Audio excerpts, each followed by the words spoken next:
陈渊，离高考还有100天了，你还有心思看课外书？有时间赶紧玩游戏。不知道高考要靠游戏实践对战吗？还拿着英语书干什么？想偷懒吗？教室中，班主任的一句话把陈渊干懵了。英语课本是闲书，高考是考游戏对战。我见识少，老班，你别骗我。咱们这届刚好是无限游戏，2223新服务器开启，大家抓紧时间进入游戏。我们有幸请来了清北大学游戏学院对战系高考状元，给大家讲解新服攻略技巧，大家鼓掌欢迎。老班说的每一个字陈渊都明白，可是组合在一起为什么就听不懂呢？陈渊赶快翻开课本，让他更为目瞪口呆的事情发生了。以前的语数英变成了游戏大纲、游戏职业介绍、游戏海淀真题。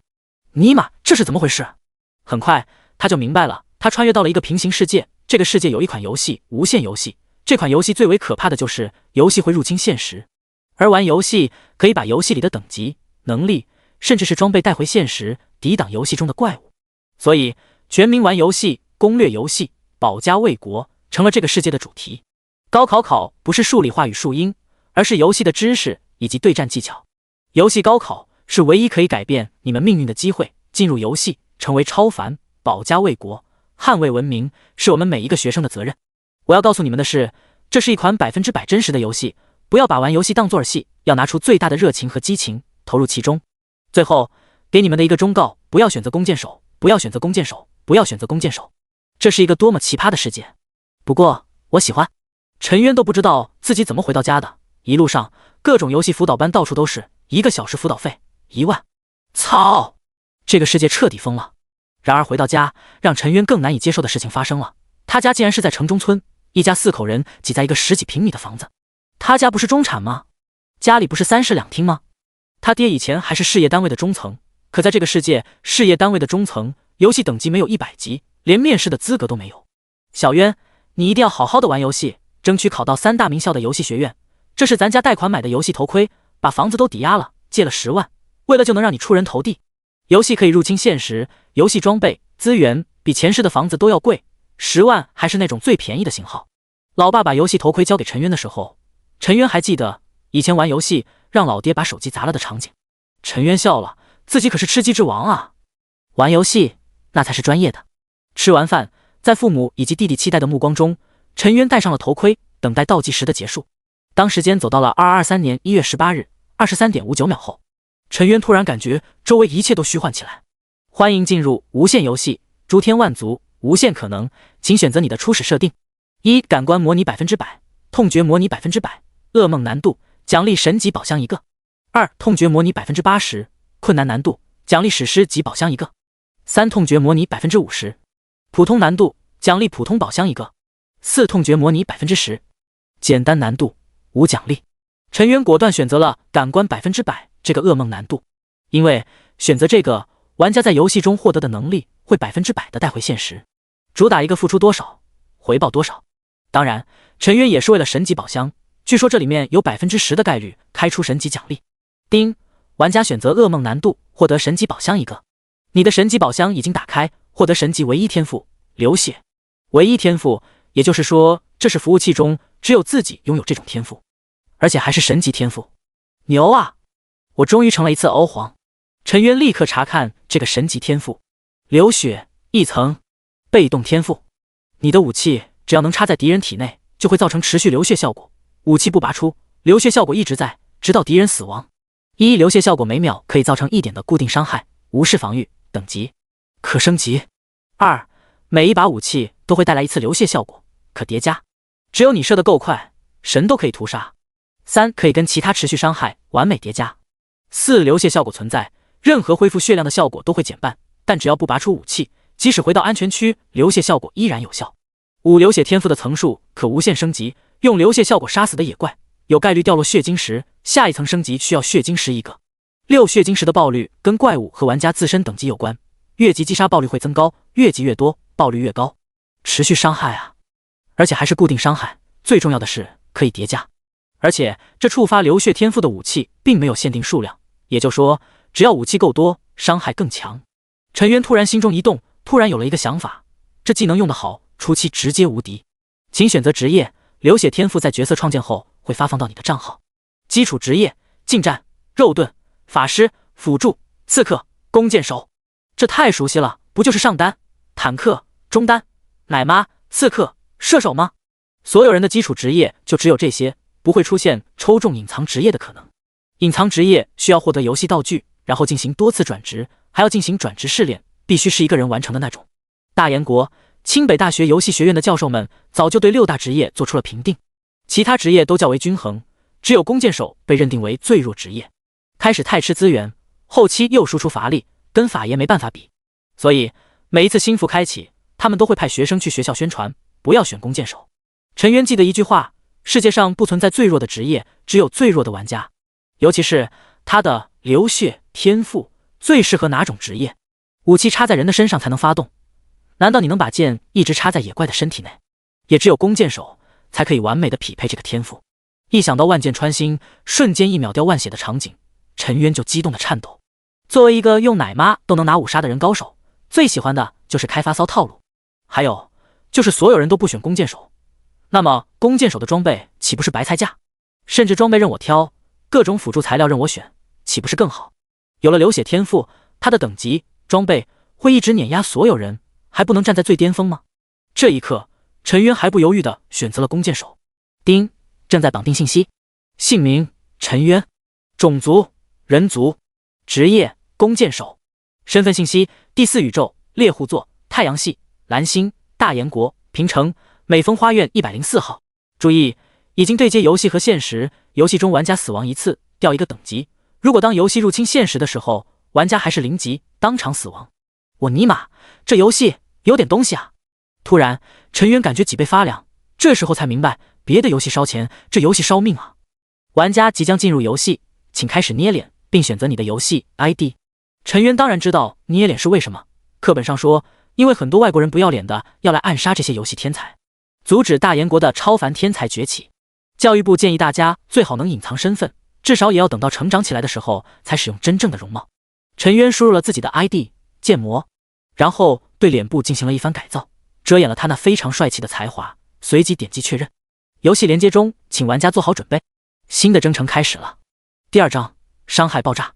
刷，眼前的景色剧烈变化，陈渊就来到了编号9527的出生地，周围不断有人凭空出现，瞬间就把新手村挤了个水泄不通。终于来了，这可是100%真实的游戏，而且还是完全开放自由度，想干什么就干什么。我有一个想法，我也有一个想法，不如咱们验证一下。滚，我是男的。哥哥，不要这么凶嘛，人家也是男的。哦，一群人吵吵闹闹，突然一条世界消息出现，玩家小犬狗养和玩家雏田是我发生超友谊关系，体验了游戏中结婚的功能，获得系统奖励一个孩子。我尼玛，不愧是小鬼子，到哪里都能开车，要不怎么衣服上还带着被子，在这方面人家是专业的。他们竟然获得了奖励，太特么的气人了。就在陈渊懵逼，很多人怒骂的时候，又是一条世界消息出现，玩家小犬狗养和雏田是我跟他们的小孩绑定，孩子如果死了，2人的各项属性永久性的减少1半，惊不惊喜，意不意外？游戏虽然开放了自由度，但请你们当个人。八嘎，这是对我们大和民族的歧视，我们只是释放了天性而已。一声怒骂传来，周围人不断的嗤笑，这下惨了吧，让你们见报应啊！陈渊也是好奇，这人竟然自己新手村的，八卦了一下之后，他赶紧打开属性面板，反正这会人挤人也出不去，刚好熟悉一下自己的基础信息。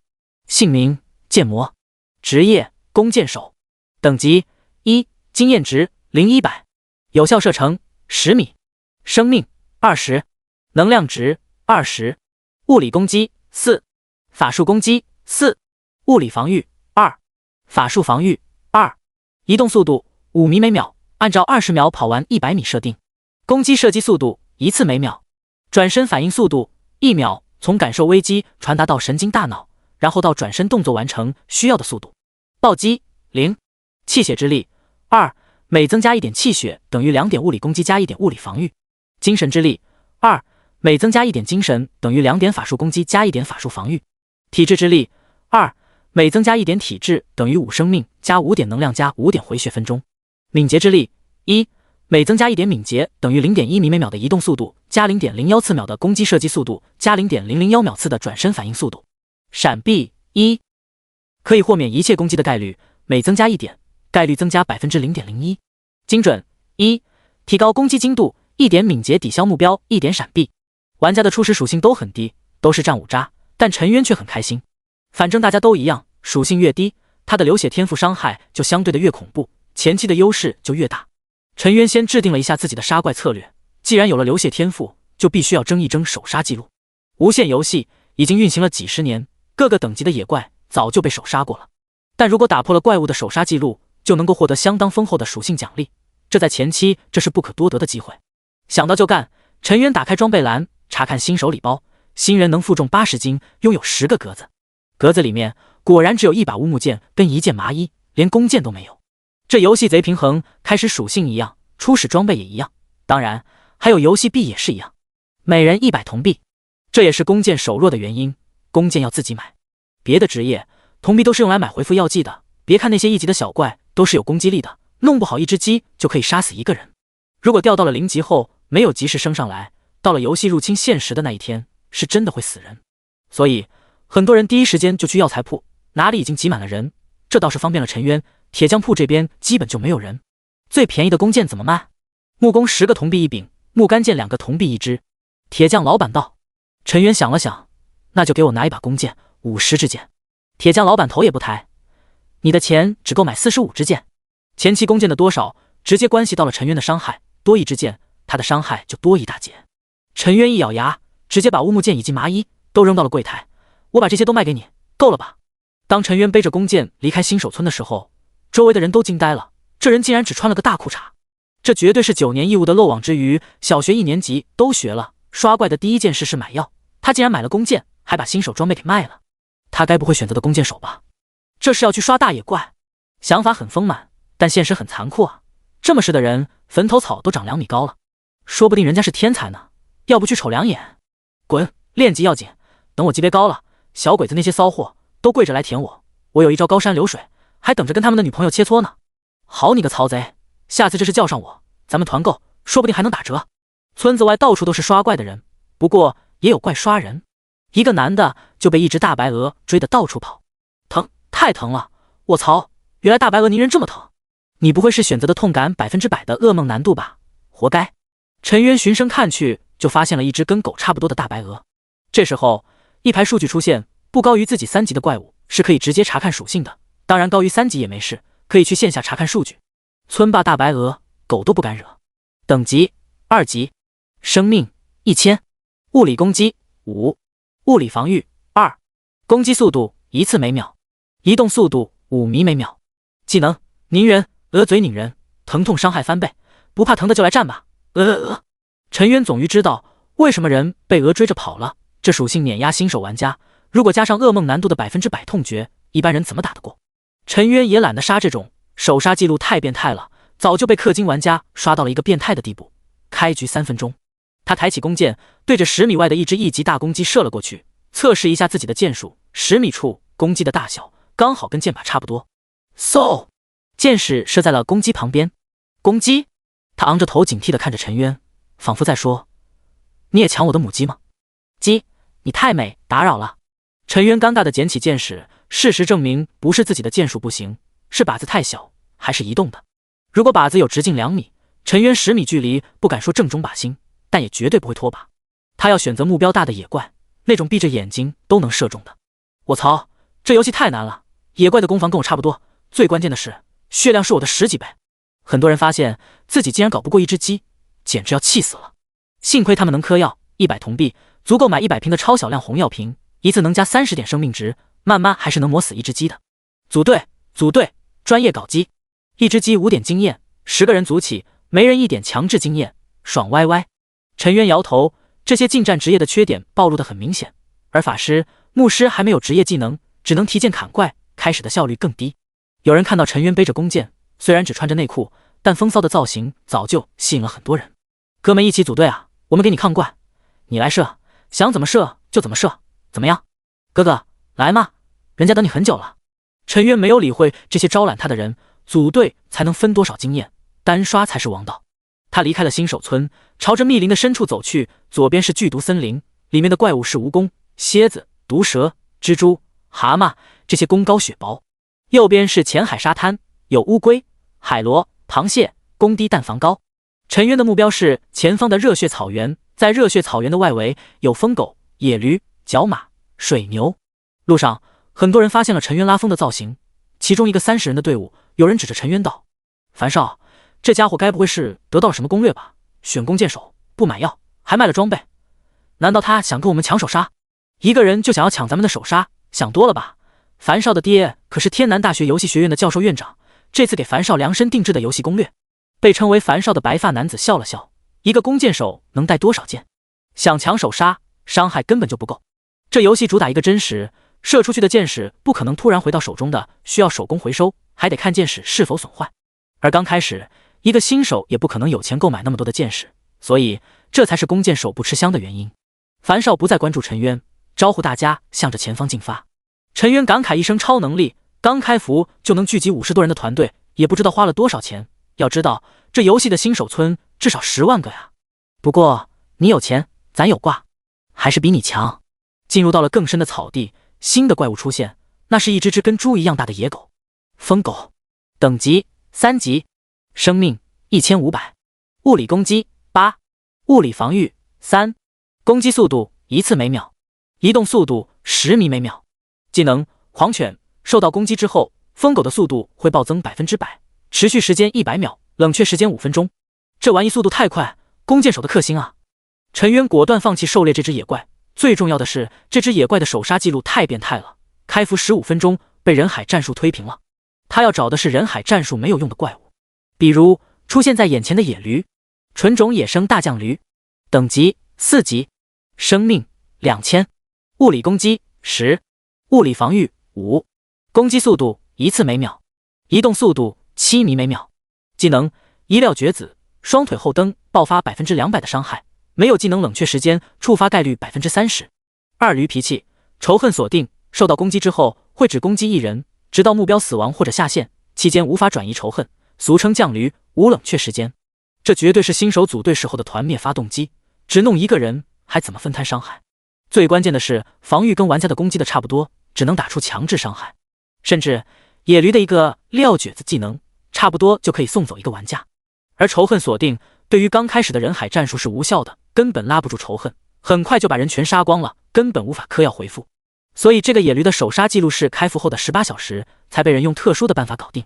不过陈渊就喜欢这种血高、攻高、防低还没有远程伤害的野怪，别的玩家搞不定，但他可是有唯一神级天赋流血，就决定是他了。不过这4级的野驴有10点的基础伤害，自己的血量才20，加上防御的普通攻击2下就死了，要是使用出技能，自己就是被秒杀，不太好搞啊。要是有棵树就好了。陈渊四下张望，很遗憾，这里光秃秃的，只有池塘、河流，连陡坡都没有。显然狗策划把无伤卡怪的漏洞给封死了。池塘，陈渊眼睛一亮，跑了过去。这池塘有9米的直径，是个不规则的圆形。无限游戏中会有水中速度以及陆地速度的设定，不是水中的野怪，水中速度会下降5倍。如果能把这头驴忽悠到水里，岂不是成了活靶子？陈渊站在池塘的对面，对着野驴就是一箭，噗！一支箭矢钉在了野驴的屁股上。我似乎瞄准的是肚子，算了，也算上把了。陈渊吐槽的同时，野驴身上一个红色的伤害飘出，-1，他的基础攻击4，木攻加1，木干剑加1，刚刚破防。下一秒，一个黑色的固定伤害飘起，-1，这是流血天赋的固定伤害。啊！野驴愤怒了，双蹄刨地，沿着池塘边冲向陈渊。陈渊一边跑一边射箭，可惜面对移动的靶子，他只命中了3箭。除了3次6点左右的弓箭伤害后，一连串的金额伤害升起，-1，1，1，1，一秒就有4个固定伤害，这叠加的效果太恐怖了。野驴的速度虽然比陈渊快，可是两人之间的距离是要按照圆的周长公式来算的，野驴一时半刻还真追不上。畜生，你过来啊！陈渊朝着野驴勾了勾手指，挑衅意味十足。啊！野驴怒了，驴脾气上来了，沿着河岸跑，距离太远了，于是他果断的直线冲击。扑通一声，野驴掉入池塘，虽然池塘的水只有1.78米，可是野驴的身高也只有1.6米。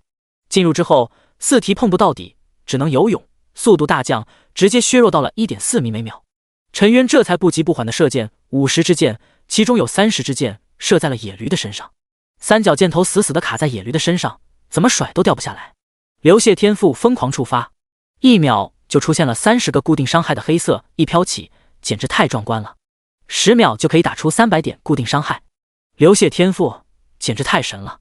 第3章破手杀记录，轰动全服。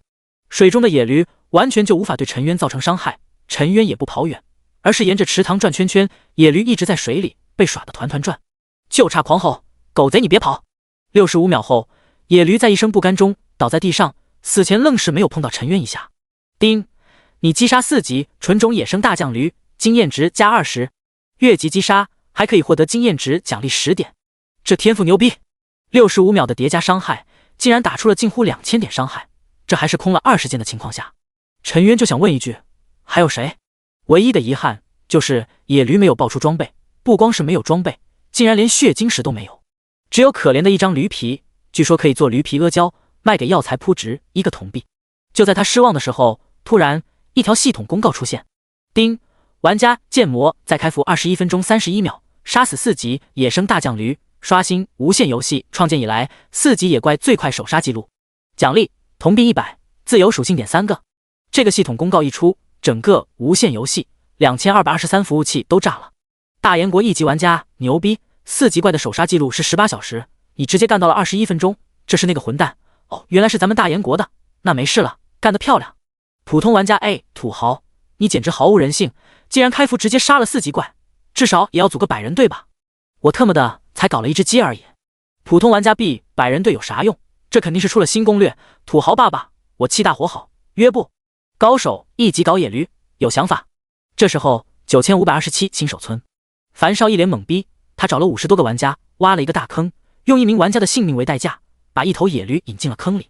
刚才开始宰杀，-1，强制伤害的数值不断飘起。谁能告诉本少他是怎么杀的吗？我特么的才把坑挖好。没有人回答，樊少的攻略已经很牛了，把一些挖矿的人都调来挖坑了，可以说首杀记录势在必得。算了，他肯定付出了巨大的代价，就是为了拿首杀记录，升级肯定没有快。樊少甩了甩头，这坑挖好之后就可以无伤打怪，他相信自己一定会笑到最后。另一边，陈渊开始给自己加点，3个属性点全部加敏捷，敏捷可是能提升移动速度、攻击速度以及反应速度，而他的伤害主要来自于流血天赋，短时间内射出的箭矢越多，伤害就越大。加了敏捷之后，攻击速度到达 1.03 次每秒，移动速度到达了 5.3 米每秒，转身反应速度减少到了 0.997 秒。虽然这一次损失了2支箭，但陈渊的心情极好，5级怪的首杀记录是开服后43小时，他有足够的时间练级增加实力。这时候水塘边的野驴都跑了，这游戏太真实了，血腥味让野驴感到了危险。陈渊也不着急，他可是远程输出，引怪比近战方便的多，站在池塘边朝着7米外的野驴就是一箭，然后一头扎入池塘中。-1，一个红色射击的红色伤害，一个流血的黑色的固定伤害飘起。等到野驴冲到池塘边的时候，陈渊已经站在水中央，他是1米9的大高个，站在水里露出一截身体，张开长弓，对着野驴就是一顿爆射。野驴气得直哼哼，然后果断的下水。陈渊脚踩着池塘地部，速度虽然比不上陆地，但比游泳的野驴快多了，达到了4米每秒。于是他也不上岸，就在水里不断的放风筝。不一会儿，野驴身上插了38支箭，恐怖的伤害瞬间刷屏。-1，1秒就是38点的伤害，野驴的2000点血量也就坚持了不到53秒。爽！陈渊大喜，这样刷怪简直太丝滑了。野驴昂昂昂的怒吼，最终倒在了池塘里，哗啦一下，终于爆东西了。陈渊捡起一看，一张驴皮，还有一个血晶石。虽然不是装备，可血晶石这东西比装备还重要。什么装备让他的伤害成倍提升呢？丁，您收获血晶石，是否用于升级流血天赋的层数？当然。陈渊选择了是之后，血晶石突然炸开，化作一道血色的能量钻入他体内。流血天赋升级，流血2层，武器插入目标体内，每秒造成2点固定伤害，下次升级需要血晶石5个，伤害直接翻倍。陈渊已经迫不及待地试验威力，他回收了箭矢，虽然有4支箭矢被野驴给碰断了，但丝毫不影响陈渊的心情。从水里出来，走到岸边，果断选中一头射程内的野驴，嗖，一箭射出。-1，-2。当看到黑色的2伤害时，陈渊感觉如同大夏天吃了一口冰西瓜，简直爽到爆炸。这次当35支箭头射进野驴的身体内后，野驴的血量是以肉眼可见的速度消融，感觉就像是用火烤冰激凌一样，1秒掉70点血，不到30秒，野驴就轰然倒在了水塘中。定，你击杀野生大将驴，获得35点经验值，恭喜你升到2级。生命值+5，敏捷+1，准确+1，获得自由属性点1个。这游戏给的属性太抠门了，跟装备一样难爆。陈渊一边回收剑矢，一边加属性，当然还是加敏捷，他的敏捷直接高达6点，这已经是其他玩家的3倍了。准确也提升到了2点，陈渊可以清晰地感觉到自己的射箭精准度增加了1点点，而升级的经验值也暴增了1节。升级经验5400，直接涨了4倍，也真是够狠的。也是该考虑一下5级怪的首杀破纪录问题了。在这里可以刷怪，只要刷20只野驴就可以升级，但3点自由属性才是更香的，这可是关系到了他实力的总体提升以及未来的巅峰战力。陈渊毫不犹豫的就朝着深处探索，热血草原深处已经开始出现了更加庞大的生物，这里的野怪级别都超过了5级，只要进入到了狩猎范围，他们可是会主动攻击玩家。陈渊为了安全起见，顺着池塘前方的一条河流往里面探索，尽量避开豹子、野猪、狮子这种恐怖的野怪。他想要寻找5级怪中角马、羚牛这2种算是攻击力比较弱的。可是突然一声嘹亮的鸟鸣响起，陈渊心中一惊，抬头就看到了一头展翅超过2米的鸟，正在以不可思议的速度朝着自己俯冲。金色大雕，等级5级，生命2500，物理攻击12，物理防御3，攻击速度1次每秒，移动速度30米每秒。技能一鹰眼，鹰眼可以从1000米高空发现敌人，狩猎范围大大增强。2俯冲轰炸，从高处盘旋而下，攻击力暴增300%，发动时需要前摇1分钟。我操，搞突袭啊，比我还不讲理。陈渊吓得一个哆嗦，条件反射的跳入水中，沉入水底。砰！下一刻，金色大雕直接俯冲而下，扎入水中，炸开了2米高的水花。幸运的是，因为水的折射原因，他俯冲技能失去了准头，擦着陈渊的身体扫过。不过一击不中的金色大雕在水底胡乱的划了一下，还是给了陈渊一个普通攻击。负9，红色的伤害飘起，剧烈的疼痛让陈渊头皮发麻，100%的痛觉模拟。该死的！陈渊的一血被拿了，血条直接消失了一小半。金色大雕被水的浮力推了起来，他怪叫2声，不甘心的回到岸上，甩着身上的水珠。尼玛，要是吃一个技能，我直接就被这畜生给秒了。陈渊惊出了一身冷汗，本来他就是来侦查一下地形，看怎么解决5级怪，却没有想到差点被怪给解决了。这仇我不记，必须当场给报了。当然，其实真正的原因是他想跑也跑不掉，这傻雕的速度是自己的6倍啊。陈渊计算了一下沙雕的可能性，这傻雕明显是不会水的，下水来抓自己的可能性为0。而傻雕从高处俯冲而下的技能前摇需要1分钟，自己完全可以搅浑水，让他找不到攻击目标。他在水里最多普攻自己一下就得出水，否则按照游戏的判定，这傻雕会淹死。傻雕的普通攻击的话，自己最少也能扛2下，还是有容错率的。想到这里，陈渊突然起身跑到浅水区，对着正在甩羽毛上水柱的金色大雕就是一剑。负3，一个红色的伤害飘起，显然这金色大雕加强了移动速度，同样损失的就是防御力。负2，流血天赋发动，金色的固定伤害格外美丽。金色大雕鸣叫一声，暴怒至极，很显然他没有想到这个渺小的食物敢对他出手，随即张开羽翼准备起飞。嗖！陈渊再次一箭射出，把金色大雕射了一个趔趄，起飞的速度慢了一点，金色大雕双爪蹬地，猛地扑向了陈渊。陈渊立刻缩头潜入河底，顺着水流往下游，金色大雕扑了一个空。他不甘心地张开翅膀，艰难地从水面起飞，准备飞上高空，发动第2次俯冲技能。陈渊在水底看到这一幕，立刻起身，对着金色大雕嗖疯狂射击。金色大雕在脱离陈渊射程的时候，被当成了活靶子，又被射了3箭。看着金色大雕身上不断浮现的2，陈渊笑了。金色大雕身上插着5支箭，1秒钟就是5次，10点伤害，速度也降低了很多，从30米每秒变成了20米每秒。这游戏果然很讲究。傻雕，你来啊！第4章 BOSS 骨刺鳄鱼王。金色大雕愤怒的悲鸣，嘎嘎之声不绝于耳。飞上高之后，盘旋一阵之后，再次俯冲而下。可是冲到一半，河底就翻起了黄色的泥沙。金色大雕失去了攻击目标，扎入水中后扑了个寂寞，根本没有找到陈渊。等他要脱离水面的时候，陈渊再次起身，对着金色大雕就是一阵爆射。噗噗噗，这刺中了足足5箭。负2，10支箭， 1秒就是20点的固定伤害。金色大雕的血正在以恐怖的速度往下掉，金色大雕眼睛都红了，仿佛在愤怒地指责陈渊就是一个无耻的老六，有种别藏着，刚正面啊！可陈渊根本不会给傻雕机会，稳健的不行，哪怕少射几箭也不给傻雕绝地翻盘的机会，一人一雕就这么耗着。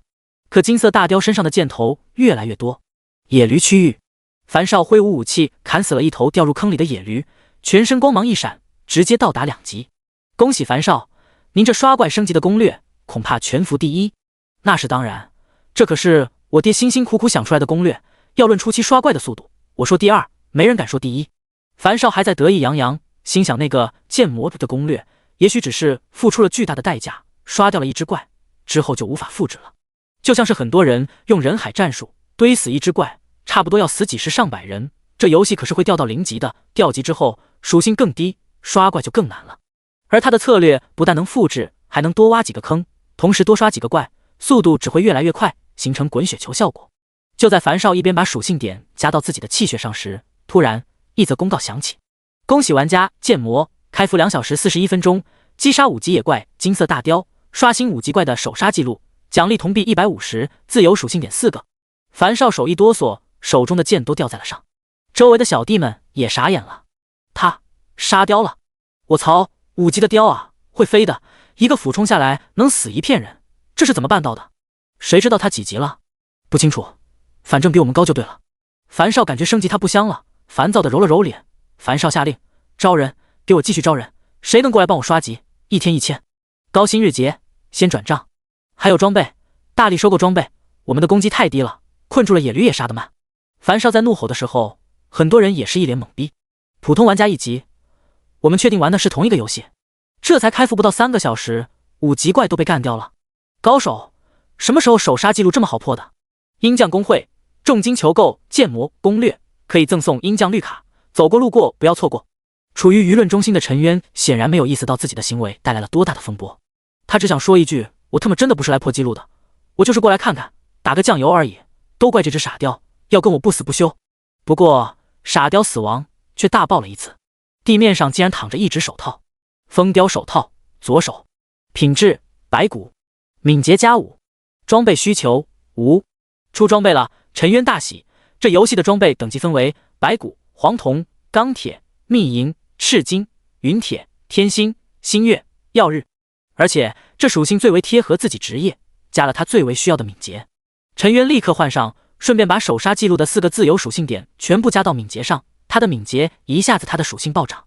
姓名剑魔，职业弓箭手，等级2，经验值40400，有效射程10米，生命25，能量值20，物理攻击5，法术攻击2，物理防御2，法术防御2，移动速度 5.46.3 米每秒，攻击射击速度 1.041.13 次每秒，转身反应速度 0.9960.987 秒，暴击0，闪避1，气血2，精神2，体质2，敏捷6+4+5，精准2，技能天赋流血2层，每秒造成2点固定伤害，下次升级需要血晶石0.5。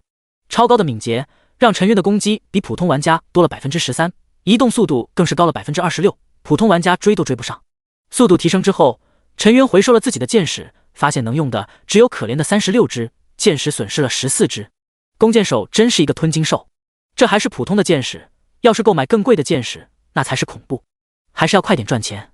既然5级野怪的首杀记录已经拿了，他就不再担心被抢了5级的。现在这阶段，绝对没有人能够对付6级怪。6级怪的首杀记录目前是56个小时，也就是开服2天之后。陈渊顺着河流继续往前走，查探附近区域的野怪分布。前方出现了一个湖泊，叮，玩家发现死亡湖泊。提示刚刚响起，突然一条巨大的蟒蛇从水里钻出，蟒身就跟猪一样粗，体长更是超过了10米。我去，怪物啊！陈渊吓得往后本能一跳，不过他似乎对陈渊没有兴趣，卷曲的蟒蛇身体缠着一头鳄鱼。很快，这头森然的数据陈渊就从记忆中获得。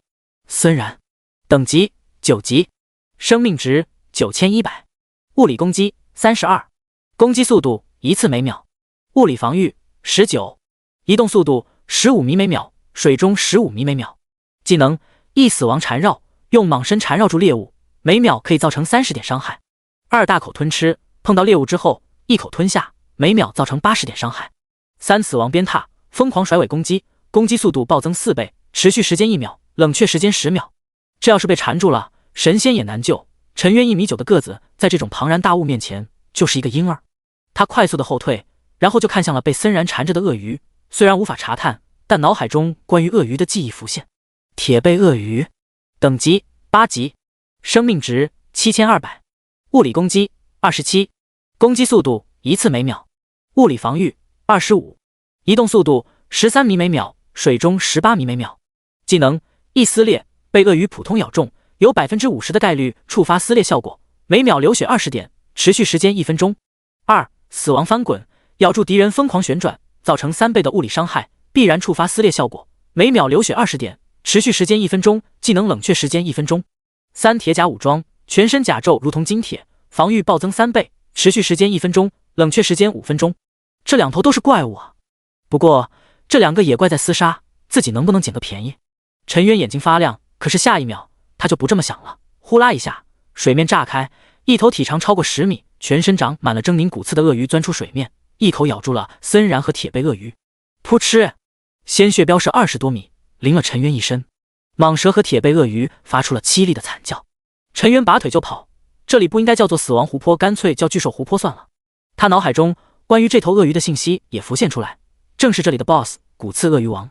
骨刺鳄鱼王，黄铜级别 BOSS， 等级10，生命10万，攻击136，防御110，攻击速度1次每秒，移动速度21米每秒，水中26秒。技能一流星扫尾，范围攻击，造成直径3米内的范围伤害，伤害为普通攻击的2倍，冷却时间5分钟。2死亡之吻，巨大的嘴巴咬住敌人，造成普通攻击的3倍伤害，有 1% 的概率造成斩杀效果。3骨刺突击，发射出骨刺，对10米内的敌人进行远程攻击，每一根骨刺可以造成100点伤害。4骨甲，发动之后防御力暴增4倍，破防，你想屁吃呢？持续时间1分钟，冷却时间10分钟。太恐怖了，新手村的野怪一般都是血高，攻击低，防御低，这里竟然都是这种怪物。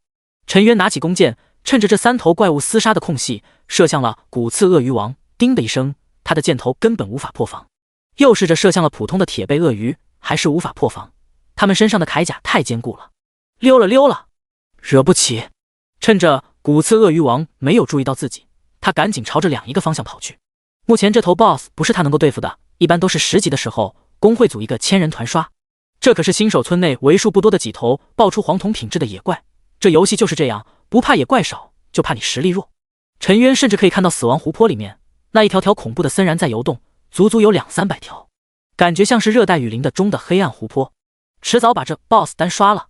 陈渊心里暗暗打算，他要快速的刷装备，然后破手杀记录，疯狂的叠属性，相信在10级的时候一定能杀了这个 BOSS。 沿着河流迅速的退回，陈渊再次回到了野驴这里，开始疯狂的刷级。他现在敏捷式开始 7.5 倍，准确提升了，刷野驴的速度更快。现在射野驴就算是移动射击，也可以在10米内100发100中，基本上30秒就可以搞定一只野驴。很快奋斗了半个小时，终于杀死第10只野驴，哗啦一下大爆，一张驴皮，一个血晶石，5个铜币，还有一个手套。野驴手套，左手，品质白骨，气血加4，装备需求无，刚好跟自己的风雕手套左手是重合的，不过这个加的是气血，完全就是个废品啊！他又不需要气血，气血增加影响的是物理攻击和物理防御，两个他都不太需要，还是卖掉算了。再刷掉几只野驴，陈渊身体光芒一闪，升到了3级。他的剑士现在只剩下了6只能用，刷怪的效率低的发指，血量也不满，该是回城补给了。这次要多买点弓箭以及药剂，虽然可以放风筝，但要以最快的速度升级，还是战路最快。陈渊回城的时候非常小心，握着弓箭，时刻准备杀人。可现实却让他很失望，没有常规套路里嘲讽抢装备送死的人，现在大家都忙着升级打怪，要么去矿洞挖矿赚钱，傻子才会 PK 杀人。陈渊来到拍卖行，把野驴手套左手放上去，交易货币游戏币。现阶段游戏币才最值钱，刚开始用装备换现金是最不划算的。陈渊也不标价，选择自由竞拍，但是他设置了购买权限，这就是这个游戏最独特的地方。因为世界所有国家都有，而且相互竞争激烈，老师时刻提醒他们要爱国、爱国、爱国，所以他直接设置了：一、小鬼子与狗不能购买；二、鹰酱玩家以及联盟地区玩家购买需要支付2倍价格。这是早就有人设置好了，他只需要点选这种模式即可。下一刻，一条世界消息发布：野驴手套左手拍卖，大家踊跃出价，价高者得，竞拍须知。是的，这是拍卖行发布的，算是增值服务，毕竟是要收取10%的手续费，他们还负责快递业务。樊少，快看消息，有人卖装备了。樊少嗯了一声，卖个装备而已，垃圾的我也看不上，我操，野驴的装备。他的心态崩了，我杀了8、9头野驴了，一件都没爆，这人的运气也太好了吧！拿下，必须拿下，让咱们挖矿的人都把游戏币上交过来。野驴区域的另一边，小泉狗养搂着一个女人，正在指挥团队引怪杀怪。看到世界消息后，脸色勃然大变。八嘎！小鬼子与狗不得购买，让我知道谁敢这么设定，我杀到他成0级。可惜了，这件装备对我们很有用。社长，咱们虽然竞拍不了，可是找那些大岩猪帮我们，只要钱到位，什么问题都不是问题。妖夕，你大大的聪明，我来狠狠地奖励你一下。社长大人，周围有人。竞价频道中有人开始疯狂出价，500铜，600铜。我操，这些人疯了吧？一件装备而已，现在打钱太难了，600铜，你花6000现金都买不到。游戏刚开始，游戏币非常值钱，大家都抢着买药品、买装备，等后期游戏币的价格会暴跌，所以刚开始有很多人挖矿，就是赚一笔横财。樊少，价格到1000了，咱们还跟不跟？跟班问道。樊少脸色一冷，这件装备他势在必得，他可是近战，4点气血可以带来8点物理攻击，还有4点物理防御，相当于攻击翻倍，防御更是翻了2倍。这些穷鬼，老子才不会跟他们一样抠搜，直接2000铜。竞价频道沉默了。八嘎，这个白痴为什么要用游戏币交易？要是现金，我们大和民族岂能会输？小犬狗养非常憋屈，他们银国人太少，哪里像大炎国25亿人，很多人都是没有感情的挖矿机器。要是用现金，他们东京的房产可以买下一个鹰将。正在买装备的陈渊收到了一条消息：恭喜玩家，你的装备野驴手套，左手拍卖价格4000铜币，扣除抽成10%，您得到了3600铜。是不是搞错了？陈渊记得拍卖最高价是2000铜啊。这时候，拍卖行再次出现一条消息：拍卖得主樊少让我们带给您一句话：高手，你敞亮，咱也不含糊，直接按照鹰将的2倍价格给你。你这样的汉子，咱交定了，加个好友呗。简直毫无人性啊！但陈渊还是果断拒绝，闷声发大财才是真道理。加好友，然后带着升级，浪费时间。我聪明吧？我交朋友从来就不看别人有钱没钱，看的都是能力。我这么真诚，这个高手一定会投靠我的。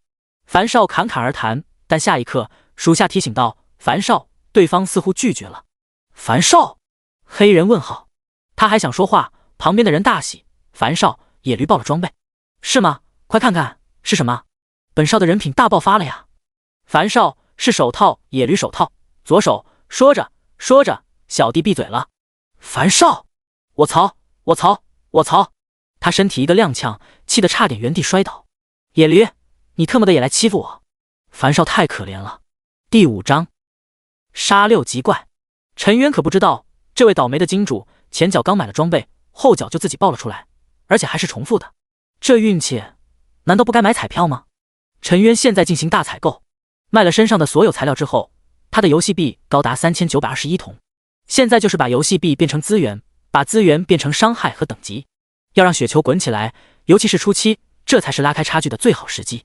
先去杂货铺那里扩充了背包空间，花费1000铜，把10个格子扩充到了50个。再去铁匠铺购买剑矢，2个铜币一个，直接来一捆，一捆1000，总共花费2000铜。接下来他来到了药材铺，要进行最大输出，就是要站得住，站撸才是王道。药材少不了，放风筝很秀，但暴力输出更爽。超小红瓶已经看不上了，陈渊直接要买第2个阶段的药剂。小红瓶10秒钟回复30点血量，价格1瓶2个铜币，100瓶一组，买上2组，花费400铜币。我最怕的就是被秒了，要瞬间恢复药剂。强效疗伤药，小瓶4铜币一瓶，瞬间恢复30点血量。剩下的钱全部买了130瓶，身上的钱瞬间清空，只剩下不到5铜币。这次我再也不用悲催的回收剑矢，太浪费时间了。陈渊打怪的速度很快，但时间浪费最多的是跑地图、引怪，还有回收剑矢。一次性购买这么多的补给品，把这些时间都给省下了。从新手村出来之后，陈渊这次没有去野驴区域，哪里人越来越多，毕竟野驴之前是有攻略的，有条件之后，新手在哪里练级速度最快。他走向了另一个区域，浅海沙滩。浅海沙滩的野怪血薄、防高、攻高，但移动速度慢，尤其是在陆地上，简直就是龟速。跑地图的同时，陈渊也顺手射击，只要在射程之内的野怪，全部都会射一箭。一级新手我那家，我去，他疯了吧？一出手，直接射了12只鸡，8只鹅。女玩家，他还在射，这是要引多少怪？公会玩家不对，他的移动速度有问题。你们看，那些1级的野鸡跟2级的大白鹅根本追不上他。是的，此刻的陈渊速度高达 6.5 米每秒，而2级怪的移动速度也才5米每秒。陈渊还是远程攻击，这些野怪根本追不上。当然，陈渊也不攻击3级的疯狗，毕竟这家伙的速度太快，他可不想被一群疯狗围攻。陈渊就这么跑着，疯狂的射击，很快拉的怪足足有上百只。妈妈，快来看超人！弓箭手弱，是那个教授说的，我保证不打死他。我也想玩弓箭手。周围的玩家看到了震撼的一幕，一个弓箭手群刷怪物，怪物身上飘出一排排的2伤害。看到他们眼馋不已，很多人都想要删号重练了，可这是不可能的，除非去新服。也有人想要趁机捡便宜的，想要把那些残了的野怪拉出队伍，可是陈渊也不惯着，直接对着一名玩家就是3箭，-4、5、5、-2、2、2啊！一声惨叫响起，那名玩家还没有反应过来，就被3箭秒杀。叮，玩家请注意，你并没有开启公会战、守城战、国家战、种族战，因此你属于恶意屠杀。你的名字已经标注为黄明，你死后将会多掉落1件装备，以及多掉落1件背包物品。黄明，怕吗？这才有威慑力。周围的玩家瞬间停下了脚步，一脸敬畏地看着陈渊，再也不敢靠近。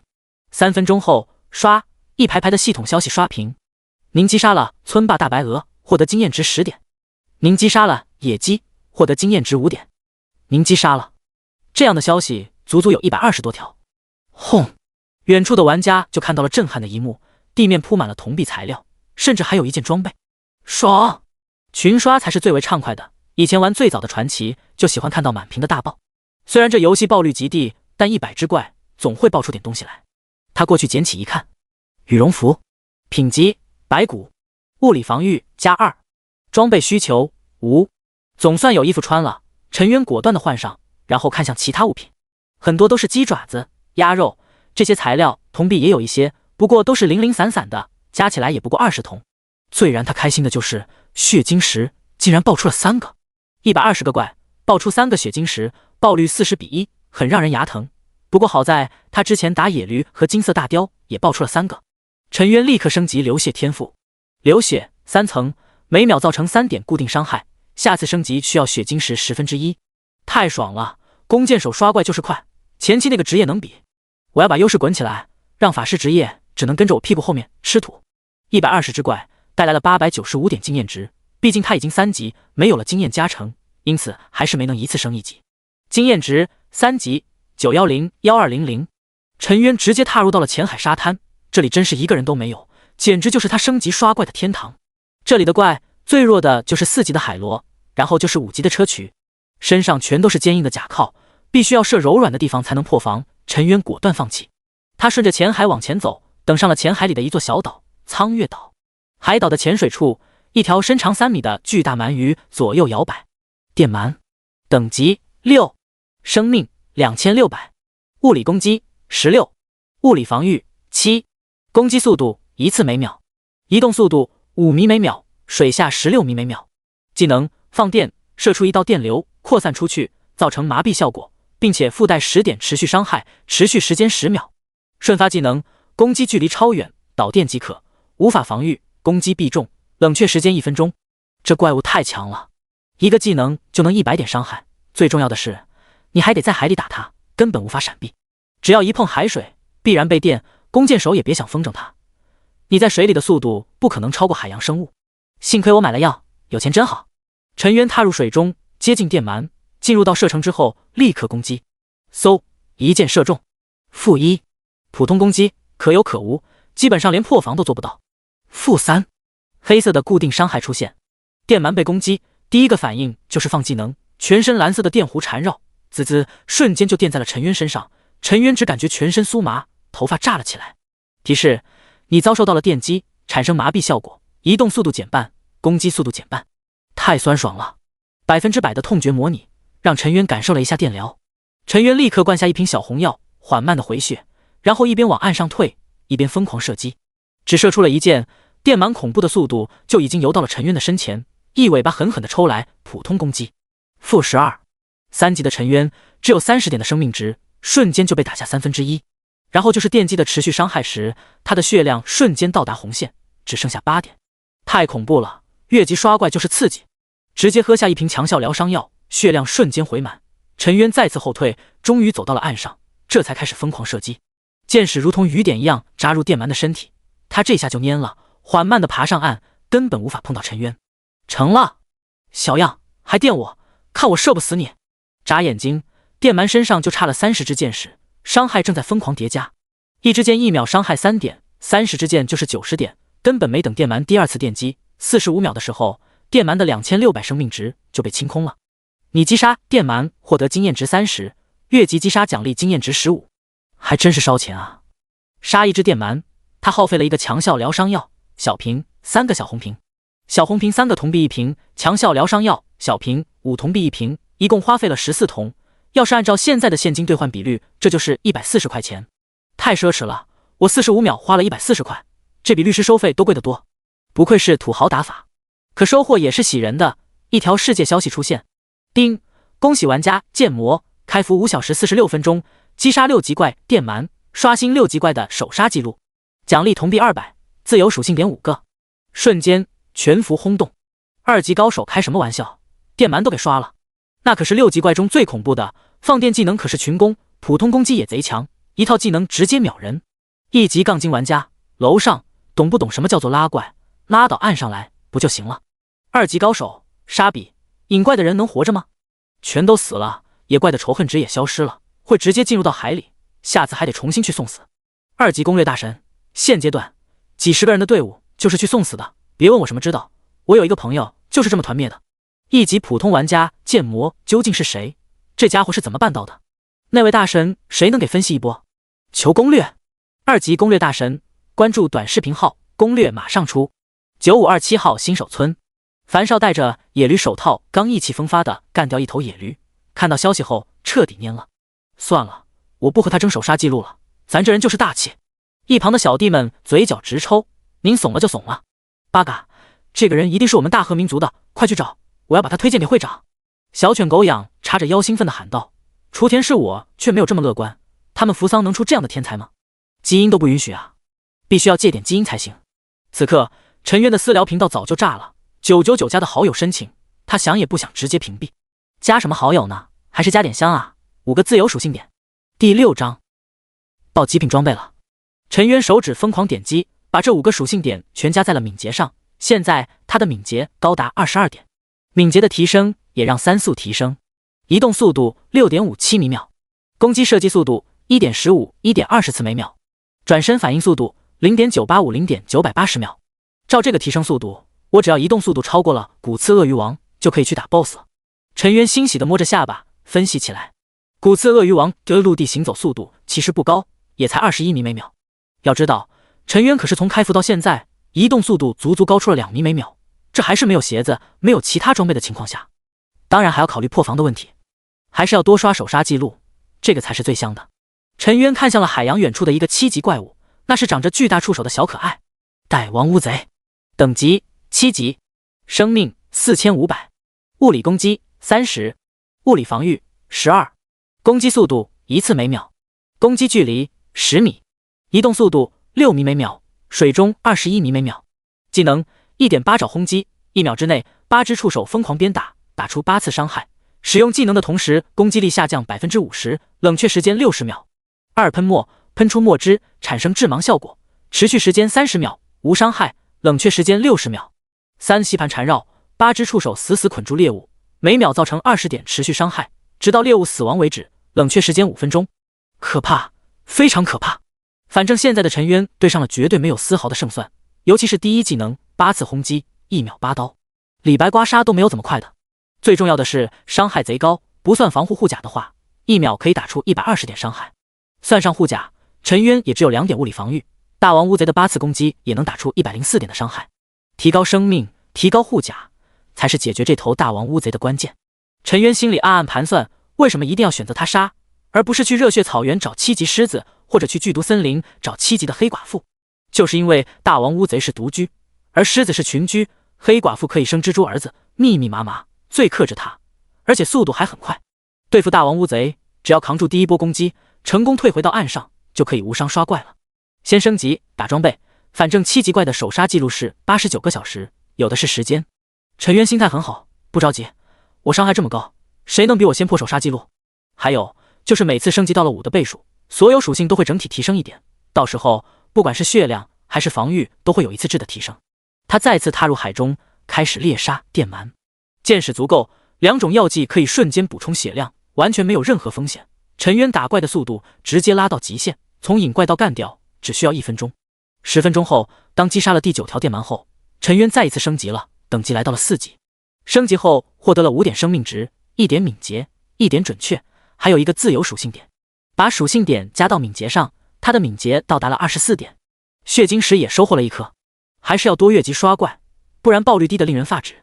可要等待血量满格之后，陈渊看了一眼经验值，4级152400，这经验涨幅太恐怖了。不过陈渊却开心不已，他刷怪速度快，经验值涨得快，其他人可就难了，他和普通玩家的差距只会越来越大。现在能追上他升级速度的人，也就那些财团、工会的人，把几十个人的经验让一个人吃了。虽然时间已经快到早上6点，陈渊的刷怪热情不但不降，反而是大增。开始他还不太适应那种被电击的酥麻，不过被电击了10几次之后，陈渊有点爱上了这种感觉，这就是传说中的电疗啊！砰！时间过了1个小时，又是一头电鳗倒地，摔在了沙滩上，哗啦一下，地面爆出了大量的物品，1个血晶石、10个铜币，还有一把寒光闪闪的刀，竟然出武器了！陈渊兴奋地跑过去捡起来，武器可是最贵的，海蛮电刃，品质白骨，物理攻击加14，攻击速度加 0.1 次每秒，有 1% 的概率触发电击效果。装备需求无，可惜不是弓，要不然我攻击力直接爆表。陈渊叹息一声，他离升级5级还有很大一段距离，现在都快8点了，还要上学呢。这学可不能逃，学校里教的是如何更好的玩游戏。反正这武器用不上，必须得快点出手，现在的装备越早出手越值钱。还有药剂用的差不多了，剑石也要补充。他果断地回到城里，把武器挂在了拍卖行，同样交易使用游戏币，同样选择了小鬼子和狗无权购买的设置，就退出了游戏。可他却不知道，这一刻世界频道内炸了。1级玩家，我曹，加14攻击的武器，我的攻击也才6点，一把刀把我能秒2个来回。2级工会玩家，这刀不正经啊。1级挖矿玩家是不正经，女主播拿到了会用得更好。2级工会玩家，滚犊子！我是说这刀不正常，这是个小极品，海蛮电刃是6级怪爆的装备，应该加的属性是6点，2点攻击算一个属性点，这刀应该是加12的攻击。还有 1% 的概率触发电击效果，这是普通海蛮电刃没有的。1级杠精玩家666，坐看大神如何哄抬台币价。2级鹰将玩家，难道你们的关注点不应该放在这人杀了多少电鳗吗？按照爆率来计算，我有理由怀疑他在把6级怪当经验刷。没有人回答他的话，所有人的眼睛死死地盯着海蛮电刃的属性，像是要粘在上面。3000铜币，小犬狗养第一个找人报价。4000铜币，樊少豪气的怒吼，在里面疯狂打字，不管谁报价，我永远比他高1000。操！你等着，迟早杀了你爆装备。竞拍频道中一片骂声。在无限游戏中可不能随便报价，如果报价后无法支付，要扣除报价的 50% 管理费，然后拍卖行跟卖家对半分。有人就问了， 50% 我也支付不起怎么办？那就直接拍卖身上的装备，如果依然还不上，那会被系统强制拉去挖矿，直到还清为止。没有人竞价之后，樊少相当得意，45度看天，说了一句，一个能打的都没有。樊少，难道我们真要给他5000铜币？根本问道。当然不是，我那么傻吗？我给他1万铜币。樊少睿智一笑。一旁的小弟张大嘴巴，樊少，你的确不是傻，你是憨憨啊。樊少撇撇嘴，一群蠢货懂什么？我嚣张的阻拦报价，这会让人很反感，但我出2倍的价格，一定可以结交高手兄。咱以前待人主打一个真诚。樊少让各个新手村的家族企业矿工把铜币通过无线银行汇过来之后，果断的就支付给了拍卖行，然后拍卖行就派出100级的快递员送达了海蛮电刃。樊少拿着海蛮电刃，兴奋的狂吼：“谁有我牛逼啊！”野驴冲过来，一头把他撞翻，咧开长长的驴嘴，兴奋的跟樊少一样：“昂昂昂！我特么还能让一头驴给欺负了？给我干他！”第7章三人图称号。早晨9点起床吃饭，陈渊骑单车来到了学校，还没有进教室，就听到了关于无限游戏的讨论。剑魔也太不当人了，连续破了4、6、3个等级野怪的首杀记录，他是怎么做到的？问我呀？告诉你们，剑魔是我兄弟。陈渊的死党张凡开口，周围的同学呼啦一下子围了过来，连班里最好看的几个女生也都好奇的走过来，询问是不是真的。当然是真的，我可是9527号新手村的樊少，我跟剑魔称兄道弟，他打出来装备别人都不给，就卖给我，这关系特铁。我去，你竟然就是那个冤大头樊少！还有，我装备卖给你，难道不是你出钱多吗？陈渊服了，自己这兄弟真是社牛，装的一手好杯。张凡，那你知道剑魔下一个要攻略的7级野怪是那个不？热血草原的7级狮子，还是剧毒森林的7级黑寡妇？错，我兄弟要干就干大的，那些都没有难度，直接去干潜水海滩的7级大王乌贼，真男人，迎难而上。张凡得意洋洋的炫耀。这时候，班里游戏委员走来，他穿着米白色的高领毛衣，扎着清爽的高马尾，用清冷的声线道：“如果他真是你兄弟，还是提醒一下。第一，如果真的要打大王乌贼，需要去杂货铺购买驱散药剂，驱散大王乌贼的致盲。第二，小心被人堵在里面杀了。很多国家不愿意看到大炎国的天才崛起，想尽办法的扼杀他们的潜力。这一次，我听说各国集体行动，要搞他，每一个新手村都不会放过。”闻言，张凡挠了挠头，不解地问道：“他们怎么知道我兄弟是大炎国的？你没脑子吗？一句小鬼子跟狗无权竞拍还不够吗？你是不是打野驴的时候被驴给踢傻了？”游戏委员没好气地哼道：“没有吧，我就被踢了一下而已。咱们这服务器游戏还没有入侵现实呢，不应该后遗症吧？”教室中哄堂大笑：“你还真被驴给踢了呀？”游戏委婉也莞尔一笑，跟进来的陈渊热情地打了个招呼。张凡看到了陈渊，顿时高兴地搂住陈渊的脖子，激动地道：“渊哥，兄弟要起飞了，以后我罩着你，我就怕你罩不够大。”一天时间，大家都在讨论游戏心得，基本上都是张凡吹嘘自己的能力。不过陈渊发现游戏委员知道的是真多，于是陈渊特意加了对方的微信，把他拉到了3人组中，想着以后有问题找他咨询。晚上回到家吃饭完，不到8点，陈渊就立刻进入游戏。刚进去，系统消息就弹了出来：“丁，您拍卖的物品海蛮电刃已经被樊少购买，成交价格1万铜币，扣除10%的手续费，您获得9000铜。你行，真是好兄弟，送财童子啊！”陈渊立刻打开好友栏，搜索樊少的好友申请，点击通过。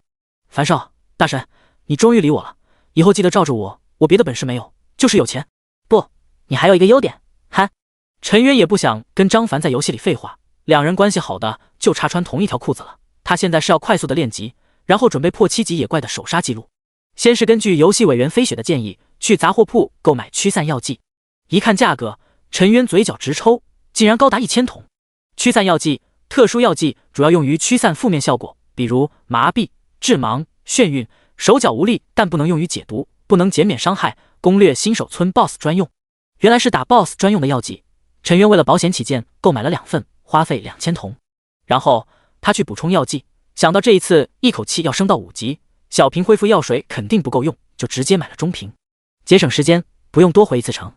中红瓶10秒钟回复80点血量，价格1瓶5个铜币。不得不说还是挺良心，虽然加了价格，但量更足了。上次的小红瓶虽然还有结余，陈渊还是谨慎的购买了300瓶，总共1500铜。强效疗伤药中瓶10铜币1瓶，瞬间恢复80点血量。这个更重要，陈渊购买了400瓶，总共4000铜。最后剩下的2500铜全部买了剑矢，他现在的剑矢储备足足有3000多，把身上所有的铜币都花光，连一个铜板都不剩，这才信心十足的走向了浅海沙滩。他再次使用同样的套路，先刷了一次1级的鸡和2级的鹅。血晶石很重要，可以说流血天赋才是他伤害的根本。这一次他带着200多只野怪跑，立刻引起了很多人的关注。小犬狗养，我们发现了一个厉害的弓箭手，正在群刷1、2级的怪，他可能是剑魔。八嘎，您杀错，不放过。召集我们工会的人立刻集合，这是我们会长大人的吩咐。小犬狗养眼神闪烁，竟然敢说他们跟狗没有资格购买装备，这是在侮辱狗啊！呸，这是在侮辱他们！一群人哗啦啦从野驴区域走出，向着浅海沙滩奔跑，连杀了一半的野怪都必要了。而此刻，陈渊已经带着200多个怪快走到了浅海沙滩，过了不到10秒，哗啦一下，地面大爆，铜币收获了39个，血晶13个，再次获得一件装备——鸭毛头盔。鸭毛头盔，品质白骨，生命加10，装备需求无。四周的人眼馋不已，他们可是一件装备都没有报到。陈渊拿起装备就戴了起来，脑袋上立刻出现了2根鲜艳的鸭毛，看起来跟印第安的弓箭手差不多。他的生命一下子就增长到了45，这让陈渊的心情大好。可就当他要踏入浅海沙滩的时候，突然5个人拦住了陈渊。站住，我们社长大人要见你，希望你等一下。陈渊脸色一愣，社长？大燕国可没有这种称呼，你们是狗都嫌弃小鬼子？八嘎！支那！这5人勃然大怒，可是骂人的话还没有说出口，嗖，一支箭矢就扎在他的嘴里。-5，-2，两个伤害飘起，一个是普通攻击，一个是流血的真实伤害。即使只有10%的痛疼感觉，也让这人疼得鼻涕直流，痛苦的捂着嘴巴。而陈渊再次射箭，嗖2箭，真实伤害加上流血伤害，直接造成了14点伤害。这人一身新手装备根本抗不下，直接惨叫一声，爆出了一把乌木剑，还有一瓶药，秒杀！周围的玩家呼吸都是一致，伤害太高了，但随即爆发出欢呼，杀得好！丁，玩家请注意，你杀死了玩家小犬2号，你并没有开启工会战、守城战、国家战、种族战，因此你属于恶意屠杀。你的名字已经标注为黄名，你死后将会多掉落1件装备，以及多掉落1件背包物品。又黄名了，但是怕什么？他不只是要黄名，还要红名。陈渊张开长弓，再次射击，嗖，3箭再次带走1人。丁，你的名字已经标注为红名，你死后将会多掉落2件装备，以及多掉落2件背包物品。陈渊的名字鲜红如血，但他却笑得畅快。来啊，小鬼子们，老子不但要在游戏里干死你们，但凡你们敢进入大燕国内，继续弄死你们。每一次游戏侵入现实，都会有外国的牛鬼蛇神前来捣乱。老师教导他们，见到这些人往死里弄，绝对不能留手。对敌人的仁慈，就是对自己人的残忍。八嘎！一起上！剩下的3个提着新手剑，从3个方位攻击陈渊。陈渊根本就不躲，再次张弓爆射，嗖，再一次秒掉1人。突然，一个系统声音响起：丁，短时间内连续击杀3人，你解锁新成就3人图。3人图3人形，必图1人，佩戴此成就，跟玩家 PK 的时候攻击增幅 1%。此称号的特殊效果可带入现实世界。爽！陈渊哈哈大笑。此刻剩下的2人才跑到他身前，2把木剑也劈在了他的身上。-4-5，不痛不痒，9点伤害。陈渊灌下一个中红瓶，抓起剑矢当作匕首，就给2人身上狂捅。1人插了3剑，2人不甘心的倒地，而他们也才砍了36点伤害。而他们死的时候，陈渊的血量已经恢复满了。他懒得看地上爆出的一堆垃圾，径直的走进了浅海沙滩。我操，杀人如杀狗，太利索了，攻击力太高了。那个固定伤害是真实伤害吧？难道他就真的是剑魔？应该不会错了。试问那个弓箭手能有这样的伤害？陈渊没有理会这些人的猜测，吹捧。他现在最关心的就是3人图这个特殊称号。第8章，跟驴杠上的樊少。3人图屠杀3人可获得下一次晋级，屠杀到10人。这么说，我要变成杀人狂魔，这似乎也不错。反正玩游戏不就是为了爽吗？不管是吃鸡还是其他对抗类游戏，不就追求一个4杀5杀超神？在那种游戏中杀人都有一种快感，在这种100%真实的游戏中，感觉更带劲。不过陈渊发现自己要干的特殊东西还真不少，3人图还有流血天赋，最重要的是干经验值。刚才杀鸡和鹅给了他420点经验，可是离这升5级还有一大截。来到苍月岛之后，陈渊立刻熟练地杀起了电鳗。这时候聊天频道响起：樊少大神，你一口气弄死了5个小鬼子，太解气了。对了，你还真在我们新手村啊？要不要帮忙？我看到20多个小鬼子跑到你那边去了。20多个人吗？来了正好，一起解决。正好刷3人图的称号，可不能让人给抢了这些狗怪。他立刻回复：不用，我自己能解决。樊少大神牛逼，等你打到好装备，一定要想到我啊，绝对不让你吃亏。浅海沙滩入口，小犬狗养带着一群人杀气腾腾的赶来，可是到了门口，却停下了脚步。社长，咱们不进去吗？八嘎，愚蠢！现在进去他是满状态，找死吗？等他把药品消耗光了，咱们就可以欺负弱小，这才是我们大和民族智慧。小犬狗养也不傻，对方的伤害太高了，而且带了那么多的补给，想要干过的可能性很低。得懂得隐忍。周围人嗤笑，果然是小鬼子，就知道欺软怕硬。话说，咱们要不要帮忙？敢死这帮小鬼子！不用，要相信大神，如果真要帮忙，大神肯定会招呼的，咱们到时候再痛打落水狗。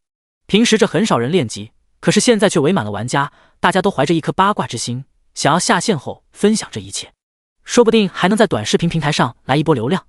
不知不觉，半个小时过去了，在野驴区域刷怪的樊少收起了刀，坑里的野驴全身带电，终于死去，爆出了一件装备。樊少，出装备了。樊少点点头，一副老大派头十足的模样，45度看天，骄傲的道：“不就是出了一件装备吗？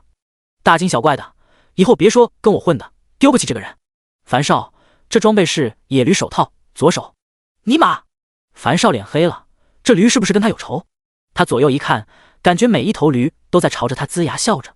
樊少，大神，我又爆了一件野驴手套，左手，我要哭死了，你安慰一下我。陈渊愣了，什么叫又？难道他爆了2件？这运气也太绝了。正在思考间，他杀的电鳗也爆了装备，竟然是一条腰带，海蛮腰带，品级白骨，气血加6，装备需求无。好东西啊！1点气血等于2点攻击加1点物理防御，攻击对他用处不大，但物理防御可是很有用的。原本大王乌贼的8次攻击能打出102点的伤害，多了6点物理防御就只能打出84点伤害，而现在陈渊的血量是45，他和7级怪的差距正在不断缩小。这么高兴的事情，陈渊当然要跟好朋友分享一下，于是就把海蛮腰带的属性发了过去。樊少痛苦的大叫一声，感觉承受到了10万点的暴击伤害。给我刷，继续刷野驴，老子就不相信还能给我爆出个野驴手套，左手。再拉一组人过来，再挖2个坑，老子不打出一个能穿的装备，老子就不出去，老子要看看驴还能犟得过我。5分钟后，一头野驴又爆装备了。樊少哈哈大笑，这次时来运转了，让我来开。他瞥了一眼，顿时眼皮直跳，竟然又是腰带。怀着激动的手，颤抖的心，他拿到了手里。奥利给！又！我操！樊少，大神，我真是怕了这驴了，我又爆了野驴手套，左手。一直没有爆装备的陈渊看到这话，突然心中一动，为什么他倒霉，自己总是感觉像笑呢？莫非自己又要爆装备了？哪种感觉越来越强烈，似乎是要爆发而出。下一刻，砰！电鳗死亡，地面上竟然真的出现一件装备，陈渊都惊呆了。樊少是不是自己的幸运星呢？他越倒霉，自己越幸运。以后自己是盼着他倒霉呢，还是盼着他倒霉呢？海蛮皮裤，品级白瓷，体质加6，生命值加10，佩戴要求无。这次竟然是主要加体质的，体质会影响生命值、能量值以及回血速度。1点体质等于5点生命加5点能量值加5点生命值小时的回血，6点体质足足带来了30点生命值的上限。这件竟然还是一个小极品，按理说有了6点的体质就应该不加其他属性了，竟然还多了生命值，这必须要谢谢樊少，要不是他，自己能有这么幸运。于是陈渊立刻把这个好消息分享给了好基友，樊少羡慕的都要质壁分离了。我与驴不共戴天！樊少的怒吼回荡在野驴区域，回应他的是一声声驴叫，昂昂昂。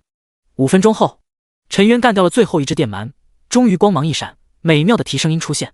您升级到5级，全面版加1，获得自由属性1点。按照老规矩，把自由属性点加到敏捷上。下一刻，陈渊的属性发生了天翻地覆的变化。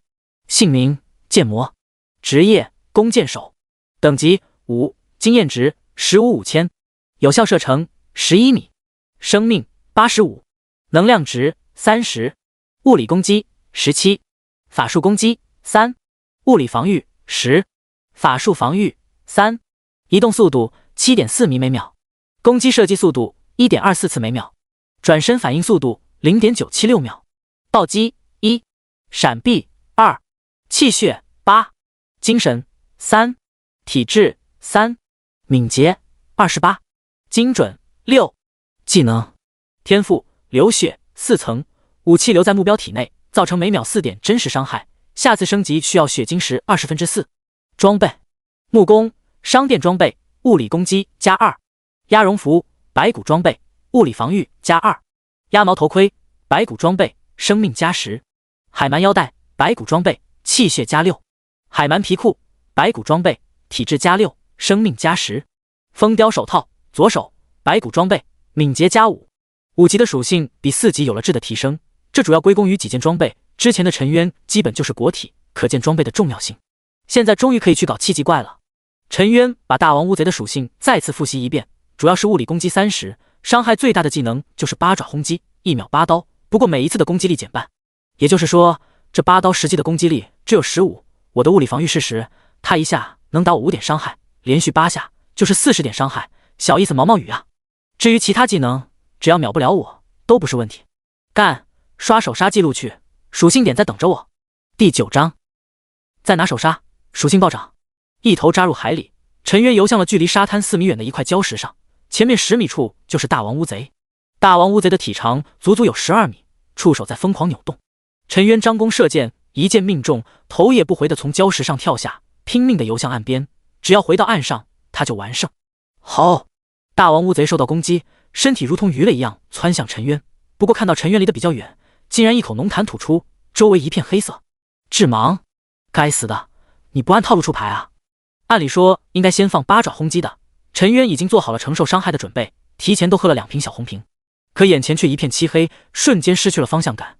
沉渊赶紧使用驱散药剂，哗啦一下，致盲状态消失，他瞬间找到方向，1000铜币没有白花。啪啪啪，一击不中的大王乌贼终于发动了攻击，八爪轰击疯狂地砸到沉渊的身上，沉渊血量一格格的掉，但是他血量回复的也很快，毕竟提前嗑药了。可那种火辣辣的疼痛却让沉渊的速度更快，拼了命的往前游。这可是100%的痛觉，太刺激了。当脚踩在了沙滩上，沉渊心中大定，快速的跑回陆地，然后回头就是一顿疯狂爆射。他现在射速非常快，又稳又准，不一会儿就在大王乌贼身上插满了箭矢。天赋流血已经升级到了4层，一支箭矢的固定伤害1秒4点，60秒就是240点，10支箭就是2400点伤害。大王乌贼也才4500的血，还不等沉渊射出50箭的时候，他直接就挂了。这期间，大王乌贼的出手已经缠上了沉渊，可是沉渊根本不怕，嗑药之后继续刚，论输出，叠加伤害才是最为变态的。砰！大王乌贼大爆，一把闪烁瓷白光芒的长弓出现。尼玛，终于出我用的武器了！沉渊兴奋的想要狂吼，一把捞了起来。乌贼触手弓，拥有此弓，你有触手怪一样的速度和距离。品级白骨，射程加7，敏捷加7，装备需求无。牛逼！这弓简直就是为他量身打造的，虽然没有加攻击力，但他缺的是攻击力吗？他缺的是射程，射程才是真理。有了这弓，他还需要游泳到礁石上引怪吗？直接在岸上就可以了。本来他破完手杀记录就准备回去刷6级的电鳗了，现在他就可以直接刷大王乌贼了。兴奋的沉渊甚至都差点忘了系统的手杀提示，他忘了，别人却没有忘。守在前海沙滩入口的小鬼子一边在周围练级杀鸡，一边等待着围攻沉渊，而他们等到的却是系统的公告：丁，玩家剑魔在开服23小时击杀7级大王乌贼，刷新了7级野怪的手杀记录，奖励铜币300，属性点7个。八嘎！小犬狗养愤怒的咆哮，他竟然没死，7级野怪也太没用了。雏田是我在一旁安慰道：社长大人，他把药用完了，总会出来的，杀了他，让他调级，爆他的装备，说不定还能拿到好东西。瑶溪，还是你知道我的心意，我也是这么想的，看来本社长还需要狠狠的奖励你。各个新手村的聊天频道中各种羡慕。1级玩家，我感觉自己已经麻木了。呜呜，妈妈问我反应为什么这么迟钝，我想说是被打击的。3级高手，实锤了，绝逼抽到了神级天赋或者道具，要不然怎么会有这么变态的伤害。2级普通玩家，对啊，我刚开服第1天，一直在搞基，我突然也想试一次噩梦难度，下次开新服，我要试一试，看能不能抽一个神级的道具或者天赋。3级公会玩家，就怕你试试就试试，学校为什么不主张你选这个？就是难度太大，100%的痛觉，野怪挠你一下，你受得了吗？9527新手村野驴区域，樊少看着公告嘴角直抽，虽然我知道一定能刷新手杀记录，可是你也不用这么快吧？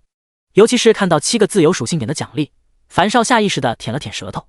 话说，剑魔光是奖励的自由属性点，貌似都比他最高的属性高了吧？想想就可怕。樊少大神，你不会又爆装备了吧？沉渊，是啊，一把破弓而已，没有什么值得大惊小怪的。樊少，我突然不想跟你说话了。陈渊此刻正在喜滋滋的加点7个属性，全加敏捷，还有长弓的7点敏捷，他一次性增加了14点敏捷，现在敏捷高达41点。他的移动速度已经高达 8.7 米每秒，攻击速度也高达 1.37 次每秒，距离2秒3刀的境界又近了一大步。站在海滩上，对准了远处的大王乌贼，直接就是一箭。他的有效射程已经高达18米，简直就是站着的超级炮台。这次他射的不是一只大王乌贼，而是同时射3只，抽空还能射一下电鳗。群刷，这才是群刷！要是其他人看到这一幕，一定会崩溃的。他们打个4级的野驴都需要组队，而陈渊已经可以群刷7级的大王乌贼。2个小时，陈渊疯狂的刷怪，光是大王乌贼足足清了41只，把这里的大王乌贼都快给刷光了。虽然深海还有8级怪，但那是剧毒水母，9级的野怪就距离它太远了，最起码距离海岸线要25米以上，远远超出了射程，必须冒着生死危险去引怪。算了，打完最后6只大王乌贼就回去，该是考虑怎么搞8级怪了。不得不说，破首杀记录真香，属性点对他的战力提升太大了，他现在能这么刷怪，就是破了首杀记录奖励的属性点起了作用。刷了4分钟，终于解决了最后一只大王乌贼。看着地面上一把闪闪发光的长刀，陈渊终于长舒一口气。这爆率也太低了，谁能像他一样无伤的刷大王乌贼呢？他顺手捞起了物品，乌贼触手刃，品级白骨，攻击加14，攻击速度加 0.1 次每秒。装备需求无。说实在的，这把武器属性还不如6级的海蛮电刃那把小极品，攻击和攻速一样，但少了攻击特效。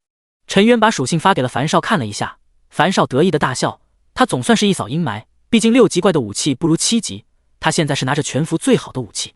樊少提醒道：“你别出来啊，那帮小鬼子在前海门口督着你呢。”是吗？陈渊嘴角含笑，巧了，杀完怪之后，他也该杀人了。3人图的称号以及饥渴难耐。第10章狂杀出来了。前海沙滩入口聚集了上百名玩家，专门看热闹。不得不说，这爱好贼好。无限游戏，除非进入副本或者特殊地图，一般都不会切换场地，没有一个特定的入口，就是连着的一片区域。所有大家都看到了陈渊背着长弓的身影。我去，他又爆装备了。是弓，看样子至少是6级的，或者就是7级的装备，差距也太大了吧？这把弓得多钱？一个厕所估计打不住，得再加一个洗手间。有人估算价值道，就是不知道他说的是哪里的房价。小犬狗养也听到了众人的议论，他的脸色一变，陈渊已经很厉害了，要是再有了一件趁手的武器，那伤害岂不是要做火箭的往上涨？可是他不能退，这是8旗公会给他的任务，必杀此人，阻止大炎国的天才崛起。杀！陈渊还没有靠近，小犬狗养就吼了出来，周围的人还没有动，嗖的一声，一支箭矢就穿透了他的裤裆。啊！小犬狗养双眼瞪大，发出了凄厉的嘶吼，夹着腿慢慢的像是鸭子一样坐在地上。抱歉了，射偏了，本来是想要射你肚子的。陈渊嘴里说着抱歉，手上的动作一点都不慢，再次射击，又是2箭扎在了小犬狗养的身上。恐怖的伤害出现，负12、13、12，负4、4、4，两组伤害，一组是普通攻击，一组是流血天赋的真实伤害。3箭射完，小犬狗养直接死了。砰！他原地爆炸，掉落了一件装备，看样子是一双靴子。无限游戏最为恐怖的就是死亡掉落的物品是按照品级最高的掉，鼓励玩家之间相互 PK， 也就是什么东西好，先掉什么。好东西啊！有人忍不住贪婪之心，立刻伸手去捡。PK 掉落的物品是没有归属权，任何人都可以拾取，不像是打怪掉落的物品，还有1分钟的保护机制。陈渊脸色一冷，朝着捡物品的人直接就是一剑。噗！剑矢穿透了那人的脑袋，疼得对方惨叫连连。可他还没有叫唤2声，直接就挂了，他自己的新手乌木剑都掉了。剑魔，你太过分了，我们可没有惹你，我们也是大炎国的，你怎么见人就杀？就是，你真的成了杀人狂魔了吗？陈渊没有回话，直接一箭射出，扑哧一声，箭矢定在说话那人的身上。那个人惨叫一声，疯狂的嗑药，可是悲哀的发现，流血伤害继续在收割他的生命，普通的小红瓶根本就回不上来。这人惨叫一声，到底身亡，装备爆了一地。这就是我的回答，谁要抢我的装备，就是死。别跟我提自己是大炎国的人，如果真的当自己是大炎国的人，就不该在这个时候抢我的战利品。想要道德绑架我，我可以很负责的告诉你们，我没有道德，谁也别想绑架我。陈渊非常霸道的摆明了自己的立场。而这个时候，小泉狗养那帮小鬼子已经冲了过来，人数足足50多人。危险了，弓箭手被近身了，这不等着死吗？有人叹息。而下一刻，让所有人都震撼的事情发生了，陈渊根本就不躲不闪，跟这些人玩起来近身肉搏。他就站在原地疯狂爆射，噗噗噗，3箭就带走一个人头。而那些人的武器也全部砍在了陈渊的身上，他们的等级最高的也才3级，全加力量加上装备，物理攻击也就撑死了13点。而陈渊物理防御都10点了，这些人打陈渊就是掉1-2点血。陈渊直接喝2个中红药，血量根本就掉不下去，甚至连强效疗伤药中平都省了。这还怎么打？他不是弓箭手吗？防御怎么这么高？他们以为靠着人数就可以堆死陈渊，可是陈渊不是野怪，不会被拉仇恨，他只会一箭又一箭的朝着一个人射击。小犬狗养这帮人已经彻底的崩溃了，这根本就不是 PK， 感觉像是打 BOSS， 还是那种可以回血的 BOSS。突然，陈渊眉头一挑，系统提示出现：叮，您击杀累计超过10人，3人图变成10人图，跟玩家 PK 的时候伤害增加 3%。有意思，别小看这 3%， 真要等级高了，伤害增加非常恐怖。都去死吧！陈渊射得更猛了，惨叫不断传来，小鬼子们终于怕了，撤，快撤！根本就打不过，留下也是送死，还要一人掉1个等级，还有1件装备，划不来。八嘎，他的伤害太高了。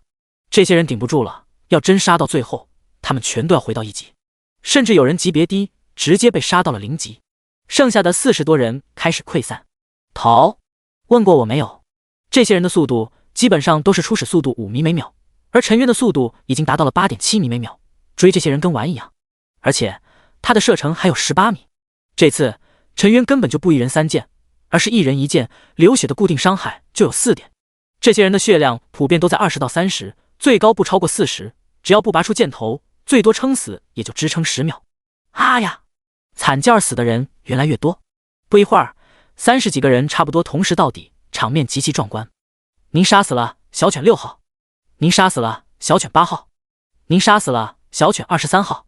这帮小鬼子真跟狗杠上了，竟然还编号了。陈渊嗤笑，手中的动作不停，继续射击，直到每个人身上都挂着1支箭，这才停手。让你们先跑10米，死吧！他轻轻地打了个响指，最后一人也惨叫一声，栽倒在地上。咕咚！很多人都咽了口唾沫，被眼前的一幕给震撼到了。四周鸦雀无声，再也没有人敢觊觎地上的装备。陈渊扫视一圈，发现了人群中还有一个小鬼子，是个女人。雏田是我，这不是跟小犬狗养搞破鞋的吗？女人发现了陈渊的目光，大惊失色，然后很快就换了一副妩媚的神态，搔首弄姿的道：剑魔君，我们可以谈谈，只要你投靠我们，我就是你的。说着，他还准备宽衣解带。骚，太骚了！很多人暗骂，眼睛却死死地盯着这女人。就在女人手刚放到腰带上的时候，嗖，一支箭矢穿透了她的眉心。女人发出了痛苦的质问：为什么？我不够美吗？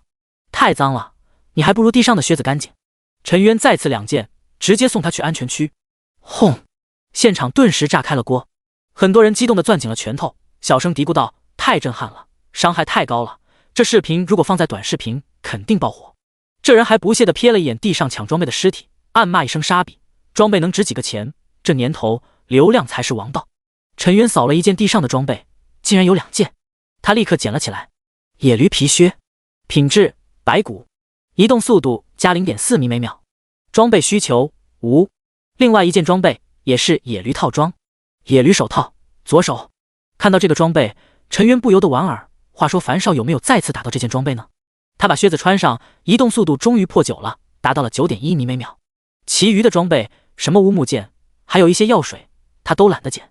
在拍卖行把野驴手套、左手、乌贼触手刃2件装备挂上去，然后标价为现金。游戏币暂时够用了，他还有2000多支箭以及大量的药品，足够他的消耗。也该是换点现金，给父母减轻压力了。进入安全区后，陈渊下线，想了想，打开微信群，在3个人的小群中学习委员飞雪。陈渊，问你一个高考题，新手怎么破铁背鳄鱼的防御？我觉得这道题高考必考。第11章，新的攻略，接到隐藏任务。陈渊的微信很长时间没有回复，他一看时间，竟然已经凌晨1点多了。母亲回来了，已经睡下，父亲竟然还没有回来，估计是晚班。他拿了一个馒头啃了起来，然后喝着白开水放点糖，突然感觉好心酸，家里竟然穷得连肥宅快乐水都没有准备。不对，是没有地方放冰箱。他听到了母亲打呼噜的声音，前世的母亲可是养尊处优，哪里会这样？为了不打扰母亲休息，陈渊把手机赶紧调成了静音，然后开始刷起了手机。这个时代，人们关注的不是擦边女主播，而是无限游戏的各种新闻。热搜第1名竟然就是他！震惊！2223伏开服第1天，惊现神秘弓箭手剑魔，连续破了4级、5级、6级、7级4个首杀记录。根据最新情报，剑魔竟然是单人刷怪。下面一片哗然，真的假的？我原本以为是刷怪千人队。尼玛，不是说弓箭手弱吗？这叫弱？要不是这游戏不能开挂，我早就举报他了。人们各种羡慕嫉妒恨，有人也提出了想知道剑魔是怎么办到的。很快，陈渊就发现了一个置顶高赞的帖子被顶了上来。物理探花很简单，首先剑魔一定是选择了噩梦难度，获得了一个神级的天赋或者道具。其次，剑魔对这个天赋或者道具是具有超级伤害的，而且极度贴合他的弓箭手职业。第三，我做一个大胆的猜测，应该是叠加伤害或者带有一定几率秒杀野怪的变态技能。第四，接下来他如果还是单打独斗，很难刷首杀记录了。8级怪铁背鳄鱼丢护甲非常高，而且这游戏很真实，商店里卖的普通剑士穿不透鳄鱼的护甲，那就无法带来伤害。至于新手村的其他8级怪，8级的剧毒水母离海岸太远，他必须在水里杀怪，完全是找死。8级的幻影蜘蛛可以用蜘蛛丝捆住人，然后召唤小蜘蛛，这个更难受。有点东西啊，这是个高手，起码是个理论高手。陈渊立刻一键3连，给他一个关注。接下来则是第2个热搜，竟然也是他的。剑魔新手村狂杀56人，竟然连大炎国的玩家也肆意屠戮，到底是人性的泯灭，还是道德的缺失？下面的回复两极分化，大部分人说杀得好，小鬼子就该干掉。另外一些人则是说，陈渊不应该连自己人也杀，简直丧心病狂。难道不清楚，这些人也许就是日后抗击游戏怪物的一员吗？他们甚至要求陈渊出来道歉，赔偿这些人的损失。道歉你大爷，杀比抢人家装备还有理了？有本事自己杀啊！物理探花直接开口大骂，他的粉丝明显很多，直接被置顶了。这兄弟还是个性情中人。陈渊继续刷手机，在咨询里面找自己需要的攻略，可是很显然，一些基础的东西有，比如各种野怪的数据，但高深或者是隐秘的就没有。这就跟现实社会一样，行业秘密只能是行业内的资深人士掌握的财富密码，而游戏中的密码对应的可不只是财富，还有无与伦比的超凡力量，这种秘密岂能轻传？此刻，小鬼国一个1级屋舍内，小犬狗养正谦卑地跪在地上，他的上手坐着一个中年男子。听到了小犬狗养的汇报，突然睁开眼，双眼血红，中间有一个3角形的大风车疯狂的旋转，小犬狗养就感到身体扭曲虚幻，被拉扯到了另一个空间。八嘎，废物！9527号新手村给你派了53人，你非但没有为我们打下根基，却让大炎国的天才崛起，你有罪！中年男子手里拿着武士刀，一刀一刀的割小犬狗养的肉，疼得他精神都要崩溃了。会长大人，饶命啊！我一定会杀了那个剑魔，游戏中不行，就在现实中解决他。有人突破10级，游戏就会降临现实一次，我一定会趁机杀了他。小犬狗养疯狂求饶，如同天神一样的声音传来。可画面破碎，中年男子的另一只眼睛突然旋转起来，身体就被无形的黑洞吸走，凭空消失了。神级忍者太可怕了！小犬狗养擦了擦额头的冷汗，他站起来，身体化作一团烟雾，也凭空消失。如果这里有游戏玩家的话，一定会认出两人的职业都是3转隐藏职业忍者。很显然，小犬狗养是在练小号。要是陈渊知道，一定骂他废物，连小号还这么废，太垃圾了。此刻的陈渊只是打了个喷嚏，这是谁在想我？思考间，手机响了，游戏委员飞雪回复了，还高考必考。可恶，你竟然学我说话的口气，该打3个锤脑袋的表情包点 JPG。飞雪打8级铁甲鳄鱼一般都是人海战术，引到岸上来杀，那时候玩家的等级比较高，装备好，当然能打出伤害。是的，所以8级的首杀记录足足有126个小时，是开服的第6天了。第一梯队的人差不多也刷到了4级的装备才能破防的。飞雪继续回复，当然如果想要高效率的击杀，就得炼制高等级的穿刺武器，去找铁匠铺老板接一个隐藏任务，他能给武器增加额外的穿刺效果。还真有。陈渊心中一喜，自己班的游戏委员不简单啊，学校都没有教过这个，他肯定是一个游戏2代。他果断地进入游戏。刚进入游戏，一个系统消息出现，你的装备乌贼触手刃被玩家樊少购买，竞拍价格大言币11万，扣除10%的手续费，您到账9.9万，9万9现金啊！就算是上一世家里有钱的时候，这些钱也不是个小数目，现在对他来说更是天文数字。但一看到购买人，陈渊就愣住了，随即给樊少发信息：怎么回事？你不是有更好的武器吗？还竞拍这个干什么？对方很快就回复了，语气幽怨的跟小姑娘差不多。樊少，大神，我是想要哄抬价格的，可谁想到竟然没有人上当了，我直接给拍卖成功了。陈渊，他还能说什么？人才啊！对方继续在喋喋不休的哭诉：大神啊，我本来反手就把这把刀又挂上去拍卖行，结果系统说我这种行为恶意哄抬价格，把这把武器封了，禁止交易、买卖、佩戴7天。7天后这武器都成白菜价了，根本不值钱了，我太惨了。你不是惨，你是傻。果然拍卖系统中各种嘲讽。樊少这傻逼承包了我1年的笑点，高价买低价卖，可还行。最关键的是他的武器还被封禁了，论骚操作我只服樊少。土豪人人得而诛之，系统爸爸干得漂亮。陈渊也是哭笑不得，自己的这个死党真是才艺无双，你不去演喜剧可惜了你的天赋了。他同情了一下樊少，但也就1秒钟吧，然后就赶快去铁匠铺。见到有人来，铁匠铺老板非常程式化的询问买什么东西。陈渊叹气道：我想要猎杀铁背鳄鱼，可惜不能穿透他的甲壳，不知道你有什么办法可以帮助我？哦，尊敬的勇士，我1万总算盼到了你了。这么多年我一直困在铁匠学徒的等级上，就是无法锻造出优秀的武器，就是因为我没有高等级的材料。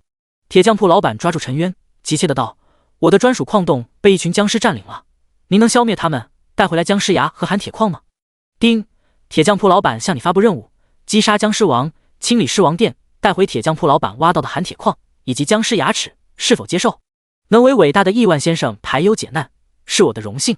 陈渊心想，飞雪这妮子果然后台很大，这种攻略可是从来没有听过的，甚至连学校都没有教。下一刻，亿万欣喜地揭开铁匠铺的地板，出现了一个可容纳1个人进入地道。陈渊毫不犹豫地进入，很快前方出现一个长长的甬道，后面就是一个巨大的广场，如同乒乓球拍子一样。好，他还没有站稳，3头身高达到4米，浑身散发出腐烂恶臭的僵尸就朝着他扑了过来，速度快到不可思议。白毛僵尸，等级6，生命3600，物理攻击24，物理防御10，攻击速度1次每秒，移动速度11米每秒。技能绿色尸毒，每秒让目标流失10点血量，持续时间30秒，可叠加其他持续伤害，主动释放或者死亡后被动释放。我操！陈渊暗骂，这里也太危险了，狭长的甬道如同一条直线，光滑平整，足够并排容纳5头僵尸，根本没有办法卡怪，只能眼睁睁看着3头僵尸扑了过来。拼了！第12章杀 BOSS。 陈渊直接给自己灌了2瓶中红药，然后举起箭矢朝着其中的一头白毛僵尸就爆射。噗噗噗，3箭命中。负9、8、10。陈渊的物理攻击是19，白毛僵尸的防御是10点，可以给白毛僵尸造成9点左右的伤害。负4、4、4。接下来就是流血伤害，陈渊只出了3箭，僵尸就已经冲到了陈渊的身上，他根本躲无可躲，只能硬扛。3头僵尸朝着陈渊疯狂攻击，然后3口毒雾就喷了出来。僵尸的物理攻击是24点，陈渊的防御是10点，一头僵尸就可以带走陈渊14点血量，3头就是42点左右的伤害。然后3口僵尸毒，一口就是10点每秒的伤害，可怕就是这毒也是能叠加的，3口就是30点伤害。刚刚接触的1秒钟，陈渊就被打出了高达72点的伤害。要知道，陈渊现在也才85点血量，一瞬间陈渊的血条差点消失了。妈的，幸亏我提前喝了2瓶中红药，不然连嗑药的机会都没有。他不敢耽搁，虽然2瓶中红药10秒钟可以回复160点血，1秒钟能回复16点血，可是他撑不住第2次攻击。陈渊果断地喝下强效疗伤药，中瓶血量拉满，然后再次射箭，对着第1头僵尸再来1箭。僵尸也没有闲着，再次攻击，又让陈宇只剩下16点血。不行，再这样下去肯定挂。陈渊喝下强效疗伤药后迅速撤退，从入口爬了出去，他全身绿油油的，血量也在疯狂的掉，再次喝了2瓶子中红药，他的血量才维持平衡。太危险了，这地图幸亏是副本类型的，要是其他地图这次肯定死了。等等吧，等第1头僵尸死了再下去。陈渊计算了一下，那头僵尸身上挂了4支箭，4层流泻效果，1秒钟可以造成16点伤害，60秒就是960点伤害。僵尸只有3600点血，最多不超过4分钟，这头僵尸就得死。果然，在3分26秒的时候，系统提示出现：丁，你杀死白毛僵尸，获得经验值30，越级击杀获得经验值5点。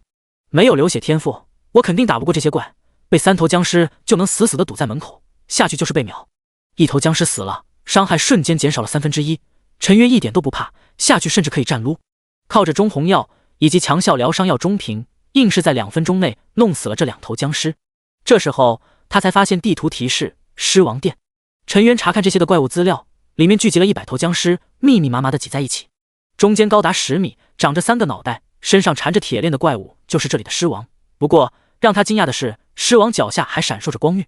BOSS， 我竟然碰到了一个小 BOSS， 腐烂狮王，白骨级 BOSS。铁匠学徒们嘶吼，尸体结合在一起的怪物。等级7，生命值8000，攻击45，防御19，攻击速度 1.5 次每秒，移动速度15米每秒。技能一绿色尸毒，每秒让目标流失20点血量，持续时间60秒，可叠加其他持续伤害，冷却时间1分钟。2红色尸毒，降低目标10点物理防御，10点魔法防御，持续时间60秒，冷却时间3分钟。3灰色尸毒，降低目标10米每秒的移动速度，持续时间60秒，冷却时间5分钟。我去，这不愧是 BOSS， 太变态了！尤其是降低目标的移动速度的这个，简直天克弓箭手，想要跟他玩放风筝，简直做梦。最关键的是，他有一群小弟，在狭窄的地形堪称无敌。可要陈渊放弃猎杀这头 BOSS， 他却不愿意。首选是 BOSS 有丰厚的奖励，其次关系到8级怪的首杀记录。现在才开服第2天，就算是叫上樊少他们，也没有人能抗住8级怪的冲锋，必须拿下。陈渊在心里计算着，只要能射这头 BOSS 几箭，哪怕就是几箭，依靠流血效果也能磨死他。就是自己逃生的问题，怎么坑下 BOSS 的攻击？突然，陈渊想到了游戏委婉飞雪让他买的驱散药剂，貌似还剩下了1瓶，顿时心中有了主意。他再也不迟疑，上前几步，跟 BOSS 的距离刚好在18米，进入了射程。他抬起手中的乌贼触手弓，嗖就是一箭，正好命中狮王的胸膛，箭矢爆出了一朵绿色的血花，浓重的尸臭味弥漫开来。-1，好吧，还没能破防。-4，黑色的固定伤害升起，陈渊心中大定，但他却没有跑，一箭不够，他继续射箭，噗噗，又是2箭。陈渊的攻击速度已经高达 1.37 次每秒，射了第一箭，狮王有了一个反应时间，大概也就1秒左右，这个就是转身反应时间。谁先手，谁占便宜。然后当陈渊射出第2箭的时候，狮王以及身边的100多头僵尸开始奔跑，狮王的速度太快，直接甩开了其他僵尸。当第3箭射到了狮王的身上，狮王已经跑到了陈渊的身前，对着陈渊就是一爪子。-35，陈渊的血量猛然掉了快一半，陈渊果断的喝药，然后拔腿就跑。狮王怒吼，张口就是尸毒喷出，绿色、红色、灰色3种气体一起出现。陈渊的防御被清零，速度被清零，简直等于站着挨打。后面那群僵尸也要冲过来了，如果被狮王定住，再来2头僵尸就可以秒他。陈渊挥手撒出驱散药剂，解除了自己的负面状态。恢复速度的陈渊头也不回地跑向了出口，背后还是挨了狮王一爪子。-45，满额的普攻伤害。-20，绿毒伤害。可是陈渊已经在疯狂嗑药了，一个强效疗伤药瞬间回满，头也不回地冲向了入口，然后跑了上去。好！狮王愤怒地在下面疯狂地砸着矿洞，可是僵尸巨大的身形根本爬不出来，只能无能狂怒。陈渊心有余悸地拍拍胸膛，一屁股坐在地上，差点挂了呀。旁边的铁匠铺老板一万关切地问：尊敬的勇士，难道你也无法解决狮王吗？我难道一辈子要当一个学徒？陈渊笑了笑，我已经解决了。是的，已经结束了。虽然只有3支箭，可是1支箭的流血固定伤害就是4点，3支就是12点，1秒12点伤害，狮王8000的生命值，也就是667秒可以干掉，算起来也就11分钟而已，而且还不用自己动手。挂着流血伤害，狮王一直处于战斗状态，他是无法被动回血的，但狮王却没有主动回血技能，只能等死。在铁匠铺老板一脸懵逼的表情中，陈渊走出去，利用11分钟去刷新守村门口的怪了，不能浪费1分1秒的时间。这次他连3级的疯狗一起刷。陈渊一口气拉了100多只怪，为了节省时间，他每一只怪身上都射了2箭。6分钟后，100多只怪全部爆开。可惜这次竟然没有爆出装备，只有52个铜币。唯一值得庆幸的是，血晶石又到了2颗。丁，玩家的血晶石已经到达20个，流血天赋升级到5层。5层流血，武器插入目标体内，每秒可以造成5点固定伤害，可叠加下次升级需要血晶石灵50。周围的玩家很是郁闷，那不是剑魔吗？他怎么来刷小怪了？天哪，大神还跟我们抢怪，还让不让人活了？刷怪的速度也太快了吧！大神带我，我身娇体柔，随叫随到，游戏内外都可以。陈渊才懒得带人升级呢，就算是妹子也不行，女人只会影响他变强的速度。无论现实还是游戏，你弱小的时候，你去帮人，别人还以为你巴结他；只要当你强大了，别人求到你头上了，你去帮忙，这才是人情。所以陈渊绝对不会傻乎乎的去帮任何一个人，哪怕是死党也不行。算算时间，狮王也该差不多了。再次刷完一波怪之后，一则系统公告出现：叮，恭喜玩家剑魔斩杀开服以来的第一个 BOSS 腐烂狮王，得到首杀奖励，自由属性点5个，铜币200。这一刻全服炸了。2级普通玩家，什么玩意？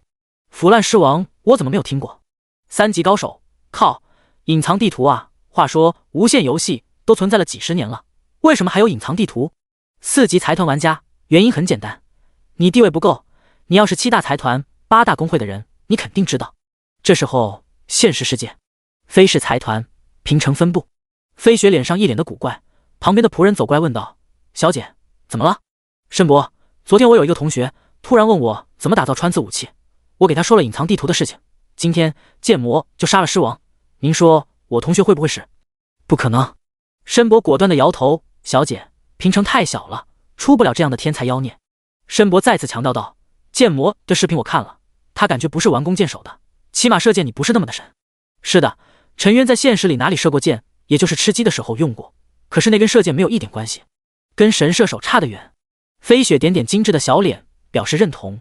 申伯继续分析道，小姐，剑魔此人除了剑术不行，其他游戏技能堪称顶级，走位、拉怪，尤其是对游戏的理解都不像是一个新人。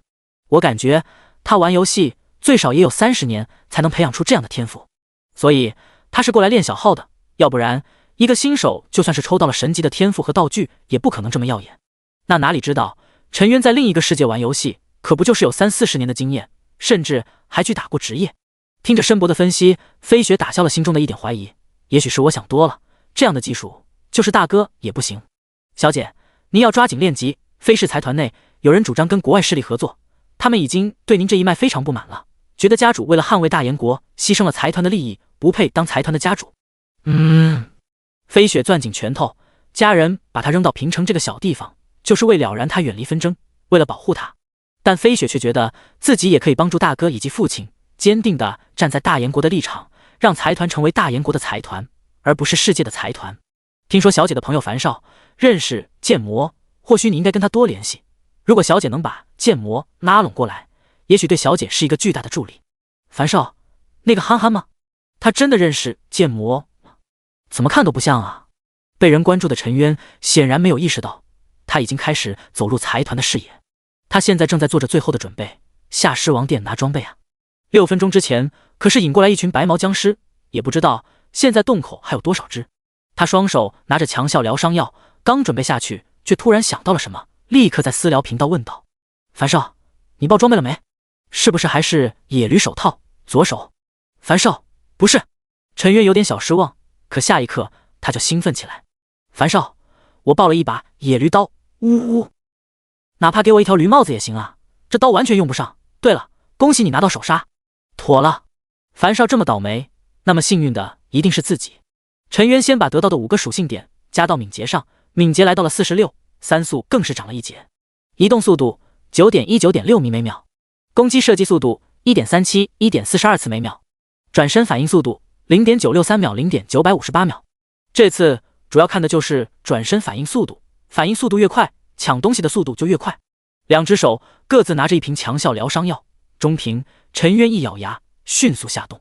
好，刚出现在狮王殿，5头僵尸朝着他就是一爪子，14、13、15、11、12，一秒直接打掉他65点血。陈渊立刻嗑药，根本不反击，快速的抓向了地面上爆的物品，然后不管血量还有多少，再次喝了一瓶强效疗伤药，这才出现在了铁匠铺的洞口。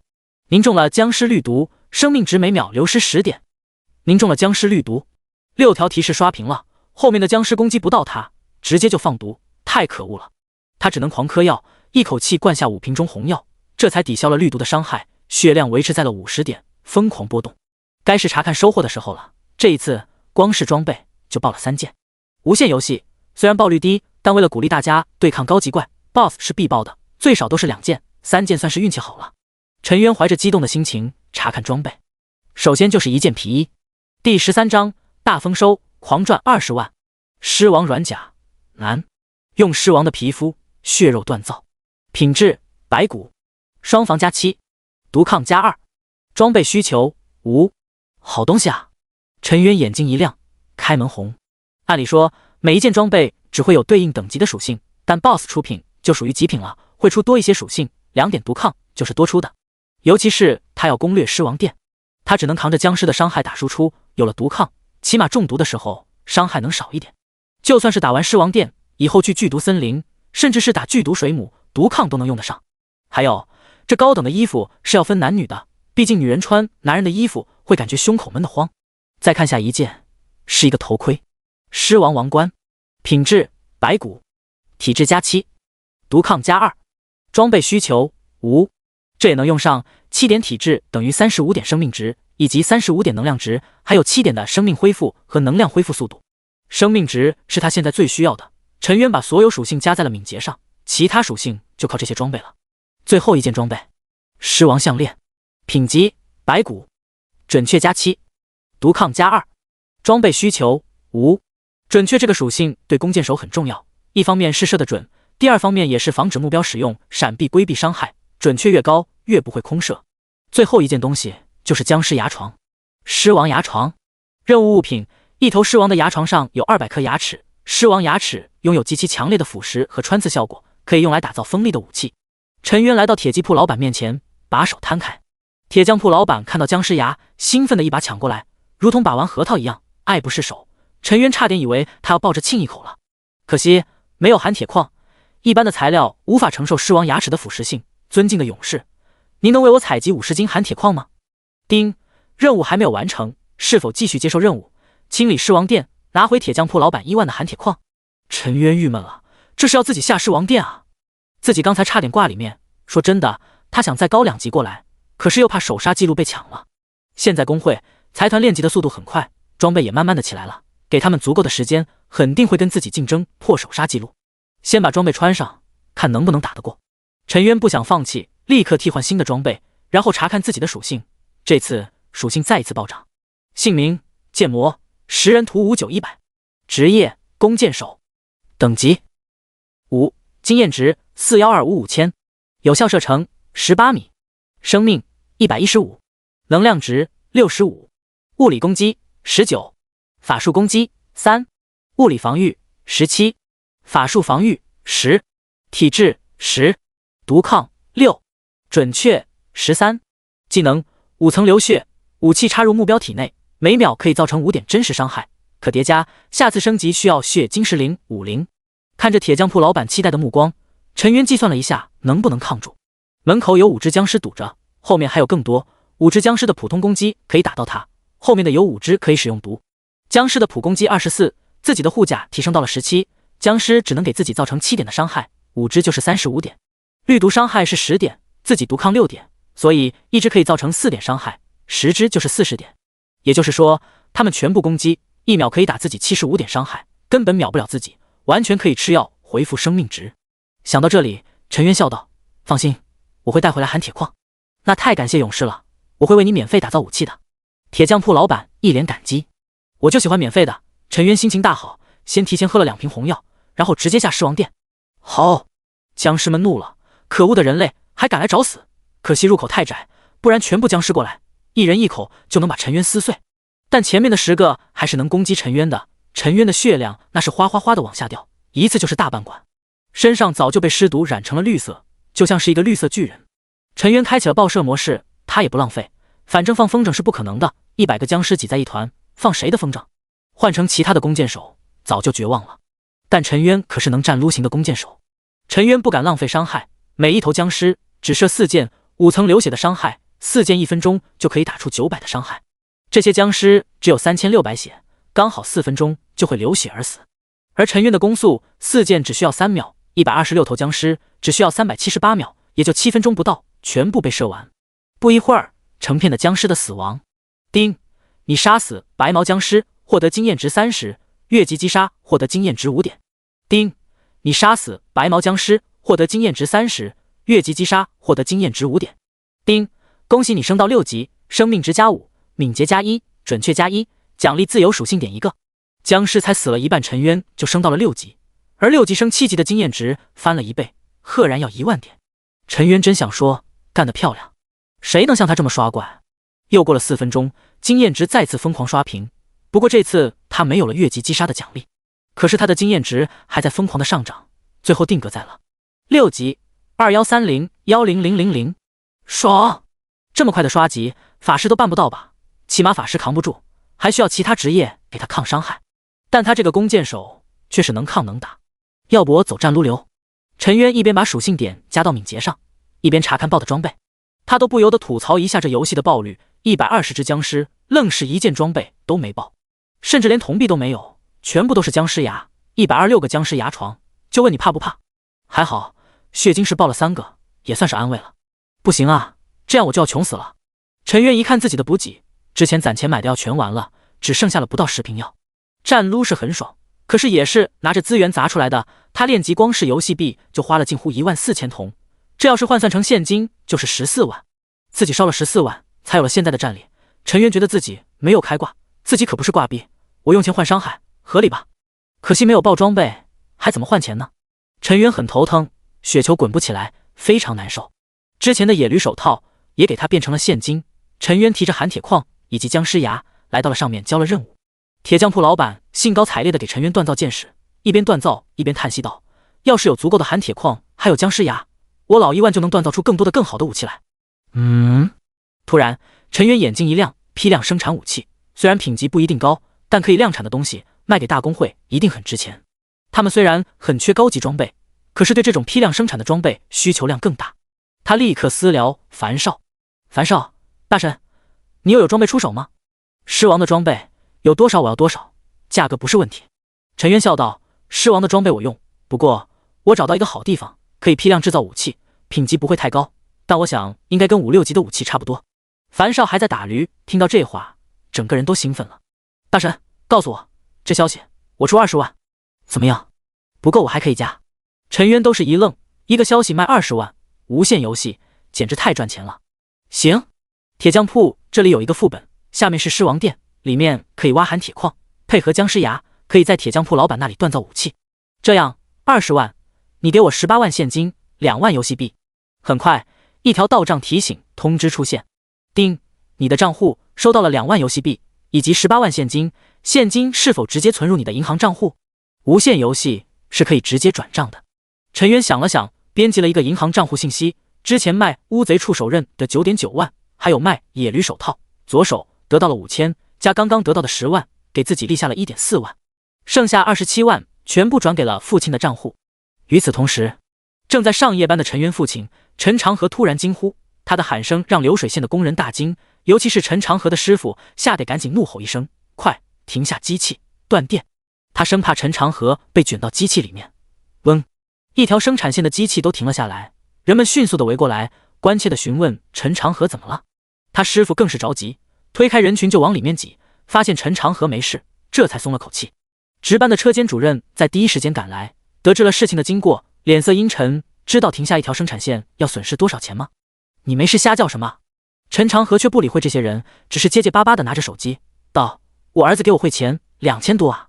他不敢说是27万，害怕儿子被人惦记，直接抹了个0。周围人都是一愣，随即有人问道：你儿子打游戏赚的？刚进游戏就能赚钱，肯定是打到极品装备了。你儿子真牛，以后你就要享福了。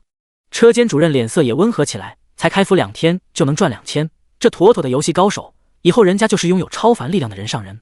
老陈啊，你这年纪也大了，上第一线工作不合适，我给你一个质检员的工作，以后危险的活你就别干了。陈长河愣住了，这怎么行？怎么不行？我说行就行，以后你儿子出息了，别忘了我就行。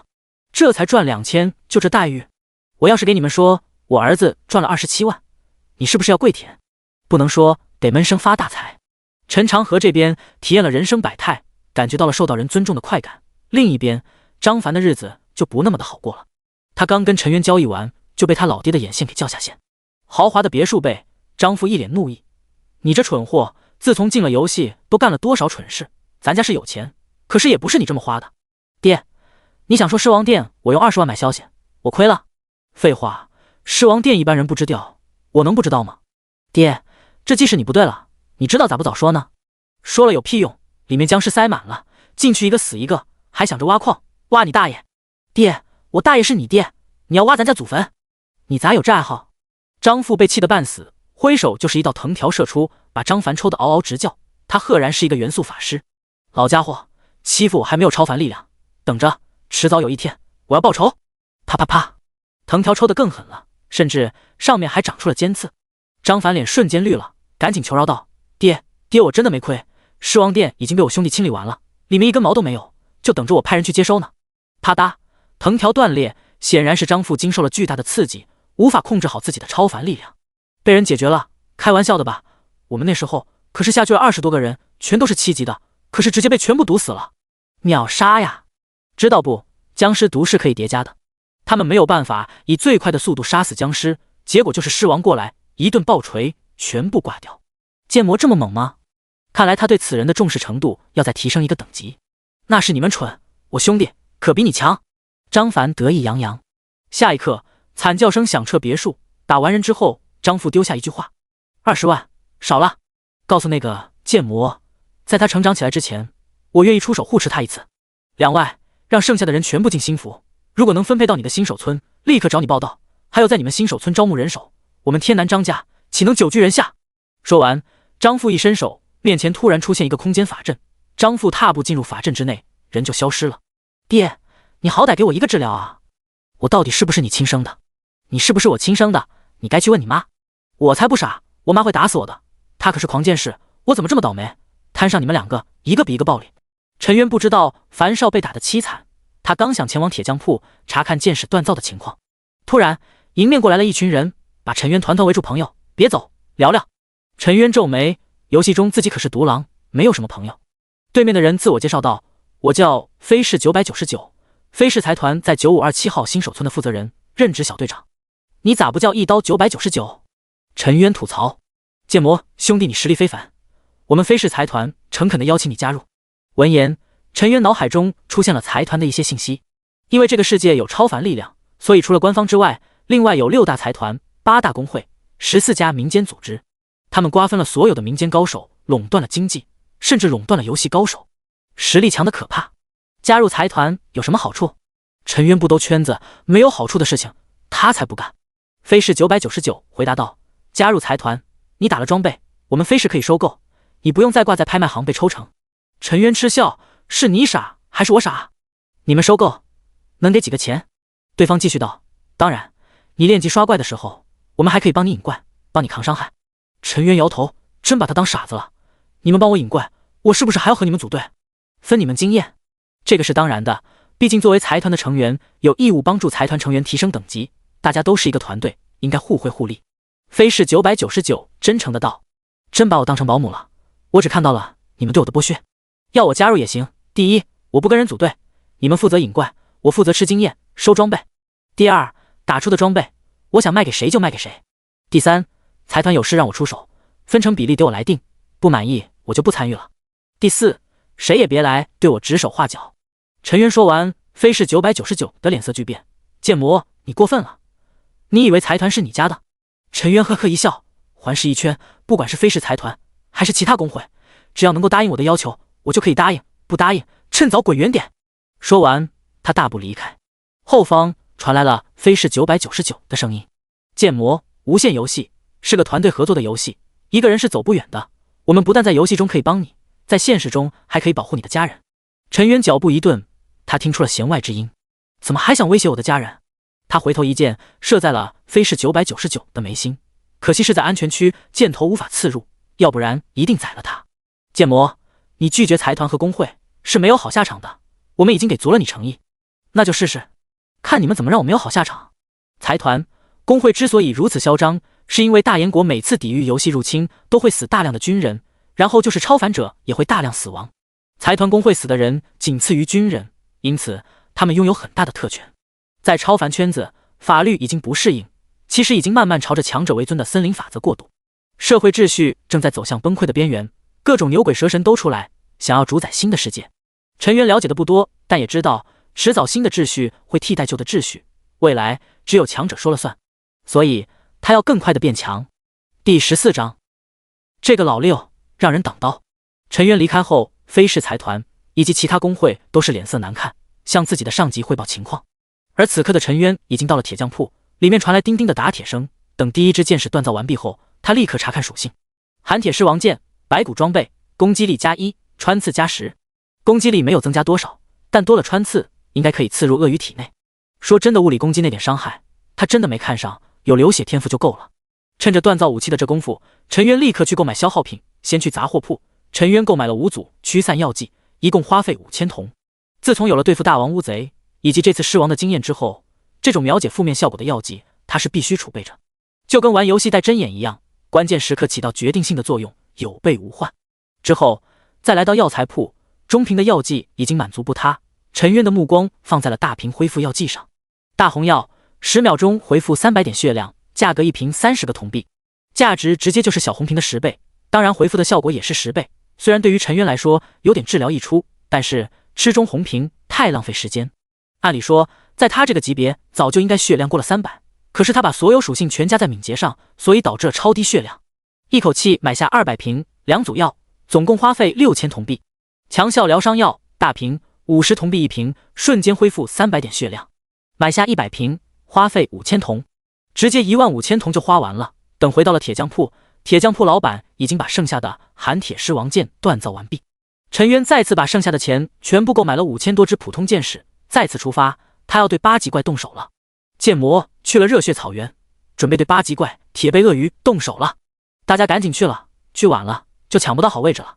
看热闹是人们的天性，当然很多人还经营着自己的短视频账号，这种破手杀记录的视频在网络上可是非常吃香的。一条100万级流量的短视频，光是广告费就得6位数起步。当然很多人也有其他想法，陈渊过去打8级怪，是不是沿途就要清理5级、6级、7级的怪？这会打出一片空地，他们好抢占位置，等待下一波野怪刷新。毕竟新刷新的野怪数量远远不如刚开始开服那么密集，他们也就能站稳脚跟，不用一下子就怪给群殴了。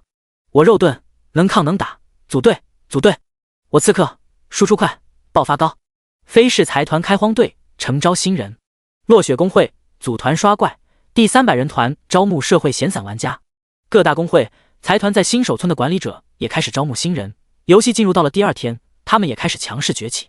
陈渊没有理会这群玩家，愿意跟着就跟着，反正地图那么大，他也不能霸道的不让人去热血草原。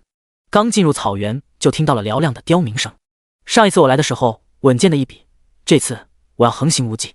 他再也不沿着河道前行，就这么大摇大摆的沿着直线赶往死亡湖泊。突然一只大雕俯冲而下，陈渊不躲不闪，抬起手中的弓箭疯狂爆射，噗噗噗。等大雕冲下来狠狠地啄了一下陈渊后，还没等飞起来进行第2次攻击，他的尸体瞬间就躺在了陈渊的脚下。傻雕，还以为我是昨天的我吗？不是了。陈渊快速的推进，碰到的野怪不管是6级的豹子、死亡水牛还是7级的狮子，一律横推。太快了，这还是弓箭手吗？感觉刺客的爆发也就是这样了。关键是他还能群刷。这些玩家终于见识到了陈渊的可怕，之前陈渊刷的都是小怪，他们没有感觉，现在陈渊刷的是他们不敢打的大怪。一些人真是羡慕的质壁分离了。而让他们更羡慕的是，陈渊竟然又爆出了一件装备，毕竟一路上刷了上百只怪。豹纹手套，右手，品质白骨，敏捷+6，装备需求无。陈渊把手套戴上，敏捷赫然达到了52点，移动速度10.4米每秒，攻击速度也终于突破到了1.5次每秒，达到了2秒3刀。很快他就来到了死亡湖泊，巨大的湖泊如同深渊之眼，一条条10多长的森蚺，或者在水里，或者盘踞在参天大树上，感觉特别瘆人。如果这不是游戏，陈渊就有种拔腿就跑的冲动。他不急着打怪，而是看向了后面，大声呵斥道：诸位是不是该走了？打这种级别的怪，最怕就是有人捣乱，万一有人破坏，冒死引过来一群鳄鱼，陈渊就要被秒杀。飞氏999双手抱胸，哼道：咋了？这死亡湖泊是你家的？我们也来这里刷怪，不行吗？落雪工会的小队长落雪111也表示赞同，太霸道了，大家说是不是？后面庆氏、姬氏还有几家工会都在起哄，陈渊不加入财团和工会是损害了他们的利益，对付这样的人，财团和工会都是联手打压。普通玩家看出了端倪，纷纷远离，也不敢说财团和工会的坏话，毕竟他们知道，人家不管是在游戏还是在现实，都是惹不起的爸爸。普通玩家离开，这里还剩下了150多名工会玩家。陈渊冷笑一声，既然你们要找死，那就别怪我了。他不再废话，反正这群人肯定不会走，还想着捡便宜，那么你们就死在这里吧。陈渊小心翼翼地走向湖泊，目标死死地锁定在一只鳄鱼身上。这只鳄鱼周围没有其他怪，离死亡湖泊比较远，算是一个落单的铁背鳄鱼。等级8级，生命值7200，物理攻击27，攻击速度1次每秒，物理防御25，移动速度13米每秒，水中18米每秒。技能一撕裂，被鳄鱼普通咬中，有 50% 的概率触发撕裂效果，每秒流血20点，持续时间1分钟。2死亡翻滚，咬住敌人疯狂旋转，造成3倍的物理伤害，必然触发撕裂效果，每秒流血20点，持续时间1分钟，技能冷却时间1分钟。3铁甲武装，全身甲胄如同金铁，防御暴增3倍，持续时间1分钟，冷却时间5分钟。就是你了。陈渊拔出寒铁狮王剑，嗖的一声，一剑射向鳄鱼。-1强制伤害，陈渊的普通攻击也才19，根本破不了防御，但有着10点穿刺，锋利的箭头还是扎入到了鳄鱼的体内，并未没有掉落。-5黑色的固定伤害出现，成了，只要能让箭头扎入，他就能击杀鳄鱼。陈渊再次抬手，他要争取多射几箭，可是第二箭刚射出，铁背鳄鱼发出了一声怒吼，然后身上的鳄鱼盔甲竟然闪耀出了金属的色泽。正式技能铁甲武装，防御瞬间暴涨3倍，到了可怕的75点。就算有寒铁狮王剑，还是无法穿透，火星四射之下，箭头崩飞，掉入了湖中。飞士999摇头，剑魔失算了，铁甲鳄鱼的这个技能要持续1分钟，他要撑过1分钟才行，这1分钟铁甲鳄鱼就是无敌的。的确是这样，没有办法破防，箭都射不进去，还怎么打出伤害？他死了，我们岂不是可以捡装备了？大红明啊！有一些小机灵鬼打起了注意，其他财团工会的人对视一眼，本来还想着搞破坏，这次连动手都省下了。陈渊心中冷笑，他一点也不慌，反而直接冲向了人群。为什么让你们看热闹？就是想着关键时刻让你们当替死鬼，大家一起帮忙分担一下仇恨。你们死了，我会替你们保管好装备的，大家可以在拍卖行自行竞拍。陈渊哈哈大笑，我是跑不过鳄鱼，但只要跑得过你们就行。围观是有风险的。好，身后的鳄鱼迈开粗壮有力的4条腿，疯狂的陈渊，但陈渊的速度太快，早就跑到了人群的后方。鳄鱼大嘴一张开，咬住一人就是死亡翻滚，这人瞬间被秒。该死的，跑啊！这些财团工会的人再也不围观了，围观真的会死人的。剑魔，你的心太黑了。老六，这绝对是一个老六，太特么的气人了。人们怒骂，飞士999还威胁道，我们是飞士财团的，不要把怪引过来，否则飞士跟你不死不休。我们是落雪工会，剑魔你是很厉害，可是得罪了6大财团8大工会，等你进入主城后会有人收拾你的，是吗？他陈渊最讨厌被人威胁，工会很厉害吗？财团很霸道吗？统统去死吧！陈渊的速度高达 10.4 米每秒，而这些人的速度最高也就不超过7米每秒。鳄鱼想要攻击他，就必须先要弄死陈渊身后的敌人。陈渊就是把鳄鱼往这些人身后引，尤其是那些财团和工会的，别人可以不死，他们必须死。鳄鱼杀人的速度非常快，几乎就是2秒一个，速度快得不可思议。啊！惨叫声不断传来，这些人躺在地上也不下线，疯狂的咒骂：剑魔，你不得好死！等着，迟早我们会回来的报仇的。陈渊这会非常悠闲，前面有那么多人抗伤害，他根本不用自己动手，连药都不用吃。终于1分钟过去了，围观的人死了一少半，陈渊也不着急，朝着铁背鳄鱼又射了3箭，带着鳄鱼继续跑。2分钟后，围观的100多人全部死光了，陈渊这才把剩余的寒铁狮王剑全部插在鳄鱼的体内。谢谢啊，要不是你们，也许我打8级的怪还可能会挂，但有了你们，我一瓶药都没喝，真爽。挂是不可能挂的，这就是为了气人。黑色的土地上躺了一地的尸体，要不是不能动，都想给陈渊集体竖一个中指，这人心太黑了。20秒钟后，一条提示出现，你击杀了铁甲鳄鱼，获得经验值40，越级击杀获得额外奖励10点。紧接着一个公告响彻全服，恭喜玩家剑魔开服31小时46分钟，击杀8级怪铁甲鳄鱼，奖励铜币400，属性点8个。狗贼，去死！剑魔，我问候你全家。陈渊看着这些人的谩骂，回道：看来你们还没有死够，下次让你们再死一次。9528好新手村的这些人疯狂的咒骂，可是其他服的玩家们纷纷打出了666。4级高手，大神不愧是大神，这么快就把铁甲鳄鱼给干掉了。照这个速度，他恐怕5天就能出新手村了。4级攻略大神，我去，速度太快了！我记得以前最高纪录是10天。就在人们羡慕嫉妒的时候，陈渊却不慢地踢了一下鳄鱼的尸体，骂道：穷鬼，啥都没爆。铁背鳄鱼虽然没爆，但玩家爆了呀。玩家死亡是必爆装备的。陈渊看着一地的装备，开始寻找自己能用的。很快，一件装备让他眼睛一亮：风雕护腕，左手，品级白骨，敏捷加5。装备需求无。无限游戏中首饰分为护腕、手套、戒指、项链，其中护腕、手套、戒指是分左右手的。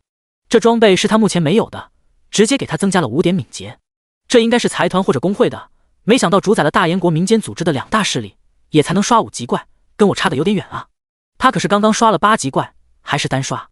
再看看其他装备，大多数都是2级的白鹅装备，3级的疯狗装备都少，还有2件4级的野驴装备，但都是他不需要的衣服。把3级以上的装备收起来后，陈渊习惯性的把奖励的8个属性点全部加在敏捷上。他的敏捷从57点直接上涨到了65点，攻击速度、移动速度都有了大幅度的提升。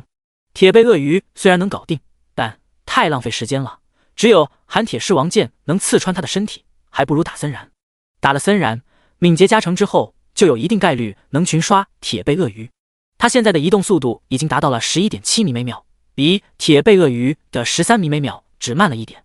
杀了9级怪是有自由属性点奖励的，速度就会暴增，只要跟铁背鳄鱼差不多就可以遛狗了。群刷8级怪，想想都刺激，经验、装备还有血晶时，他的实力会在瞬间暴涨。陈渊把目光投向了森然。森然等级9级，生命值9100，物理攻击32，攻击速度1次每秒，物理防御19，移动速度15米每秒，水中15米每秒。技能一死亡缠绕，用蟒身缠绕住猎物，每秒可以造成30点真实伤害，技能冷却时间1分钟。2大口吞吃，碰到猎物之后一口吞下，每秒造成80点真实伤害，冷却时间2分钟。3死亡鞭挞，疯狂甩尾攻击，攻击速度暴增4倍，持续时间1秒，冷却时间10秒。自己能干掉他吗？第15章，我要起飞了。陈渊心里暗暗盘算单刷9级怪森然的可能性。森然的普通对他的伤害威胁不大，威胁比较大的是3个技能：死亡鞭挞、死亡缠绕以及大口吞吃。死亡鞭挞1秒4下普通攻击，陈渊的物理防御高达17点，承受4下也就60点伤害。但大口吞吃技能就危险了，每秒80点真实伤害，陈渊115的血量也就2秒就挂了。不过幸好这个技能有冷却时间2分钟，我只要夺过大口吞吃，然后不让第2个技能把我捆成粽子，2分钟打满伤害，怎么都能干掉9级的森然。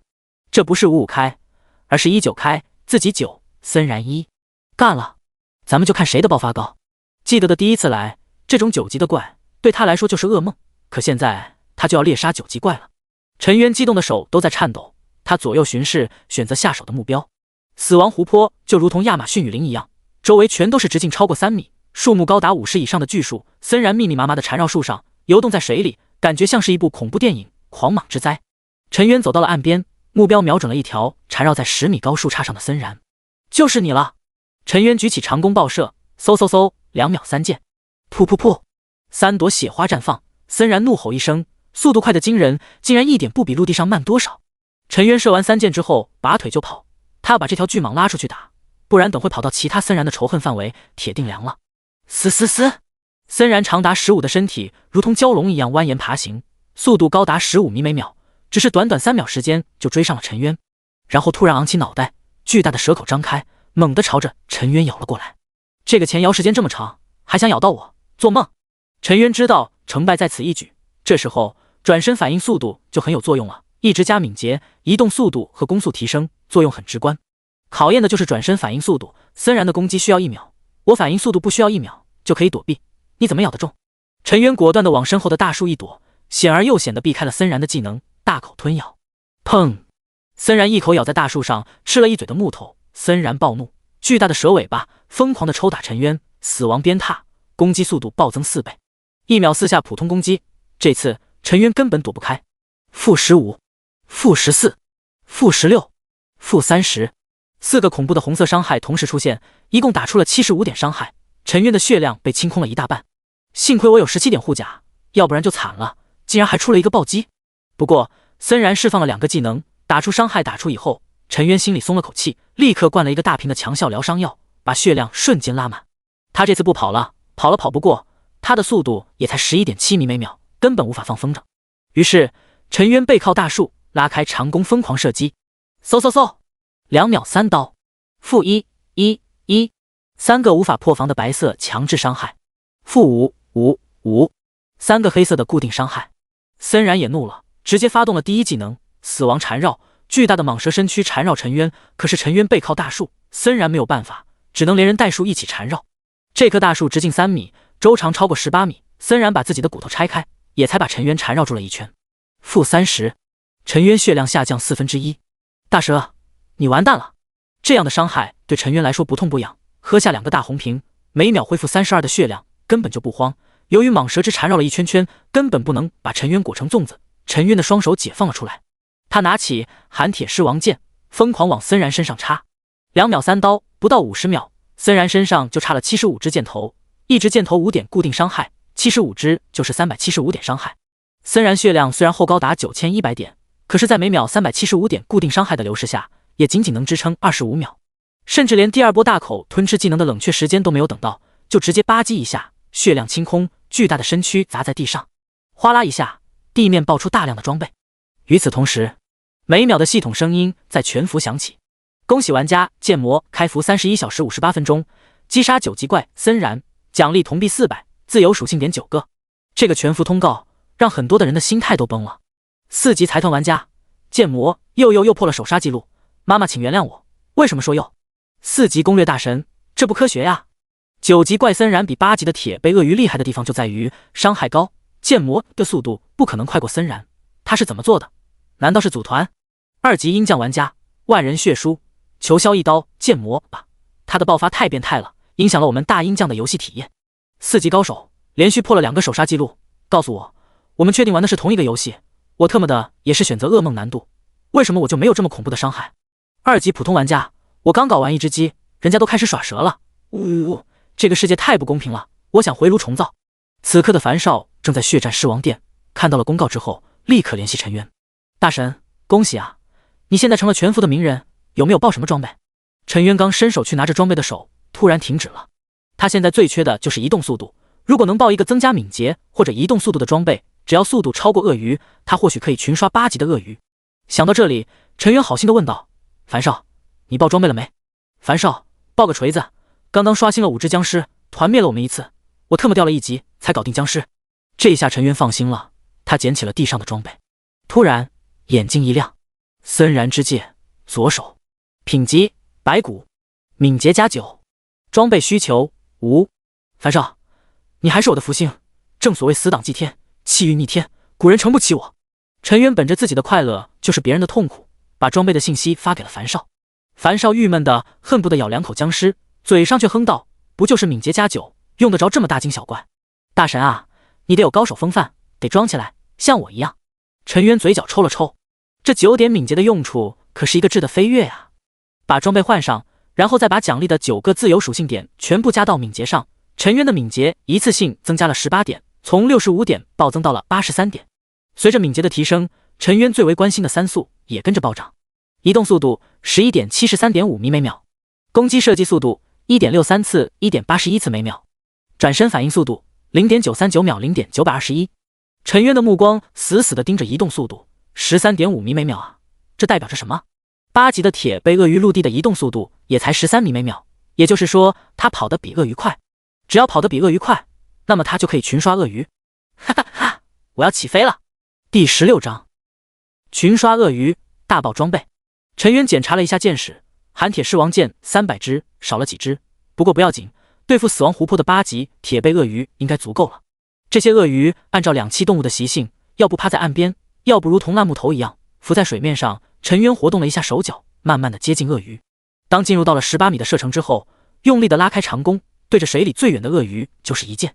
14点的准确，让陈渊可以在射程内射中一只鸡，更别说体长5米的鳄鱼。噗！一抹血花炸开，鳄鱼发出了愤怒的嘶吼，立刻锁定陈渊，朝着他冲了过来。嗖嗖嗖！陈渊手中的动作没有停，攻击速度高达 1.8亿次每秒，都快接近1秒2刀了。箭矢命中了另外3头鳄鱼，陈渊继续拉怪，嗖嗖嗖！和快湖里面离得比较远的几只鳄鱼被射中之后，陈渊才开始奔跑。他围绕着死亡湖泊转圈，只要在他射程之内的鳄鱼就会被射上一箭。当然，这期间也很凶险，陈渊必须要避开森然的仇恨范围，有时候不得不带着鳄鱼多折返一下。鳄鱼少的时候，他还能无伤拉怪，可是鳄鱼多了，他就不得不承受攻击。幸好他的速度比鳄鱼快，吃一下攻击之后，很快就跟鳄鱼拉开距离。他可以避开森然的仇恨范围，但鳄鱼避不开，有时候森然就跟鳄鱼打了起来，陈渊也没有空理会。反正那些鳄鱼身上都插着剑，只要他打出伤害，鳄鱼被野怪杀死了，也算他的经验值。就这样，5分钟之后，陈渊屁股后面跟着竟然200多头鳄鱼。遛狗开始了。陈渊拉怪拉的已经差不多了，湖中间还有超过一半的鳄鱼没有拉到，可是太远了，而且很多离森然比较近，他也不敢拉。但一次性刷280多头鳄鱼已经够震撼了。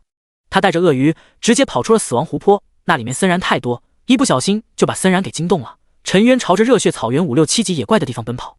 此刻，热血草原上各大财团工会已经组建了10几个百人团，在这里开荒。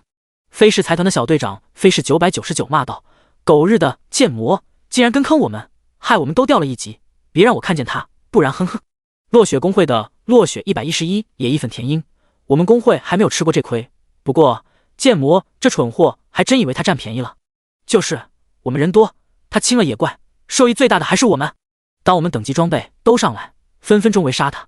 财团的世界中，普通人可以赚，但财团永远不会亏。6大财团8大工会虽然没有到齐，但也有几家在这个新手村扎下了根，他们都在讨论如何对付陈渊。就在这个时候，前方放哨的人脸色一变：“不好了，8级铁甲鳄鱼过来了！”闻言，飞氏999大骂：“胡说八道！这里是5级怪的区域，8级怪怎么可能过来？就是6级怪，只要不拉仇恨，都不可能跑到5级的怪的区域。”放哨的焦急的道：“小队长，真的来了好多，你说的跟真的一样，要是胡说，小心我扣你工资。”飞氏999骂骂咧咧，现在这些开荒的人素质太差，一点游戏常识都没有。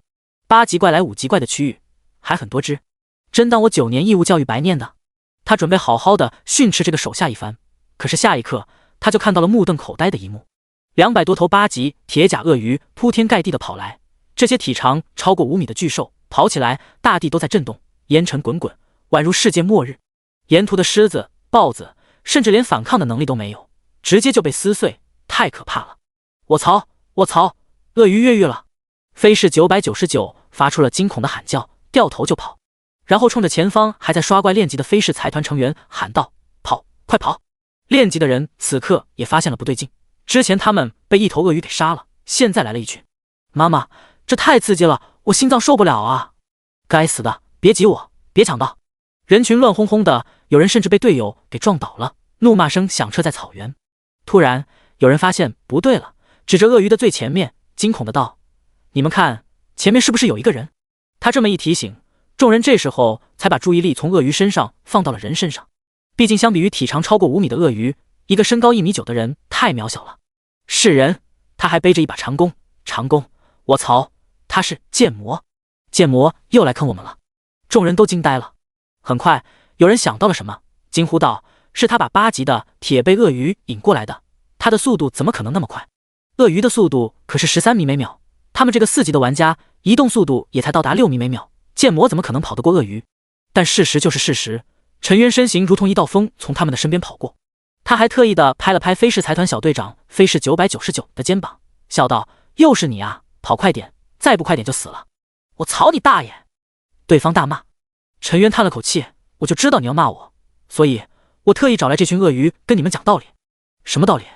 对方一愣：“能动手就别避避，敢找我的麻烦都得死！”陈渊哈哈大笑：“之前财团工会那么多人跑去围观自己，要是没有点捡便宜的心思，谁信？”陈渊两世为人，早就在社会上摸爬滚打，他喜欢把危险扼杀在摇篮中。既然要跟我作对，我就先让你们掉层皮，在9527号新手村，你们就别想着起来。财团和工会的人彻底怒了。剑魔，你不应该叫剑魔，你应该叫剑魔，犯贱的剑。剑魔，你等着，迟早我们会报仇的。啊！一声惨叫，飞氏财团的小队长被鳄鱼一口咬中，直接挂了。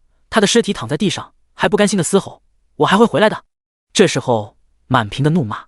陈渊掏了掏耳朵，一边跑一边叹气道：“我想要当一个好人，但如果你们还要逼我的话，小心下次还让你们再死一次。”瞬间，所有人闭嘴了。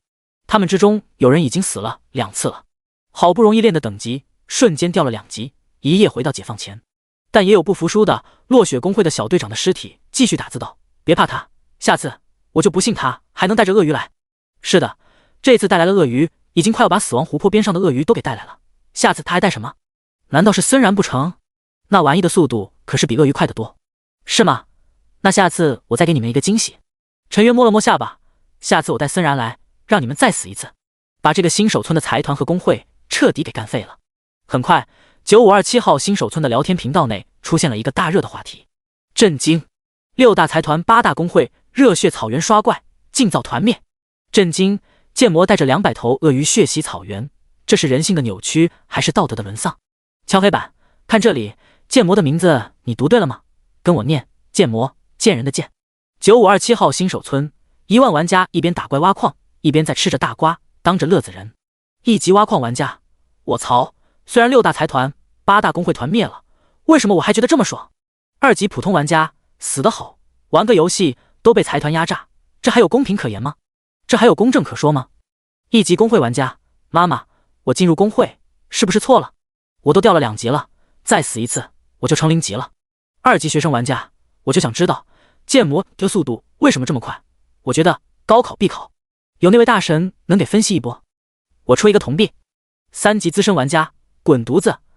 难道你们不应该关注他能不能群刷吗？200多头鳄鱼啊，我们连1头都搞不定，他却在群刷，天理何在？4级工会战术分析师，群刷，可能吗？我现在看到的是他被一群怪追着跑，根本就不敢停，每一头鳄鱼射一箭，这些鳄鱼能死。他的输出恐怖在叠加伤害，伤害现在都叠加不上去，还怎么打输出？如果他能群刷，我当场辞职。一群人议论纷纷，理性吃瓜。而陈渊此刻也在疯狂嗑药，带着286头鳄鱼在热血草原狂奔，想要做到无伤刷怪根本不可能。他可以坑害财团、工会玩家，因为他们垄断各种资源，打压平民玩家。可陈渊却不能把鳄鱼带到新手村周围，肆意屠杀普通玩家。他做人还是有底线的，虽然不多，所以他必须拐弯，在热血草原中兜圈子。只要不是直线奔跑，肯定要被鳄鱼攻击的。这时候，有不怕的死的工会财团玩家在远处侦查，想要看看陈渊到底怎么刷怪。可让他们失望的是，陈渊就跑，连回头射一箭的动作都没有。这样真的能刷这些怪吗？很多人心中都升起了这样的疑问。而此刻，谁也不明白陈渊心里有多爽。他可以看到这些8级的铁背鳄鱼身上，每1秒都飘出一个固定的黑色伤害。-5，1秒5点固定伤害，铁甲鳄鱼也就7200点生命值，刷光这些野怪也就1440秒，换算成分钟，刚好24分钟。他只需要带着野怪跑，野怪的血量就慢慢的往下掉。这让他想起了玩的最早一款网络游戏《传奇》，法师用火强术烧野猪、蜈蚣的场景。很多人看了几分钟，发现陈渊就是一直跑，一直跑，看得很多人都没有了耐心。要不是工会和财团的任务，他们早就走了。可是时间过去了20多分钟后，突然，一连串的惨叫响起，286头铁甲鳄鱼突然全部倒地，哗啦一下，地面爆开了大量的物品，慢慢的铺了一层。财团和工会的人震惊的打开聊天频道，用颤抖的手在里面疯狂打字。报告小队长，爆了，爆了！剑魔爆了很多装备。爆什么？我操！你说剑魔真的群刷成功了？那些8级的鳄鱼全死了。飞氏财团、落雪工会、飞鸟工会、庆氏财团的小队长一个个目瞪口呆。真的成功了？那可是8级的铁甲鳄鱼，他们一起上都不一定能搞得定，竟然让人给群刷了。到底他们是财团工会，还是对方是财团工会？普通玩家也在疯狂讨论。可惜的是，这种群刷不能上公告，知道的也就是9527新手村。可是架不住这些玩家把消息分享到短视频中。陈渊没有理会外界的纷纷扰扰，他已经被密密麻麻的提示给刷屏了。您击杀了8级铁背鳄鱼，获得经验值40，越级击杀奖励经验值10点。您击杀了8级铁背鳄鱼。这样的信息瞬间刷了几十条。很快，不一样的信息出现。叮，恭喜你升到7级，生命值+5，敏捷+1，准确+1，获得一个自由属性点。身上光芒一闪，升级了。陈渊刚刚查看了一下7级的经验，120000，下一刻，经验值如同做了火箭一样蹿升。您击杀了8级铁背鳄鱼，获得经验值40，越级击杀奖励经验值5点。虽然越级击杀的奖励少了，但经验蹿升的速度让人啧舌，从100迅速飙升到了1000，很快就破万，最后停留到了7级125202000，经验值直接过半了，爽！陈渊哈哈大笑，这才是玩游戏最有成就感的时候。而更让他感觉爽快的是，地面竟然爆了9×9的大场面，周围都是铜币，中间是血晶石，最里面竟然爆出了3件装备。虽然爆率快达到了100:1，但陈渊还是非常高兴，因为入手的第一件装备赫然是一件铠甲。铠甲跟武器是无论哪个游戏中最贵的装备。第17章8级鳄鱼装备，全服震动，准备躺着数钱。陈渊捡起了第一件装备，鳄鱼铠甲，女，品质白骨，物理防御+16，装备需求无。我操，超级极品啊！陈渊心花怒放，开门红。要知道，无限游戏中一般的铠甲是加双防的，比如他的狮王软甲，难就是双抗+7，物理防御、法术防御一起加。但在新手村不存在法术攻击的怪物，法术防御就是溢出的没有用的属性。8级的衣服，如果加双防的话，物理防御和法术防御都是加8点。可这件衣服竟然把法术防御的8点转移到了物理防御上，这简直就是极品中的极品。这件衣服要不是女装，陈渊自己就换上了，但女装貌似更贵。陈渊又捡起第二件装备，是一件皮裤，还是防御装备。鳄鱼皮裤，女，品质白骨，气血+8，装备需求无。这个也不错，8点气血可以增加16点攻击，还有8点物理防御。这两种面板属性对于新手村来说是最缺的。新手村刷怪只有能抗住才能打得过，只有能破防才能刷得快。物理攻击和物理防御是最好的属性，没有之一。陈渊又看向了第3件装备，鳄鱼头盔，品质白骨，物理防御+8，法术防御+8，装备需求无。这件东西明显就不如盔甲，要是把法术防御的8点加到物理防御上，价值暴增3倍以上。3件东西的物理防御竟然增加了32点，穿上之后就是一个超级大肉盾。这样的防御，别说是7级的狮子，就是8级的铁背鳄鱼都能抗得住。他把3件东西的属性发给了樊少，樊少眼睛都直了，赶紧回复消息吼道：大神，这3件一起出手，我出30万。别看陈渊之前赚了20万，可那是卖了情报的收入。重点是他把狮王殿清理完了，等于给了樊少一个专属的练级打造装备的地方。这里面的价值是可持续的，在所有人都进入10级之前，可以批量的生产品级比较高的武器。可一件装备就10万块，这的确很高了，不用想也知道，这就是为了打高级怪准备的，可以组建一个核心的精英团队，专门打鳄鱼。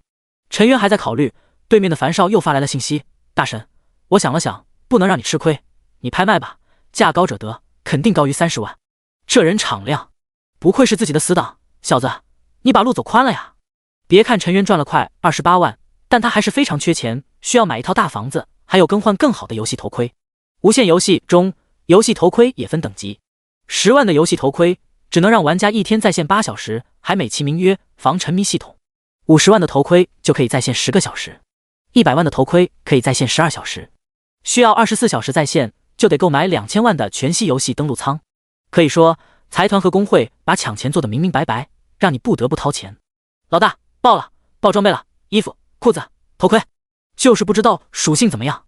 远处探查的飞氏财团的人立刻回报信息，知道了，我会尽快上报给财团内部，一定要拿下这些装备。3件8级的鳄鱼装备，还都是防御装，属性肯定炸裂。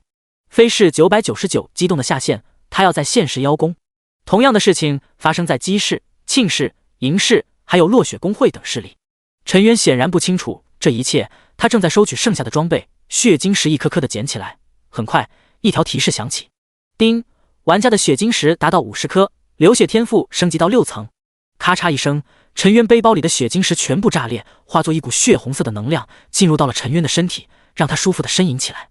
流血天赋6层，武器停留在目标体内，可以造成6点固定伤害，升级所需要的血晶石070，6层流血了，伤害又暴增了20%，陈渊都不由得咂舌，谁的伤害提升比率能有他恐怖？陈渊喜滋滋的捡起地上的铜币，这次不是一堆一铜了，而是一堆5铜，捡着捡着，突然陈渊愣住了，地面上竟然躺着一张紫色的卡片，这是装备？不像啊，难道是？他心中一惊，打到了特殊装备，陈渊立刻捡起了，查看属性，这一看，心脏都不争气的跳动起来。8级诱惑之卡，品质白骨，作用抛出此卡，可以诱惑一只8级或者8级以下的野怪，成为你的护卫，听从你的指挥，为你战斗。持续时间2个小时，时间一到，野怪将会清醒。好东西啊！有了这个，他岂不是可以去海里猎杀哪里的8级怪、9级怪，甚至连 BOSS 都可以想一想。本来以为群刷完鳄鱼之后，他会进入到了疲软期，毕竟升级之后，虽然把自由属性点加到了敏捷上，他的速度也只是到达 13.7 米每秒。想要群刷剩下的鳄鱼还有森然，根本不可能。而现阶段他又打不过 BOSS， 只能慢慢的练级。可有了这卡片，他就可以去浅海沙滩刷那里的8级的剧毒水母。干了！陈渊立刻跑回到了城里，先把工会财团掉落的装备全部放在拍卖行，交易货币选择游戏币。不到1分钟，交易频道里面就是一阵怒骂：飞是999，剑魔老贼，你太狗了，竟然拿我们装备拍卖！落雪111，我们都不买，让他卖不出去。陈渊嗤笑一声：沙比，你们不买，有的是人买。一个新手村1万人，10万个新手村，超过10亿玩家同时在线，还怕没有市场？果然，这些东西放上去，不到2分钟就交易成功了，足足50多件2级以上的装备，卖了5万铜，收了5000管理费，剩下了 4.5 万铜。至于那些没有等级的新手装，陈渊根本就懒得捡，在9527号新手村频道中发了一个公告，说是爆了打量的装备，药水，谁想要去自己拿，发布坐标之后不管了。瞬间就有上百号人蜂拥前去，这普通玩家拿了好处，纷纷在聊天频道中夸陈渊，把财团和红会的人气的半死。陈渊没有理会，而是把3件鳄鱼套装放到了拍卖行中。很快，全服公告响起，剑魔拍卖3件8级鳄鱼装备，盔甲、裤子、头盔，一共加了32点防御，16点攻击。本拍卖行将于2小时后拍卖，请大家相互告知，筹集资金，踊跃竞拍。拍卖须知：1. 小鬼子跟狗不得竞拍；2. 鹰将和联盟地区必须以双倍价格竞拍；3. 拍卖的货币现金。这样的公告竟然每隔10分钟刷一次，显然拍卖行也给足了诚意。毕竟陈渊现在妥妥是 VIP 客户。当3件装备上到拍卖行之后，全服的玩家羡慕的眼睛都红了。2级普通玩家，我的防御加起来也才10，这3件装备直接就是我的3倍，人和人的差距也太大了吧！4级高手，这装备给我，我特么的单挑8级鳄鱼信不信？4级鹰将玩家，为什么每次都是大炎国的高手打出装备，咱们鹰将的高手吱吱冷起来啊？圣母玛利亚在看着我们呢。3级小鬼子玩家，八嘎八嘎八嘎，我感觉到了被全世界针对。3级棒子国玩家，思密达，我们已经在开始证明剑魔是我们的血统。樊少也看到了装备信息，立刻给陈渊发了私信：樊少大神，放心，我会把价格给你超成天价，让你直接赚到一套房。他身边的人捂脸：樊少你貌似也是竞拍者吧？你这腰杆，你爹会不会打死你呢？飞氏财团总部，飞战天拿起电话吩咐道：不管付出多大的代价，一定要拿下这3件装备，迅速组建精英开荒团，完成第1次转职任务。电话那头的沉默了1秒，然后回复道：大少爷，剑魔这人跟我们作对，花大价钱给他送钱，岂不是让人小看我们飞氏？说着，把剑魔团灭他们9527号新手村成员的事情说了一遍。飞战天眼神冰冷，哼道：这样吗？那就跟其他13家通通气，咱们内部竞争，但被让剑魔捡了便宜，让他知道大炎是谁的大炎。这样的事情在庆氏、银氏、姬氏、落雪公会、飞鸟公会、苍山公会等一一上演。陈渊还不知道公会和财团已经开始联手打压他了。他现在去采购装备，铁匠铺直接采购2000支寒铁僵尸剑，樊少击杀了一些僵尸，然后又采集了大量的寒铁矿，都卖给了铁匠铺。铁匠铺老板已经开始锻造新的武器，寒铁僵尸剑是专门为陈渊准备的。寒铁僵尸剑虽然锋利只有5点，比寒铁狮王剑弱，但打海里的野怪够了。新手村中也就鳄鱼的铠甲比较硬，再有就是5级的砗磲，其他的野怪寒铁狮王剑足以穿刺皮肤。寒铁狮王剑虽然好，但就是贵，一支箭头10铜，1000支就是1万铜。采购完剑矢之后，再去杂货铺花费了5000铜币，把背包空间拓展到了100格，50格太小了，不够用，随随便便一些东西就塞满了。陈渊不得不吐槽一句，太贵了，下次要提升背包的格子，是不是要5万铜？然后再花了1万铜购买了10份驱散药剂，剩下的2万铜全部采购了药剂。他现在用的不多，上次购买的还没有用完，但是这次他要诱惑野怪，野怪可不能死。8级的野怪血量动辄都是几千，当然要买一些强效恢复药剂。超大红药10秒钟回复1000点血量，价格1瓶100个铜币，直接搞一组100瓶，花费1万铜。强效疗伤药超大瓶，瞬间回复1000点血量，价格1瓶200个铜币，剩下的1万铜买了50瓶。刚刚到手的4.5万铜全部花费一空。其他人要是知道陈渊这么花钱，一定会崩溃的。4.5万铜，按照现在的换算，就是45万现金。这哪里是打怪，这分明就是在烧钱。浅海沙滩，陈渊进入之后，发现这里竟然有人练级了，尤其是一些弓箭手开始组队刷4级的海螺。海螺的移动速度太慢，不断的被放风筝。虽然这些弓箭手打得很慢，但慢慢的还是能磨死的。他们看到陈渊之后，都兴奋的大喊起来。很多人还说是看陈渊选择了弓箭手，他们才进入新服选弓箭手的。陈渊只想说，祝你们好运。你们说他是不是要群刷这里的8级怪？有人小声的议论。不可能吧，在水里能放风筝吗？你想多了。队友摇头。陈渊没有理会这些人的议论，他直接跳入海中，朝着前方游动。这里的6级电蛮、7级的大王乌贼都已经刷新，陈渊也没管，径直前进，碰到之后就是暴力清理。也就7级的怪能让他喝药硬拼，6级的电蛮只能放一个技能，直接就挂了。10分钟后，陈渊击穿了一条通道，终于来到了深海区，迎面就看到了几只剧毒水母。透明的水母足足有15长，在冰蓝色的海里散发出蓝色的荧光，美丽如梦如幻。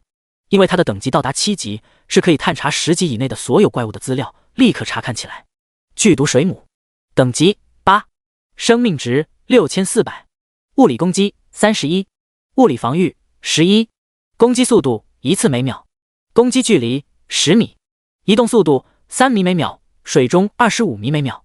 技能1，绿色毒素，每秒让目标流失15点血量，持续时间60秒，可叠加其他持续伤害，冷却时间2分钟。2，红色毒素，降低目标8点物理防御，8点魔法防御，持续时间60秒，冷却时间4分钟。3，灰色毒素，降低目标8米每秒的移动速度，持续时间60秒，冷却时间6分钟。4，毒素扩散，释放的毒素会沿着海水区域扩散，最大扩散半径30米，污染海域，凡是进入被污染的海域都会受到毒素的伤害。可怕！陈渊嘴角抽动，这属性也就比狮王殿的狮王差一点，可人家是 BOSS 啊！难怪8级怪是分水岭，完全碾压7级怪的属性。10条大王乌贼也不如一只剧毒水母可怕。最难搞的就是毒素的区域扩散，一只是这样，其他的一起来岂不是动都动不了？只要一想起海面上全都是剧毒水母，到处都是毒素，他就感到一阵无力。就算他有驱散药剂，能驱散几次？陈渊顿时放弃了群刷剧毒水母的想法。100-200只一起来，四面八方的围过来，直接就能把整片海域给变成毒素的海洋。他驱散根本不管用，直接会被定在原地等死。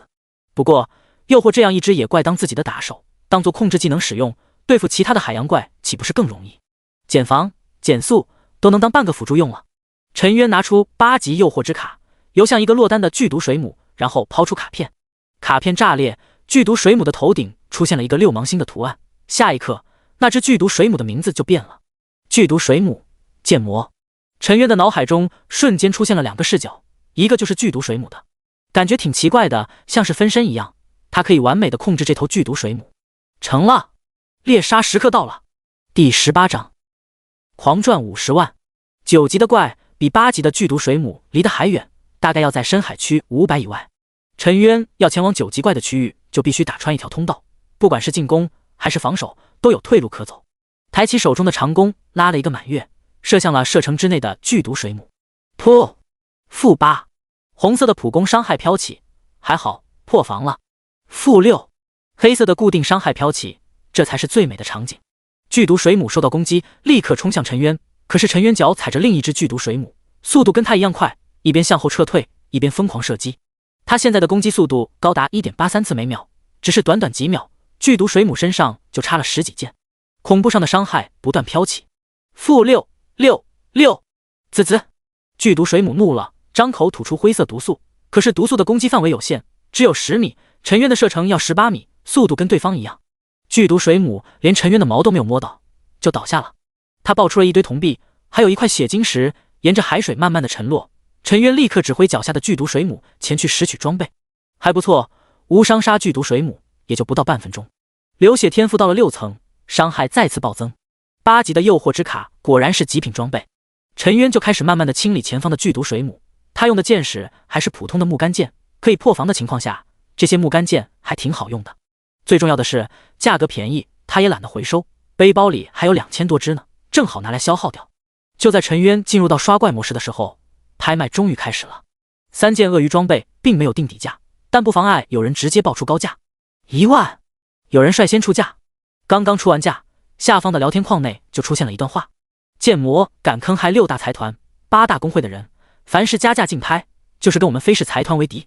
姬氏财团复议，江氏财团复议，落雪公会复议。短短一会，大燕国6大财团、8大公会全部出面。关注拍卖信息的人脸色相当精彩。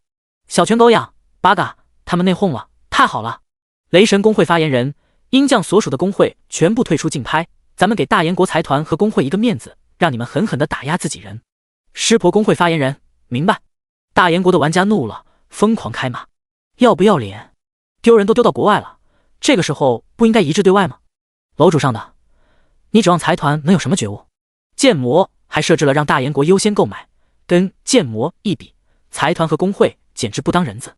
没办法，谁叫人家垄断资源，游戏里面是这样，现实中还是一样。有没有人敢跟财团硬刚？怎么没有？樊少搂起袖子，直接在拍卖行内输入价格30万，干掉的漂亮。666。樊少，我决定了，我把前妻介绍给你。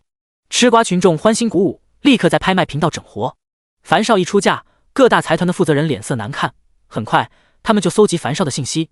1分钟后，拍卖信息中打出一行字：樊少，本命张凡，你父亲是天南大学游戏学院的院长张霸天，天南张家也算是1号人物。你确定要跟我们财团公会为敌？小心下一次游戏入侵现实，我们稍微不注意，就让你父母抵挡怪兽的时候救援不及，意外战死。张凡的脸色瞬间白了，他是游2代，知道每一次游戏入侵现实，那些实力高的人就得参战。他爹实力是强，可是架不住有人使坏。他父亲的几个朋友都已经战死了，那可是200多级的高手啊！樊少挣扎许久，最终颓然的放弃，给陈渊发了一个信息：大神，对不住了，如果是1家财团，我还能招惹，可是14家啊，我真的惹不起。我虽然不孝顺，但也不能坑爹。陈渊也在关注拍卖信息，这一幕幕他都记在心里。财团公会想要让他当狗，他不愿意，对方准备下黑手，他反击而已。没有想到，为了财团自己的利益，这些人竟然联合起来打压他。既然如此，那么下一次他就不再留情。陈渊给樊少回了一条信息：你把价格抬到了30万，已经很不错了，接下来的事情你不用参与了。樊少的信息都被人家查了一个清楚，甚至搬出张父来威胁，可见这些人是没有底线的。他也不想张凡的父亲出事，毕竟在他的记忆中，这位张叔叔还是挺好的，身居高位，但对他平易近人，当成自己孩子看待。可惜了，早知道会这样，我应该直接出价100万的。樊少叹息。陈渊摇头，你就算是出了100万，对方也想办法让你不成交。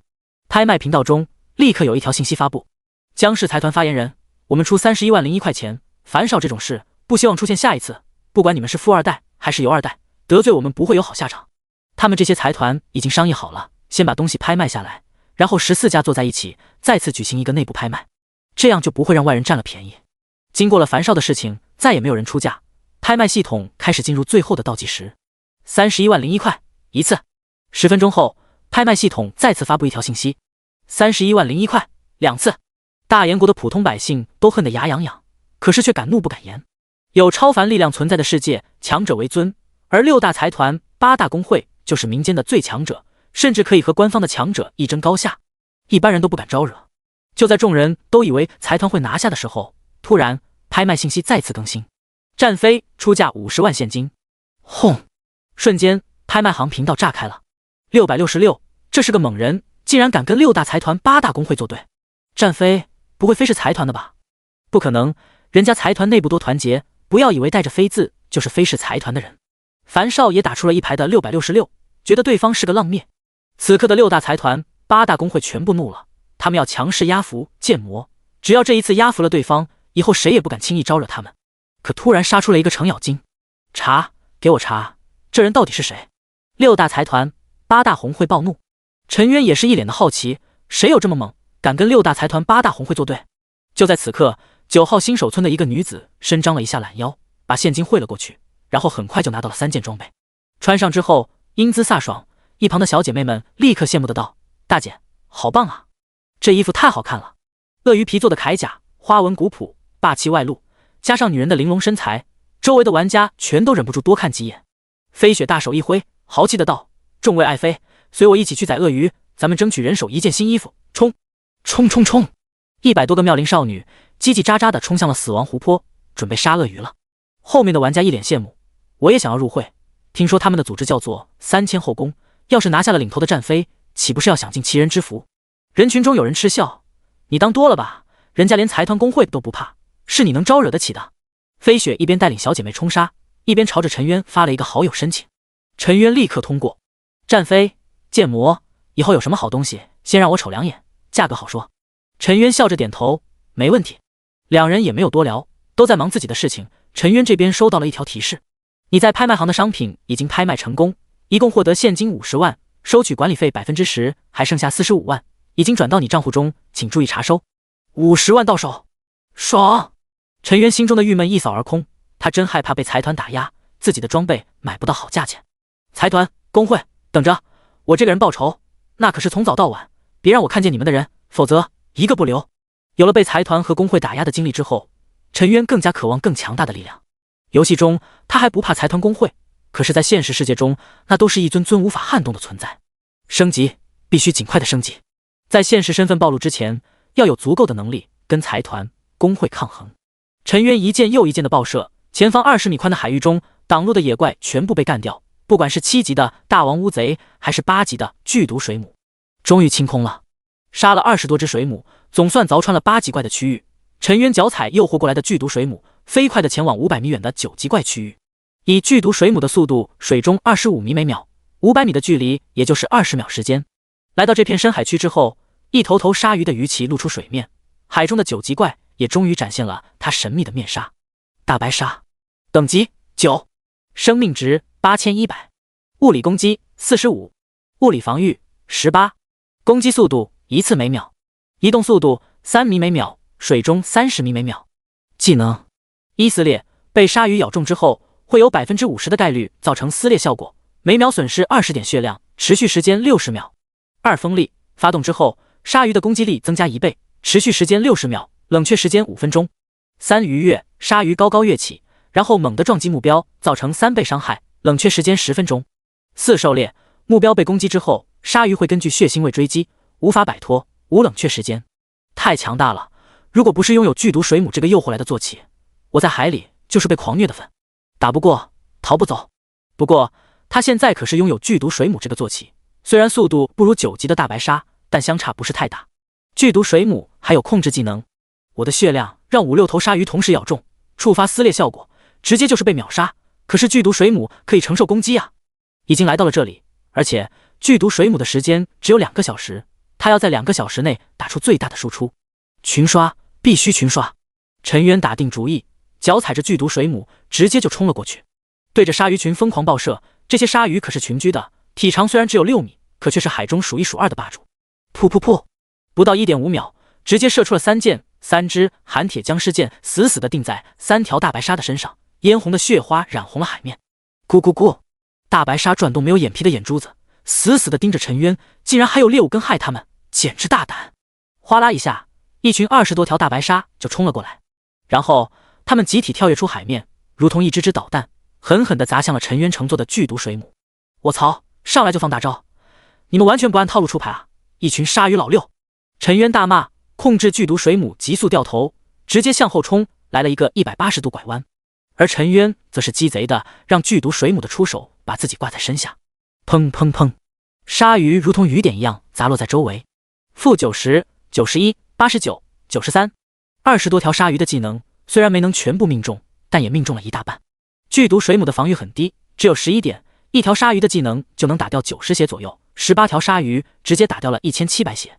我了个大擦，这特么的是血高的8级怪，要是我的话，直接就被秒了。陈渊立刻给剧毒水母灌下了2个超级大红瓶，剧毒水母可不能死，坐骑一死，他肯定就被大白鲨吃的连骨头都不剩了。还好我聪明，躲在剧毒水母的身下，没怎么受到伤害。陈渊控制坐骑，用闪烁蓝光的出手把自己重新挂在剧毒水母的背上。陈渊开始了爆射模式，先给所有的大白鲨挂上一支箭，-666，黑色的固定伤害成片的飘起。陈渊感觉太刺激了，这不比冲浪好玩。可下一秒他就不感觉爽了，大白鲨的速度比剧毒水母快，追上之后一头鲨鱼就是一口下去。剧毒水母发出了悲鸣，你的坐骑剧毒水母遭受到了撕裂攻击，血量每秒损失20点。你的坐骑剧毒水母遭受到了撕裂攻击，血量每秒损失20点。这样的提示一下子就是20条。尼玛，不是说只有50%的触发概率吗？这么总共才28条，你就能触发20次？陈渊大骂，这些鲨鱼的伤害太恐怖了。剧毒水母的血量以每秒400的速度往下掉，2.5秒就得吃一瓶超大红药补充，60秒就得花费24个超大红瓶。我特么的才买了100瓶，还有50瓶的超大强效疗伤药，这样下去没有把大白鲨全部引过来，我特么的就挂了。陈渊之前以为自己买了25000铜币的药已经非常奢侈了，可是真正用的时候才知道药还是太少了。这还只是一窝鲨鱼，他最少也引10窝才行。我得想个办法，这样引怪不行。陈渊一边给坐骑剧毒水母狂喝药，一边注视周围的情况。突然他发现了9级怪的区域，碍事有6级的电鳗、7级的大王乌贼以及8级的剧毒水母。有了，第19章，恐怖的黄铜 BOSS 史前巨齿鲨。无论是6级的电鳗、7级的大王乌贼还是8级的剧毒水母，可都是有控制技能的。陈渊带着身后一群技能全在冷却时间，只有普攻的大白鲨朝着另一群鲨鱼冲过去。进入他的射程之内后，陈渊再次射箭开怪，20多条大白鲨的仇恨立刻被陈渊吸引，转头就冲向了陈渊。进入到了技能的攻击范围之后，一头头鲨鱼就要跳跃出水面。就是现在，陈渊握紧手中的长弓，对着射程内一条6级的电鳗射出一箭。电鳗受到了攻击，本能的反击，立刻释放了他的技能放电。滋滋，幽蓝色的电弧爆发，朝着四周疯狂蔓延。不管是陈渊还是追击他的大白鲨，都受到了技能的无差别攻击，直接触发了麻痹效果。本来发动愉悦技能的大白鲨还没有出水面，就又掉落到了水里。有几条勉强出水的，遭受电击之后动作变形，失去了准头，根本就砸不中陈渊。幸亏老子玩游戏知道怎么打断技能，当年无论是玩 Dota 还是后来的撸啊撸，或者是以后的小卤蛋，打断对方技能那是常规操作。没想到上一世的游戏技能这一世还能用到，陈渊无比欣慰。趁着这些大白鲨都处于麻痹效果，赶紧拉怪。他先是爆射一顿，给这些大白鲨都挂上一支箭，把仇恨锁死，然后伸手掏出一把驱散药剂，朝着坐骑剧毒水母一撒，解除了剧毒水母的负面状态。剧毒水母如同离弦的利箭一样就冲了出去，头也不回的去拉第3波怪。这一次周围没有6级的电鳗，却有7级的大王乌贼。陈渊一箭射向了鲨鱼群，然后再射旁边的大王乌贼。大白鲨群刚追过来，大王乌贼吐出一口浓墨，让附近的生物都产生了致盲效果。陈渊再次撒出了一把驱散药剂，给剧毒水母解除负面状态，他自己反而不管，反正有了剧毒水母的视角，他也能看得见。第3波怪的愉悦虽然发动了，但都是一群没头的苍蝇，到处乱飞。大白鲨虽然有狩猎的被动技能，可这波怪连陈渊的毛都没有摸到，根本无法狩猎。下面就是第4波，陈渊有了2次成功的经验，就更加大胆。这次他利用的剧毒水母先射附近的剧毒水母，等剧毒水母释放了灰色毒物蔓延海域之后，他再射大白鲨。等到彼此的速度都降下来，大白鲨发动愉悦技能，陈渊立刻给坐骑一个驱散药剂，剧毒水母的速度暴增，轻而易举的躲过了一波技能，再次从容的射箭点名。8分钟后，陈渊用这种方法拉到了11波怪。就在他准备拉第12波的时候，突然海中出现了一个巨大无比的身影，他一口就咬断了前方的一条大白鲨，其他大白鲨望风而逃。陈渊只感觉头皮发麻，那个巨大无比的身影也是一头鲨鱼，不过是大白鲨体长的5倍，跟一头蓝鲸差不多。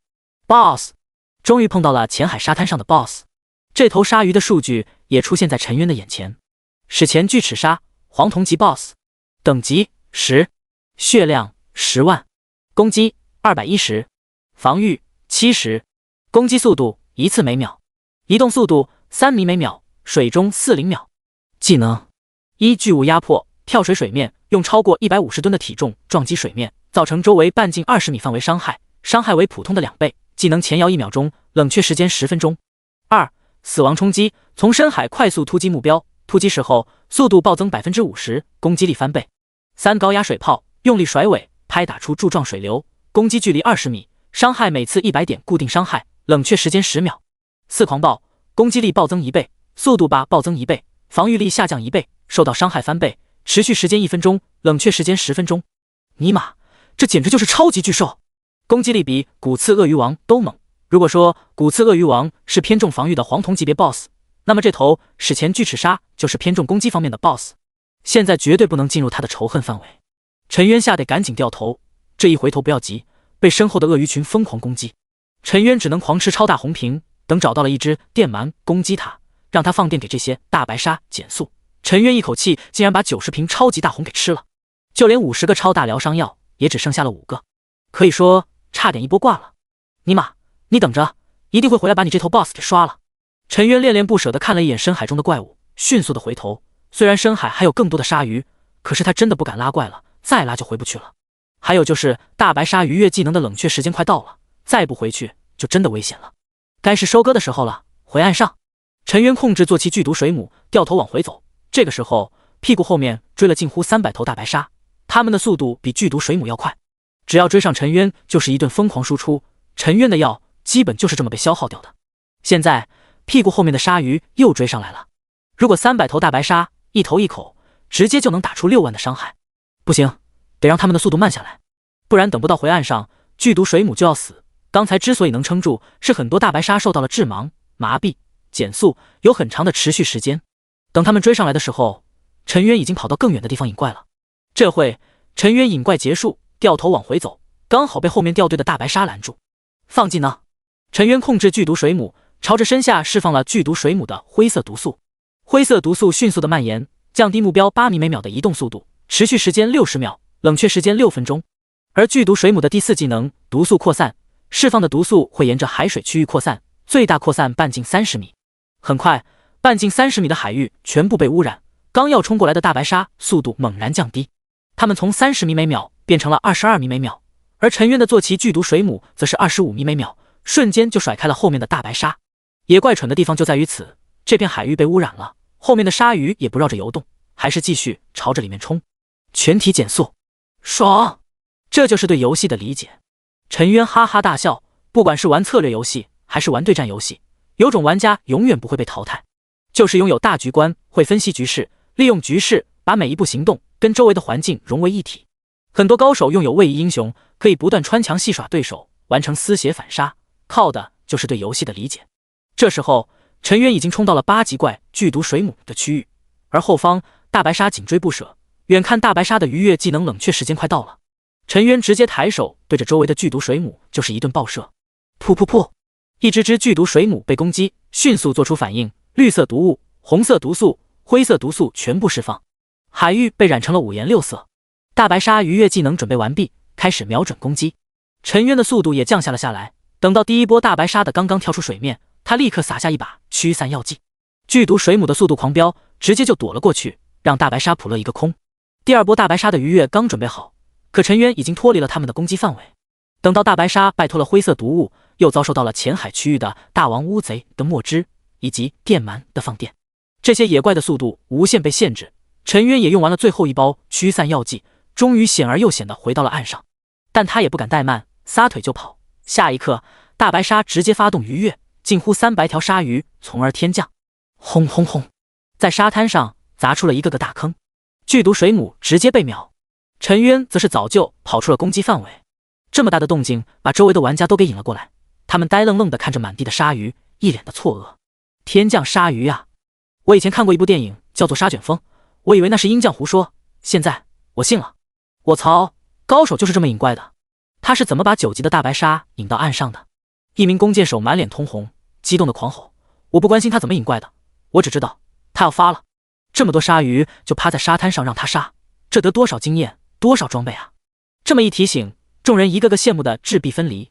他们辛辛苦苦的围攻4级怪，人家一个人单刷9级怪，不是群刷9级怪。此刻的陈渊也不着急了，大白鲨搁浅了，不是呆呆的蠢猪吗？他抬起长弓，朝着这些鲨鱼爆射起来。他也不多射，一头大白鲨就是10箭，他身上算上普通箭头，也就3000多支箭。以他的攻速，光是射完这些箭头也得28分钟。这时候，大白鲨射上飘起来一层层的黑色固定伤害数值，-666，一秒钟10支箭就是60的伤害，1分钟就是3600，大白鲨8100的血量还不够支撑3分钟。还不等陈渊射完手中的箭头，大白鲨的惨叫声就不断响起，而一排排的提示开始刷屏。叮，你杀死了9级的大白鲨，获得经验值45点，越级击杀奖励10点。叮，你杀死了9级的大白鲨，获得经验值45点，越级击杀奖励10点。而从其他玩家的视角，则是看到了一只大白鲨接连倒闭，地面上野怪死亡爆出的物品正在以恐怖的速度增加。太震撼了，太爽了，光是让我看着我都觉得爽。不行，必须得录下来。这些人打开游戏的录屏功能，开始记录这震撼的一幕。而另一些人则是在9527号新书村的聊天频道内刷屏。剑魔大神来浅海沙滩刷怪了，你们猜他刷的是什么？7级的大王乌贼。可笑，剑魔大神昨天就能刷7级怪了，你们的格局小了。告诉你们，刷的是9级的大白鲨。不可能，自从无限游戏出现以来，就从来没有人能群刷9级的大白鲨。对啊，大白鲨在水里的速度都有30米每秒，别说群刷，就是单刷也得挂。信不信由你们，你们关注一下我的视频号，给你们放视频，有图有真相。真的假的？一些人原本是不信的，可是被这么一说又动摇起来。可是剑魔怎么做到的呢？陈渊没有管这些人的八卦，他刷怪不可能避开所有人，这是网游，到处都是玩家。他正在关注着暴增的经验值。终于，每秒的提示音出现。叮，恭喜你升到8级，生命+5，敏捷+1，准确+1，获得一个自由属性点。这就升级了，太快了！而且他的经验还在暴增，最后定格在了8级11350300000。随着最后一头大白鲨暴毙，地面上爆开了大量的铜币、血晶石以及装备。他可是刷了足足291头大白鲨，按照100比1的爆率，也该出3件装备。陈渊想要去捡去装备，心中一动，立刻给樊少发了一条信息：你那边怎么样？爆到好东西了没？樊少，我太倒霉了，刚才又刷了一波僵尸，竟然全部刷到了我身边，一个僵尸给我一口毒，我加血都来不及，直接被秒了。我特么的都从4级掉到了2级了。陈渊，那就好。樊少，你这么倒霉，我肯定运气爆棚啊，咱们气运互补。陈渊怀着激动的心，颤抖的手伸向了地面，心里默念：爆爆爆！他要的不是装备，而是诱惑之卡，这才是刷怪的利器。他顺手一摸，3件装备到手。第一件赫然是一个戒指，鲨鱼之戒，左手，品质白骨，气血+9，装备需求无。好东西，9点气血就等于18点攻击，加上9点防御，这比樊少的那把刀还可怕。第二件装备，鲨鱼护腕，右手，品级白骨，敏捷+9，装备要求无。这东西自己要了9点敏捷，相当于升4级半才能获得的基础敏捷属性。第三件东西赫然是一把刀，终于出武器，鲨鱼血刃，品质白骨，物理攻击+18，攻击速度加 0.4 次每秒，吸血症10%，装备要求无。吸血刃，极品啊！陈渊心中一跳，这东西可定便宜不了，10%的吸血如果给他，简直爆炸。他摸向了其他物品，血晶石8个，铜币总共1200个，至于他想要的诱惑之卡，却根本没有。而此刻，9号新手村死亡湖泊，飞雪带着他的3000后宫姐妹团正在围殴一只铁背鳄鱼，鳄鱼长5米，拥有足够的碰撞体积，所以每一个人都能有输出。幸亏大姐买了装备，要不然我们真的扛不住伤害。那是50万可不是白花的。爆了，爆了！鳄鱼也顶不住这么多人围攻，虽然很多人打出的都是强制伤害，可团队作战就是靠这种伤害打输出。砰！地面爆开，搞什么？一件装备也不爆，连要钱都收不回来。小姐妹们爱神叹气，要是能像剑魔一样群刷就好了，每次必爆装备。你们说，咱们要不要派姐妹去勾引他呢？让他们来我们3000后宫当个面首。顿时一阵叽叽喳喳，只有飞雪眼睛一亮，捡起了一张卡片，嘴角勾起了一抹笑意。这正是陈渊心心念念的8级诱惑之卡。第20章，再赚50万！警告！警告！你的头盔防沉迷时间已经快到了，请在安全地方下线。我去，这就感觉自己玩游戏正要开团，老妈过来直接把手机给没收了，再还给你的时候，团战都结束了。可陈渊也没有办法，10万的游戏头盔就只能每天上线8小时，这就是资本的道理。要不先买一个50万的游戏头盔？算了，干脆赚钱直接买100万的。50万已经有了，很快就会赚到100万。他想要一次到位，免得又浪费50万。旧的游戏头盔虽然可以回收，但是陈渊怕信息泄露，就像是自己用过的手机，从来不去卖废品。万一把相机或者内存卡给的资料给盗取了，岂不是成了陈老师？陈渊起床后发现父亲还没有回来，母亲已经上班了。他拿起床头的鸡蛋，一边剥皮一边打开手机微信，给游戏委员飞雪发了一个信息：学神，新手村的 BOSS 怎么打？这道题高考不考的话，我直播吃面。对方没有第一时间回复，陈渊觉得一定是在游戏中，于是他刷起了短视频。热度最高的一条竟然是自己，震惊！新手村群刷9级大白鲨，有图有真相。画面开始是一个油腻的中年大叔开始大谈特谈自己有多震惊，弹幕一排排的让他滚，赶紧进入正题。这货竟然设置了不能快进，弹幕骂得更凶了。总算进入了视频的正文，陈渊猜测不错，正是自己。下面全都是一阵惊叹，这真是小刀拉屁股，开眼了。666，天上下鲨鱼了，这笔装的我给满分。要不是这游戏不能开挂，我早就举报了。我就想问一下，这特么的到底是怎么做到的？我们到底是不是玩的同一个游戏？物理探花，视频评论区一片物理探花的声音。终于在一条高赞的评论被顶了上来。物理探花其实很简单，打6级以上的怪会有一定概率爆出诱惑之卡，可以诱惑野怪当自己的坐骑。剑魔之所以能够引这么多9级的大白鲨，就是因为他使用这种卡。大神不愧是大神，陈渊都不得不服，跟亲眼看到的一样。但是评论区的人却觉得这瓜没有吃爽。大神拥有了诱惑之卡，他也不可能拉那么多怪啊。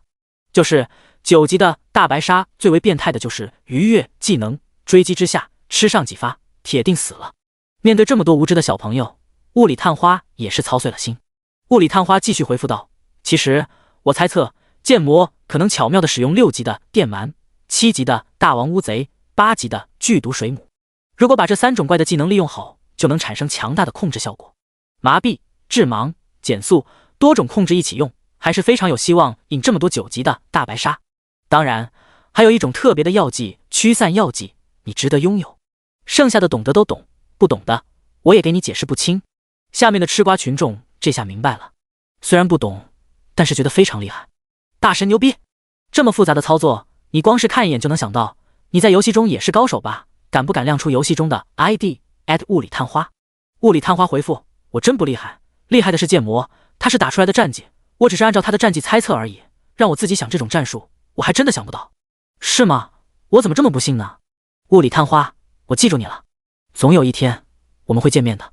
陈渊划走了这条短视频，看其他的热点。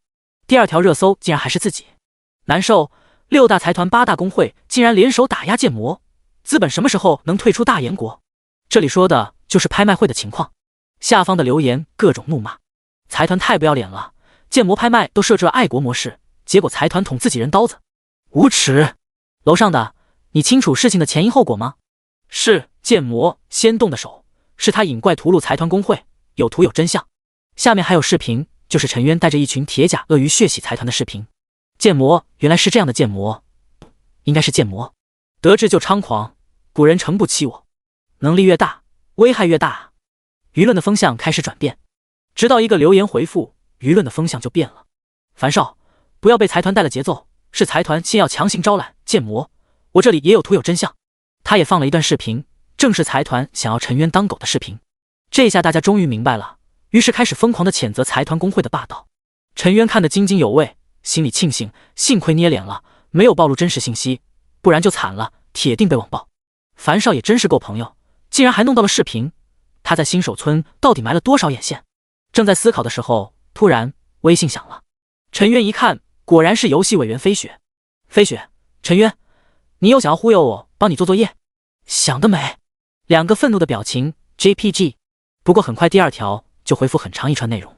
飞雪，想要打新手村的 BOSS， 我推荐是打浅海沙滩的史前巨齿鲨。第一，死亡湖泊的骨刺鳄鱼王，盔甲太厚，很难刺穿。第二，剧毒森林的蜘蛛母巢，可以生产无数的自爆小蜘蛛，太难产了。还有，你问答史前巨齿鲨是要问单刷还是群殴？回复完这些，飞雪拖着精致的下巴，目光灼灼地盯着手机，脸上那个小梨窝笑得跟狐狸一样。第一次问我怎么鳄鱼，我告诉你，狮王殿副本剑魔就刷了狮王。今天剑魔刚刚刷完9级大白鲨，算算他的伤害，也是该对 BOSS 动手了。你就问我怎么打 BOSS， 陈渊啊陈渊，你的狐狸尾巴赶紧露出来吧。这时候陈渊也很无奈，他总感觉有种被看穿的不自在，但 BOSS 不得不打，而他知道的的确没有人家多。陈渊，单刷和群殴你都说说。飞雪抿唇一笑，快速的打字。飞雪，如果要问单刷史前巨齿鲨，必须要3张诱惑之卡，分别诱惑6级的电鳗、7级的大王乌贼、8级的剧毒水母，3个野怪的控制技能才能确保万无一失，否则一个失误就可能直接挂了哦。陈渊同学，记得考试别写错了。陈渊一头的黑线，群殴呢？飞雪，你问我怎么拿到3张诱惑之卡？这个简单，可以在拍卖行内拍卖物品，然后写明需求，这样大家都知道有人需要诱惑之卡。想要靠一个人打到3张诱惑之卡，估计很难。新手时期最宝贵的就是时间。第一个转职是有属性额外奖励的。你说啥？我完全听不懂。陈渊感觉心累，还想继续再问。飞雪直接回复：我困了，要洗澡睡觉了，晚安。放下手机之后，飞雪开心的如同偷腥成功的猫咪。进来的申博看到小姐这么开心，连忙问怎么回事。飞雪笑道：申博，我觉得我找到剑魔了。小姐，这也是天大的好消息，要不要跟大少爷汇报一下，把他拉拢到咱们的阵营？不，我要把他拉到我的3000后宫。申博嘴角狂抽，小姐你是女的呀，弄什么不好，弄个3000后宫，你就不怕引狼入室？晚上8点，陈渊再次进入无限游戏，刚一进去就回到了9527号新手村，把自己的2件东西放到了拍卖行。全服公告立刻响起，玩家剑魔拍卖9级的鲨鱼血刃，物理攻击加18，攻击速度加 0.4 次每秒，吸血症 10%。 拍卖要求：小鬼子跟狗不得竞拍，2张8级诱惑之卡加现金。玩家剑魔拍卖9级的鲨鱼之戒，左手气血加9。拍卖要求：小鬼子跟狗不得竞拍，1张8级诱惑之卡加现金。2条拍卖消息一出，下方的拍卖频道炸了。3级普通玩家9级的刀竟然还是极品，加了 10% 的吸血，这应该就是新手村内除了 BOSS 以外最好的装备了吧？5级高手，自信点，就是。剑魔群刷野怪的能力太强了，感觉每次他能爆出装备，强烈要求削一刀。5级财团玩家，你们有没有注意到，剑魔这次没有设置鹰降2倍价格，他是个卖国贼。这条信息一出，下方各种怒骂。3级匿名玩家，要不要脸？你们财团封杀人家，现在又怪人家卖装备给歪果人，真是又当又立。5级高手，我特么的就是实名骂人，不要脸！有本事你们财团别跟外国工会交易啊！战飞，人至剑则无敌。此刻飞雪心里已经笑开了花，他100%确定了剑魔就是陈渊，但他也不说破，心里知道这个秘密就行了。陈渊在新手村里休整一下，把得到的铜币全部补充了药品之后，就又杀向了前海沙滩。在苍月岛中群刷6级的电鳗、7级的大王乌贼，希望能爆出1张诱惑之卡。何快，拍卖频道中有人出价了。师婆工会代言人，我们这里没有8级的诱惑之卡，可以用1张7级的诱惑之卡，加上20万大岩币购买鲨鱼血刃。泡菜工会代言人，我们工会愿意出1张6级诱惑之卡，大岩币30万。雷神工会代言人，我们出1张7级诱惑之卡，大岩币25万。果然，全球竞拍之后，价格蹭的往上涨。2223服务器，现在的人数已经超过了12亿，人数还在继续增长，对于装备的需求缺口很大。最后，陈渊选择了雷神工会，并且在拍卖频道发过去一条信息：剑魔，刚才忘了说了，鹰降双倍价格，所以想要鲨鱼血刃可以1张7级诱惑之卡，外加大岩币50万。雷神工会代言人：哦，混蛋，怎么还能临时加价？剑魔，你确定要买，我才能宰你啊，不然把你们吓跑了怎么办？买不买？一句话，不买的话，我就跟乌拉工会交易。雷神工会那边气得要死，这个狡猾的大炎国人竟然抬出了他们的竞争对手。最后，雷神工会只能忍痛答应。何快，一条系统提出出现：丁，您的物品鲨鱼血刃拍卖成功，获得7级诱惑之卡1张，现金50万，2件物品折算现金共计60万，收取10%的管理费。您一共获得44万现金，已经存入您的账户，请查收。搞定。而另一边，飞雪也在拍卖信息中输出自己的价格。战飞8级诱惑之卡1张，游戏币3万，购买鲨鱼之戒左手。这个价格一出，下面的人都疯了。不要怎么玩，3万游戏币现在的价值等于30万现金，你还给他一张8级诱惑之卡，这属于恶意抬价。这里面没有 PY 交易，我是不信的。滚！女神可是我们9号新手村的团宠，别诋毁我们女神。舔狗不得好死！这么优惠的条件，陈渊理所当然的答应。很快，8级诱惑之卡以及铜币到账，不过被拍卖行扣除了管理费之后，只剩下了 2.5 万铜。只有2张诱惑之卡，能诱惑2只坐骑。飞雪说诱惑3只最保险，可是现在的诱惑之卡真的很难打。陈渊心里在挣扎，稳妥的做法是继续刷怪，爆出一张卡。可是这个概率太低了，说不定他都10级了，还不一定能爆得出。他现在一天只能在线8小时，财团工会的精英团可是一天在线24小时，拖下去他们很快就能赶上来。拼了！陈渊决定赌一把，他把得到了 2.5 万铜币全部用于购买药品，150个超级大红瓶，还有50个超大瓶疗伤药。花光了赚来的铜币之后，陈渊再次来到了苍月岛，直接扎入水中。猎杀 BOSS 行动开始。第21章，击杀黄铜 BOSS 史前巨齿鲨。陈渊手中有2张诱惑之卡，他有3种野怪可以选择成为坐骑：6级的电蛮，7级的大王乌贼，8级的剧毒水母。要论控制能力最强，竟然还是6级的电蛮，范围广，冷却时间短。可电蛮太脆了，才2600血，扛不住 BOSS 的伤害，被秒了就完了。剧毒水母的控制间隔太长了，冷却时间竟然要6分钟，别说6分钟，控制断档6秒钟，也许就会出问题。而且剧毒水母的灰色毒素只能降低8米每秒的速度，就算减速了，巨齿鲨40米每秒的速度仍然可以秒杀我。剧毒水母对付9级的大白鲨还行，对付10级 BOSS 史前巨齿鲨根本就是废物。最终，陈渊把目光投向了大王乌贼的致盲上，喷墨，喷出墨汁，产生致盲效果，持续时间30秒，无伤害，冷却时间60秒。最终，陈渊还是选择了2头7级的大王乌贼，并给他们编一个号，1号和2号。这次他还是没有干掉所有的剧毒水母，跟上次一样凿穿了一条通道。9级鲨鱼区的野怪少了很多，稀稀拉拉的，已经没有20-30条成群结队的怪了。我下手确实有点狠，野怪的刷新速度竟然都跟不上。感慨一番后，他骑着剧毒水母继续朝着深海区前进，在距离海岸线600米的区域，终于看到了那头 BOSS 史前巨齿鲨。光是体长就足足超过了30米，感觉像是一艘轮船。他查看一下史前巨齿鲨的技能：1巨物压迫，跳水水面，用巨大的身体压迫水面，造成周围半径20米范围伤害，伤害为普通的2倍。技能前摇1秒钟，冷却时间10分钟。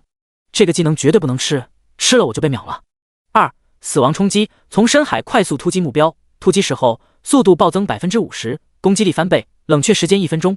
史前巨齿鲨的攻击有210，双倍攻击就是410点伤害，我的血量才125点，就算是有17点防御，碰上了一样还是秒杀。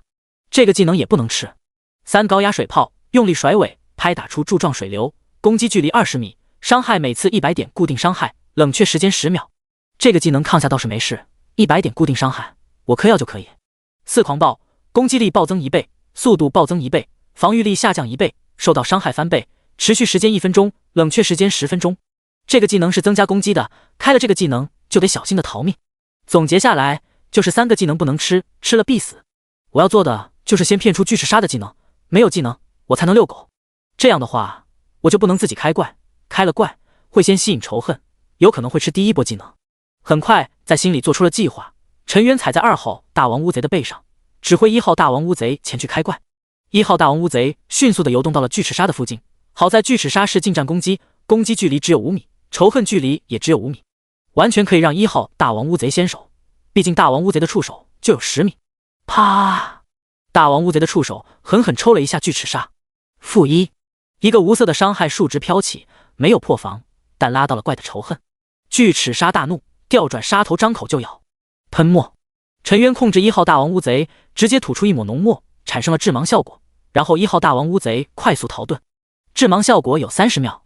陈渊本来以为巨齿鲨会直接使用第一技能巨物压迫，可是等了2秒，巨齿鲨只是胡乱的游动，根本没有开这技能，而是使用了第3技能高压水炮，一道水流乱喷。第3技能的冷却时间短，只有10秒，这鲨鱼的智商不低呀！既然骗不出技能，那就拼了。陈渊不再迟疑，既然你出技能，那我就先手攻击。他张开长弓，立刻爆射。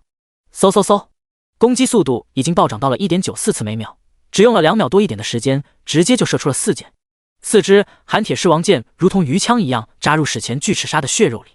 -1，强制伤害之后就是4个黑色的固定伤害。-6，好！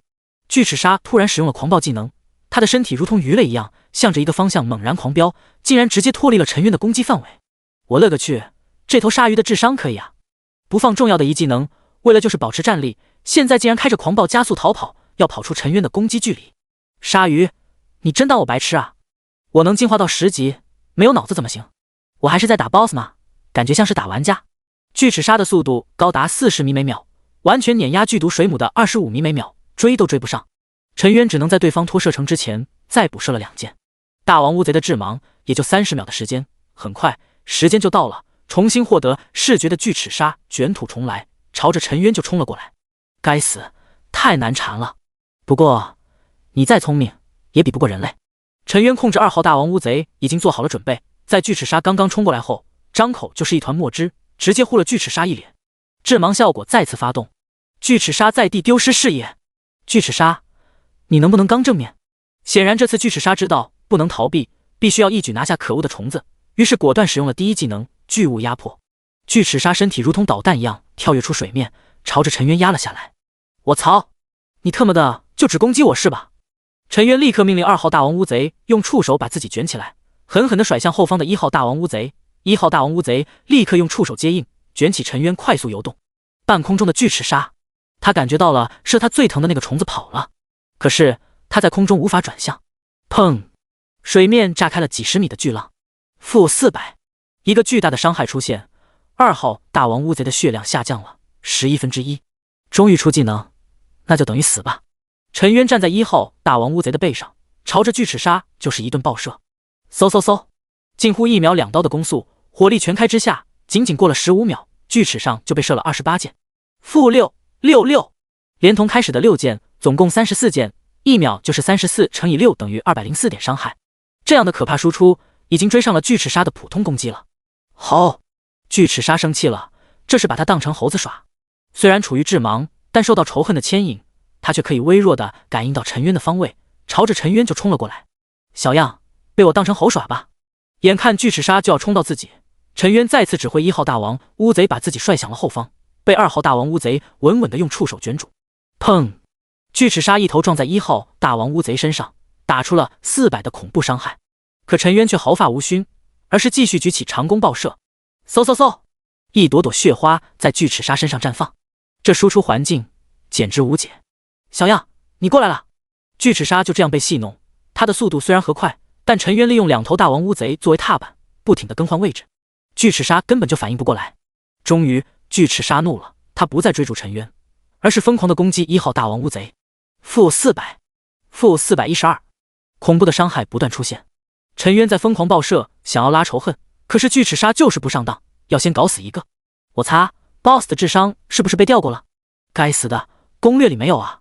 陈渊大骂，竟然没有人给他说过 ，BOSS 竟然这么聪明，放风筝竟然无效。陈渊甚至都能看到鲨鱼眼中那戏谑的目光，仿佛在说：“你个老六，还想赢我？没门！”巨齿鲨追着1号大王乌贼，就是疯狂输出，根本不理会对他射箭的陈渊。-400，-398，一秒就是400左右的伤害。1号大王乌贼的血量的疯狂的掉，这样的伤害，1号大王乌贼根本撑不住12秒，这是逼着我站撸啊！1号大王乌贼必死，相救都不可能，只能让他在死之前发挥余热，让陈渊暴力输出。陈渊不再犹豫，先是给脚下的2号大王乌贼喝下了一瓶超大红，补充他损失的血量，然后拉弓爆射。噗噗噗，血花盛开。终于在爆射了12秒之后，巨齿鲨身上已经积累了68支箭，每一秒都有68个6的黑色伤害飘出。1秒的伤害就是408，相当于巨齿鲨的2倍，60秒就可以打出2.4万的爆炸输出。可这样的伤害还远远不够，巨齿鲨有10万血量，而充当肉盾的1号大王乌贼也惨叫一声，被巨齿鲨活活的追死。杀死了1号大王乌贼后，巨齿鲨怒吼一声，眼睛滴溜溜乱转，仿佛在说：“小样，你死定了！”好！巨齿鲨朝着陈渊怒冲而来，要一口咬死陈渊，以为这样我就没有办法了。陈渊也知道喷墨没有用 ，BOSS 的仇恨锁定太厉害了，他直接命令2号大王乌贼用触手卷住自己，在水面上冲浪。咔嚓！巨齿鲨眼看就要一口咬上，大王乌贼突然触手一抬，把陈渊举起来。巨齿鲨的攻击范围只有5米，死活够不上。他愤怒的眼睛仿佛在说：“你下来啊！”而陈渊一边爆射，一边在挑衅：“你上来啊！”噗！一道高压水炮轰在陈渊的身上，正是巨齿鲨的远程技能。-100，一个恐怖的伤害飘起，陈渊的血量一下子就成了黑血，但他不慌，吃下一个强效疗伤药，直接回满血，然后再次爆射。这输出环境爽！巨齿鲨真的被陈渊这个老六给整得没办法，只能先解决2号大王乌贼。-400， -398， -410。巨齿鲨开着狂暴技能，每一次都是2倍攻击，1秒就能打400左右的伤害。2号大王乌贼也才4500血，最多也就支撑12秒。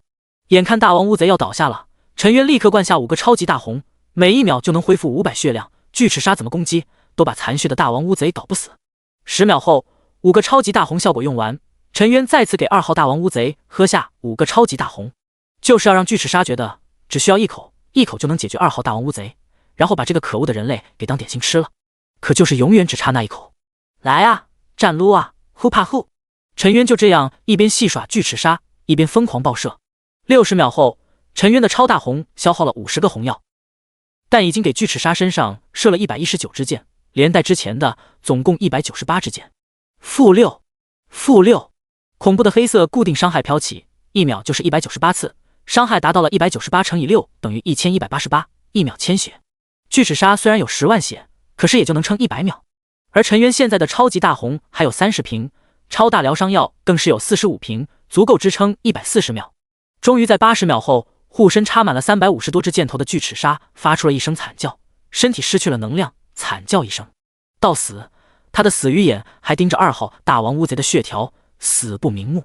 哗啦一下 ，BOSS 死亡掉落了大量的装备，这些装备随着巨齿鲨巨大的身躯从蔚蓝的海面上缓缓的沉落，那画面太美了。这一刻，陈渊感受到了那传说中的一经落万物声，但他还来及感慨这游戏的真实以及场面的宏大，美妙的游戏提示就响起。叮，您手杀了游戏中的10级黄铜级 BOSS 史前巨齿鲨，奖励经验值1万，自由属性点10个，黄铜宝箱1个。全服公告：玩家建模开服63个小时，击杀10级野怪史前巨齿鲨，刷新了10级野怪的首杀记录，奖励铜币1万，自由属性点10个。这个游戏通告直接重复了3次，所有人都愣住了。第22章装备大爆，接到隐藏任务，3级普通玩家10级的 BOSS 被干掉了。妈妈，我不是在做梦吧？这才开服第3天啊！5级高手玩家，他还干掉的是攻击最高的史前巨齿鲨，这才是最不能理解的。打骨刺鳄鱼王不香吗？9527号新手村玩家，最可怕的是他还是单刷，单刷你们知道不？很多人都懵了，单刷，他竟然是单刷，一个百人团都未必能干掉这个 BOSS 啊！还在打鳄鱼的飞雪也是一愣，心中更加骇然。他是拿到了诱惑之卡才去打 BOSS 的，从交易成功到现在也就过去了30分钟，再除去了跑地图、买药品的时间25分钟左右，也就是说他打 BOSS 也才用了5分钟，5分钟就能干掉10万血，一个普攻都能秒了他的黄铜 BOSS 史前巨齿鲨，这是什么操作水平？我这游戏委员还不如让他干了。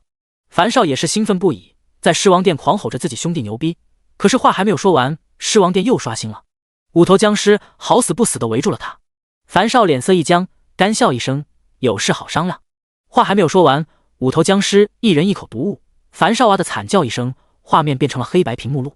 你被怪物击杀，等级掉落1级，注意，你已经掉落到0级，为了您的生命安全，请您尽快提升等级。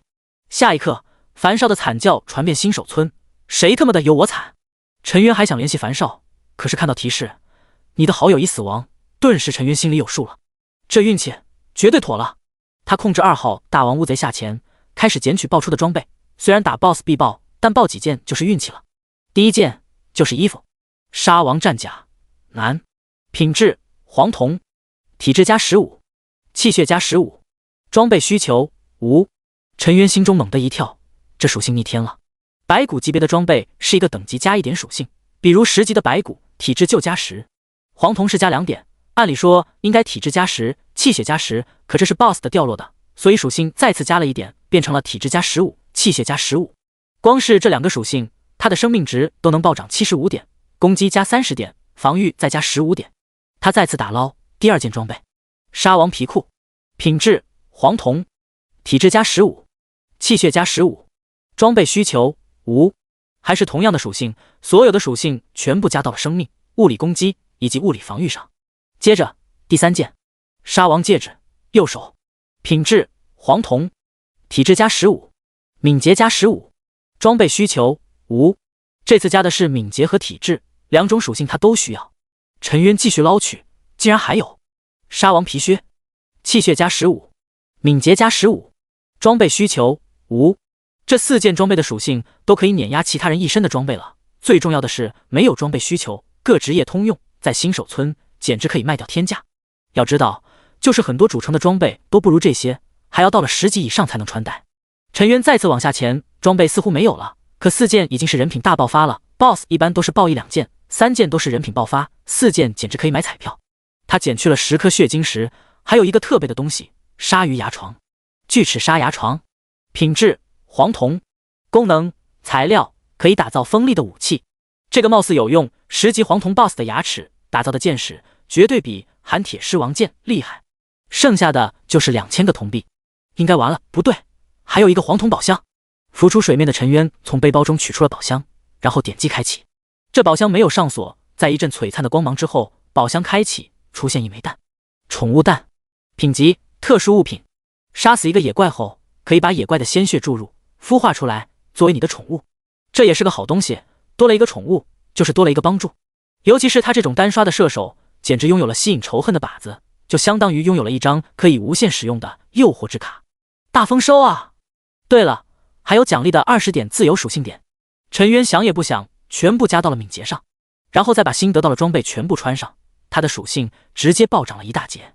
姓名剑魔，食人图59100，职业弓箭手，等级8级，23350-30000，有效射程18米，生命125395，能量值65255，物理攻击1964，法术攻击3，物理防御1755，法术防御3，毒抗4，移动速度14.47.4米每秒，攻击射击速度1.902.10次每秒，转身反应速度0.9100.890秒，暴击1，闪避2，气血853，精神3，体质149，敏捷96126，准确14，生命值和物理防御竟然都暴涨了一大截。我再也不是脆皮了，我这样岂不是可以单挑10级的骨刺鳄鱼王？骨刺鳄鱼王最厉害的技能都是2技能死亡之吻，可以造成3倍伤害。陈渊现在物理防御就高达55点，136的伤害打出来也就81点，3倍就是240点血量，根本秒不了自己。新手村的野怪都可以站撸了。陈渊突然有种无敌的感觉。这时候突然一条提示出现，叮，你已经攻略新手村 BOSS， 可以前往主城进行转职，请速速到新手村村长哪里报道。这就可以提前出新手村了？不是说要等到10级吗？难道我是9年义务的漏网之鱼？陈渊心中一阵迷茫，很快又想起了进入主城的条件，杀死 BOSS 或者到达10级，并没有2个都要到达。很多人10级了，可是却不可能打过 BOSS。再说新手村的 BOSS 只有3个，死了不会再刷新，是继续留在新手村，还是尽快转职？就在陈渊纠结的时候，新的系统提示出现，请玩家尽快进入主城，开服5天内进入，奖励自由属性点10个；开服10天内进入，奖励自由属性点3个；开服15天内进入，奖励自由属性点1个。好了，不纠结了。虽然可以停留几天刷完剩下的2个 BOSS， 但是10个 BOSS 都比不过10点自由属性点。装备外在的自由属性点才是自己的，尤其是游戏可以入侵现实，自己的实力才是最重要的。陈渊果断地跑回新手村，连大王乌贼都懒得管。来到了新手村的中央，见到了村长，这还是他第一次见到这个 NPC。老者穿着一身非常讲究的白大褂，房间中摆设着各种动物的器官。要不是头上有村长的职务，陈渊还以为这是一个科学怪人。村长，我要去主城，还请你帮我传送过去。村长回头激动的道：哦，年轻人，你竟然在8级就杀掉了史前巨齿鲨，你就是我要找佣兵，我的研究一定能成功的。啥意思啊？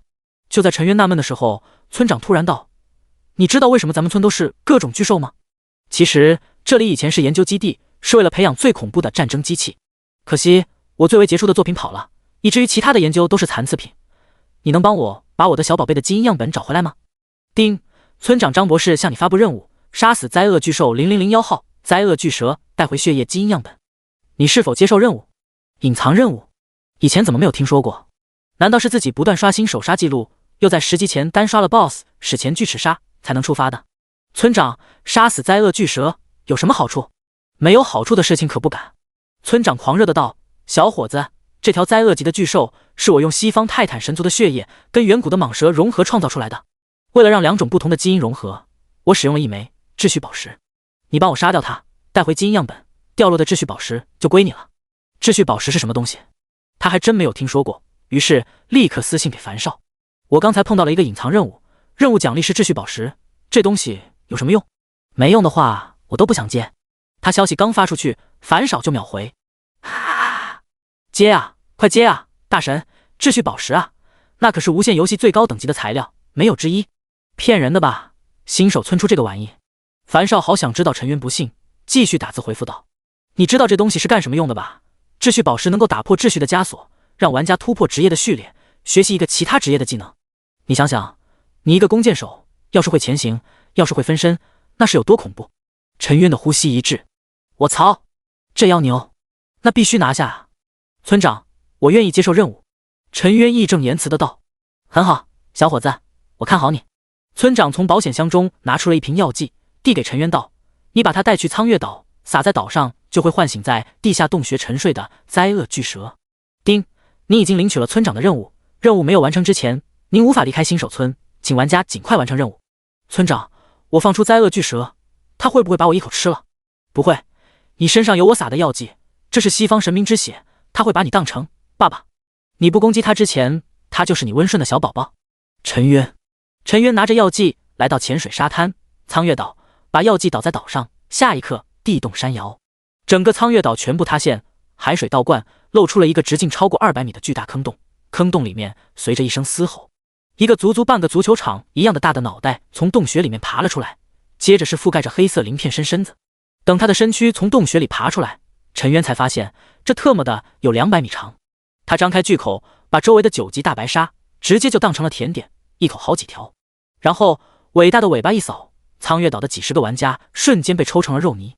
灾厄巨蛇唯一稀有级 BOSS， 等级：物理攻击、物理防御、移动速度、攻击速度、技能。我操，妖兽啊！我特么的接了个什么任务？这特么的是温顺的小宝宝。村长，你过来，我保证不打死你。第23章，击杀骨刺鳄鱼王。我操，这是什么怪物？不行，我要先拍个照，这条视频一定上热搜。我去让这具蛇给吃了，你记得抓拍，把我拍得帅一点。来，准备好了没，茄子？哈哈哈，我拍到了巨蛇吃人的视频，我特么的这条流量起码赚几10万。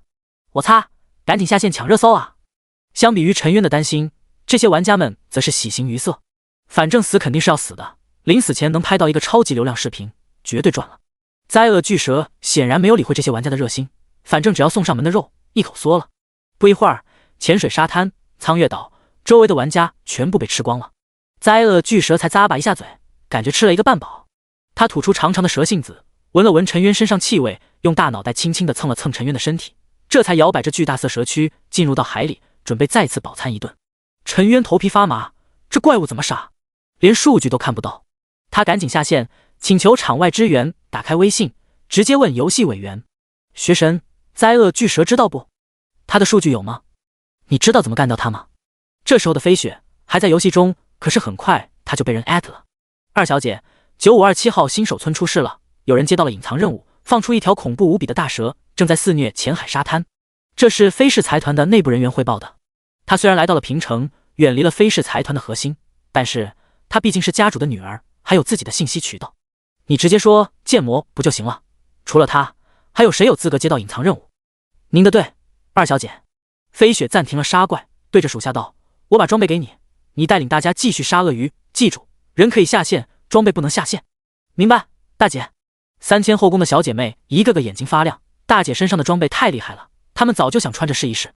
交易完装备之后，飞雪立刻下线，第一时间就看到了一身燕尾服的申博恭敬地拿着手机站在一旁。申博，你不用这样，这都23世纪了，不要搞得那么封建。不，这是老婆应该做的。小姐，您的手机，您的同学给您发信息了。飞雪接过手机一看，嘴角勾起一抹笑意，还说你不是剑魔。飞雪立刻回复9527号新手村的巨蛇，我真的不太清楚，我去问问家里人。回头他就问申博，您老知道新手村的那条超级巨蛇吗？申博脸上闪过一抹痛苦之色，愣了半晌，然后重重的点头，知道，那还是50年前无限游戏第一次出现，第一个通关新手村的 BOSS 的天才接到了这个隐藏任务。竟然有人接到过。飞雪好奇地问道，是谁？你二爷爷。啊？飞雪一愣，他二爷爷不是被称为废物吗？所以他没有完成隐藏任务？没有，他一直在新手村，50年过去了，他还没有出村子。飞雪，他怎么感觉不对劲？随后申博就登录的飞氏财团的数据库，打开了一份保密档案，交给了飞雪。飞雪看到了上面的数据，彻底无语了。他用手机拍照发给了陈渊。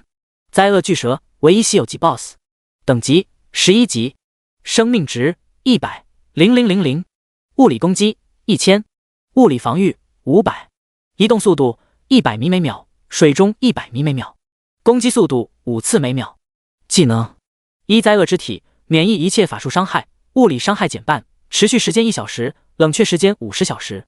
2狂暴，攻击速度暴增4倍，物理防御减弱4倍，持续时间1小时，冷却时间50小时。3红外探测，可以扫描地下、水中100米距离的一切热源，被动技能。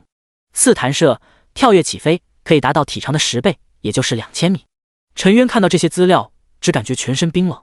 我还想着要不用宠物弹搞一只金色大雕从空中袭击，这些彻底没戏了。从高处攻击岂不是给巨蛇当口粮？陈渊弱弱的在群里问道，如果剑魔他完不成这个任务，会有什么后果？飞雪看着资料回信道，剑魔有可能没事，就是无法离开新手村，可其他的玩家就惨了，全都会被巨蛇杀到0级。到了0级，只要游戏入侵现实，他们全都要死。这时候一直没有冒泡的樊少也出来了。樊少，我不想死啊！我太倒霉了，怎么就跟剑魔大神一个新手村了？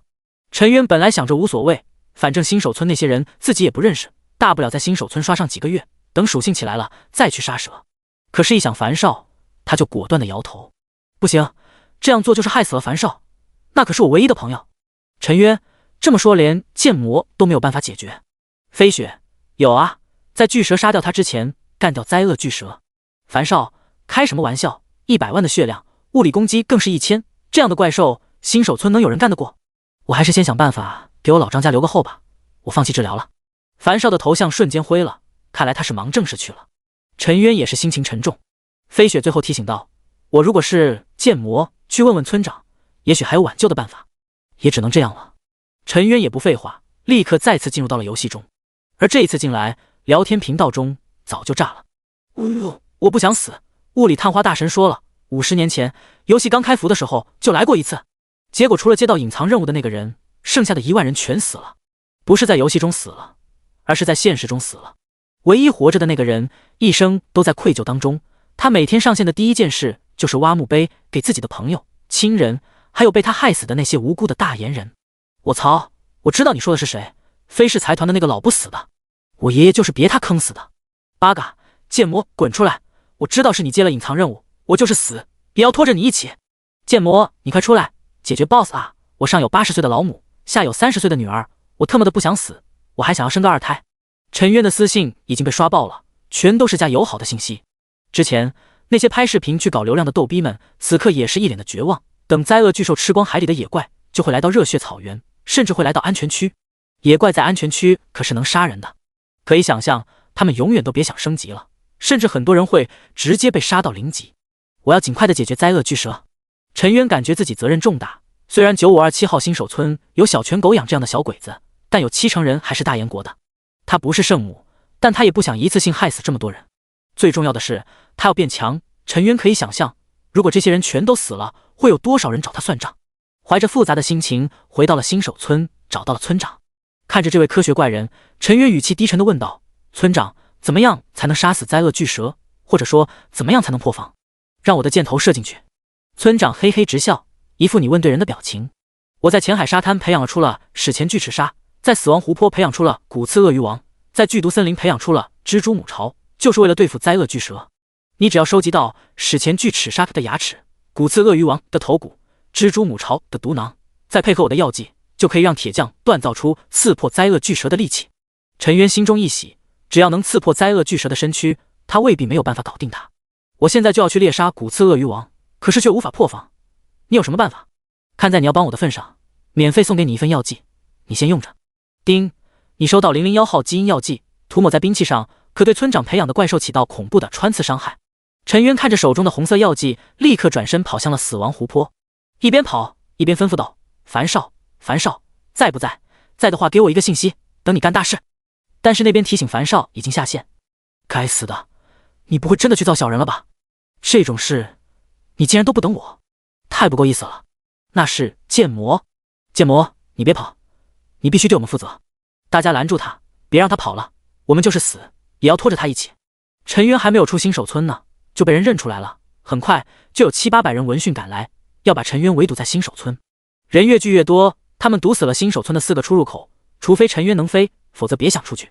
我现在就去解决 BOSS， 你们堵着门也不是办法。陈渊苦口婆心地劝道，要不是安全区不能杀人，他早就杀出一条血路了。可是此刻的人群已经疯狂，面对死亡的威胁，人们很快失去了理智。他们只想抓住陈渊，怕陈渊躲起来不管他们。妖西，就要这样。小犬狗养抱着双手在后面看戏，反正这是他的小号，就算是被杀到了0级也不会死，就是大号会掉1级而已。他还在得意洋洋，甚至手都不规矩地伸到雏田是我的身上，突然一声惊恐的惨叫让他脊背发凉。一条巨大无比的大蛇一口就咬断了雏田是我的半截身子，然后冰冷的蛇瞳死死地盯着他。八嘎，不要啊！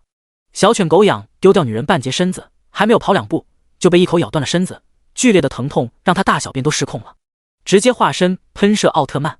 为了能够获得神级天赋，小犬狗养可是选择了100%痛诀。大蛇，快跑啊！人群总于发现了这头怪物，再也没有心思围堵陈渊，蠢的四散奔逃，聪明的直接原地下线。灾厄巨蛇就一口一个，开心的吃着甜点。陈渊看着宛如地狱的新手村，再也不敢耽搁，立刻加速跑向了死亡湖泊。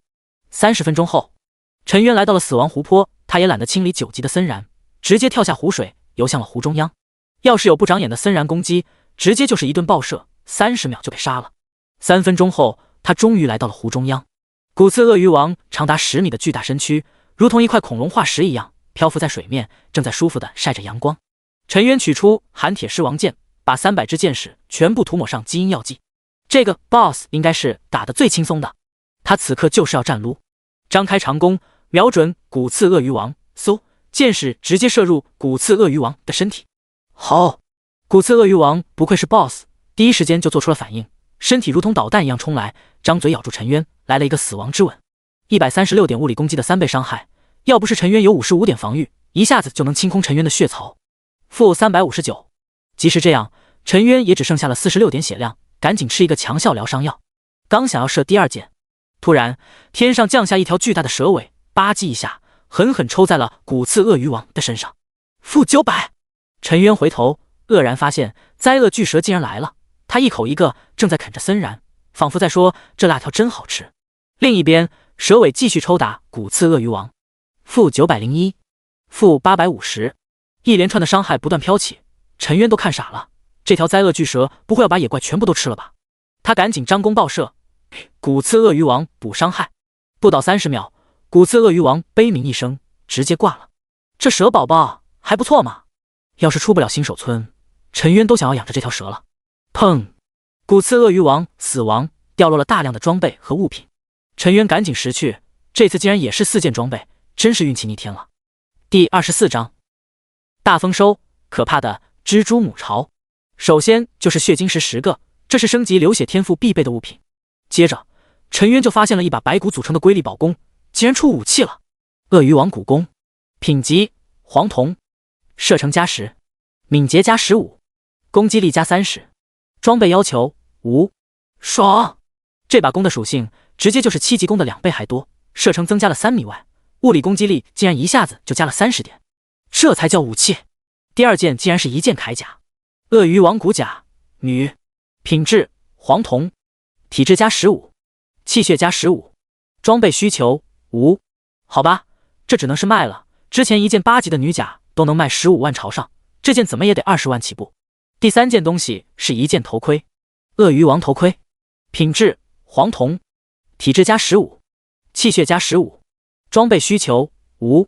这个自己也能用上，比他现在佩戴的体质加7的狮王王冠要好了1倍以上。最后一件是腰带，鳄鱼王腰带，体质加30，装备要求无。不得不说 ，BOSS 出品的东西就是实用，这个阶段缺的就是体质、气血2个属性。体质加的生命值上限，气血加的是物理防御和物理攻击。陈渊立刻把鳄鱼王腰带、鳄鱼王头盔和鳄鱼王骨弓换上，他的气血增加了15点，体质增加了45点，射程增加了3米，敏捷增加了8点。他的数据再次暴涨，有效射程18-21米，生命值395620，能量值255480，物理攻击64109，物理防御5570。怎么感觉现在越来越肉了？620的血量，哪怕是全加了血量的坦克，现在也没有他1半血量高。就在陈渊感慨的时候，一条公告再次响起：玩家剑魔完成新手村终极 BOSS 双杀，奖励自由属性点2个。陈渊，我是真的不想要这个奖励，现在这时间出公告太招人恨了。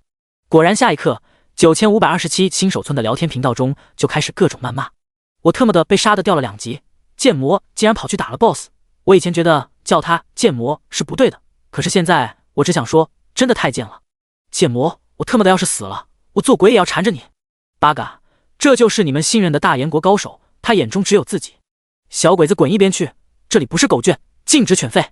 剑魔大神，我是相信你的，你一定能杀死那条巨蛇，加油，奥利给！打个屁，不知道巨蛇什么数据吗？不知道可以去网上搜，有6大财团的人公开了数据，等死吧。人群产生了2极分化，一边彻底绝望，在不断问候着陈渊，另一边则是把所有希望都寄托在陈渊的身上。相比于9527号新手村，其他新手村则都是吃瓜群众。3级普通玩家，你们说剑魔能不能杀掉巨蛇，通关新手村的隐藏任务？5级高手，我觉得有可能。按照他现在攻略 BOSS 的速度，他绝对有实力。6级财团精英，想屁吃呢？灾厄巨蛇的数据看到没？怎么杀？要真能杀，飞氏财团的老家伙能在新手村待了50年还没有出来。大旗工会代言人开盘口了，赌剑魔不能通关的1赔 0.1， 赌剑魔通关的1赔10。下一刻，一条世界通告响起，大旗工会已经在无限盘口开盘，所有玩家均可以下注，下注可以采用游戏币、现金2种。瞬间，整个服务器沸腾了。飞氏财团发言人：小鬼子要送钱，岂能不收？你爹来了，先下1个亿。买剑魔输。这一刻，小犬狗养的脸都绿了。一个财团就是1个亿，大炎国有6大财团8大工会，还有很多个人，这个盘口似乎失衡了。他赶紧提醒修改下注的上限。丁，8旗工会盘口调整，设置下注上限为1000万。5级大炎高手，垃圾，玩不起就别装大头算，真下头。我大炎国别的不多，就是人多，一人一口吐沫都能淹死你们。泡菜工会发言人：小鬼子就是没有我们的勇气，当年我们可以射瞎了李世民的一只眼睛。雷神工会代言人：你确定？不应该是你们被人家李世民追着锤吗？不管了，我们下注1000万买剑魔输。湿婆工会代言人：伟大的毁灭之神湿婆在上，那条巨蛇根本不是没有完成转职的人可以消灭的，我们也买1000万。5级战术玩家：我虽然觉得剑魔不错，但是我还是买100万剑魔输。在这个下注频道下方，购买陈渊书的人数和金额在疯狂飙升，很快池子里面竟然高达10亿，而且还在不断往上升。就算是大炎国的人也不相信陈渊会杀了那条恐怖的巨蛇。巨蛇一个普通攻击，陈渊就挂了，还怎么杀？既然小鬼子愿意给爹送钱，我们岂能不收？大炎国损失了一个天才，多从小鬼子哪里薅点羊毛也行。人们都是抱着这样的想法。妈的，我就一定会输吗？陈渊看了一下自己的账户余额，还有44万现金，全部压了上去，买自己赢。剑魔下注买44万现金自己赢。随着下注成功，一条信息出现，因为购买的方向不一样，其他的购买盘口都是红色的。陈渊购买的反方向就显示是绿色的，就跟股市一样，买卖是2种颜色显示。这一操作十分惹眼，很快就被人捕捉到了。小犬狗养，妖西，我们这位剑魔还想要再挣扎一下。棒子工会代言人：我们已经确认了，剑魔没有我们的血统，他是不能创造奇迹的。江氏财团代言人：不会吧，不会吧，真有人觉得剑魔能杀了那条蛇？他的消息还没有消失呢，一连串的消息出现。玩家战飞买剑魔赢，买现金1000万。玩家申博买剑魔赢，买现金1000万。玩家战飞家的厨子买剑魔赢，买现金1000万。玩家战飞家的司机，一连串的消息就刷屏了，足足买了6000万。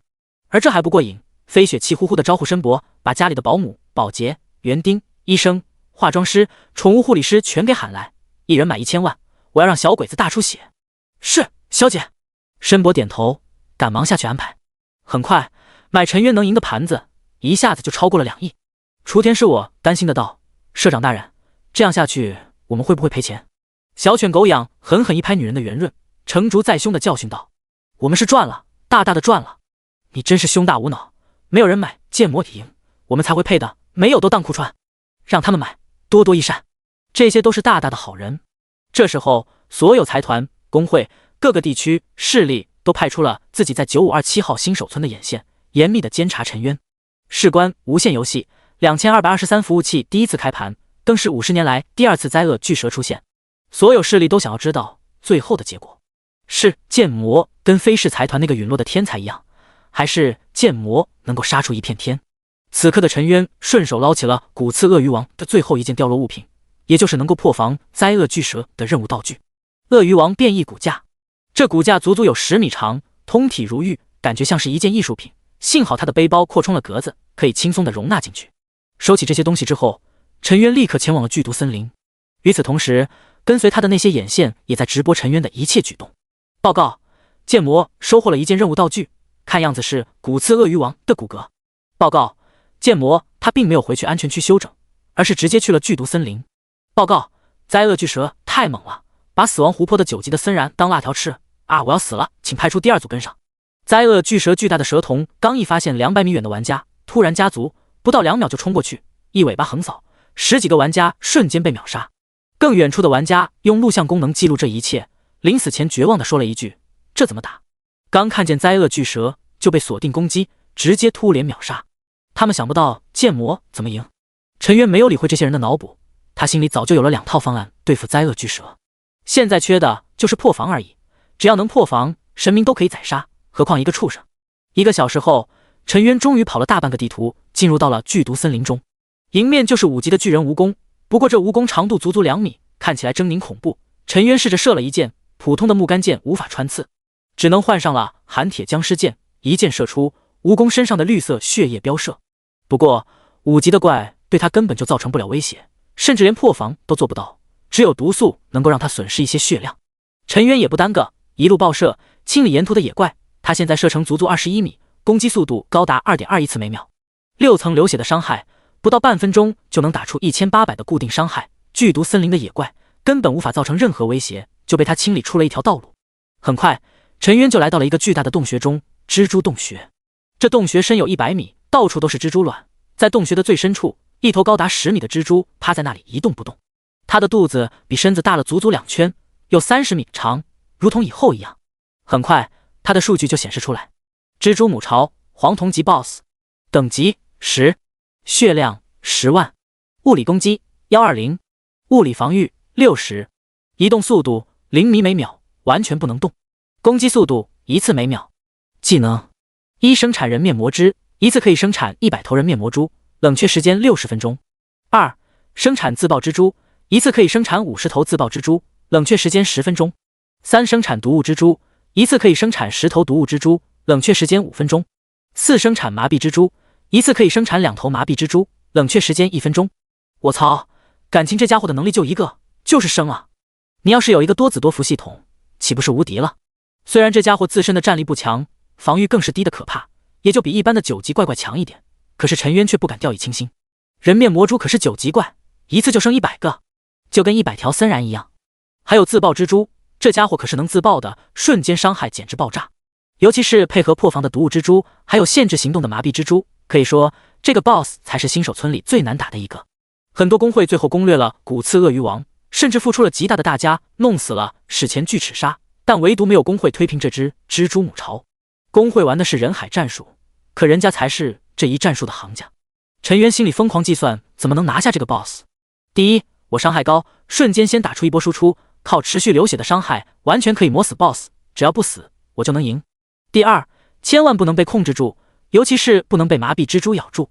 虽然身上还有2包驱散药剂，可是架不住麻痹蜘蛛1分钟就生产2个，还是混在一群蜘蛛里面。想好对策之后，陈渊把背包里的药品、驱散药剂都整理一遍，然后慢慢的向前移动，来到了距离蜘蛛母巢21米的范围。他抬起手中的鳄鱼王骨弓，拉出了一个大大的满月，嗖，一支寒铁狮王剑飞出，死死地定在了蜘蛛母巢的肚子上。滋滋，蜘蛛母巢发出了凄厉的叫声，肚子下面立刻爬出了2只蜘蛛，它全身灰色，感觉像是石化一样，个头能有哈士奇一样大。2只蜘蛛刚刚从蜘蛛母巢的肚子里面爬出来，就迈开8条大长腿，一个跳跃扑向了陈渊。麻痹蜘蛛，等级7，血量2100，物理攻击15，物理防御7，攻击速度1次每秒，移动速度12米每秒。技能麻痹之吻，被动技能，口气中带有毒素，被普通攻击咬中之后，有 50% 概率触发麻痹效果，持续效果10秒。麻痹期间无法移动，无法攻击。这东西太毒了，要是被咬上一定完蛋。陈渊汗毛都立了起来，快速的后退。他知道进入游戏以来最大的考验开始了。第25章下线盾，惊呆小朋友。滋滋，麻痹蜘蛛刚一出来，就跟见血的苍蝇一样扑向陈渊。嗖嗖，2只冰冷的箭矢直接洞穿了麻痹蜘蛛的身体，2头麻痹蜘蛛身上飘出2组伤害，负102、103，负6。终于破防了。陈渊现在换上了一身装备，物理攻击高达109，对付7级的蜘蛛也可以轻易破防。陈渊射了2箭之后再次射击，可是麻痹蜘蛛却突然向后逃窜，直接躲到了蜘蛛母巢的后方。嗖嗖，2只箭矢射在了蜘蛛母巢新生产出来的蜘蛛身上，溅射出了绿色的血液。吱吱吱吱，令人头皮发麻的蜘蛛叫声响起。下一刻，从蜘蛛母巢肚子里密密麻麻地爬出了100头蜘蛛。这些蜘蛛一个个都有山羊那么大，迈开5颜6色的大长腿，从地面、墙上，甚至是洞穴顶部加速攀爬，冲向了陈渊。咦，幸亏我没有密集恐惧症，也不对虫子过敏，否则鸡皮疙瘩起一身。他赶快查看这些蜘蛛的数据。人面魔蛛，等级9，血量4500，物理攻击36，物理防御10，攻击速度1次每秒，移动速度16米每秒。技能1，剧毒之牙，被人面魔蛛咬中，有 50% 概率中毒，中毒以后每秒损失5点血量，持续时间10秒钟，可叠加。被动技能无冷却时间。2蛛丝跳跃，向前方射出1道蛛丝，拉扯身体快速向前，速度暴增1倍，冷却时间10分钟。3蛛网，喷出1张大网，粘住目标，降低目标 50% 的移动速度，无法跟其他蛛网叠加，冷却时间10分钟。我操，超强的控制技能，超强的速度爆发，这简直就是个怪物。剧毒森林之所以可怕，蜘蛛母巢之所以没有工会选择清理，就是能够召唤小弟。相比于其他2个 BOSS 的单打独斗，蜘蛛母巢玩的就是人海战术，而这些人面魔蛛就相当于蜘蛛母巢的工兵。陈渊拔腿就跑，一边跑一边冷静的回头射击。弓箭手最基本的功力就是边跑边射，追求速度的同时不能放弃输出。嗖嗖嗖， 2.21次每秒的攻击速度可以让陈渊1秒射出2箭，给2只蜘蛛挂上6层的流血伤害，而高达 18.1米每秒的移动速度让陈渊轻松的就把人面魔蛛群全部甩在后面。滋滋，突然蜘蛛母巢发出一声鸣叫，领头的3头人面魔蛛突然朝着陈渊前方吐出蜘蛛丝，随着蜘蛛丝猛然收紧，3头人面魔蛛的速度暴增，直接飞跃到了陈渊的身后。一头蜘蛛狠狠地咬了陈渊一口。负1，好吧，终于轮到野怪也无法破陈渊的防御了。下一刻，让人蛋疼的事情发生了，你被人面魔蛛咬中，你已经中毒，每秒损失5点血量，持续时间10秒钟，一下子就中标了。不说好的 50% 的概率中毒，你是正经的蜘蛛吗？你他妈的是欧皇吧？这还是最可怕的，可怕的是其他2只蜘蛛追上陈渊之后，他们并没有咬，而是张口吐出了2张大网。陈渊早就放着这一手，现在他最为恐怖的转身反应速度快到只有 0.890 秒，2张大网还需要前摇时间，甚至照过来的时候还需要飞行时间，这就给了陈渊足够的反应时间。他一个 Z 字跑位，直接就躲开了2张大网，然后回头爆射3箭，给这3头蜘蛛再次一头一箭，然后快速的拉开距离，放风筝就是这么简单。滋滋！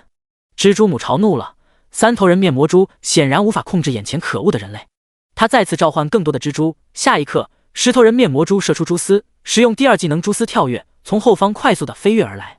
我操！蜘蛛母巢的智慧也太高了吧！陈渊还真不怕一起上，如果100头人面魔蛛同时使用蛛网技能，他一个驱散药剂用下去，直接就废了他们所有的控制技能。可蜘蛛母巢却让这些人面魔蛛一批批的上，这就很难对付了。他就算有100份驱散药剂，也未必能解除所有的负面状态。蜘蛛母巢完全可以控制这些蜘蛛，掐准冷却时间，来一个蛛网无限连。下一刻，10头人面魔蛛从四面八方射来蛛网，陈渊躲无可躲，被蛛网粘上，速度直接下降一半。滋滋滋滋，后方的蜘蛛们兴奋了，迈开大长腿疯狂扑来，拼了！陈渊举起长弓爆射，现在的驱散药剂不能随便使用，驱散药剂主要应对的是麻痹蜘蛛，这玩意咬上自己一口，动都不能动。嗖嗖嗖！陈渊直接选择战撸模式，疯狂的打伤害，他的目标放在了后方那些还有使用任何技能的人面魔蛛身上。很快，陈渊就被密密麻麻的蜘蛛包围住了。你被人面魔蛛咬中，你已经中毒，每秒损失5点血量，因为你的毒抗+3，每秒生命减2，持续时间10秒钟。你被人面魔蛛咬中，你已经中毒。这样的提示一下子就刷屏了，很快就积累到了58条，看来50%触发概率还是很准的。1秒钟，陈渊的血量直接被打掉200伤害，加上强制伤害100点，就是300的伤害，吓我一跳，我还以为能秒了我，幸亏这些人面魔蛛不能破防，只能靠着被动打伤害，直接灌下了10大红瓶，一个大红瓶每秒恢复30血量，10个就是每秒恢复血量300，陈渊620的血量完全可以顶着这些人面魔蛛打输出。在给所有蜘蛛都挂了一支箭后，他开始集中火力点射，力求在最短的时间内消灭有生力量。我操！直接扛着100头人面魔蛛的伤害打，这还是弓箭手吗？坦克都没有这么猛。外面一直探查陈渊动向的玩家们这次懵逼了，他们都不知道该怎么向自己老板汇报这种事，太不科学了。陈渊的物理防御到底有多高？难道他就这么轻松的灭掉新手村最厉害的 BOSS 蜘蛛母巢？飞士999不甘心的问道。别急，蜘蛛母巢只放出了2种蜘蛛，还有2种呢。落雪111安慰道。他们心情很矛盾，一方面希望陈渊强大，可以消灭灾厄巨蛇，但作为被陈渊戏弄的2人，又希望陈渊吃瘪，最好能爆出装备来。反正他们在别的服务器有大号，就算这个小号废了，也死不了人的。就在他们说话的时候，蜘蛛母巢发出了滋滋的叫声。下一刻，它巨大的肚子下面钻出了20头肚子冒着红光的蜘蛛，朝着陈渊疯狂加速。自爆蜘蛛，在场的人都知道这是个什么玩意。自爆蜘蛛，等级7，血量500，物理攻击10，物理防御10，移动速度10米每秒。技能1，冲刺自爆，点燃身体内的不稳定毒素，获得1倍的速度加成，冲击向目标后自爆，如果失去目标也会在20秒内自爆。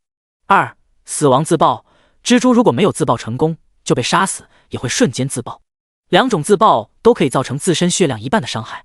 陈渊也看到这些恐怖的家伙，别说20个自爆蜘蛛，就是5头也能瞬间把他给秒了。他再也不迟疑，挥手撒出一把驱散药剂，解除身体的负面状态，速度瞬间恢复到带风。陈渊撞开蜘蛛，朝着洞穴外拼命狂奔。就在这时候，蜘蛛母巢再次指挥人面魔蛛，20多道蛛网从各个方向同时撒下，再次把陈渊的速度给降了下来。太可怕了，周围观战的人都感觉胆寒。蜘蛛母巢的智商是跟成年人一样的，这是从怪兽类野怪向人形野怪过渡的一个 BOSS， 打这个 BOSS 要把它当成玩家来对待。飞士999还在一旁向飞士财团的下属讲解，这可是刷威望的好时间。看到下属们一副受教的表情，他心里得意，看你怎么死。飞士999心中冷笑，这样的危机足以团灭一支开荒的百人团，剑魔怎么抗？嗖！回答他的是陈渊的爆射，嗖嗖嗖嗖，5支箭矢只用了不到2秒半的时间，就射到了领头的自爆蜘蛛身上。-100、98、99、101、97、-6、6，2组伤害同时打出，血量才500的自爆蜘蛛瞬间炸裂，轰！他的大肚子中不稳定毒素爆炸，把身后的几只自爆蜘蛛直接炸翻，他们头顶上瞬间出现了250的恐怖伤害。陈渊趁机对着中间受伤的自爆蜘蛛再补了3箭，-100、97、99，轰！这只自爆蜘蛛也爆了，死亡之后尸体爆炸。而这一次，直接起了连锁反应。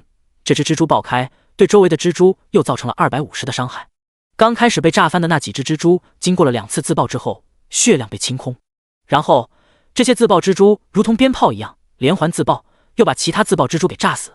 那些死亡的自爆蜘蛛再次自爆，众人就听到一连串的轰轰轰轰。20头自爆蜘蛛还没有靠近陈渊，竟然被陈渊8箭全部射爆了，还把外围的一些人面魔蛛当场炸死。飞氏999嘴巴张大，久久无语，还可以这么玩吗？比他更为吃惊的就是蜘蛛母巢，以至于母巢的攻击节奏都乱了，显然脑子死机了一小会。隔了1秒后，他的第2波攻击才到。这次蜘蛛母巢聪明了，再次生产了20只自爆蜘蛛，而且20只不是一起行动，刚从肚子爬出来就立刻拉开距离，猥琐地接近陈渊。而还不仅仅如此，蜘蛛母巢又生产出了2头麻痹蜘蛛，加上之前生产的麻痹蜘蛛，一共4头。4头麻痹蜘蛛准备到位，在自爆蜘蛛从4面8方冲向陈渊的时候，突然从蜘蛛群中跳出，咬向陈渊。我操，搞突袭啊！竟然比我还贼！陈渊大骂，无限游戏把蜘蛛母巢的智商调得也太高了。分批突进，连环控制也就罢了，现在还搞多兵种协同作战。唯一没有出来的兵种是毒物蜘蛛，不过这兵种对他无用。毒物蜘蛛有2个技能，一个是绿毒，一个是红毒。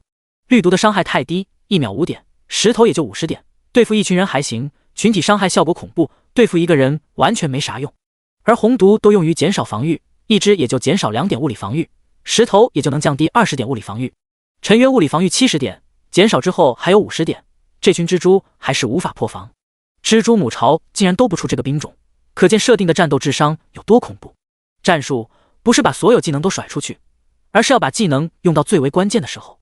麻痹蜘蛛一直没动，为了就是等待时机，直接麻痹自己。陈渊现在被人面魔蛛的蛛网无限控制，速度起不来，根本无法躲避麻痹蜘蛛的追击，而且还是4头。等发现的时候就已经中招，被一口咬中。你被麻痹蜘蛛咬中，身体处于石化中，无法攻击，无法移动，可以使用药剂，持续时间10秒。得手后，蜘蛛母巢发出了兴奋嘶鸣，巨大的蜘蛛脑袋疯狂扭动，巨大的口气流着口水，恶心至极。他完蛋了，准备上去抢装备。大红明啊，身上的装备必爆3件，他背包中还有换下来的装备，6件装备啊，起码能卖上100万，一波肥。飞氏999摩拳擦掌，小犬狗养也从人群后面偷偷地摸了过来。各大工会、财团还有其他势力的人都红着眼，准备放手一搏。他们看到了20头自爆蜘蛛已经开始自爆冲刺，朝着陈渊脑袋跳了过去。只要等待2秒，美妙的自爆声音响起，陈渊就会被秒杀。就在自爆蜘蛛跳起来的那一刻，让所有人都预料不到的事情发生了，陈渊下线了。是的，原地下线。虽然他手里还有一包驱散药剂，但就算是用了，也会被麻痹蜘蛛咬上第2口。4只麻痹蜘蛛就在他身上，时刻准备控制他。不解决麻痹蜘蛛，他就别想好过。于是陈渊果断下线。他刚刚下线的一刹那，20头自爆蜘蛛跳到了陈渊原本的地方，然后轰然自爆。20头自爆蜘蛛可以打出5000点的固定伤害。轰！自爆之下，离得最近的4头麻痹蜘蛛直接就被炸死，而围住陈渊的那些人面魔蛛也被炸死了几十只。5000点的伤害不是人面魔蛛这种4500血可以抗住的。陈渊站立的位置瞬间空了一片。下线了。飞氏999嘴巴张大，脑袋都抓不过弯来。八嘎，大言人大大的狡猾，我要记下来。我们可以使用木盾、水盾、尿盾，现在还有一个下线盾。小犬狗养很鄙视陈渊的行为，但不妨碍他学习，这就是小鬼子的变态慕强心理。就这么简单，破解了蜘蛛母巢的必杀一击。落雪111现在还无法相信，4头麻痹蜘蛛死了，20只自爆蜘蛛完蛋了，人面魔蛛也算失了几十头。对陈渊的绝杀一击就这么被化解了，太轻松了，太不科学了。而蜘蛛母巢失去了这些恐怖的兵种，不就是任人宰割的羔羊吗？事实上也的确如此。过了5秒，陈渊再次上线，这次他直接扑向了蜘蛛母巢，站在距离他21米的距离，疯狂的爆射，别的蜘蛛都不管了，直接杀 BOSS。嗖，一只箭矢疯狂地钉在了蜘蛛母巢的肚子上。虽然蜘蛛母巢还能生产10头自爆蜘蛛、10头毒物蜘蛛，可失去了麻痹蜘蛛，他就失去了秒杀陈渊的机会。10头自爆蜘蛛刚生产出来，就被陈渊射爆。等全部扑到陈渊身上后，陈渊再次下线。就这样，蜘蛛母巢被疯狂戏耍，黔驴技穷。很快，蜘蛛母巢上插满了陈渊的箭矢，在蜘蛛母巢不甘心的嘶吼中，巨大如同肉山一样的 BOSS 终于倒在地上，爆出了大量的装备。同时，一条全服公告响起：叮，恭喜玩家击杀黄铜级 BOSS 蜘蛛母巢，完成新手村顶级 BOSS 3连杀，奖励自由属性点3个。瞬间全服沸腾。第26章，准备对付超级 BOSS。3级普通玩家，剑魔大神又杀了 BOSS， 还是最难杀的蜘蛛母巢。人和人的差距为什么这么大？5级高手，我就想知道他是怎么做到的，是组队刷的还是单刷？5级工会成员，根据内部消息是单刷，我擦，真是离离原上谱。财团工会不敢搞的 BOSS， 他一个人给搞了。5级战略高手，攻略呢？我要研究攻略。所有人都充满了好奇，要知道蜘蛛母巢这个 BOSS， 基本上所有工会和财团都是放弃的。如果得到了攻略，进入主城之前就会多很多黄铜级 BOSS 的装备，这对工会和财团的精英团实力将会是一个质的提升。因此，工会和财团非常重视，第一时间就要9527号新手村的人汇报情况。飞士999也在向自己的上级汇报陈渊的攻略。没有攻略，真的，他就是战撸。你在搞笑吗？战撸？一个弓箭手战撸100只人面魔蛛，50只剧毒蜘蛛，还有毒物蜘蛛和几只麻痹蜘蛛。对面话筒中传来了飞战天的拍桌子的声音：信不信我让你站着撸，撸到死？大少爷，真的，我感觉剑魔的攻击已经破百，物理防御也在50朝上，估计还有毒抗，战撸真不算难事，有这装备我上也行。飞士999极力为自己辩解。大少爷，他唯一的战略就在自爆蜘蛛接近他之前直接射爆，让剧毒蜘蛛集体自爆。对面的人越听越怒，气得笑了起来。他能在自爆蜘蛛接近他之前射爆，他的攻速能有多少？保守估计1秒2刀，或许更高。我猜测剑魔把自由属性点全点在敏捷上了。沉默，死一般的沉默。1秒2刀，太可怕了，这特么的才8级啊！攻速就是普通人的2倍，只要你射得够快，就没人追上你吗？飞战天颓然地放下了电话，这样恐怖的攻速让他感到绝望，甚至对陈渊使用下线躲避自爆蜘蛛自爆的精妙操作，飞战天都失去了关注的兴趣。下线盾也就只能在特定的环境、特定的怪物身上用，可攻速、移速这些才是输出的根本。又是一个比肩我二爷爷的天才吗？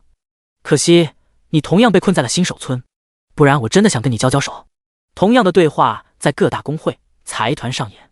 小鬼子这边8旗工会队会长听到了小犬狗养的汇报后，突然脸色一变，直接推开了伺候他的艺伎。不好，下线盾，如果剑魔使用下线盾对付灾厄巨蛇，会不会真的能杀了这个 BOSS？ 一旁跪在地上的小犬狗养一愣，随即坚定地摇头：不可能，绝对不可能。会长大人，灾厄巨蛇反应速度很快，会原地守着，他的智慧只会比蜘蛛母巢更高。真的吗？小犬君，你要知道，如果你判断失误，你将要承担全部责任。现在封盘，也许我们的损失还能小一点。8旗会长死死地盯着小犬狗养。小犬狗养一咬牙，他明白，只要剑魔在他的新手村崛起，他势必要为这件事负责。正所谓债多不压身，输了什么都没有了，但如果侥幸赢了，他就要赢得更多。啊呸，他怎么可能会输？剑魔绝对不可能杀掉灾厄巨蛇，绝对。会长大人，属下愿意负责。瑶溪，很好，如果你出事了，我会照顾你的妻子、女儿，给他们安排一个秘书的工作。小犬狗养脸色巨变，他当然知道会长的秘书是干什么的，他这个社长秘书干的活就是会长秘书干的活。跪着恭送8旗会长离开，小犬狗养决定让自己的秘书多干点活。陈渊并不清楚，各方势力已经把他当成了教材，在疯狂地进行研究分析。他开心的一边继续攻击剩下的人面魔蛛，一边捡去装备。蜘蛛王头盔，品质黄铜，生命值加45，物理防御加15，毒抗加5，装备需求无。好东西啊！陈渊眼睛发亮，虽然生命值加45，属性不如体质加15，物理防御加15，跟他的鳄鱼王头盔气血加15完全不能比，但这件东西好就好在毒抗加5，有了毒抗就能在剧毒森林里面刷怪了。尤其是9级的人面魔蛛，他的5点毒素伤害就被豁免了。剧毒森林的怪血量低，攻击低，防御低，唯一厉害的就是毒。有了毒抗，这一切都不是问题。陈渊又看向了第2件装备，蜘蛛王腰带，品质黄铜，生命值加45，法术防御加15，毒抗加5，装备要求无。这件东西比上一件更拉胯，但这东西贵就贵在毒抗上。接着是第3件，蜘蛛网护腕，左手，品质黄铜，生命值加45，法术防御加15，毒抗加5，装备要求无。这件东西自己可以用，刚好把5级的护腕给换下来。他之前更换了狮王的衣服跟头盔，少了4点毒抗，现在刚好加上了，毒抗不但没有降低，反而高出了1点，达到了7点。这下人面魔蛛咬他是真的不能掉血了，只能有1点强制攻击的伤害。等把最后60多只人面魔蛛刷完，陈渊终于升级了，到达了9级。虽然换掉了加5点敏捷的护腕，但是他的敏捷属性却没有掉，这就归功于3点自由属性点奖励，还有升级以后的1点提升，1点自由属性分配。不过他的血量再次上涨了50点，到达了670点，比较拉胯的法术防御也达到了18点。很快就要进入到主城，法术防御的要往上加了，不然会被法术伤害吊着锤。等清理完所有的怪物的之后，加上 BOSS 掉落的血晶石，一共收获了13颗血晶石，距离升级7层流血也只差了不到30颗。最后陈渊捡起了 BOSS 掉落的任务物品，蜘蛛母巢的毒线，功能材料，品质黄铜。这是一件基因融合的残次品，但对同种同源的基因有着致命的摧毁感染力量。毒囊很大，足足有半人高，陈渊直接塞进了背包中。很好，3件任务物品收集完毕，巨齿鲨牙床、鳄鱼王变异骨架、蜘蛛母巢的毒线。当陈渊带着3件东西来到村长这里的后，村长激动的手舞足蹈。年轻人，你就是我恢复研究的希望，快点去让铁匠给你锻造兵器。你想要什么武器，我给你制作图纸。剑石。陈渊想也不想，直接说出了自己的需求。得到了答案之后，村长立刻开始绘制图纸。不到10分钟，村长就递过来一张图纸道：这张图纸本来我是要你10万铜币的，可是看在你是为了我的研究份上，我就免了。真特么的黑，一张破图纸就要10万铜。但是老铁匠哪里，你需要自己谈价格。陈渊拿着图纸来到了铁匠铺这里，铁匠铺老板问清楚了需求，又看到陈渊拿出了那么多的材料，激动的直搓手，全都要锻造成剑士。是，我看在村长的面子上，给你打个5折，锻造费用100万铜币。你抢钱啊，小伙子，抢钱没有这么快。嗨，村长又要开始他的邪恶研究了，村子不安全了，我也想攒点钱，快点搬到主城区，不得先买套房，娶个贵族的小姐吗？感情你就指着我一个宰？小伙子，也不能这么说，根据你拿出的材料，我要锻造1000只剑士，折算下来，一只剑士的锻造费用才1000铜币。巨齿鲨的牙齿，鳄鱼王的骨骼都非常的坚硬，我需要用到特殊的药剂和工具才能切割打磨。最难处理的就是蜘蛛母巢的毒囊，我得去裁缝哪里购买特殊的防毒手套、特殊的容器，还需要购买一些防毒药剂，这些都是消耗品，1000铜真的不贵。最后在陈渊和铁匠铺老板极限拉扯砍价之下，老铁匠答应50万铜接了这单生意。而且陈渊还必须先支付20%的定金，铁匠铺老板1万需要采购锻造的材料，要不然想锻造也没有办法。50万铜啊，换算成现金那就是500万。打 BOSS 果然费钱。算了，跟那颗秩序宝石比起来，一切的投资都是有价值的，大投资才有大回报。以小博大这种事，投资一次赚几10倍、上百倍的事情也只能听听而已。你惦记高收益，人家往往惦记的是你的本金。陈渊骂骂咧咧的离开铁匠铺，又去了拍卖行，把身上的多余不用的装备全部放在了拍卖行。而其中最贵的5件装备，其中4件打包出售，1件单独出售。拍卖行的信息很快就响了起来。玩家剑魔拍卖防毒4件套，狮王王冠、狮王软甲，男，蜘蛛王头盔、蜘蛛王腰带，毒抗总共加14，你值得拥有。玩家剑魔拍卖鳄鱼王骨甲，女，送女人，送秘书，送嫂子必备礼物，走过路过不要错过。陈渊真想问一句，这拍卖行他正经吗？不过效果确实非常好的。雷神红会发言人，毒抗系列我们要了，谁也别抢，否则不要怪我们发飙。湿婆公会发言人，我们会长要把鳄鱼王骨甲，女，献给一位尊贵的婆罗门贵妇，要是谁敢跟我们抢夺，小心给你们喝恒河水。八旗公会发言人，八嘎，这些东西统统都是我们的。他刚说完，拍卖行发布一条信息，对不起，小鬼子跟狗没有竞拍权。大燕国、泡菜国、东南小国顿时一阵起哄，气得八旗会长砸了最为心爱的青花瓷。战飞，好可惜，我的钱全部买了剑魔营，没钱竞拍了。5级高手，你们发现没？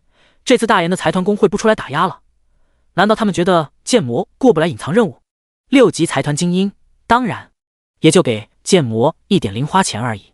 陈渊也刷着拍卖行的信息，看到财团的精英已经6级了，心中突然有了危机感，感慨一声自己升级太慢了。要是这话被财团的精英听见，一定要气得吐血。他们可是每天在线24小时，陈渊才一天在线8小时。我们才6级，你都9级了，你还升级慢？最后，经过一番激烈的竞争，抗毒4件套以200万现金成交，鳄鱼王骨甲女则是以50万现金成交，赚了！陈渊大喜，鳄鱼王骨甲女50万算是市场价，毕竟随着开服时间越久，这种装备的价格就越低，能够卖到跟之前的杀王血刃一样高，就是因为竞争很激烈。而抗毒4件套，按照市场价，最多也就不超过100万。蜘蛛母巢出产的装备属性只有鳄鱼王套装一半，要不是加了毒抗，真的不值钱。随后，陈渊又用100万现金换取了10万游戏铜币，支付给了铁匠铺老板作为定金，也是该谋划打灾厄巨蛇的事情了。陈渊很快就在新手村内通过村长发布了一条玩家对玩家的任务：任务挖矿洞。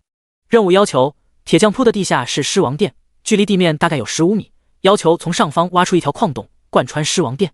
矿洞需要垂直，洞口大小直径有2米即可。矿洞需要最少10个，最多20个。任务时间2天之内，越早越好，每早1个小时，奖励1万。任务报酬：一条直通狮王殿的矿洞，奖励团队10万现金。有句话叫做有钱能使鬼推磨。陈渊现在手中钱很多，他要把钱尽快的变现成战力。5天时间出新手村是可以奖励10个自由属性点，10天内进入才奖励3个属性点，一来一去差了7个属性点，用一些钱买速度，陈渊觉得很划算，钱赚来就是花的。这条任务一出，9527号新手村的人兴奋了。真的假的？挖一条矿洞10万块钱？剑魔太有钱了吧？他卖装备已经赚了200万了吧？能不有钱吗？可是这矿洞一挖，不是把赚的钱都给送出去？你格局小了吧？你难道看不出来，这是为了打灾厄巨蛇，能杀了这条蛇，花点钱算什么？瞬间就有500多人接了任务，他们开始协同挖坑，准备拿到10万任务奖励，甚至还想要更多的奖金。不错，这就是陈渊为了对付灾厄巨蛇的办法。从狮王殿往上射箭，灾厄巨蛇那么大的身躯根本爬不进来，他就可以肆意的输出。这个创意还是来自樊少，当初樊少挖坑让野驴掉进去，然后无伤刷怪，他也要效仿。好，灾厄巨兽仿佛感应到了杀气，他赶紧吃了几条10几米长的大森蚺，压压惊，这辣条真好吃。第27章，军中高手出现，报星者。丁，玩家午夜偷鸡带领50人领取了你的任务，已经开始动工，目前挖了1米。丁，玩家小雅我要上厕所带领100人领取了你的任务。陈渊的提示框中不断有任务提醒，很快20个矿洞的任务就被领取一空，还有进度显示。这些人也聪明，人多力量大，完成的越早，奖励越丰富，因此组队的人越来越多。我现在不担心矿洞没挖好，而是该想想要给这些人支付多少钱。一个矿洞10万现金的任务奖励，再加上提前1个小时就是1万。如果他们卯足了劲，提前30个小时，一个矿洞就是40万现金的奖励，20个矿洞就得支付800万现金。这个时代什么最贵？人工最贵，怪不得那么多黑心老板要用人工智能取代工人，实在是太省钱了。我算是看明白了，不管是玩游戏还别的，没有钱是万万不行的。他还欠着铁匠铺老板40万铜币，折合现金也得400万啊！一想到要支付这么大的资金缺口，陈渊都是一阵头疼。他现在的现金只剩下了150万。对了，小鬼子的盘口还在，赶紧下住。陈渊一拍额头，怎么把这个给忘了？下一刻，一条博彩型的通告响起：玩家剑魔购买150万，买剑魔赢，赔率1赔10。这条信息刚一出现，看到的人都是惊呆了。大家都清楚，这位大神可是才赚了250万，竟然要再次买自己赢，加上之前的44万，他直接投入了195万现金啊！这是对自己有多自信？3级普通玩家剑魔大神，你是不是有把握攻略灾厄巨蛇了？是的话，吱一声啊，我们跟着你一起抗日。5级高手，我不管了，剑魔这么自信，我梭哈，你们随意。1级全职矿工，我进游戏就是为了赚钱，我得了肺癌，就指着挖矿给老婆孩子留点钱。大神，给指条明路吧，你行不行？陈渊本来是不想回复的，但想着可以坑害小鬼子，他就第一次回复了这些人。9级玩家剑魔，相信我，虽然没有10成把握，但起码也有12成，全部梭哈，让小鬼子赔的裤子都没得穿。他这么一回复，博彩行的下方留言直接爆了。1级全职矿工，奥利给！我贷款都要压。5级战术大神，看来又有新攻略了，必须得支持一把，抗日我最喜欢了。5级高手，我去，看到剑魔的等级我就信了，9级啊，太变态了，我必须要摇人，让小鬼子把老婆都得赔出去。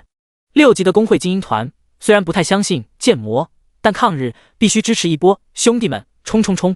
博彩行压陈渊的赢的人数急剧飙升，虽然他们手中的钱不多，可是架不住人多，而投注的金额也在疯狂飙升，10万、100万、1000万、破亿，八嘎！看着不断暴增的投注金额，八旗会长的额头的冷汗都流了下来。仅仅是一眨眼的功夫，剑魔赢的金额已经超过了10亿，如果他们输了，就要赔100亿，盘口失衡了。封盘，封盘，快封盘！在八旗会长怒吼声中，主办这件事的小犬狗养有点惋惜的点击封盘操作，而下一刻100条信息同时出现：樊少买1000万剑魔赢，交易未受理，理由封盘中。樊少军团1号买1000万剑魔赢，交易未受理，理由封盘中。樊少军团99号买1000万剑魔赢，交易未受理，理由封盘中。咕咚，八旗会长艰难吞咽一下唾沫，差点被爆局了。这个樊少也是该死，迟早弄死他。另一边，刚刚进入游戏的樊少也是一脸的懵逼。我操，我错过了100个亿啊！我好惨啊！我不就是出去跟5对双胞胎畅谈了一下计划生育吗？怎么一回来，啥好事都错过了？大神，求安慰！樊少郁闷无比。1天时间不到，无限游戏风云变寒，剑魔干掉了2个 BOSS， 还准备通关灾厄巨蛇。小鬼子更是开下了100亿盘口，认定大神会输。大神还拍卖了5件极品装备，结果一个都没有捞到，回来想要宰一波小鬼子，结果人家还封盘了。就问这运气能不能去非洲当个酋长？陈渊也很服气，这运气的确没谁了。樊少，交给你一个人任务，如果我的 A 计划没有成功，我还有一套 B 计划，你负责执行。执行 B 计划时候死一个人，我给1000铜币的药费，支持他们升级。樊少一听大神如此信任自己，拍着胸膛表示放在他心上。陈渊把身上换下的一些4级、5级、6级装备全部扔到了拍卖行，想要换点游戏币，然后下线。他的游戏头盔1天只能登录8个小时，必须要合理分配游戏时间，现在这种垃圾时间就没有必要待在游戏中。起床之后吃了点东西，父母还是早就去上班了。虽然有了陈渊给的27万，但父母却更加努力，想要攒钱给陈渊换一个更好的游戏头盔。陈渊一边吃饭一边顺手刷视频，各种游戏资讯涌入耳中。剑魔已经到达9级，2223伏游戏入侵现实不远了。教育部、安全部3大兵团联合声明，远离玩新服的人小心被卷入游戏入侵现实的灾难中。各个城市的安全避难所已经开放，请非游戏玩家的无关群众尽快撤离。陈渊心中一惊，这才想起来新的服务器第一个人到达10级，游戏就会入侵一次现实，先要安置好爸妈。他立刻打给父母，很快父亲就开心回复道：小渊啊，你放心，我和你妈早就安排好了，拿到了避难所名额，就等着安全部接人，倒是你自己要小心，别逞强，能躲就躲，安全第一。陈渊这些玩游戏的是不能进避难所的，因为他们在的地方就会出现游戏入侵现实。得知父母已经安排好了，陈渊放下心来，再次刷着视频。剑魔倡导大家压住自己，这是自信还是自负？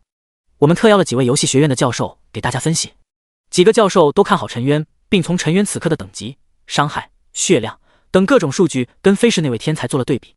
总结来说，对方50年都没有出新手村，陈渊凭啥能9级干掉灾厄巨蛇？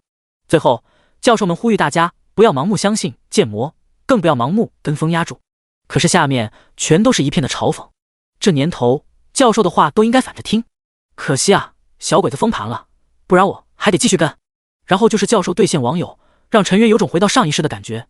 教授不愧是教授，言论总是那么的不接地气。刷视频的时间总是过得很快，一眨眼4个小时过去了，他的游戏头盔突然发出了滴滴的响声，这是有人在游戏中艾特自己了。陈渊赶紧喝了一瓶快乐水，进入游戏中。刚一进去，几条信息出现：丁，您在拍卖行寄卖的物品已经全部售出，卖价为15000铜，扣除10%的管理费，您一共得到13500铜。随着财团工会精英团到达6级，6级以下的装备大降价，看来我必须要搞更高级别的装备了。第2条信息才是让陈渊又惊又喜，您发布的任务已经完成，20条矿洞，您需要支付200万现金，因为提前44个小时完成，您还需要额外支付880万，您一共需要支付1080万现金，3天之内无法支付，您的装备将会被强制拍卖。我勒个去，这帮人也太猛了！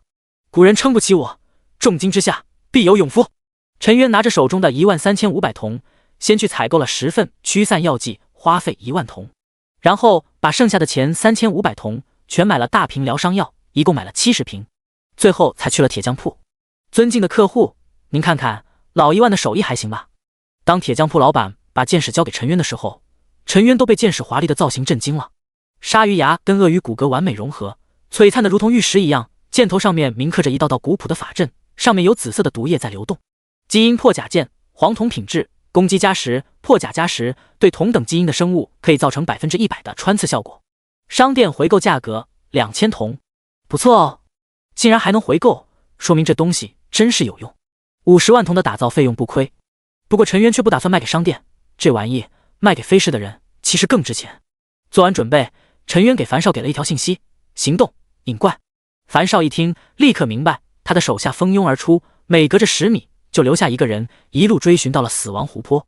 然后来到死亡湖泊的人冲上去敲了灾厄巨蛇一下，好，灾厄巨蛇一尾巴就抽死了那人。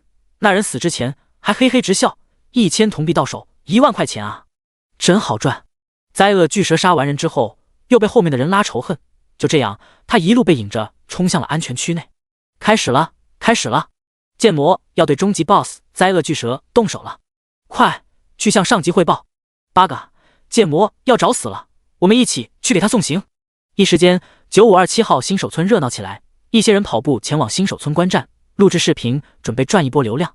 飞逝999，落雪111，这些人则是快速的下线，向财团工会报告情况。同时，短视频平台以及更大中小学甚至大学都在关心9527号新手村的战况，想通过各种渠道探听消息。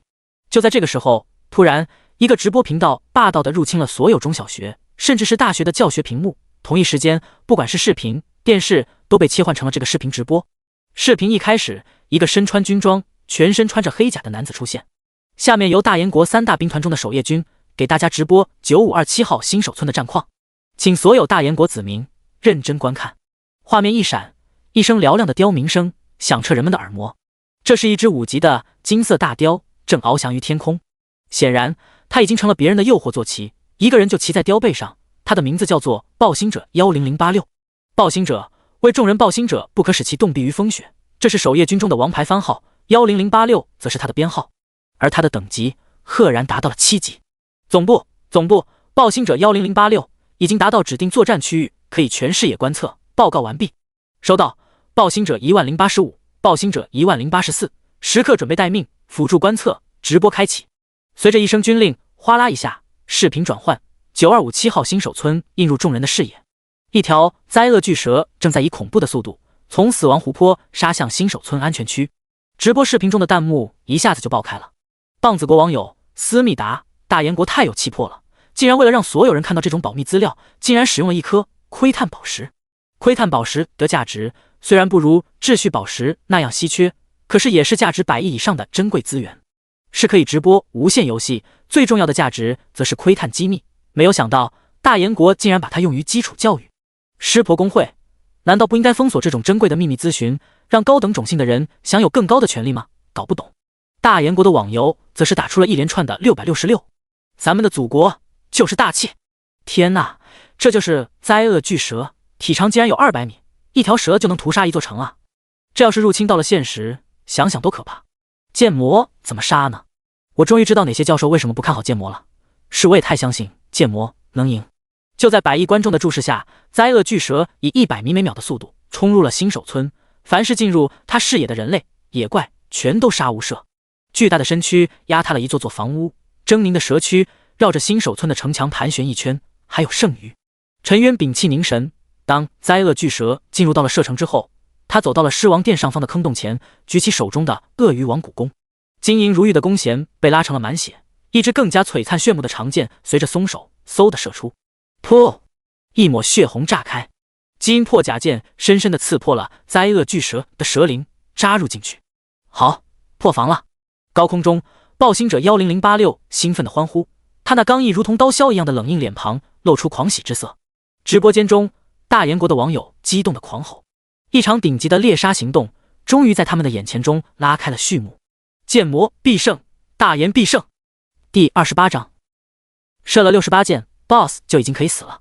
此刻，不光是大炎国、小鬼子、鹰将都在关注9527号新手村。直播间中，大炎国众志成城，大家都希望剑魔能够杀死新手村最强的 BOSS 灾厄巨蛇，创造奇迹。但是，还有很多不和谐的声音出现。八旗公会代言人妖夕不过是破防而已，灾厄巨蛇对移动速度100米每秒，攻击速度更是5次每秒。剑魔能有输出环境。泡菜公会代言人阿西吧，虽然小鬼子很讨厌，但是剑魔没有我们的血统，是创造不了奇迹的。多吃点泡菜吧。同一时间，湿婆公会、鹰将的雷神公会、北欧的女皇卫队都发表了各种唱衰的言论。大炎网民，你们不行，不代表大炎人不行。弹幕还在争论，直播画面剧烈的抖动起来。灾厄巨蛇发怒了，他蛇瞳中倒映出陈渊的身影，显然不能相信创造了自己的爸爸竟然会要杀掉他。那么就一起毁灭吧。暴虐的兽性让灾厄巨蛇发狂，他要把陈渊撕碎。轰！一条巨大的蛇尾凌空抽下，光是尾巴就长达50多米，抽击的速度压迫的空气发出尖锐的爆鸣，在天空中形成了一道龙卷风，把暴星者10086的坐骑都给吹得翻滚起来。巨大的尾巴狠狠地抽在陈渊站立的铁匠铺中，铁匠铺瞬间被碾压成渣，成为一堆废墟。瞬间，直播画面一黑，10几亿大炎人的心都揪了起来。难道剑魔死了吗？下一刻，画面再次一闪，暴星者10085接替了直播任务，他竟然提前就在狮王殿内，正好从下往上拍到了陈渊的动作。众人就看到了陈渊呈现自由落体的动作，从矿洞中垂直掉落。他的血条还很健康，只不过神情有点萎靡。灾厄巨蛇一尾巴抽过来，光是余震之威就让他头晕目眩。陈渊赶紧使用驱散药剂解除身体的负面状态，然后掉落的瞬间张开鳄鱼王骨弓，朝着上方的矿洞爆射。嗖嗖，两只基因破甲剑死死地定在了灾厄巨蛇的蛇尾。砰！与此同时，陈渊掉落在下方高高的土堆上，一个提示出现：你从高处掉落，坠落距离19米，1米坠落距离带来10点固定伤害，你损失了190点血量。还好，这样的高度不至于死亡，如果超过100米，估计直接就是瞬秒。陈渊灌下一个大红瓶，站在矿洞的下方，开启了疯狂输出模式。噗噗噗噗，一连串的血花爆开，灾厄巨蛇腥臭的血液从矿洞如同流水一样往下滴落。同时，两组伤害出现-11111。虽然有基因破甲剑，但灾厄巨蛇的防御实在是太高了，以陈渊的攻击力，还是无法给予足够的伤害。下面就是让人心醉的黑色固定伤害-66666。陈渊大喜，他已经拉稳了灾厄巨蛇的仇恨，只需要从矿洞不停的射击就行。干得漂亮！直播间中，黑甲军装男子攥紧了拳头，充当了直播间的解说。大家注意，无限游戏是100%的真实世界，甚至这些世界中的环境、怪物、城市都会入侵现实。你们不管是玩游戏，还是在现实中对付这些怪兽，要懂得用脑子。剑魔就是利用了地形的特点，把狮王殿用矿洞打通，形成了最有利于弓箭手的输出环境。观看直播的人纷纷点头，弹幕一层层的刷了起来。学到了，学到了，怪不得剑魔这么厉害，原来一直在用脑子战斗。灾厄巨蛇虽然厉害，可只要有安全的输出环境，迟早就会被杀掉。没有最弱的职业，只有最弱的玩家。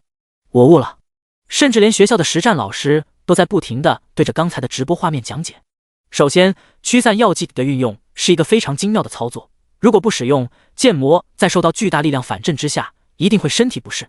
其次，矿洞挖的也很漂亮，挖矿的土有一大半都被直接堆到了狮王殿中，形成了一个个巨大的土堆。土堆不但能缓冲剑魔掉落的伤害，最重要的是，狮王殿要10几米高，不堆这些土石，剑魔的攻击距离就不够。下方很多学生都听傻了，一环套一环啊！剑魔雇佣那么多人挖矿洞，肯定是上下一起挖，为了省事，地下挖的土石当然就是直接扔在狮王殿矿洞下方了。亏我还觉得剑魔开出天价任务挖矿洞是人傻钱多，原来傻的是我自己而已。弹幕中各种讨论疯狂刷了起来，甚至一些人@那些专家教授，让他们出来看看，为什么他们说的大家都不认可，因为他们不接地气啊。专家教授一阵沉默，可是小鬼子却不沉默。八旗公会代言人八嘎，别高兴得太早，灾厄巨蛇还会反击的。15米深的土石层而已，真以为这种级别的 BOSS 会没有办法？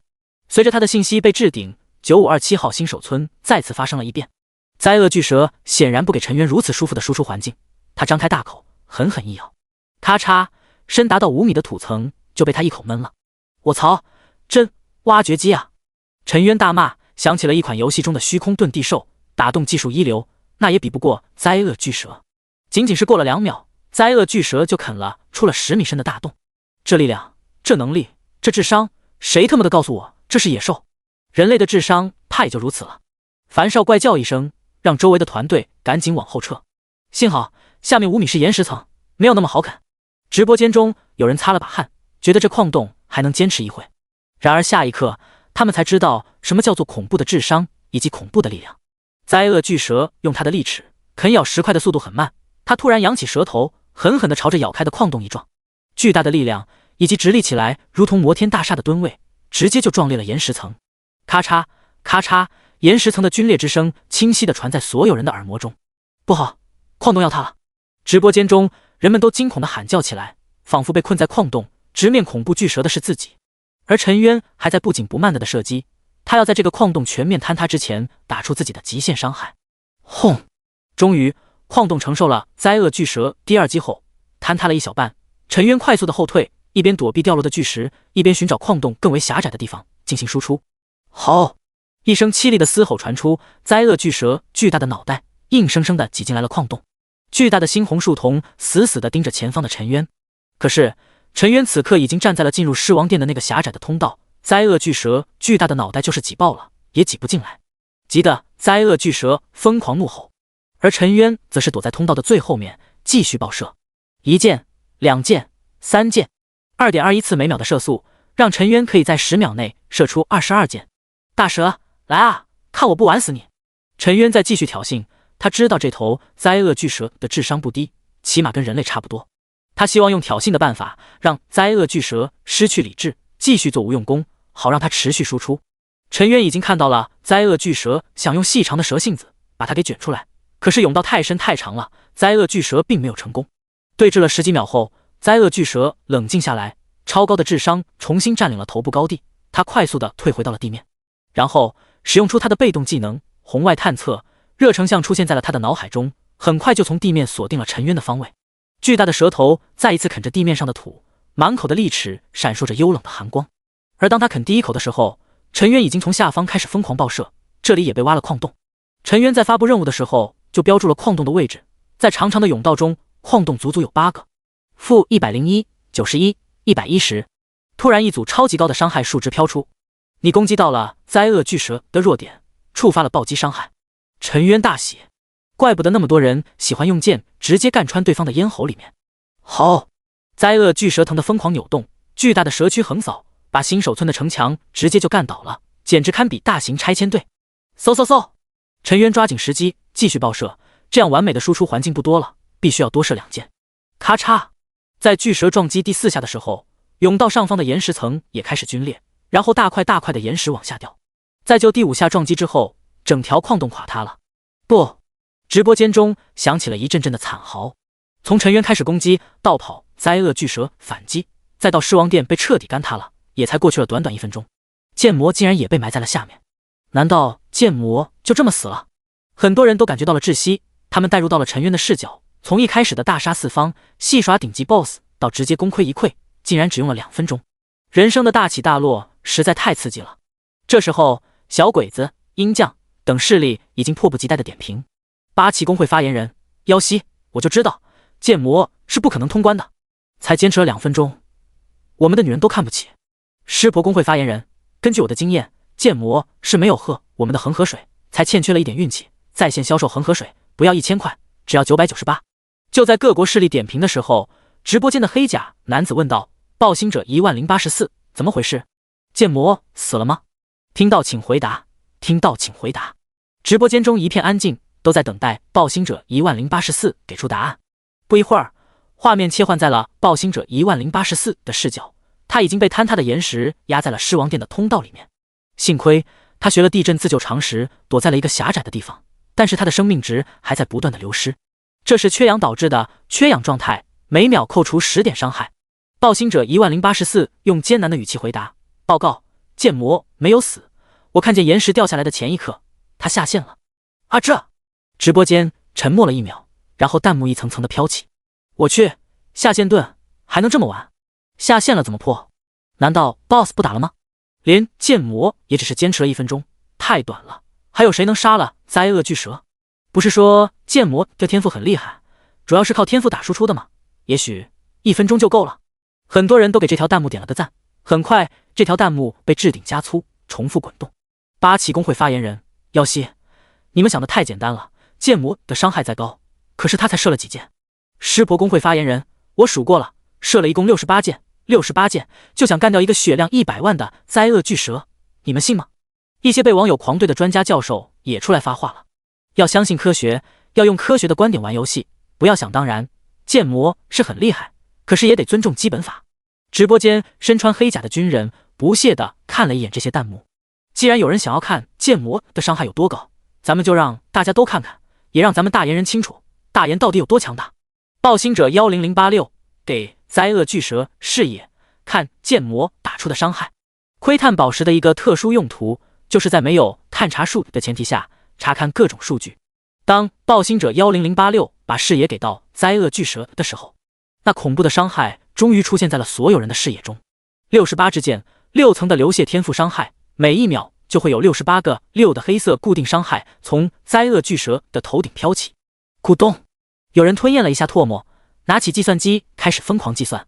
6乘以68等于408，1秒就是408点伤害。灾厄巨蛇有100万血量，100万除以408约等于2451，也就是说，只需要2451秒，灾厄巨蛇就可以被杀死。2451秒有多长时间呢？也就是不到41分钟。我操，这是什么伤害？随意输出40秒，然后自信回头，下线说不定还可以做个大宝剑，回来再捡一下装备，完美。40秒太长了，以剑魔大神的攻速，估计30多秒就可以解决战斗，游戏生活两不误。大神到底是什么天赋？这也太变态了吧！八旗鬼子、泡菜坛子，还有恒河水，说话啊！还有咱们可爱的专家们，赶紧发表你的奇葩言论啊！今天就指着你们的笑话下饭呢。这时候，八旗工会、泡菜工会、湿婆工会集体闭嘴，专家教授们也默默地关闭了评论功能，他们的社交账号要被冲爆了。陈渊则是脱下头盔，准备先去洗个澡，然后点一份外卖。他本来还想用 B 计划，结果灾厄巨蛇根本不给他机会。当射够了50箭的时候，他就知道稳了。我现在应该想想秩序宝石该怎么用，我要学习那个职业的那个技能。就在陈渊美滋滋的畅想未来时，小犬狗养彻底疯了。他被灾厄巨蛇杀死之后，一睁开眼就看到了八旗工会的会长已经来到了他的房间，手里正搂住他的老婆。会长，小犬狗养目眦欲裂。八嘎，小犬，你输了，剑魔已经赢了。按照我们的约定，你的老婆我要带走。不，会长大人，再给我一次机会。灾厄巨蛇爆的装备一定是神器级别的，我拿到之后足以弥补工会的损失。瑶溪，这个提议不错，41分钟，我先替你照顾一下你的妻子，能不能重新带回去，就看你的本事了。第29章，进入主城，只有我没有停服。小犬狗养上线了，刚一上线就看到了樊少正带领着他的团队在做2件事。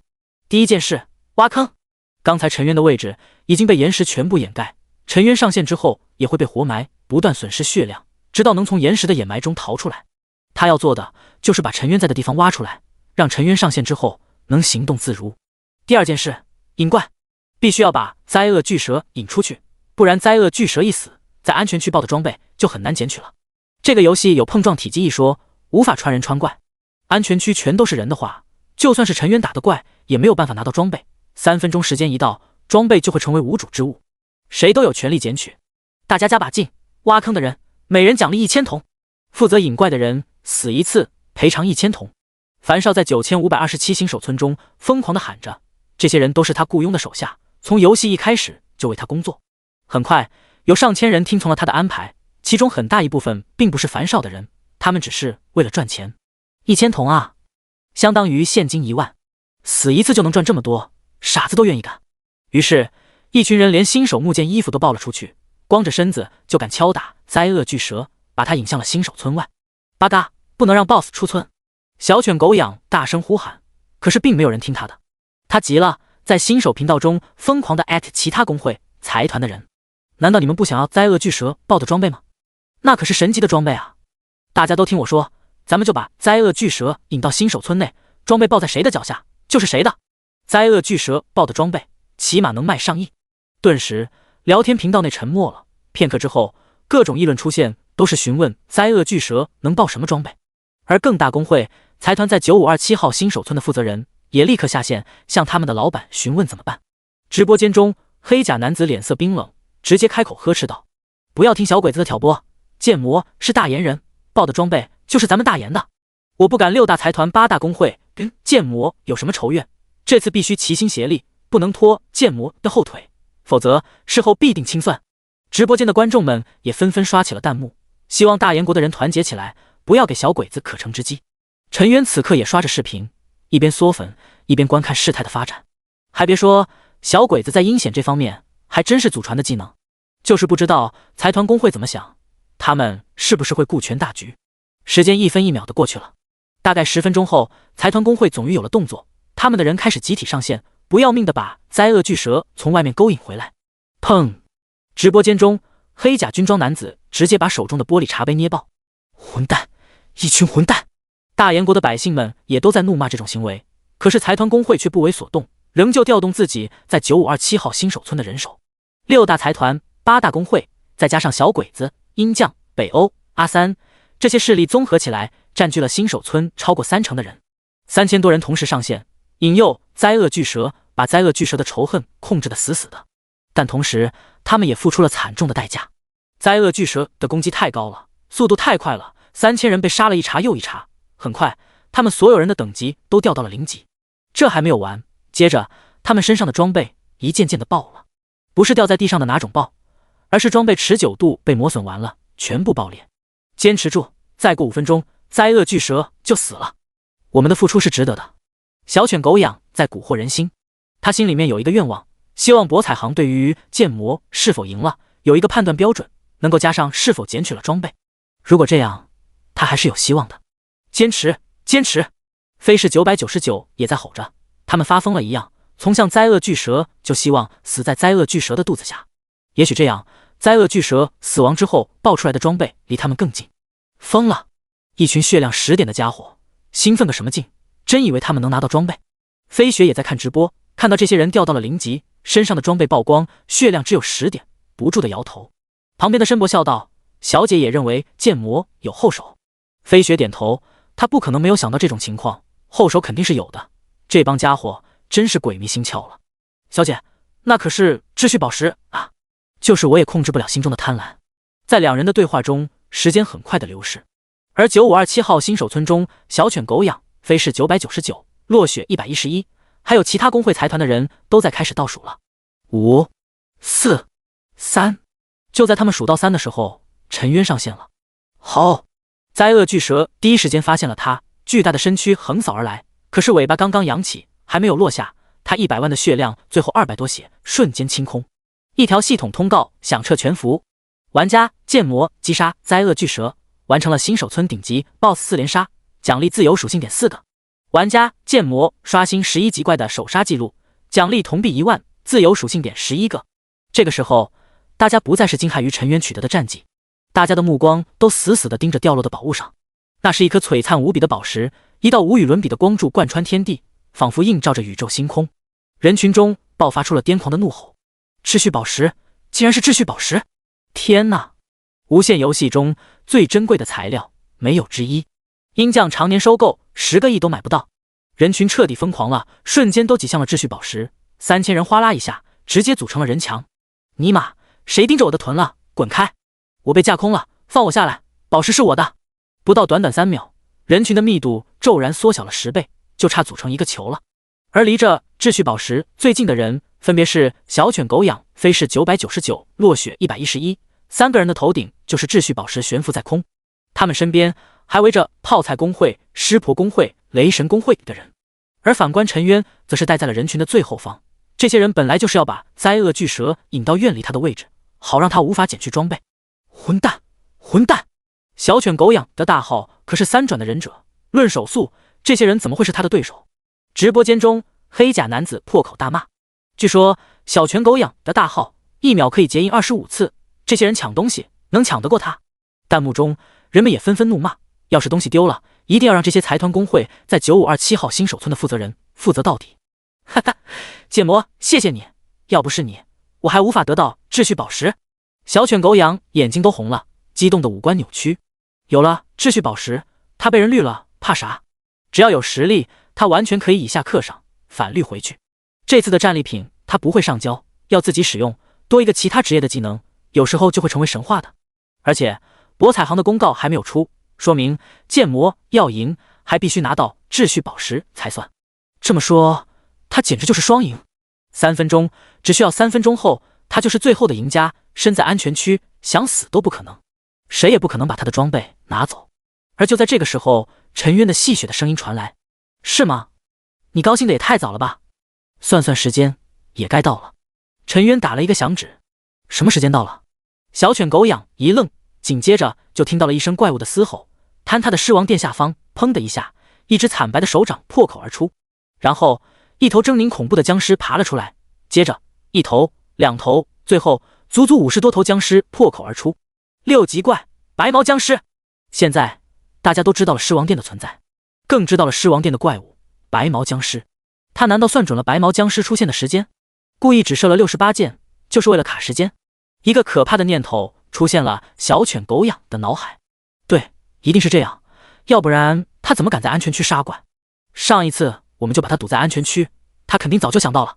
财团红会的人也是脸色难看，到嘴的鸭子要飞了呀。直播间中则是一片沸腾。高啊！弄塌了狮王殿，原来是想着把里面的野怪给放出来。小鬼子，你完蛋了！丧尸出笼了！好，50头6级的白毛僵尸疯狂地冲向了陈渊，陈渊则是带着他们来到了人群中。这些白毛僵尸见人就咬，他们的物理攻击24，而这些玩家血量此刻都是10点，秒杀，一下一个。白毛僵尸不仅会物理攻击，还会释放毒素，毒素的攻击范围更大，同时能毒2个人。一口绿毒喷过去，1秒就掉10点血，一下子就能放到2个。陈渊则是喝着血瓶，不紧不慢地走向了最中央，沿途挡路的人直接就被50头白毛僵尸给秒了。当然，这些僵尸也攻击陈渊，可是他高达9级，物理防御更是70点，还有7点毒抗，喝了一瓶超大红，这些打他根本无法掉到半血以下。你不要过来啊！小犬狗养要崩溃了。仅仅是30秒，他们3000多人围成的墙就被僵尸怪杀穿了。啪！陈渊一耳光抽在了小犬狗养的脸上，虽然是0点伤害，但是很爽。蠢货，还跟我斗，你行不行啊？就在小犬狗养羡慕嫉妒恨的眼神中，陈渊伸手轻而易举地拿走了秩序宝石。就在这一刻，博彩行的系统消息出现：丁，8期公会开盘，压住剑魔是否能杀灾厄巨蛇，结果是剑魔胜。压住剑魔赢的玩家可以获得10倍收益，稍后本金和收益将会一起发放到您的账户。完了，一切都完了。小犬狗养双眼瞪大，一屁股坐在地上，然后就被10几头丧尸扑倒，发出了凄厉的惨叫。而此刻无数人欢呼起来。我听了剑魔的话，压了50万，把老婆本都拿出来了，这下直接一个变10个，小鬼子要哭死了，10倍赔率啊！哈哈哈，就喜欢看着他们倒霉。跟着剑魔有肉吃。飞雪也在看着自己账户的金额发呆，他可是压住了足足快10个亿，我成富婆了，哈哈，还是我自己赚的，不用听家里的，大哥都没我有钱。一下子进账快100亿，他高兴的奖励给自己一个冰激凌。直播画面戛然而止，黑甲军人对着观众道：直播结束，剑魔1到10级，大炎国进入1级战备状态，游戏玩家奋勇杀敌，普通公民尽快转移到避难所。画面黑了，但观众们却不愿意走，各种弹幕疯狂地刷了起来，都是在议论剑魔如何强大。68箭射杀了灾厄巨蛇已经是传奇，最后竟然掐着狮王殿野怪的刷新时间帮他抢夺装备，简直太牛了。而此刻的陈渊根本没有想到自己已经出名了，他正在盘点这次的收益。您投注194万，收益1940万现金，钱刚到手还没有捂热呢，立刻一条信息出现：您之前发布任务一共需要支付1080万，您还剩860万。这直接就从千万富翁变成了百万富翁。但这还没有完，铁匠铺的老板立刻过来催债，他又用400万现金换了40万铜，支付给了对方，现金一下子就剩下了460万。樊少也私信他：大神，恭喜你杀掉了 BOSS， 我算了一下，挖坑帮你引怪死的人一共530人次，你要给一人1000铜，也就是530万。大神，要不我帮你垫付了？这些都是我手下，好说话。陈渊果断拒绝，钱能给得起，人情不能轻易的欠，他的人情比这530万之前。陈渊把460万直接汇给了樊少。樊少，过2天再给你剩下70万。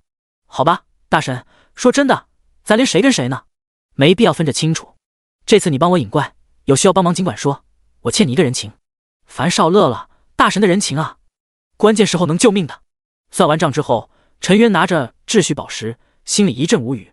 他变强了，但也破产了，花了2000万换来了秩序宝石，怎么感觉我亏了呢？他这话要是被旁人听见，一定郁闷要吐血。秩序宝石可是无价之宝。算了，多少收回点成本。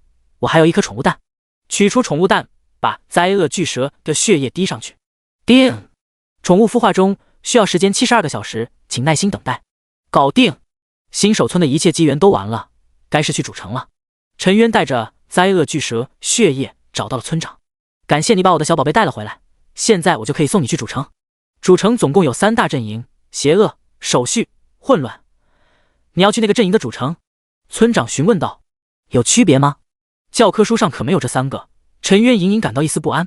加入邪恶阵营，职业是以邪恶系为主，受到邪恶阵营的攻击会豁免30%伤害，受到守序阵营攻击会伤害加深30%，守序亦然。而混乱阵营则是谁都不加入，邪恶系和守序系都可以学，但不会有豁免，也不会有伤害加深。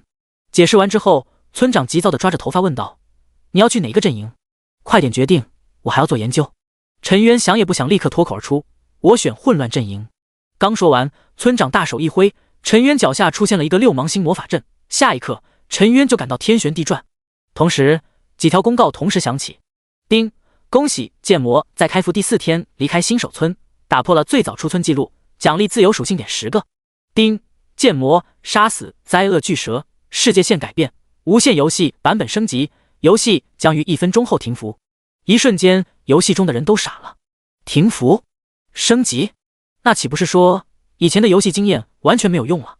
就在所有人都退出游戏的时候，陈渊却被独自传送了到了一座巨大无比的恢宏城市，似乎就他一个没有停服。第30章，转职稀有职业全能弓箭手。一阵眩晕之后，陈渊再睁开眼，他就来到了一座巨大无比的恢宏城市。城市中，他看到了穿着小短裙、露着大长腿、长着圣洁翅膀的天使，看到了全身密密麻麻眼睛、身体畸变的克苏鲁怪物，还看到了全身机械、背着狙击炮的赛博人。魔法、科技、克苏鲁、民俗、鬼怪、神话，应有尽有。欢迎来到混乱之都，你是来接受转职试炼的吗？请进入信仰殿，领取你的职业、身份。提示音响起，接着一道6芒星魔法阵图在陈渊的脚下升起，他直接就被传送到了一座浮空岛上。浮空岛上，一座高达10000米的恢宏神殿映入眼帘，6个大门洞开，请选择你想要深造的职业。近战、肉盾、法师、辅助、刺客、弓箭手。先去弓箭手那里看看。这一次的新服似乎跟之前的不太一样，加入了新的东西。他进入到了弓箭手的大门，进去之后就看到了一个高大的雕像，他背负长弓，身后长着一对蝙蝠翅膀，金色的符文在翅膀上流转，散发出诡秘的荧光。年轻人，你要在弓箭手的道路上深造，你想好了自己未来的方向了吗？恢宏的声音开口，陈渊立刻回答：有什么方向？其实他知道弓箭手的深造方向有2个：射程学说、射速学说。一个讲究射程是真理，一个讲究射得快，就没有人是对手。但对方却说道，弓箭手有3大深造方向，分别是射程学说、射速学说以及魔阵学说。前2个他懂，9年游戏义务教育都教了。可第3个是什么鬼？魔阵学说是什么？陈渊心中一喜，这难道就是所谓的隐藏职业？魔阵学说就是把弓箭和魔法师的阵法结合起来，一箭射出即可射出一阵。冰阵可减速，金阵可增加伤害，血阵可吸血，泥阵可困人，温阵可以降低双愈。所以你选择什么方向？我勒个去，这个牛啊！他不缺射程，射程可以随着等级的提升而提升，装备也能提升射程。攻速他就更不缺了，全敏的加点，攻速快的无以复加。所以陈渊大声的道：小孩子才选呢，我当然是全都要。蝙蝠翅膀男子哈哈大笑，曾经也有人这么选，可是却都走不远。你确定吗？确定。陈渊再次点头，傻子才不要，前人不行，是前人水平不够，他可是拥有神级天赋，职业越怪才能溜得飞起。很好，既然你要转职为全能弓箭手，我就答应你的要求，不过你要过了我的考验才行。蝙蝠翅膀男子的雕像突然皲裂，从中走出一个真人，他挥手，身上的铠甲、武器、装备全部消失，然后光着膀子拿出了一把跟陈渊一模一样的弓，背着跟陈渊一模一样的剑矢，张弓对向了陈渊，笑道：“考核很简单，我只使用3个最基础的弓箭手技能，并把我的防御全部放开，跟你对战。1支撑10分钟不死，我给奖励1滴血族精血，可以永久增加100点生命和100点能量值。2支撑20分钟不死，我奖励你1本技能书。3支撑60分钟不死，你转职成为全能弓箭手，我赐予你全能弓箭手的被动天赋，获得射程成长、敏捷成长以及魔阵精通。”陈渊舔了舔嘴唇，奖励很丰厚啊。他扫了一眼眼前的蝙蝠翅膀男子，对方的数据就出现了：堕落弓神塞拉留斯，剑分身，曾经是精灵族的王子，爱人背叛他，要嫁给神王。在神王的新婚之夜，塞拉留斯强行绿了神王，被撕碎了精灵羽翼，堕落成为邪恶神灵。等级10，生命值10万，有效射程21米，物理攻击109，法术攻击3，物理防御70，法术防御18，攻击速度2.21次每秒，移动速度18.1米每秒，转身反应速度0.890秒。这数据怎么这么眼熟？除了生命值和等级以外，其他的不正是自己的属性吗？攻击、防御还有速度简直一模一样。不过貌似自己还有好多自由属性点还没有来得及加呢，这就很好。陈渊嘿嘿直笑：“你想要跟我同等战力比试，但如果我能击败你呢？”堕落弓神塞拉留斯一愣，随即缅怀的道：“很久都没有这么狂的后辈出现了，你很对我的脾气，这让我想到了当年怎么睡了那个贱人，果然是跟我属于同类。这样吧，如果你能赢，我再给你10个自由属性点。”成交！陈渊大喜，就喜欢这么不服输的 NPC。年轻人，你可不要掉以轻心，我可是有技能的，而且还是3个，你可别说我欺负你。堕落弓神塞拉留斯好心的提醒。陈渊赶紧去看他的技能。第一技能冰阵魔剑，释放出蕴含冰魔法阵的一剑，在物体上制造出一个冰魔法阵，魔法阵存在时间5分钟，可操控随时爆开。被冰魔法阵击中，冷冻1秒钟，减速10秒钟，速度降低 10%。技能前摇1秒，冷却时间10分钟。第二技能矩阵剑法，同时射出2箭以上，形成矩阵，增加命中率，无冷却时间，无前摇。第三技能分裂剑3重，一箭射出可以分裂成3箭，每一支箭都能造成初始攻击的 80% 伤害。技能前摇1秒，冷却时间10分钟。你管这叫基础技能？我信了你个鬼！3个技能一个比一个变态。陈渊真是佩服这个老六，就这3个技能一出，就能提升一个弓箭手的整体实力。要输出有输出，要精准有精准，要控制有控制，简直全能。怪不得他要转职成为全能弓箭手，不得不说这个职业很强。哈哈，我先教你一招兵不厌诈。开始！堕落弓神塞拉留斯也不废话，拉开长弓对准备陈渊。陈渊退后几步，停留在了距离对方21米的距离，然后拉开长弓，喊了一声射。噗噗，两人同时跑动，然后松手。叮叮，两人的箭矢都落空了，射在了后方的石柱上。要成为一个合格的弓箭手，要懂得预判，今后你面对的敌人不是傻乎乎的野兽，而是堕落军团、天使教会、诸神信徒，没有人会等着你射的。堕落弓神塞拉留斯抬手，一箭射向了陈渊跑动的位置。按照他的经验以及陈渊此刻的身体数据，这一箭足可以穿咽喉而过。可下一刻，堕落弓神塞拉留斯就瞪大了眼睛，陈渊的速度竟然暴增了1截，显而又显地躲了过去。不好意思，我刚才加了5点敏捷。陈渊龇牙一笑，趁着堕落弓神塞拉留斯愣神的功夫，一箭射在了他的身上，中了。-45，-6，两个伤害飘起，尤其是黑色的固定伤害显得那么的诡秘。好阴险的小子！堕落弓神塞拉留斯嘴角抽了抽，加了5点敏捷，移动速度涨了 0.5米每秒，一瞬间足够陈渊多位1半米的距离。他的预判落空了。堕落弓神塞拉留斯直接拔出了身体里的剑，就要丢掉。陈渊赶紧道：“不行，你不能拔，要公平就要绝对的公平。你有技能，我也有天赋。”好吧。堕落弓神塞拉留斯点头，似乎是这个道理。他又把弓箭重新扎进了自己身体，而就在此刻，嗖嗖，两支箭矢再次射在了他的身上。可恶，我们还在谈规则，你竟然搞偷袭！你不是说要兵不厌诈吗？我这是听人劝吃饱饭。陈渊龇牙一笑，手中的动作不慢，再次爆射。你惹怒我了，小子！堕落弓神塞拉留斯脸黑的不行，对面的小子太奸诈了，必须要给他上一课。手中弓箭连射，直接射出了一个品字形。第二技能矩阵射击，一个弓箭手要射移动的目标，除了会预判之外，还要懂得利用弓箭组成矩阵，让对方躲无可躲。噗！一抹血花在陈渊身上炸开。负46，这伤害还行，竟然比陈渊高了那么一点，这运气就是好。矩阵射击这技能还不错，我用了。陈渊疼得一哆嗦，但迅速的抬手，3箭射出，也射出了一个品字形状。你这样不行，要懂得控制箭的速度，3支箭要在同一时间到达，这样才能必中。堕落弓神塞拉留斯身体灵活的一闪，躲过了陈渊的这3箭。如果只是这样，那你就输了。堕落弓神塞拉留斯有10万血量，陈渊也才670点血，就算吃药，陈渊身上带的药瓶加起来也不够补充3万血。以堕落弓神塞拉留斯的速度，很快就可以杀死陈渊。我本来想以普通人的身份跟你决斗，可是你要逼我，那我就只能展现天赋了。深蓝加点，刷刷刷！陈渊直接给自己加了3点射程。他击杀灾厄巨蛇，完成了新手村顶级 BOSS 4连杀，奖励自由属性点4个，刷新11级怪的首杀记录，奖励自由属性点11个。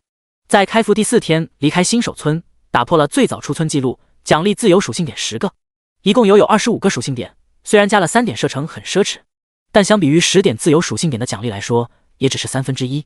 射程增加之后，陈渊迅速往后退了3米，直接脱离了堕落弓神塞拉留斯的射程，然后举起长弓，一边跑动一边爆射。堕落弓神塞拉留斯瞬间傻眼，这还怎么玩？射击不管是弓箭还是狙击枪，虽然能射得很远，但要射得准就存在有效射程。出了有效射程之后，弹道无法计算，作为射手来说就不存在准不准了，因为一切都看天意。3米的有效射程直接就把堕落弓神塞拉留斯的所有箭矢规避了。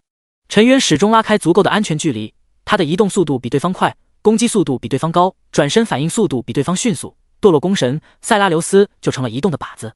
噗噗噗！堕落弓神塞拉留斯身上的箭矢越来越多，这一刻他的老脸都挂不住了，到底谁才是导师，谁才是学生？他突然加速，逼迫陈渊的走位。当把陈渊逼迫在一个角落的时候，堕落弓神塞拉留斯立刻张弓，一道玄奥的魔法阵图出现在他手中。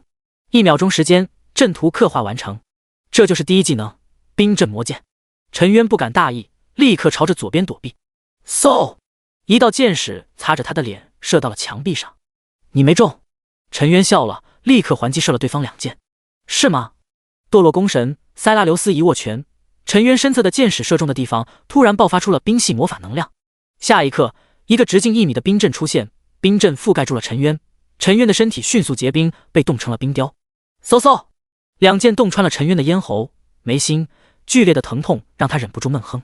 负86，负90，连个恐怖的伤害出现，显然造成了弱点打击，出现了暴击。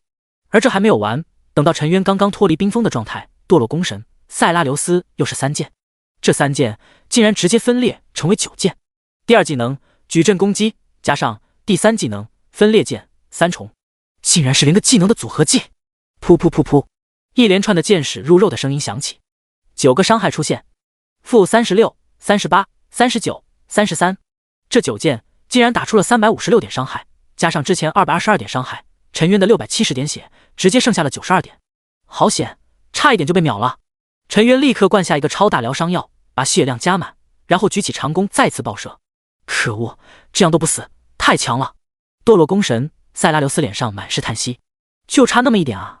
停，小子，你赢了。他赶紧摆手休战，3个技能2个是有冷却时间的，他已经没有第2次爆发的可能了，再打下去就是找虐。不行，我说了我要赢你，要么你倒下，要么我倒下。3分钟后，身上插着数百支箭，拥有10万血量的堕落弓神塞拉留斯惨叫一声，这巨剑分身彻底消散。混蛋，混蛋，哪有导师教导学生被射死的道理？我不要面子的吗？堕落弓神塞拉留斯本来还想本体出来，现在彻底不想了。威压的声音回荡在宫殿内。恭喜你，我的弟子，你成功通过了考验，我会赐予全能弓箭手的天赋，你可以出去了。话音刚落，陈渊就会丢了出去了。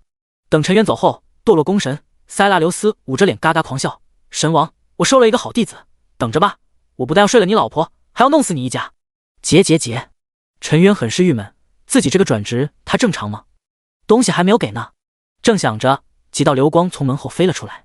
地道流光融入身体之后，一道提示出现：恭喜你完成转职试炼，转职成为特殊职业全能弓箭手。获得天赋：一、射程成长，每升1级，有效射程增加1米。2、敏捷成长，每升1级，敏捷格外增加1点。3、魔阵精通，你已经精通了魔法师的阵法之道，并可以刻画在箭矢上，并且打出。想要学习更多魔阵，需要得到专门的魔阵图纸。牛啊！射程、敏捷还有魔阵，也就是控制技能全面发展。我这样的弓箭手，就问你怕不怕？与此同时，所有人的头盔中出现了一条公告：恭喜玩家剑魔成为本服第一个转职成全能弓箭手的玩家，奖励自由属性点5个。这下简直如同捅了马蜂窝，无数人哀嚎：3级普通玩家开什么玩笑？游戏停服呢？为什么他能上去玩游戏？6级高手啊！我要疯了！我一直戴着头盔，以为是游戏开服了，结果就这。6级公会玩家，人和人的悲喜并不相同，我建议削一刀剑魔。7级财团精英，对，必须削一刀。大家有什么想法快点反馈，游戏不是正在升级吗？这是好机会啊！0级的樊少，削你大爷！谁能比我惨？我特么的刚打到1件武器，还没有捡呢。陈渊则是听不到这些人的牢骚，毕竟他感觉像是封闭测试一样，竟然还奖励了5个自由属性点。我看看还有什么奖励，貌似还有一本技能书。他搓着手准备开讲，一定要是魔阵技能，一定要是魔阵技能，一定要是魔阵技能。射程学说、射速学说的技能他真看不上，要的就是骚操作。第31章，连得4本技能书。丁，恭喜你获得猎人夹子剑。哦耶！陈渊兴奋握拳，这是一个控制技能，虽然不是冰阵魔剑，但这个听名字就是更强力的控制，他立刻学习。猎人夹子剑，一箭射出，在箭头掉落的地方召唤一个猎人陷阱夹子，夹子是隐形状态，目标踩中之后限制行动2秒，期间目标可以攻击但无法移动，一次性可以释放3个夹子，夹子的持续时间10分钟，技能的冷却时间10分钟。一个夹子耗费能量值10点。学习要求：全能弓箭手、魔阵弓箭手。3个夹子全踩中就是6秒的强力控制，直接就能把对方当成活靶子。这个技能用好了就是神技。陈渊上一世玩撸啊撸王者的时候，射手就是靠着一个控制技能逆天翻盘4杀5杀的。随后血族精血也到账，喝下之后生命值和能量值都涨了100，生命值也从670涨到了770，能量值也从480涨到了580。最后就是奖励的自由属性点，堕落弓神给了他10个。第一个转职系统奖励了5个，加上之前还剩下17个没用，没有分配的自由属性点竟然高达32个，绝对的一波肥啊！这样的羊毛不薅白不薅，我还有1颗秩序宝石，可以参加其他职业的转职试炼。这就是秩序宝石的好处了，不但可以参加转职试炼，还可以学习一个其他职业的技能。要是多一些这样的秩序宝石，他岂不是要成为真正的全能弓箭手？我选择哪个职业试炼呢？他很快就有了决断，他是全敏加点，要论敏捷，对那个职业收益最高，也就弓箭手和刺客。不过要去转职刺客，完美通关，我必须要打造新的剑士。对付堕落弓神，他还可以用射程碾压，可是对付刺客，他就要更加强大的输出。人家会隐身、背刺、敲闷棍、近身肉搏猛的一批，我的装备应该改进一下了。弓箭手太他妈的费钱了。陈渊不得不吐槽，怪不得学校让别选弓箭手，土豪爸爸见了都要皱眉头。通过传送门离开了浮空岛，陈渊在混乱之都内找铁匠铺，但很快他就看花了眼，只是锻造武器的地方竟然就有3个：矮人作坊、地精科技以及机械之心。矮人作坊是魔法技术，地精科技是克苏鲁加魔法加土科技的改装杂交技术，机械之心就是纯粹的黑科技。我去，这世界观也太大了，感觉越到后面稀奇古怪的东西越多。一边感慨，一边踏入到了矮人作坊。一个比武大郎还矮的精壮男子提着大锤子就走来招呼陈渊：年轻的勇士，有什么需要锻造的武器、铠甲吗？我们比隔壁的地精科技靠谱，比科技之心便宜，主打一个结实耐草。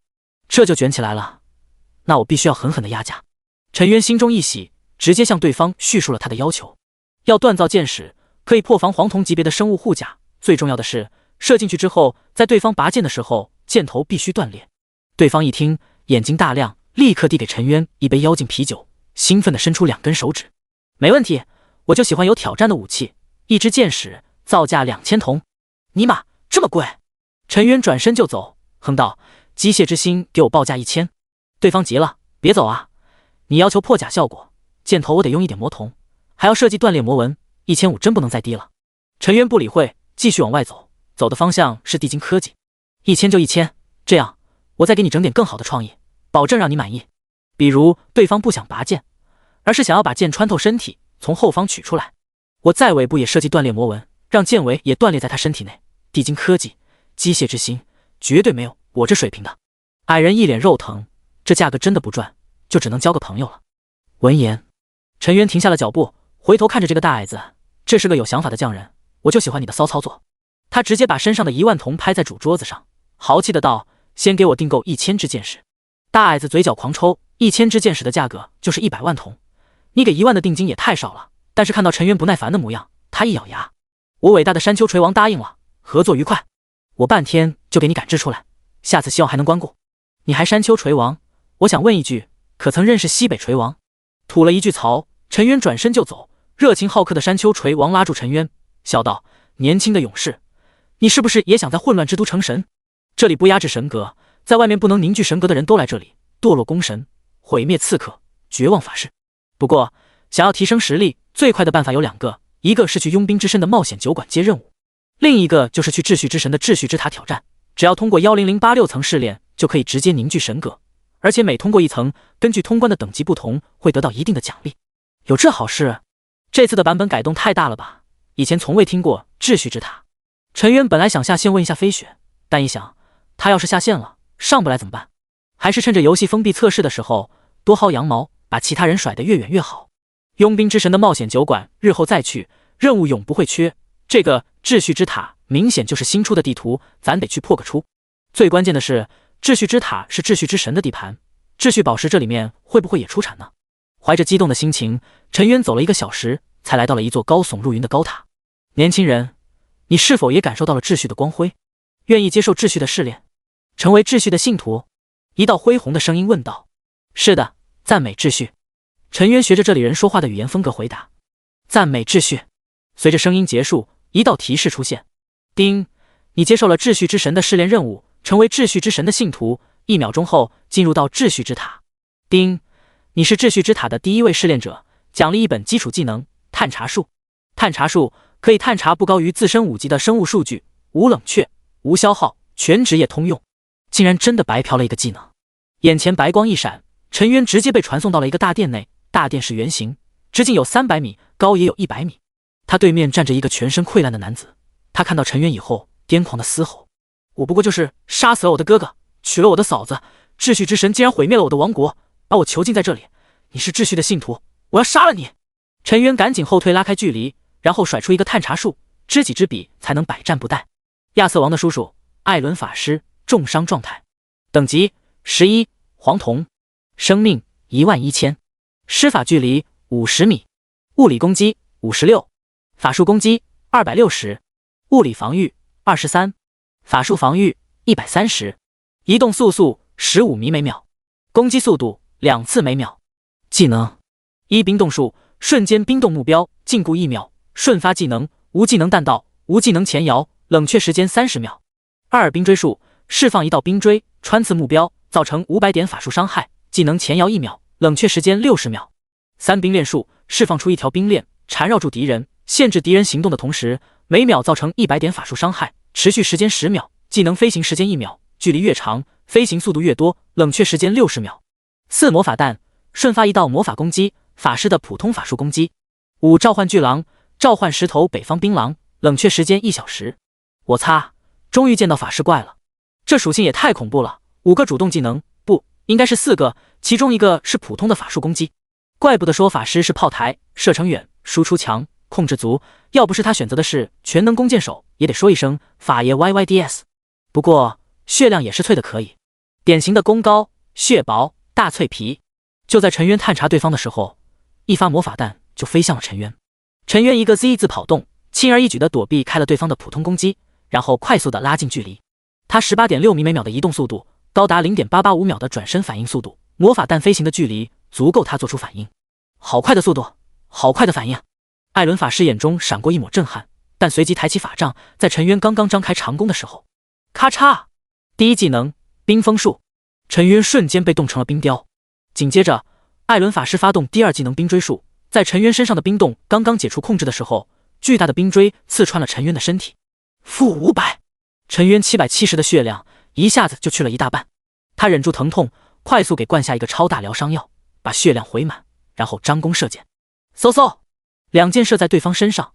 负89、91，负6、6，两组伤害出现。法师并没有第一时间拔剑，而是法杖挥舞，脚下出现了一个六芒星召唤阵，石头巨狼出现，扑向了陈渊。该死的，对方太聪明了，竟然不放控制技能。陈渊以为艾伦法师会释放冰炼术，只要他躲过了这个控制技能，就可以疯狂输出了。可是对方就是捏着不放。小子，我可是连刺客都可以轻松应对，对付你一个弓箭手，岂不是轻而易举？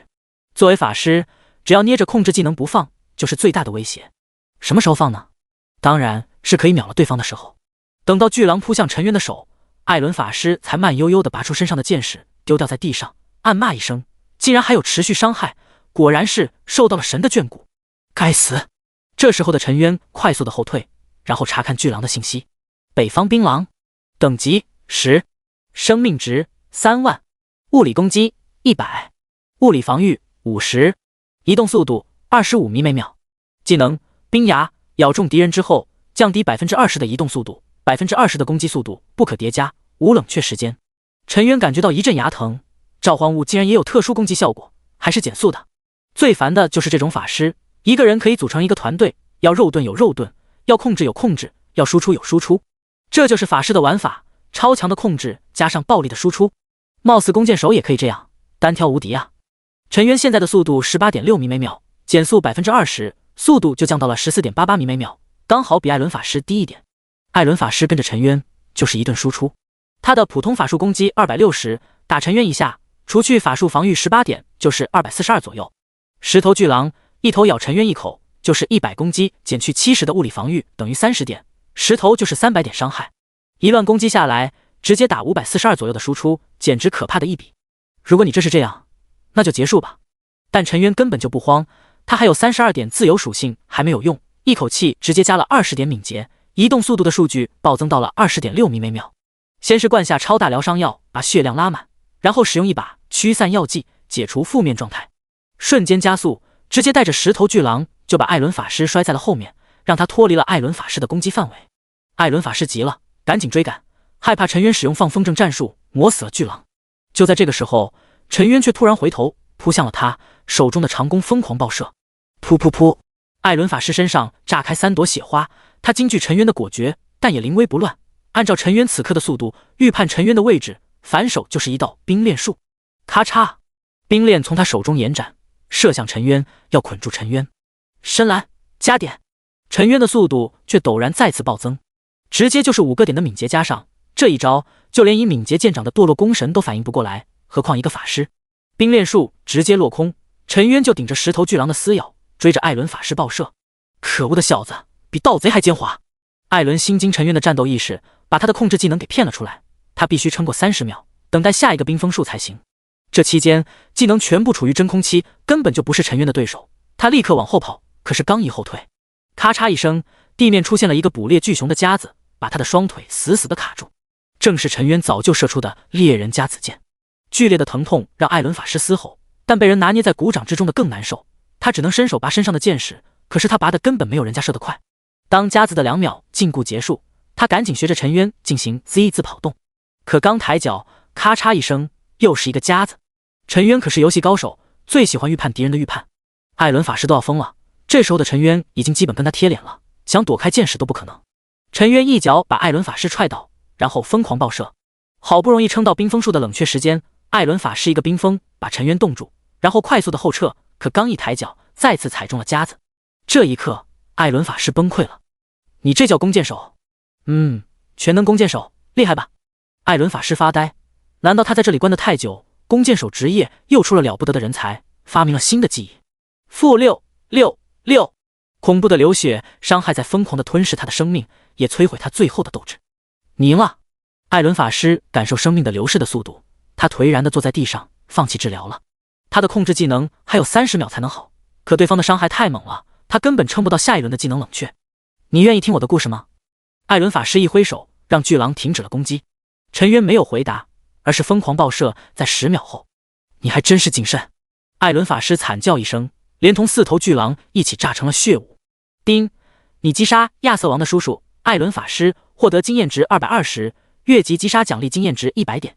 你击杀10头北方巨狼，获得经验值2000，越级击杀奖励经验值1000点。爽！高级地图的经验值就是高，一下子就涨了3320点经验。他的经验值也来到了9级，23345500000，其中2万经验是击杀灾厄巨蛇给的。恭喜你完成秩序之塔第1层试炼，用时1分49秒，评价为史诗级通关。通关评价分为一般、合格、优秀、完美、史诗。你获得史诗级通关奖励，技能书1本。陈渊一看，竟然是亚瑟王的叔叔艾伦法师的第5技能召唤巨狼。这技能对于法师来说，不管是练级还是厮杀，简直就是神技。你是否进入下一层挑战？恢宏的声音提问。陈渊看了看自己的背包，药品差不多用光了，第1层就这么厉害了，下一层就更难了。他果断的摇头，还是实力强点再来吧。你放弃继续挑战，1分钟后，秩序之塔将会把它传送出去，欢迎下次再来，秩序的信徒。就在陈渊准备倒计时的时候，一道虚弱的声音响起：勇士，你愿意听我的故事吗？你有能力帮到我，只要你肯帮我，你会得到意想不到的好处。一道灵魂漂浮在陈渊的头顶，正是被他杀死的艾伦法师。这是任务，我挑战一下秩序之塔，竟然还能接到任务，这运气真是太好了。你说，陈渊对于客户还是很和善的，完全忘记了是他送对方去地狱的。人人都说我是邪恶的法师，都在唾骂我，说我杀了我哥哥，夺了我嫂子，可真相是，我不想让我的王国跪在光明神教下摇尾乞怜。我的子民每年要交给光明神教1半以上的赋税，用于购买赎罪券，可是他们有罪吗？那些光明神教的牧师不但能左右王位的继承，还把贵族公爵国王的女人叫去肆意玩弄，我只是反抗了而已。艾伦法师祈求道，求你帮帮我的儿子吧，小艾伦也是不信仰神，起码不信仰虚伪的光明神，帮他成为国王，一个不受教会约束的国王。丁，传奇法师艾伦向你发布任务，帮助他的儿子小艾伦公爵成为艾兰王国国王，并摆脱光明神教会的束缚。竟然是这么大的一个任务，这任务怕不是要做几个月？干翻一个王国，甚至要跟一个教会为敌，还愁找不到 boss。 我的报酬是什么？陈渊直接问好处。艾伦法师大喜，我看你使用弓箭射出法阵，我可以把我的魔法刻画成阵图交给你，另外我的儿子小艾伦也会给你想要的。陈渊大喜，竟然直接搞到了一本自己使用的技能书，他直接答应，没问题，我会干死光明教会的。艾伦法师激动的就差抱着陈渊亲上2口，伟大的勇士，你需要哪个技能？我快死了，也只能帮你刻画一个魔法阵。陈渊想了想艾伦法师的几个技能，最为实用的还是冰炼术，有伤害，有控制，而且控制时间长，足足10秒，那就冰炼术吧。我想你也会选这个，你的输出够了，缺的是控制。艾伦法师伸手虚点，一道玄奥的魔法阵图刻画成功，然后直接飞入陈渊的眉心。丁，你学会了冰炼魔剑。冰炼魔剑，射出一箭，留下一个冰炼魔法阵，当敌人踩中或者主动释放的时候，从魔阵内飞出一道冰链，捆住敌人，如果捆住敌人的双手，有缴械的效果，让敌人无法使用物理攻击。冰链捆住敌人10秒，每秒造成100点魔法伤害，冷却时间10分钟，魔阵存在时间1小时。技能前摇1秒，需要能量值30。学习要求：全能弓箭手、魔阵弓箭手。牛！一天竟然获得了2个职业技能，而且还都是可以秀的技能。就在陈渊欣喜的时候，系统的提示出现：丁，恭喜玩家建模通关秩序之塔第1层，开启战力排行榜。无限游戏2223服务器版本测试完毕，5个小时后进行版本正式升级，有什么要求玩家都可以提交，无限游戏酌情改进。刷！这次陈渊的游戏也黑屏了，只留下了一个黑屏，而其他玩家早就怒了。小犬狗养八嘎，凭什么建模就能开启排行榜？你们把我大和民族放在哪里了？3级普通玩家又是一条疯狗乱叫，难道不应该关心什么是秩序之塔吗？雷神公会发言人，我只想知道建模到底有多强，还有新的服务器会开几个榜单？湿婆公会代言人，我们难道不应该在游戏平衡上发表意见吗？红药是可以无限吃的吗？难道不应该限制一下？建模杀灾厄巨蛇的时候随便下线是认真的吗？这些 bug 立刻给打个补丁才是。5级高手阿三竟然会动脑子，我有种不祥的预感。5级战术大师同感。陈渊不开会，他们此刻正在喜滋滋地盘点自己的收获。技能 1. 探查术 2. 猎人夹子剑 3. 冰炼魔剑，还有一本召唤巨狼的技能书。这技能书到底值多少钱？10万、20万还是100万？陈渊已经迫不及待地想要看到版本升级后的游戏，技能书真的很难获得呀。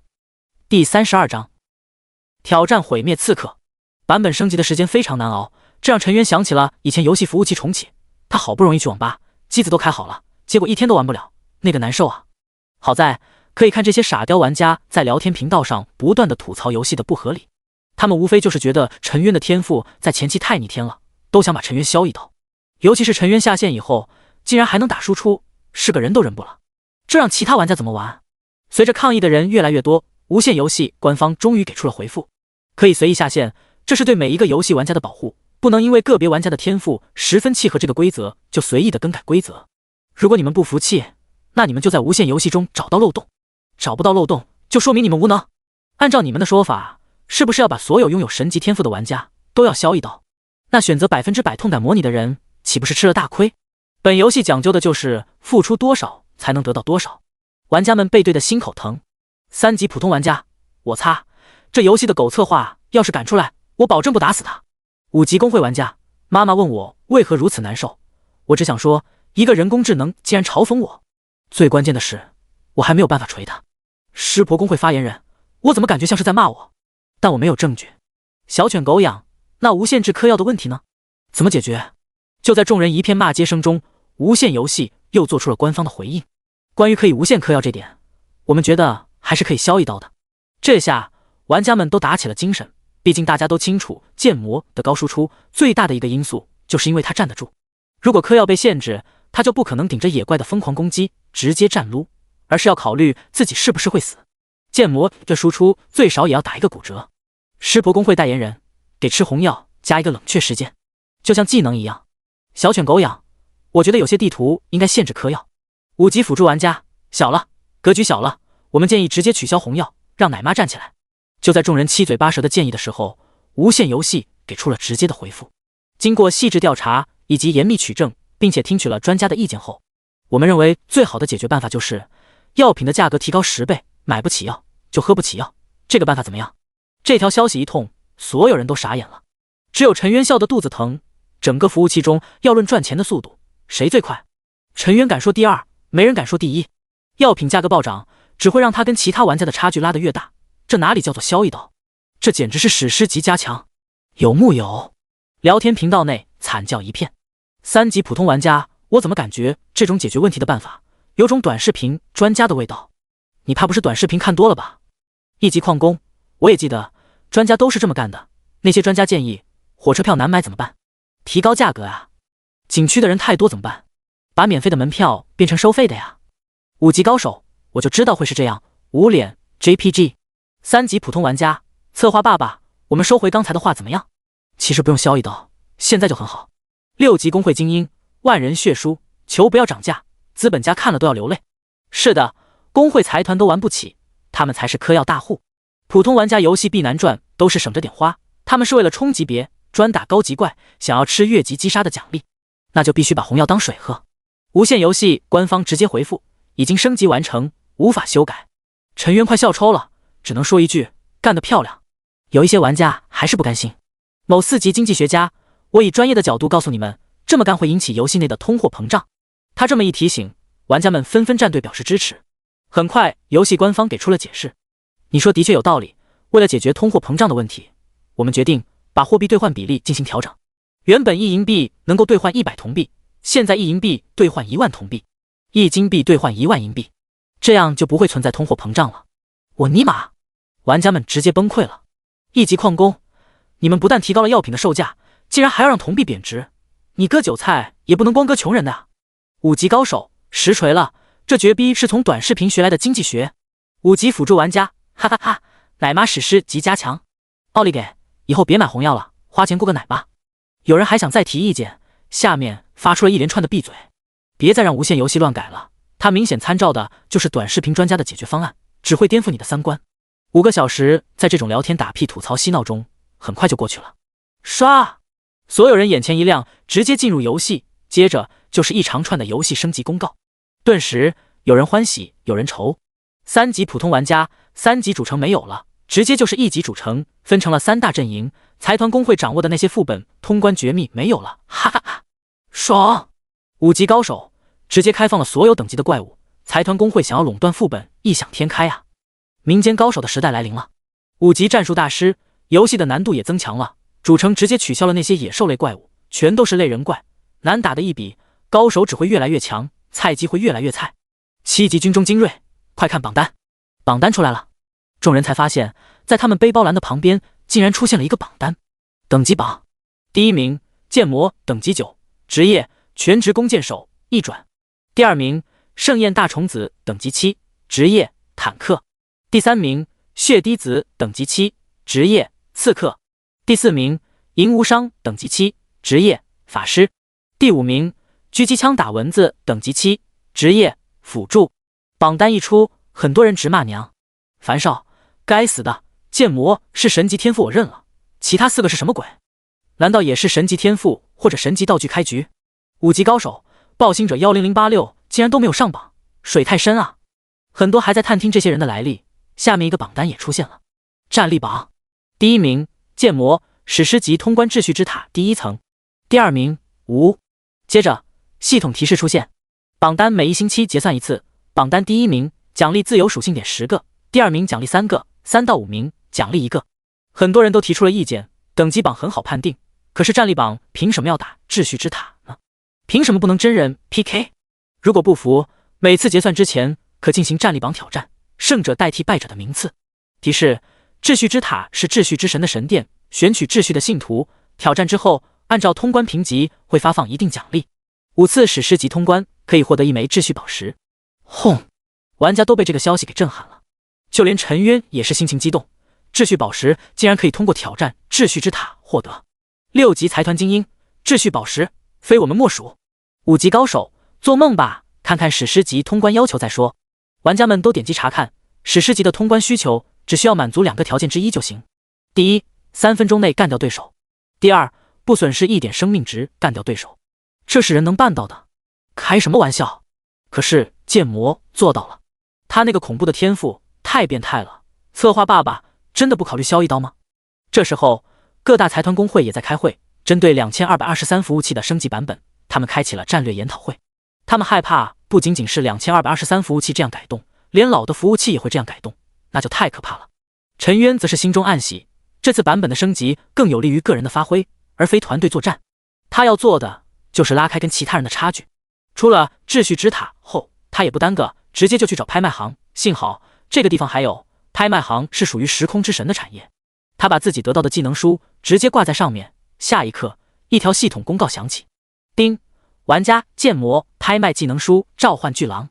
召唤巨狼，召唤10头北方槟榔，冷却时间1小时。北方槟榔生命值3万，物理攻击100，咬中敌人之后降低 20% 的移动速度， 20% 的攻击速度。学习要求：全能法师、魔法师、阵法师、诅咒法师。拍卖货币铜币。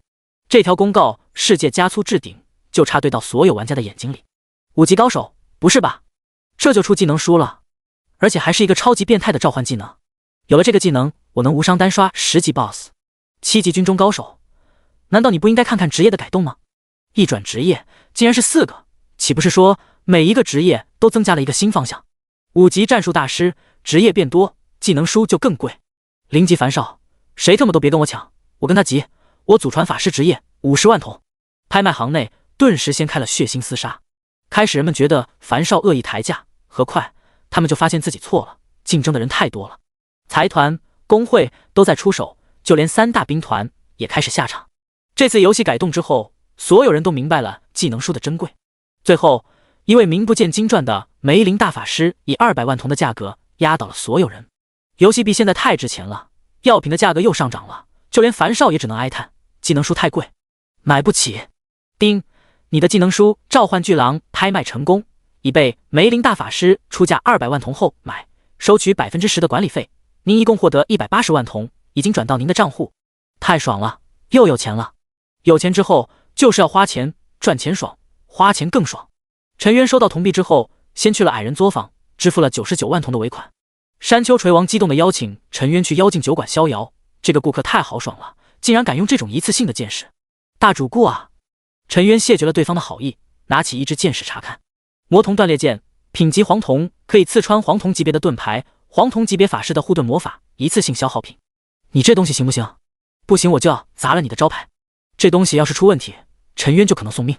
剑魔老弟，这样，你用我来世剑，送你2支免费的，想怎么射就怎么射。特么的，你说就说，转过去身去干什么？陈渊下意识的抬手就是2剑。你还真射呀！山丘锤王龇牙咧嘴，然后让陈渊拔剑。陈渊一使劲，剑头直接断裂在里面。山丘锤王再用力一拍另一支剑的剑尾，这下更惨，噗噗噗，剑头、剑杆直接断裂成了3节，在他身上戳出了3个血窟窿。而最后一节剑雨，因为设计的有倒钩，死死的卡在他的骨头上，差点把他肋骨给勾断，疼的山丘锤王直抽冷气。但他还努力挤出一个笑容，怎么样，咱这质量没得说吧？好，再给我定做1000支。陈渊很满意，这人能处，有事是真上啊。于是再次下了订单。他现在就是一个吞金兽，弓箭手要伤害就得舍得砸钱。离开铁匠铺之后，陈渊就准备去浮空岛进行刺客转职，他要再薅一把羊毛，刷刺客的天赋，还有自由属性点奖励。不过在去之前，陈渊先要去补充一下消耗品。当看到药品的价格时，陈渊的嘴角都不由得抽了抽。原本补充1000血量的超大红瓶，从原本的10铜币涨价到了1000铜币，真就是一滴血1铜币。而瞬间回复血量的超大红瓶，也有原来的200铜涨到了2000铜，就是突出一个贵。财大气粗的他一口气买的100瓶的超大红瓶，花费10万铜；100瓶子的超大疗伤药，一共花费了20万铜币。然后还购买了100个的大蓝瓶，用于补充能量消耗，一瓶300铜，一共花费3万铜。刚刚到手的200万铜，现在就只剩下了68万铜币。还要一些必须的药剂，比如驱散药剂、探查眼一类的。陈渊又来到了诡秘之神的诡秘商店，这里会出产一些稀奇古怪的东西。驱散药剂仍然在卖，不过价格却翻了10倍，这应该是跟药品一起涨价的。陈渊直接购买了20份，花费了20万铜。然后又看上了侦察视野的几样道具。黑夜之眼，即使在漆黑不见五指的深夜，也能够拥有如白昼一样的视野，视野范围直径1000米，售价2万铜。显影之眼，插在地上之后可以看见所有隐形单位，视野范围直径100米，售价2万铜。追踪之眼，撒在目标单位身上，无论他跑多远都可以看见，不管隐身与否，持续时间1个小时，售价3万铜。好吧，这是在抢钱。他现在没有反影的技能，这些东西还是很实用的，但老板就是死活不降价。最后陈渊买了20份驱散药剂，一个黑夜之眼，一个显影之眼，一个追踪之眼，一共花费了27万铜，最后只剩下了41万铜。前一秒还是100万富翁，下一秒就成了100万富翁，欠着山丘锤王100万铜。慢着，他好像还欠着樊少70万铜。想了想，直接把40万铜转给了樊少。那边的樊少立刻回信：大神，钱真不用这么着急还，你打到了技能书一定给我留着。陈渊，等你转职之后肯定留给你，现在给你也用不了。樊少，呜，我好惨啊！现在9527号新手村都疯了，一头驴都不是那么好强的。陈渊只能表示无能为力，自求多福吧。准备完毕之后，陈渊直接进入到浮空岛，走向了标记用刺客的那道大门。刚进入之后，就听到了一声癫狂的时候，终于有人来找死了吗？不对，你怎么是个弓箭手？一道身穿黑衣、面戴黑甲、身材无比火辣的白发女子出现，她翻转手中的2把匕首，上下打量了一下陈渊，啧啧道：有意思，太有意思了，你竟然拥有秩序宝石，我就喜欢不按常理出牌的人。那么你到底想要转职成哪类刺客？代表了敏捷和头脑的盗贼，追求瞬间输出的幻影刺客，还是永远立于不死之地的镜像流氓？这就是3种刺客方向吗？果然跟以前的不同。陈渊龇牙一笑，我当然是全都要。好一个贪婪的男人。白发女人一双狭长如狼的眼睛满是危险和毁灭的杀意，但声音却透露着一股魅意。你既然已经挑战过了堕落宫神，那么规矩你都懂吧？1支撑10分钟不死，奖励1滴血族精血；2支撑20分钟不死，奖励你1本技能书；3支撑60分钟不死，你转职成为全能刺客，我赐予你全能刺客的被动天赋，敏捷成长、暴击成长、真实镜像。提醒你一下，如果使用你身上的那些恶心的眼睛，我就得解锁更多的技能。他身体踩着猫步，一步步的走到了陈渊的面前。陈渊立刻使用探查术，毁灭刺客阿卡丽娜镜像分身。曾经光明神的爱人，在光明神成神之前，他为了这个男人放弃了家族、王国、老师，成为光明神手中最为锋利的刀，为他铲除了所有敌对的势力。可是光明神成神之后，却嫌弃他沾满鲜血，把他贬为邪魔，将他钉在十字架上。他于绝望之涅槃，于毁灭中重生，要杀光世间所有负心人。等级10，生命值10万，物理攻击109，法术攻击3，物理防御70，法术防御18，移动速度21.1米每秒，攻击射击速度2.51次每秒，转身反应速度0.860秒。不错，体质这么高的敏捷，手速一定不慢。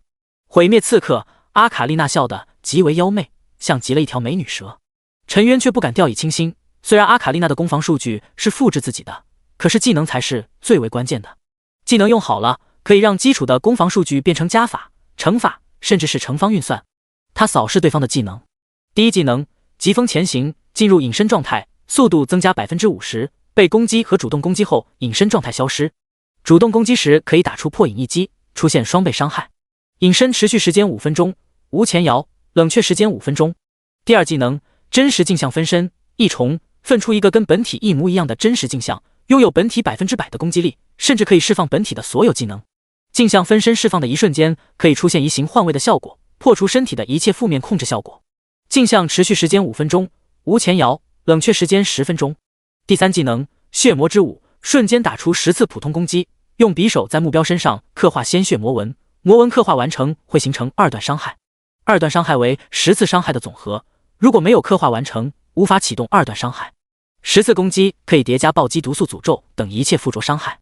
无前摇，冷却时间5分钟。我擦，你咋不按照套路出牌？你这技能犯规啊！疾风前行明显就是升级版的隐身。还有，你不搞背刺、割喉、闷棍、抛杀这些常规技能，上来就是2个大招，我跟你有仇啊！始乱终弃的不是我，这3个技能伤害太高了，秒人简直不要太利索。其实我只想知道，你到底有没有光明神有种？So， 话音刚落，毁灭刺客阿卡丽娜就消失了。第一技能疾风前行，这女人说打就打，太干脆了，我还没有准备好呢。陈渊的汗毛一下子就立刻起来，他感觉自己被一条毒蛇盯上了。与此同时，陈渊张弓猛射，嗖嗖2支箭矢，一支朝着脑后，一支朝着身侧射去。叮叮，箭矢落空，射在了石柱上。是个人对付刺客就是这种手段，你就不能换个花样，一个姿势用多了，不觉得无聊吗？声音忽远忽近，丝毫不急。一个刺客最重要的就是耐心，主要没有出手，主动永远掌握在他手中。陈渊手持长弓疯狂爆射，叮叮叮的声音不绝于耳，但却没有一支射中。男人，不要乱射箭，你的箭不多。毁灭刺客阿卡丽娜好心的提醒。可是陈渊感到的压力却越来越重。第33章再次转职全能刺客，惊呆众人。陈渊站在原地，周围就是毁灭刺客阿卡丽娜的笑声。他游走在陈渊的周围，就像是等待捕猎的毒蛇。不行，必须把他给逼出来。如果陈渊是刺客，他一定会等疾风前行的冷却时间到了才动手。疾风前行冷却时间5分钟，隐身的持续时间也是5分钟。只要卡在隐身结束的那1秒动手，就可以出手之后再次施展疾风前行，这也是刺客惯用的手段。看来不到5分钟，他是不准备出来了。陈渊不再浪费手中的弓箭，还是悠悠的开口：我有个问题非常好奇，光明之神为什么会抛弃你？难道是因为你长得丑吗？毁灭刺客阿卡丽娜的声音突然一滞，但很快又笑了起来，想用这种办法逼我出来，你还太嫩了点。陈渊也不着急，他就不相信毁灭刺客阿卡丽娜能释怀跟光明神的事情，就不信气不死这个女儿。于是继续开启嘴炮，话说你有没有被光明神糟蹋过？沉默，死一般的沉默。陈渊嘿嘿一笑，那我换个说法，你当年收钱了吗？空气突然变得安静，陈渊感觉到了一股若有若无的杀意，锁定了自己。陈渊一拍大腿，同情道：我明白了，感情你是被人白嫖了呀。嗡！毁灭刺客阿卡丽娜脑瓜嗡嗡的。白嫖？你把我当什么了？这人嘴太贱了，好想捅一刀啊！我有点忍不住了。毁灭刺客阿卡丽娜狭长的双眼气得冒火，陈渊却还在喋喋不休。阿卡丽娜，你知道吗？你的这种行为在我们那里被叫做舔狗。你为光明神付出一切，人家却对你弃之如敝履。有句话怎么说呢？舔狗舔狗，舔到最后一无所有。说的就是你，你被抛弃，那是活该啊！噗的一声，一把寒光闪闪的匕首突然刺向了陈渊的嘴里。毁灭刺客阿卡丽娜压制不住的怒吼也随之传来：“给老娘去死！”噗嗤一声，舌头被刺穿，直接能做成一盘口条。陈渊只感觉到刺骨冰冷的疼痛蔓延全身，而他身上也飘出了一个恐怖的伤害数值-218。这一击竟然打出了无视防御的效果，然后还有疾风前行的破影一击双倍伤害。陈渊的血条直接下降了1/4还多。这还没完，毁灭刺客阿卡丽娜另一只手的匕首也翻飞起来，要给陈渊继续补伤害。陈渊立刻后退一步，张开弓箭，一支箭矢就狠狠地刺穿在毁灭刺客阿卡丽娜的心口。-40，-6，两个伤害出现。阿卡丽娜闷哼一声，继续追击。刺客就要贴身战斗，尤其是碰到了弓箭手、法师，距离就是王道，粘上就是一个死。就在他刚追上陈渊，手中的匕首还没有抬起的时候，就听见咔嚓一声，地面上突然多了一个夹子，直接夹住了阿卡丽娜的双腿。不错哟，这个夹子放得很讲究。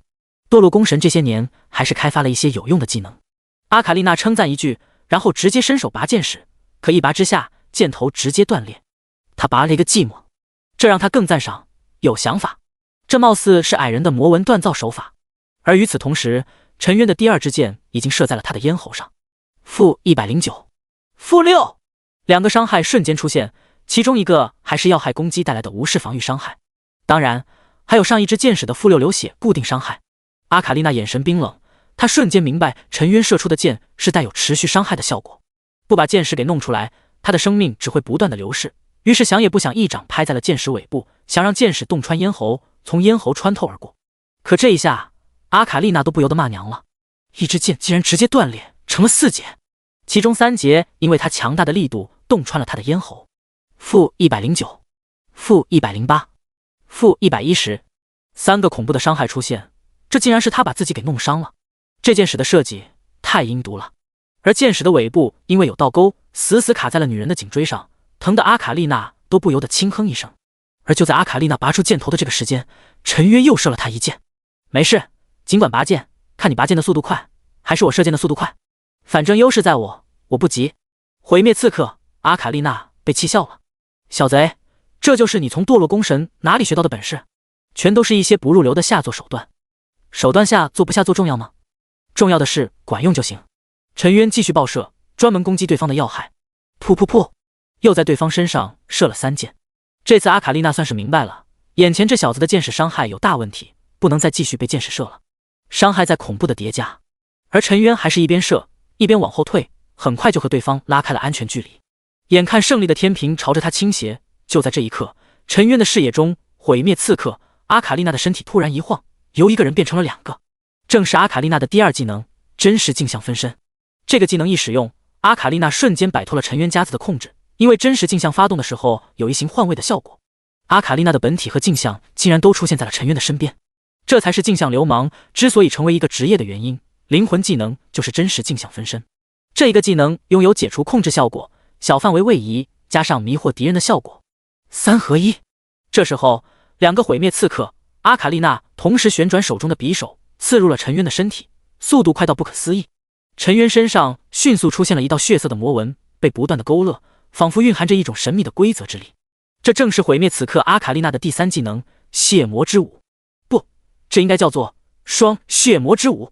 本体和镜像2个人的10次普通攻击，再加上最后的2段伤害，这样恐怖的输出，陈渊就会被一套带走，和再多的疗伤药也没用。这可是瞬间爆发，刺客强就强在这里。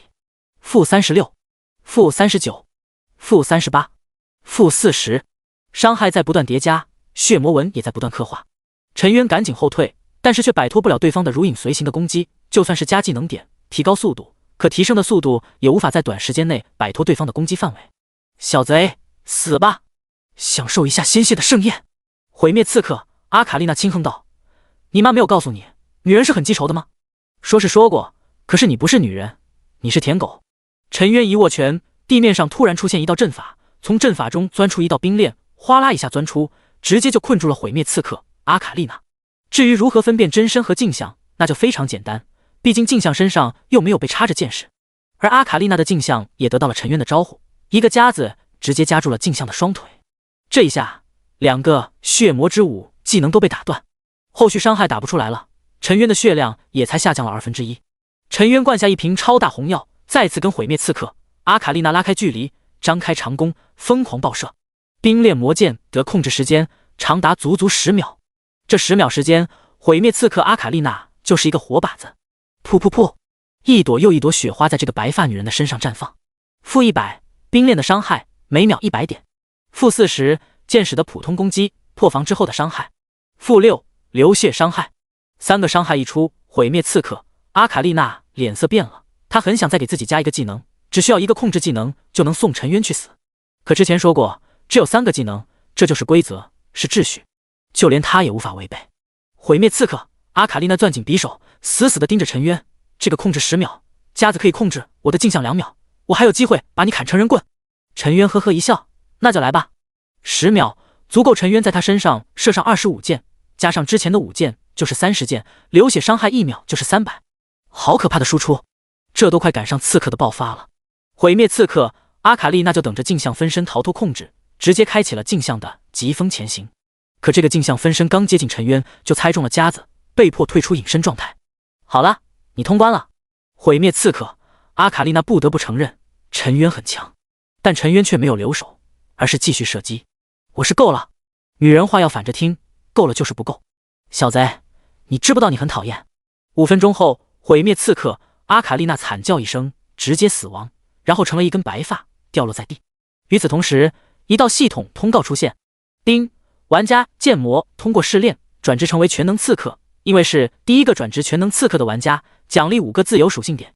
丁，玩家剑魔杀死毁灭刺客阿卡丽娜的同级别分身，获得毁灭刺客的承认，奖励10个自由属性点。这一下，玩家们都不淡定了。湿婆工会发言人，搞什么？他不是弓箭手吗？怎么又去转职刺客？而且还是全能刺客！5级刺客玩家还让人活不活了？一个弓箭手完成了刺客的转职，还有天理吗？还有公道吗？5级法师玩家，幸好他没有去转职法师，我们还有机会。剑魔，好样的！5级高手，别高兴得太早，他要是再有一颗秩序宝石，下一个就是转职法师，你信不信？弓箭手加法师的输出，再加上镜像分身，我的个妈啊！这输出不敢想象。7级工会精英，不行，必须要快点去主城，再不转职，连汤都没得喝。很多工会财团的精英已经开始向上面反映，直接杀 BOSS 前往主城，不用再等10级，杀光所有的 BOSS 再去主城了。好，尽快转职是不能再等了，组织1000人大团一起刷 BOSS。这一刻，6大财团、8大工会，还有各个国家的工会势力都觉得不能再等了，以前的攻略不能用了，还是早去主城为好。有了这个决定之后，很快系统公告不断出现：玩家战飞杀死古刺鳄鱼王，选择手续阵营进入手续之都。玩家盛宴大虫子杀死古刺鳄鱼王，选择邪恶阵营进入邪恶之都。玩家雷神之鞭杀死蜘蛛母巢，选择混乱阵营进入混乱之都。他们打一次 BOSS 要死很多人，负责拉住 BOSS 的仇恨，可以说伤筋动骨，但也不能让剑魔一个人在高级地图独享好处。这些财团工会暗骂陈渊的时候，还是咬牙砸钱砸人，把精英团的人一个个送入主城。而此刻的陈渊则是喜滋滋的查看自己的收获。首先就是血族精血，再次加了100点生命和100点能量值，生命达到了870，能量值也达到了680，还有15个自由属性点，加上之前剩余的7个，陈渊这次全加了敏捷。他的敏捷达到了惊人的199，差一点就能破200，属性更是到达了一个恐怖的地步。姓名剑魔，食人图59100，职业弓箭手，等级9级23345500000，有效射程24米，生命870，能量值680，物理攻击109，移动速度23.3米每秒，攻击射击速度2.73次每秒，转身反应速度838秒，敏捷177加22，准确14。而他又得到了3个刺客的属性：一、敏捷成长，每升1级多加1点敏捷，这个就是跟弓箭手的敏捷成长一样，这样陈渊每次升级就多了2点敏捷。2、暴击成长，每升1级多加1点暴击。3、真实镜像，任何分身类技能都能加强成为真实镜像，每一个真实镜像都可以拥有本体的100%实力，可以使用本体的所有技能。这才是真实可怕的天赋，直接就让陈渊的伤害暴增1倍。技能书呢？陈渊眼巴巴地看着一脸不善的毁灭刺客阿卡丽娜，他忍住把陈渊砍成人棍的冲动，丢给陈渊一本水晶书。可陈渊要学习的时候，一条提示出现：你是弓箭手，学习刺客职业技能需要消耗1颗秩序宝石，是否同意？当然同意，秩序宝石就是用来干这个的。当水晶术融入陈渊脑海后，新的技能出现：你学习了镜像分身，因为你有真实镜像天赋，因此技能进化成为真实镜像分身。真实镜像分身一重，召唤出一个真实镜像，镜像出现的时候可以解除一切负面状态，并且本体和分身会瞬间移动在10米范围内的任意地方。真实镜像拥有分身的装备，技能可以使用本体的背包物品。真实镜像技能消耗200点能量值，持续时间5分钟，冷却时间10分钟。升级下一重需要10本镜像分身的技能书。我擦，这技能变态啊！不愧是支撑一个流派的本命技能。一个真实镜像就这么牛，要是多几个岂不是逆天了？陈渊甚至都想了好他未来的流派：真实镜像分身加矩阵加分裂剑加流血天赋等于。而且这几个技能都是成长型的技能，虽然不能做到1秒万剑，但1秒100剑还是可以期待一下的。傻了什么呢？滚吧，小贼！毁灭刺客阿卡丽娜冰冷的声音传来。别着急啊，你的羊毛我还没有薅光呢。陈渊在心里腹诽。毁灭刺客，你难道不想杀了光明神吗？我可以帮你。呵呵，毁灭刺客阿卡丽娜嗤笑道，连我都杀不了那个人渣，你有什么用？陈渊立刻道，我虽然杀不了光明神，可以杀光明神的信徒啊。杀信徒有什么用？你果然是胸大无脑。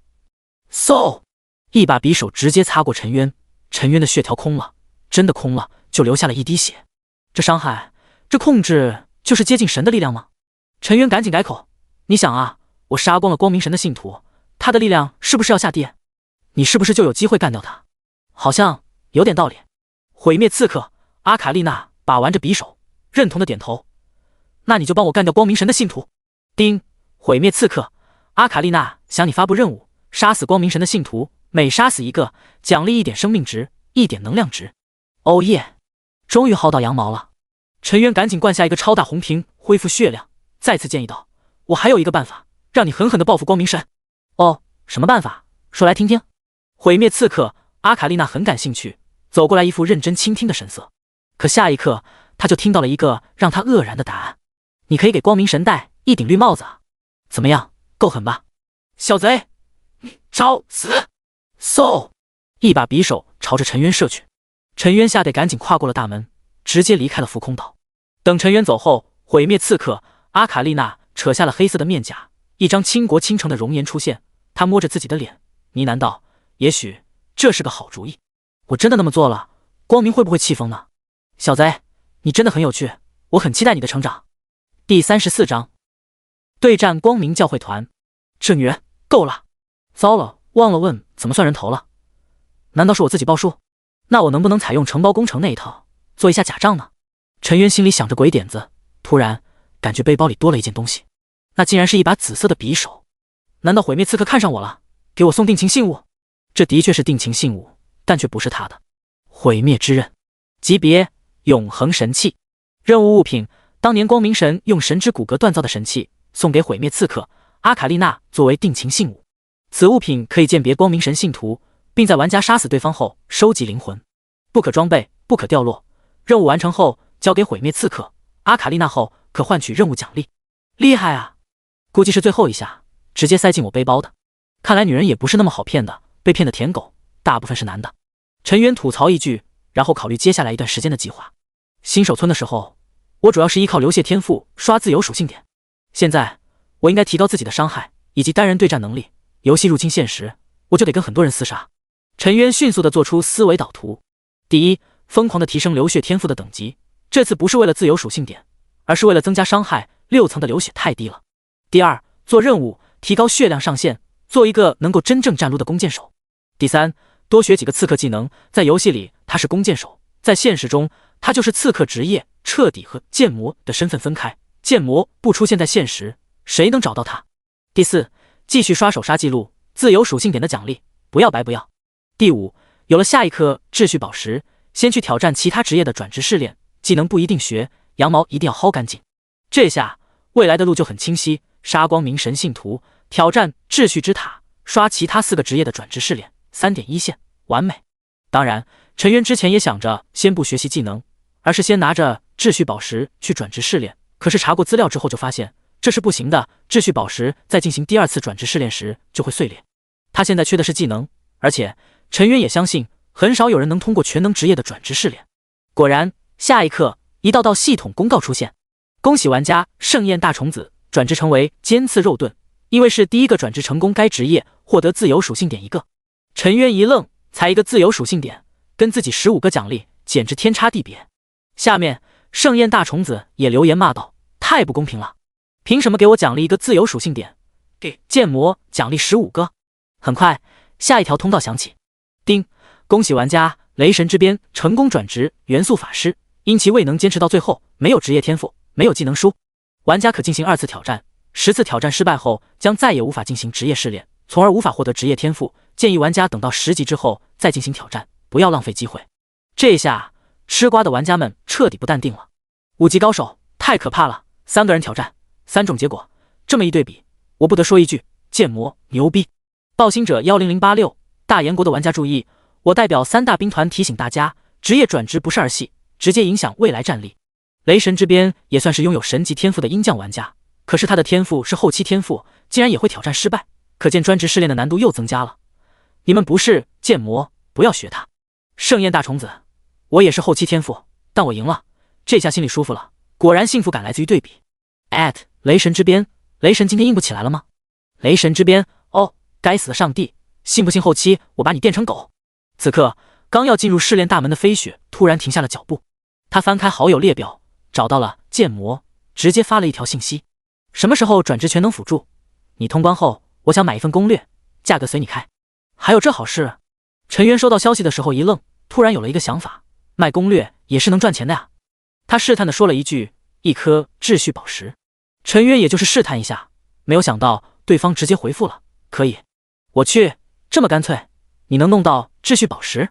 秩序宝石这么廉价吗？这不科学啊！这次不同了，你引出了灾厄巨蛇，所以这次游戏入侵现实，灾厄巨蛇就会出现。在游戏中新手杀不死，可是在现实中其他服务器的玩家就可以参与猎杀了。飞雪一笑，我这可是给你提醒了呀。陈渊心中大震，这个消息很重要。看来我10级的时候游戏入侵现实，不光是要防备跟我有仇的人，还要抢夺资源，这是一场硬仗，当然也有更大的机遇。陈渊不敢耽搁，直接来到了传送法阵这里，这里也是时空之神的产业。我要去艾兰王国小艾伦公爵的鲜花领地，传送费用1万铜，传送法师身手，这么贵？陈渊咂舌，艾兰王国如果让你走，估计也得10年吧，1万铜真的不贵。另外，我们负责接送服务，一次2万。传送法师递给了陈渊一张魔法卷轴，如果你要传送回来，并且愿意支付2万铜的费用，就可以捏碎卷轴，我们为你启动传送魔法阵。好吧，陈渊付钱，一脚踏入传送门。下一刻，天旋地转，感觉像是晕车一样。大概过了5秒钟，陈渊感觉脚踏实地。他左右一看，发现这里盛开着各种各样的花朵，尽管在秋天，却也如同春天一样，怪不得叫鲜花岭。据说这是艾伦法师使用魔法阵带来的效果。陈渊说明了来意，很快就见到了小艾伦公爵，对方给了陈渊足够的尊重，但说话就很直接了。你才9级，刚刚完成了弓箭手的转职试炼，我的父亲让你来帮助我，你觉得我应该是信你呢，还是不信你呢？当然，你也别误会，我不是狗眼看人低，实在是这些年，起码有几10个冒充是我父王的人来找我，你懂吧？陈渊嘴角抽了抽，看来这剧情做的真实，很连贯啊。如果这是现实世界，他扭头就走，可这是游戏啊。陈渊听出了任务的味道。你想怎么样？小艾伦公爵，直说吧。聪明。小艾伦公爵打了一个响指，鲜花领地虽然是我的地盘，可是光明神却在这里建立了教堂，你去帮我烧了教堂，杀了哪里的骑士和法师。当然，我也不会让你白跑一趟，我这里有一本弓箭手职业的笔记，我想对你有用。丁，小艾伦公爵向你发布任务，摧毁光明神教堂，任务奖励弓箭手职业技能书。陈渊一喜，这么快任务就来了，这比找那些野图的怪还轻松。好，如你所愿。哈哈，来人准备牛排、红酒，还有去看看谁家今天结婚，让这位勇士享受一下领主的出夜权。陈渊，一个游戏没必要这么讲究吧。夜晚，云层遮住了月亮，伸手不见五指。陈渊背着长弓，从公爵古堡走出去，走向了灯火辉煌的光明神的教堂。古堡最高层，小艾伦公爵捧着红酒杯，俯瞰下方。旁边的一名黑甲骑士声音嘶哑，问道：“公爵大人，您真的相信他能摧毁光明神的教会？他才9级，刚刚成为正式弓箭手，看看就知道了。不要以貌取人，我只看实力。”两人目光如灯，穿透黑暗。而此刻，陈渊已经摸到了光明神教会的街道外面，这里就跟中世纪的欧洲一样，地面都是用石块铺成的，高低不平。陈渊抬手，直接在相邻的教堂旁边的一座建筑上面插上了一个黑夜之眼。刚插下去，一条提示出现：黑夜之眼隐形状态，持续时间10分钟，被攻击就会消失，冷却时间1天。好吧，总算知道为什么卖的这么贵，感情是东西不好卖，冷却1天的东西谁要？瞬间，这只眼睛睁开，周围黑暗中的人影全部出现。在教堂的周围竟然埋伏着4个弓箭手，他们穿着黑色的铠甲，身形融入阴影中，似乎就是等着人上门送死。陈渊立刻甩过去一个探查术：凯旋军团弓箭手，等级11，黄铜，生命3万，射击距离20米，物理攻击230，物理防御100，法术防御50，攻击速度2次每秒，移动速20米每秒。技能1矩阵剑法4重，同时最多射出4箭，形成矩阵，增加命中率，无冷却时间，无前摇。2连射，开启之后射击速度暴增100%，持续时间10秒，冷却时间1分钟。3灼烧之剑，箭矢带有痛苦灼烧的附加效果，被击中之后每秒受到30点灼烧伤害，持续时间10秒，冷却时间1分钟。这就是人形怪吗？血量比那些野兽怪少了，但是技能以及伤害却厉害了许多。这要是放到新手村，绝对就是 BOSS 级别，在这里却是一个小兵。灼烧之剑是个好东西，就是不知道能不能爆出技能书来。陈渊装作小艾伦公爵的护卫，从几个人身边走过，当距离他们射程之外后，突然回头张弓射击，噗噗噗噗，4箭，一人1箭。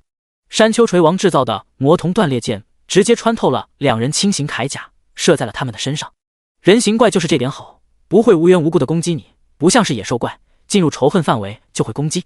该死的，小艾伦公爵又找人来偷袭我们！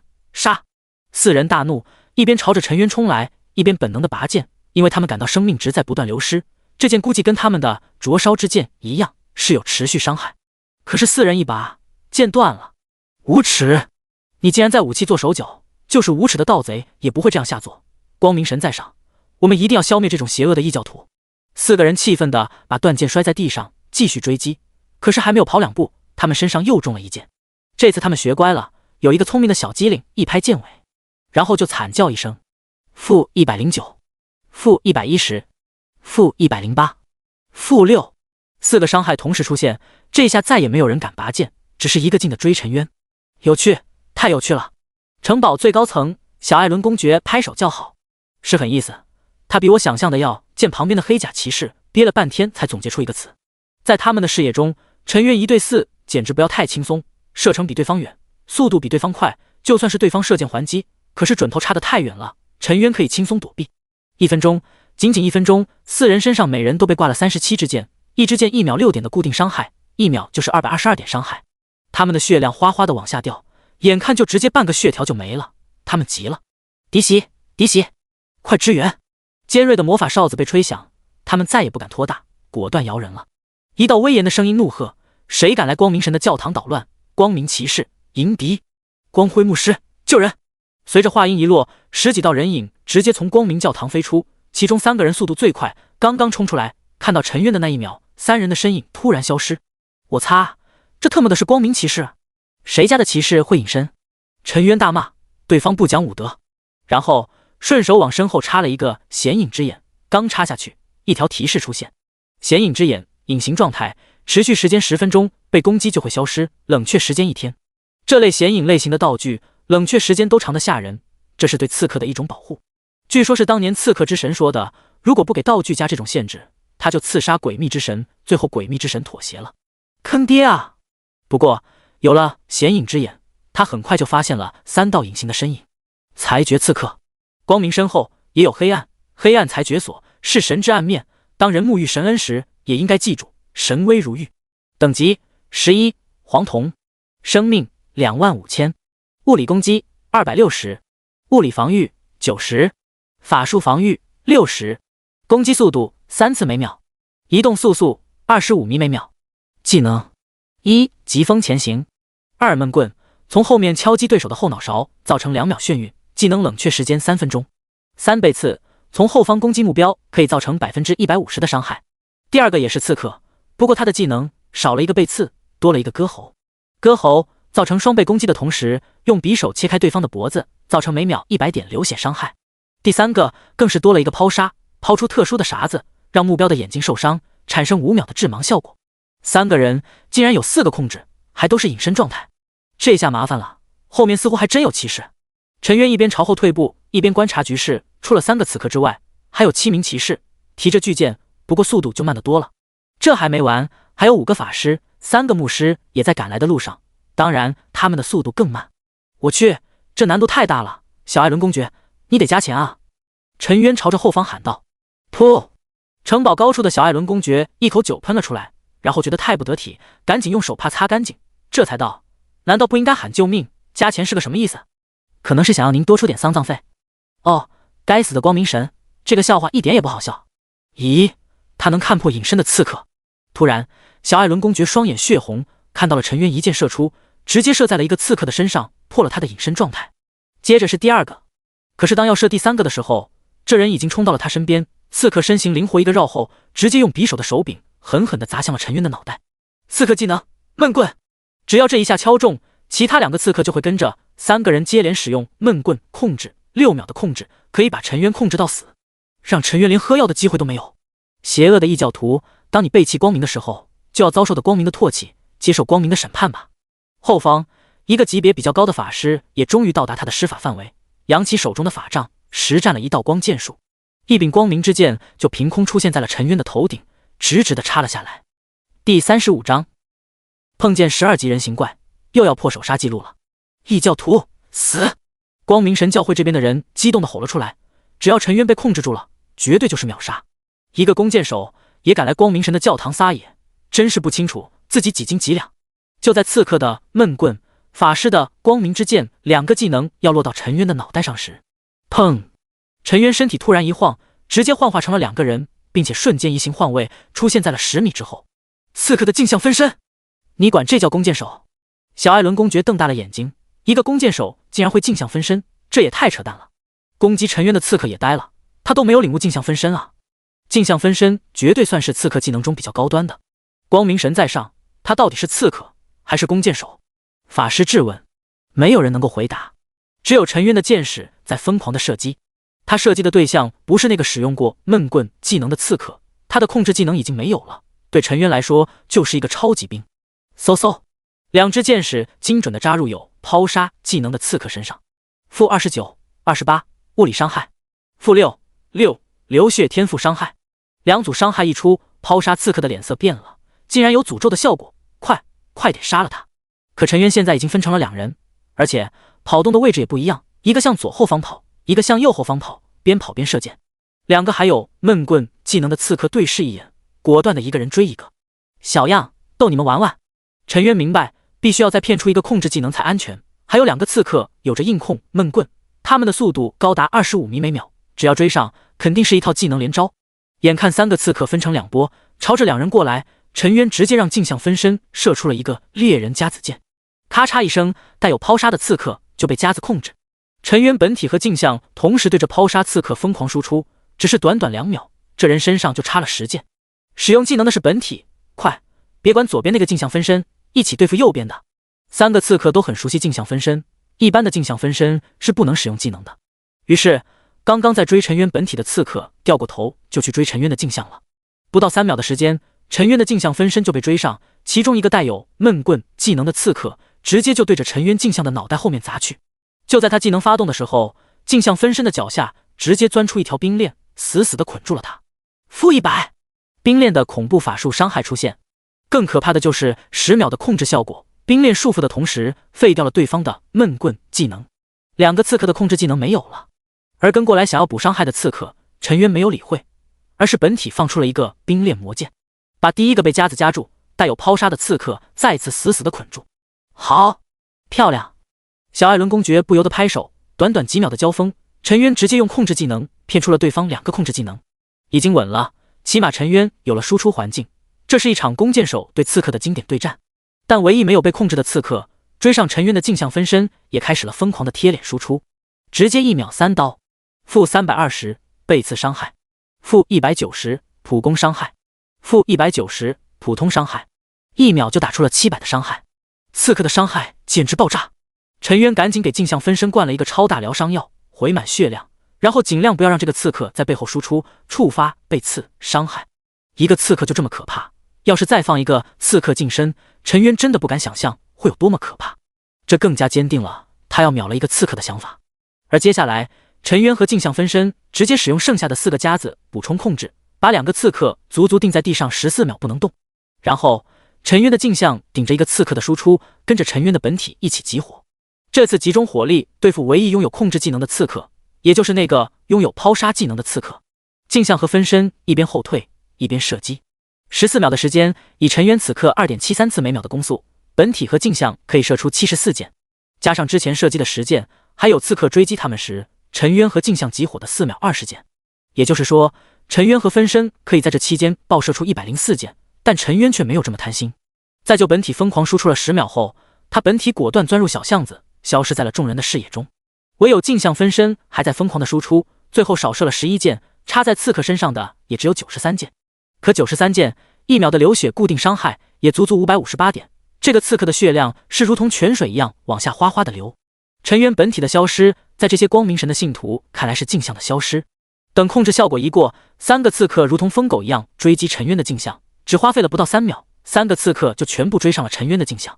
然后就是疯狗一样的输出，背刺、闷棍、割喉。3个人，其中1个使用强力控制，另外2个人使用强力输出，然后3人再补了1手伤害，瞬间打出了近乎2500点的恐怖伤害。砰！让他们错愕的是，想象中尸体到底的情景没有，有的只是在血泊中消失的镜像，甚至最后连流淌的血液也瞬间消失，像是从没有存在过一样。这是镜像，刚才那个才是本体，我们竟然对着镜像一阵输出。3个刺客傻眼了，回头再找陈渊，陈渊早就不见踪影。为什么镜像分身还能使用技能？光明神在上，这太不合理了。1个刺客咬牙切齿，刚才他们认定陈渊的镜像才是本体，因为他先释放技能，所以他们先入为主，脑子一时间转的没有那么快。毕竟短短10几秒要厮杀、躲技能、追杀，脑子真的不够用。我听说有人开发出了真实镜像分身，让镜像也可以拥有技能，也许他用的就是这种。毕竟是光明神的信徒，消息还是很灵通的。很快1个刺客就想到了一些传闻，他们往右边巷子里跑了。后方的骑士法师吼道：“陈渊交手的速度太快了，也才不到20秒，而且还是一边跑一边打，过了20多秒，后方的骑士才赶到，身后的法师牧师就更慢了。可是就这么一会，他们身后的弓箭手却突然惨叫一声，直接倒地身死。一缕灵魂飘荡而出，直接钻到了陈渊的背包里，他背包中的毁灭之刃上面出现了+1的数值，同时一道提示出现：丁，你杀死了11级的凯旋军团弓箭手，经验值+220，越级击杀奖励经验值110点。丁，您收集到了一条光明神信徒的灵魂，任务进度+1。爽！我只需要射够了箭，其他的就不用管了。他的剑上有诅咒，太可怕了，牧师都快把魔力用光了，也没能救回来。骑士们的话让3个刺客心里发寒，尤其是中了95箭的刺客，他岂不是等死？不要慌，杀死他，诅咒就能自动破除。后方的法师沉着冷静，这方面他最有经验。对，杀了他，我才能活下来。3个刺客对视一眼，吼道：“快，分头找，一定要找到他！找到之后，迅速使用魔法哨子，不要跟他交手，远远的跟着就行。”可笑，你们能找到我才怪呢。视野很重要的。陈渊在这座城市的巷子里跟对方玩起了捉迷藏，黑夜之眼可以提供直径1000米的视野，陈渊对这些人的动向了如指掌，怎么可能被找到？有种李白秀卤蛋的感觉。不一会儿，又是3条提示陆续出现：丁，你杀死了11级的凯旋军团弓箭手，经验值+220，越级击杀奖励经验值110点。丁，您收集到了一条光明神信徒的灵魂，任务进度+1。丁，您收集到了一条光明神信徒的灵魂，任务进度+1。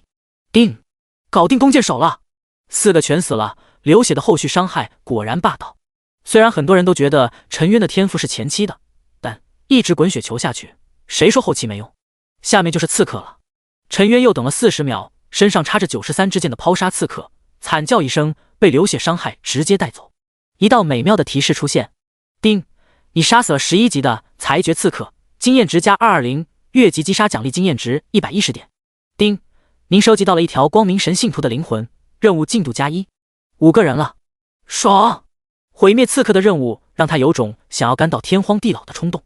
城堡上，小艾伦公爵看着那名刺客倒地，连牧师都没有办法，他不由得大笑起来。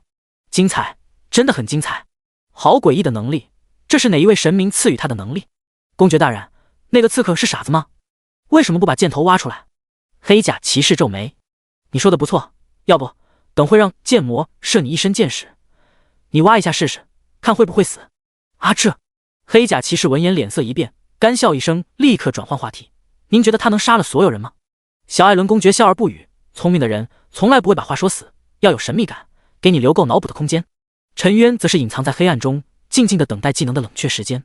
他看见了从街角走出的一行人，3个骑士，1个法师，竟然抱团行动了，可惜啊！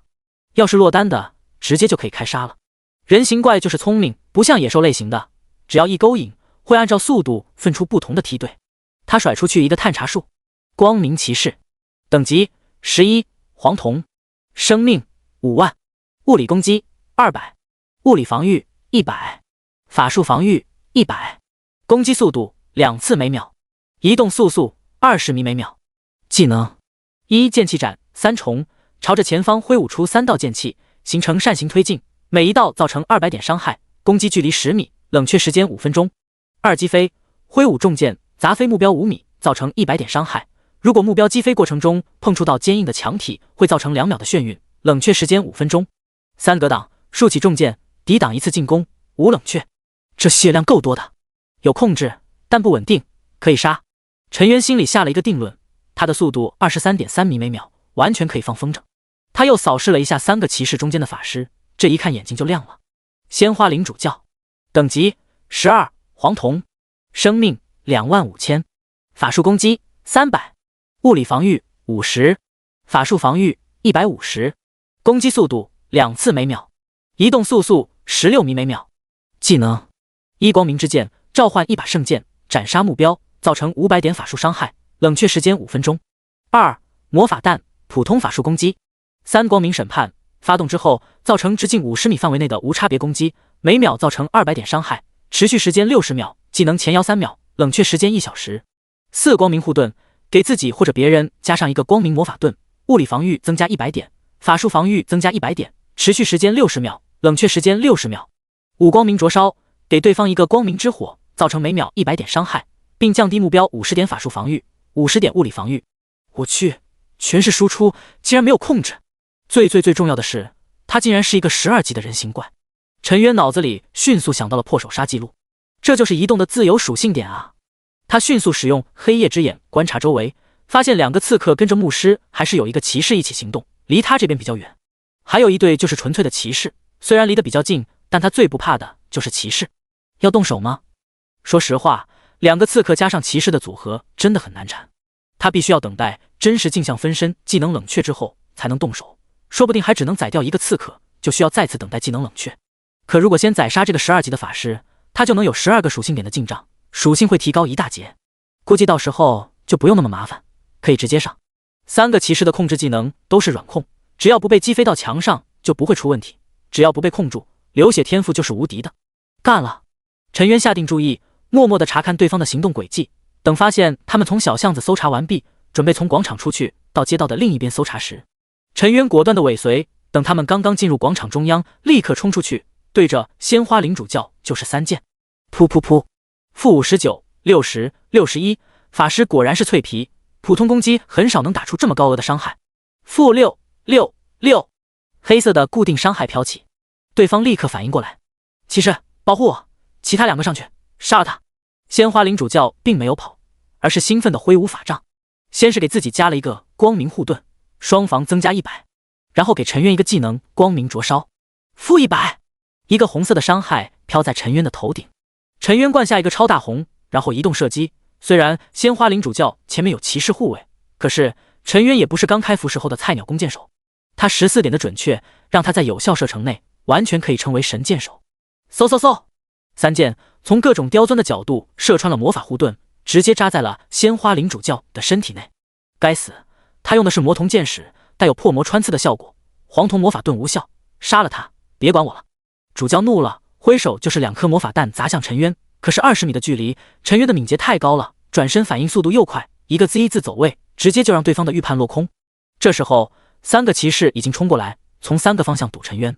陈渊迅速的往侧后方跑，开启了放风筝模式，一边跑一边继续射击，箭矢如同雨点一样落在鲜花领主教的身上。只是交手不过3-4秒，就有8支箭插在了对方身上。该死，这个异教徒的速度太快！鲜花领主教很快就看出了陈渊的战术意图，就是要靠着超高的移速来消耗他们。主教举起法杖直接迎送，咒语，3秒过后，天空中出现了一个6翼天使，他手中拿着一本圣书，书页翻开之后，一道道金色的光芒洒下，灼烧下方的一切。啊！一声惨叫响起，不是陈渊，而是陈渊身后房屋里的平民，他们的房屋被魔法摧毁，然后身体也被魔法烧得皮肤溃烂，血肉迸射，冒出了滋滋的白烟。太歹毒了！直径100米的魔法直接覆盖了陈渊的后方，为的不是用超高的魔法伤害杀死陈渊，而是封死陈渊的退路，逼迫他不得不上前跟骑士硬拼。当然，鲜花领主教也不傻，不会连自己人也弄死，这种无差别的范围魔法是不分敌我的，所以他只笼罩了半个广场，而剩下的魔法范围则是丢掉了平民区。一时间惨叫之声不绝于耳，鲜花城宛如地狱。第36章，想挖箭头死得更快，歹毒，太歹毒了！小艾伦公爵看到这一幕，气得摔碎了手中的酒杯。光明神的信徒太肆无忌惮了，要不是黑甲骑士拦着，他都想下去直接嘎了这些人。陈渊心里倒是没有感情的波澜，在他看来，这些都是野怪，不管是光明神的信徒还是鲜花岭的平民，只是他更想杀人而已。还不出来吗？异教徒！鲜花领主教一直在施展光明审判技能，就是为了把陈渊给逼出来，不得不跟骑士刚正面。蠢货！你可曾听闻战撸弓箭手？陈渊不但不跑出魔法范围，反而进入到了光明审判的魔法覆盖的更深处，张开手中的长弓，对着正在施展魔法的鲜花领主教再次爆射。1箭、2箭、3箭，而陈渊头顶也在不断冒着红色的伤害。-200，-200， 1秒200点的伤害，很厉害吗？只要秒不了他，一切都是白搭。陈渊可是足足有200瓶红药，一瓶超大红瓶可以补充1000血量，碰上这种持续伤害的技能，刚好一次喝2瓶就能抵挡10秒的伤害，还不用浪费1点益处治疗。最关键的是，这样站着放技能，简直就是活靶子。你以为我会出去？白痴，我就在这里射死你！噗噗噗噗！陈渊顶着伤害，直接暴力输出。3个骑士见状，只能咬牙冲进光明审判的覆盖范围。-200，-200，-200，光明审判的无差别攻击，把他们也打得血量狂掉。可是想要追到陈渊却痴心妄想。3人咬牙，直接开启了技能，9道剑气从他们手中甩出。这剑气的攻击距离要10米，陈渊可不敢全吃了，1到200点伤害，9道就是1800点伤害，加上光明审判的伤害就是2000点伤害。好在剑气展示扇形展出，没有自带追踪的功能，陈渊身形一闪，找了个角度硬抗了3道剑气。-200，-200，-200，一下子就是3次伤害。陈渊的血量暴跌，接下来就是200的光明审判。陈渊的870的血量一下子掉到了70点，立刻吃了一个超大疗伤药补满血量。3个骑士的远距离攻击技能用完，黔驴技穷，速度不如陈渊，根本追不上，被陈渊直接放了风筝。蠢货，以为用一个范围魔法就能逼我走位，想多了吧？陈渊一边射箭一边嘲讽，顺便用显影之眼查看其他几队的方位。这里的动静这么大，他们早就朝这边围了过来。陈渊知道时间不多了，当陈渊在鲜花领主教身上射了90箭后，直接钻入了一个小巷子。一场遭遇战，甚至连35秒都没有，陈渊就撤走了，只留下了气急败坏的鲜花领主教和3个愤怒不已的骑士。鲜花领主教看着插了一身的箭矢，脸色惨白，惊慌的大叫：快想办法救救我啊！90支箭1秒就是540点伤害，他的生命值也才25000点，只需要不到47秒就要流血而死。这伤害吓得鲜花领主教差点哭了。一个骑士伸手拔剑，噗的一声，剑矢断裂，箭头死死地卡在了鲜花领主教的肉里面。主教大人，既然这支箭有诅咒，但只要咱们把箭头挖出来，诅咒不就消失了吗？你还真是一个大聪明，那还不快动手？主教一听自己还可以抢救，立刻让对方动手。骑士拔出自己的匕首，狠狠的一刀扎到了鲜花领主教的肉里。负150，一个恐怖的伤害出现。他再用力一挖，找到了箭头。负200，一个无视防御的恐怖伤害。最后一把，用2根手指死死的捏住箭头，用力一把，噗！箭头被狠狠的拔出，箭头的倒钩射击直接带出了一大片的血肉。负400，直接出了一个无视防御的暴击伤害。一支箭头挖出来了，但是为此付出的代价就是鲜花领主教直接损失了高达750点血量。这可是有足足90支箭，要是全部挖出来，就是90乘以750等于67500点血量。鲜花领主教也才25000的血量，没等把箭头挖出一半，就得当场暴毙。看到这一幕，骑士们集体沉默了。鲜花领主教也崩溃了，不挖就是等死，挖了不但要遭罪，说不定死得更快。太毒了，光明神在上，这样的异教徒应该钉在十字架上活活烧死。他疯狂的诅咒。城堡上，小艾伦公爵似笑非笑的看向了旁边的黑甲骑士，怎么样？要不你也试试？黑甲骑士一脸的尴尬，连连摆手，开玩笑，他才不是呢。不得不说，设计这箭矢的真是个人才。他好半天才憋出这一句话。几十秒后，其他机队陆续赶来，当看到鲜花领主教的模样，他们心中发寒，3个牧师更是瑟瑟发抖。刚刚回复的一点魔力全用来治疗，可是也只是拖延了对方晚死几秒而已。终于在50秒后，鲜花领主教在不甘的嘶吼中重重的倒地。与此同时，一条全服通告也响起：叮，恭喜玩家剑魔在开服第4天击杀12级野怪鲜花领主教，打破12级野怪的首杀记录，奖励铜币1万，自由属性点12个。这个通告一出，很多人都懵了。4级普通玩家开什么玩笑，又破首杀记录了？不是说难度增加了吗？而且这个鲜花领主教一听就是人形怪，他难道很弱？盛宴大虫子弱？想什么呢？我刚才去挑战了秩序之塔，碰到一个11级的人形法师怪，你猜猜属性多少？法术攻击260，还有5个主动技能，要不是我是神级天赋，一套技能就把我秒了。我吃光了药，也才打出了一个优秀级别的评价，12级的怎么也跟这个差不多吧？5级高手，11级的就这么猛，这游戏还怎么玩？难道只能氪金、氪金再氪金？5级战术大师，建议大家不到10级就别去主城，去了也是找死啊！装备很重要，不是人人都是剑魔，前期伤害简直无敌。通过这些人的聊天，很多人对新地图有了比较清晰的认识，果然跟之前的大不一样，都是人形怪啊！正在跟野驴奋战的樊少兴奋了，赶快私信陈渊：樊少，你又上全服通告了，大神打到什么装备没？说起这个，陈渊就很郁闷。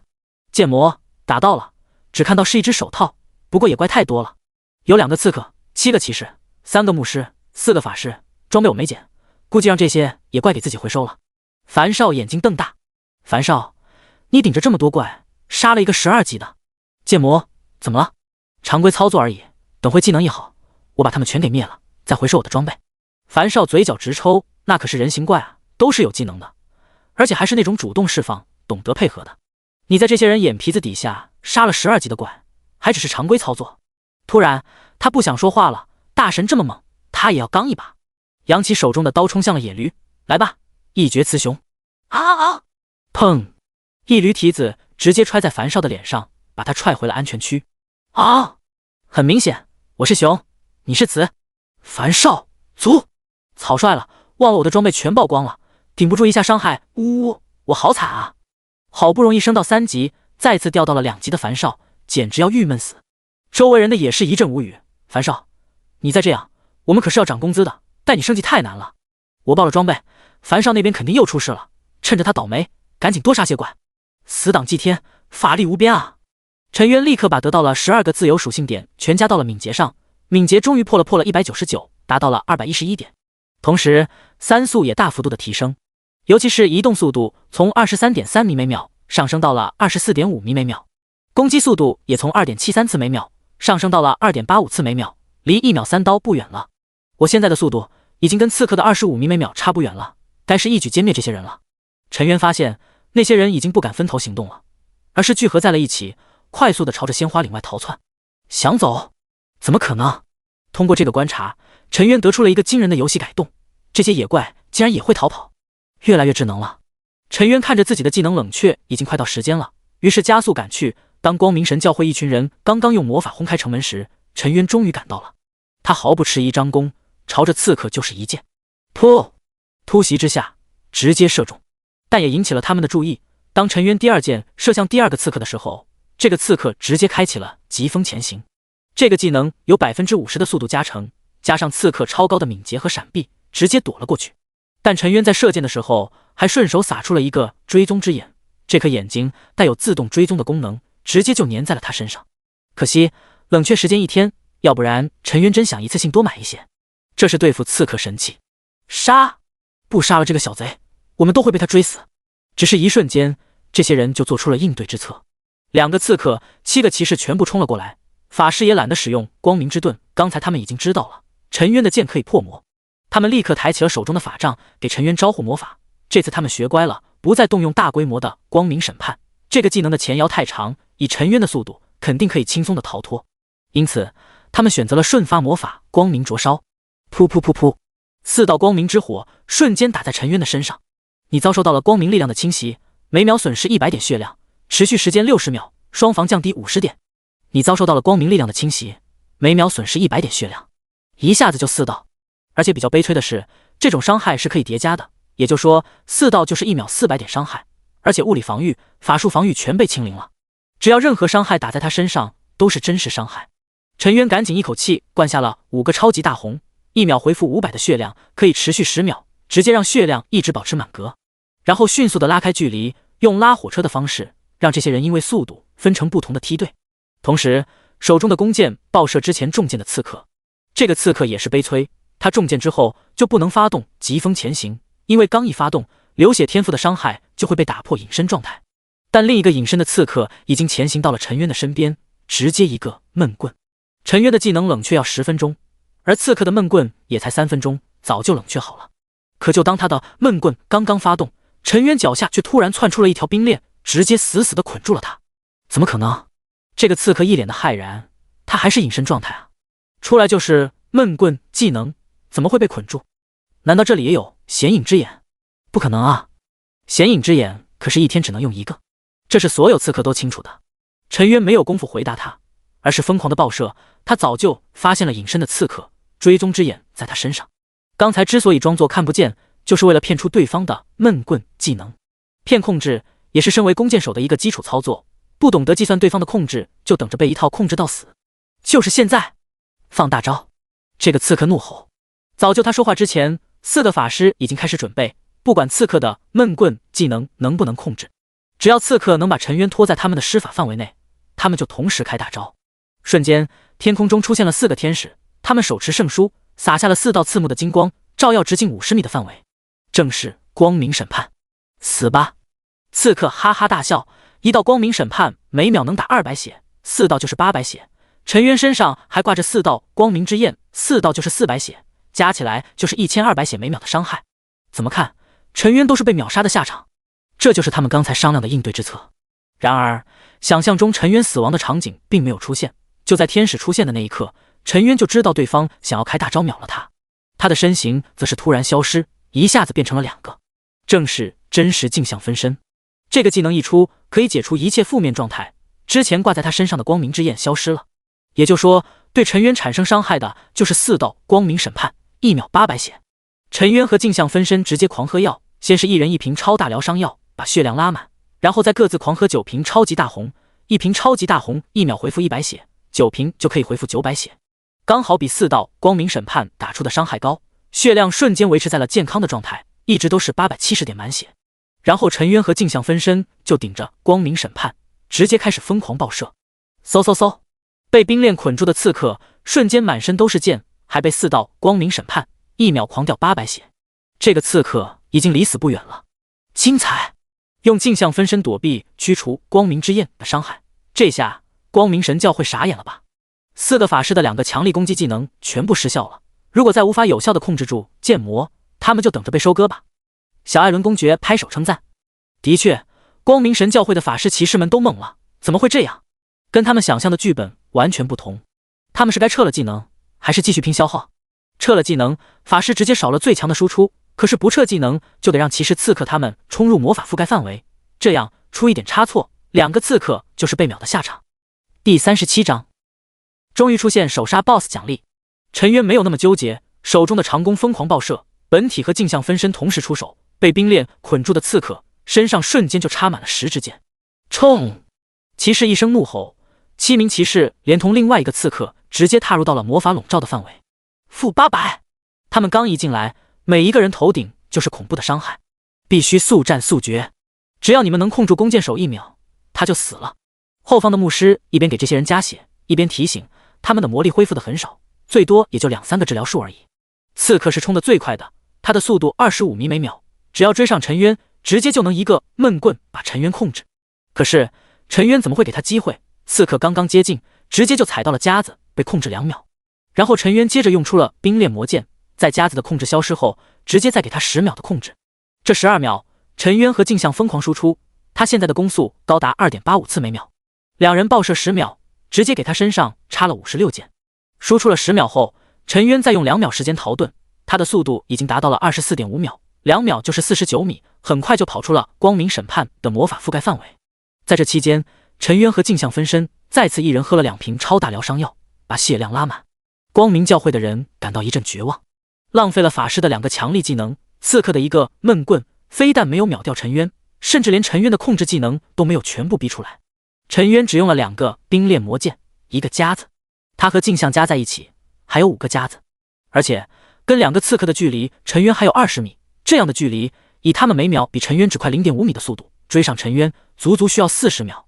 40秒足够陈渊在他们身上射出228箭，加上之前的56箭以及最初的10箭，一个人身上少说也插着147支箭，一个人1秒损失的血量就是882点，他们一个人也才25000的血。当这2人快要追上陈渊的时候，陈渊再次放出了2个夹子，把他们又控制2秒，让他们原地罚站。而这次陈渊直接就跟他们拉开了40米的距离，2个刺客要追上就得花费80秒，而他们的血量也才坚持了不到20多秒，就全部栽倒在地。到死，最后1名刺客连1个技能都没有放出来。你杀死了11级裁决刺客，经验值加220，越级击杀奖励经验值110点。您收获了1道光明神信徒的灵魂，任务进度加1。2条提示出现，陈渊终于松了口气，搞定了。刺客一死，骑士、法师、牧师基本上就是待宰的羔羊。骑士的速度20米每秒，比陈渊慢了快1/5，陈渊和镜像直接就可以遛狗，甚至是群刷。他让镜像顶在前面引诱，自己的本体则是待在后面尽情的输出。如果7个骑士真的把他的镜像逼到了死角，陈渊立刻就会释放夹子，3个夹子救了镜像3次。当骑士们终于集火用剑气斩把陈渊的镜像秒掉后，他们每一个身上插了足足上百支箭。不过陈渊这次使了个坏，用的根本不是重金购买的魔纹断裂剑，而是用的寒铁僵尸剑。反正这些骑士已经放弃了拔剑的想法，刚好能省一点，魔纹断裂剑的成本太高了。3分钟后，7名骑士全都惨叫一声，一排的提示出现，你杀死了11级光明骑士，经验值加220，越级击杀奖励经验值110点。您收获了1道光明神信徒的灵魂，任务进度加1。你杀死了11级光明骑士，您收获了1道光明神信徒的灵魂，又多了7个灵魂，这就是7点生命，7点能量值。10级之前升级一次也才加5点生命啊！陈渊感觉太爽了，如果这个任务能一直刷下去，他简直就成了超级大肉盾。对面只剩下了4个法师以及3个牧师，7个人瑟瑟发抖。刚才攻击陈渊的时候，4个法师也出手了，用出了光明之剑，甚至给陈渊上了光明之焰。可这毫无作用，其实根本就追不上陈渊。陈渊采取敌进我退，敌退我进的方式，始终让镜像抗在前面，死的也只是镜像而已。放我们走，不然我们要召唤大主教过来。一个牧师威胁道。陈渊张开长弓的手一顿，停了下来。对方以为陈渊怕了，却不想陈渊兴奋的道：那就赶紧的呀，别浪费时间了，我给你时间施展魔法，快，动起来。牧师身上是有一个召唤魔法阵的技能，可以召唤出更高级别的光明神信徒。几人一听气得吐血，陈渊却也不会惯着他们，而是拉开长弓，把箭头对准了法师。嗖，一箭又一箭的射法师，在召唤更高的野怪来之前，先把法师干掉。牧师的魔法根本就不多，也就脱离战斗之后回复了一点而已，等会根本发挥不了作用。在一声声痛苦的不甘声中，4个法师挥舞法杖跟陈渊隔空对射。不过他们使用的魔法陈渊使用的弓箭，一个法术输出，一个物理输出。结果证明，敏捷、闪避这些属性还是非常重要的。陈渊的敏捷远远高于对方，而且还有高准确，射出的箭矢基本上10箭能中8箭，而他们射过来的魔法弹10发最多也就能中3发而已，并且随着陈渊 Z 字跑动的各种变速，最后甚至连10发中2发都难。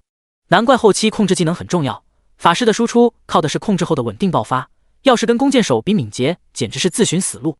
4分钟后，4个法师全部被箭矢的流血伤害杀死，又是4道灵魂进账。地面上甚至还爆出了一件装备，陈渊赶紧去捡起来。光明法杖，品质黄铜，12级，法术攻击加12，精神加12，施法范围加12米。装备要求全能法师、魔法师、阵法师、诅咒法师。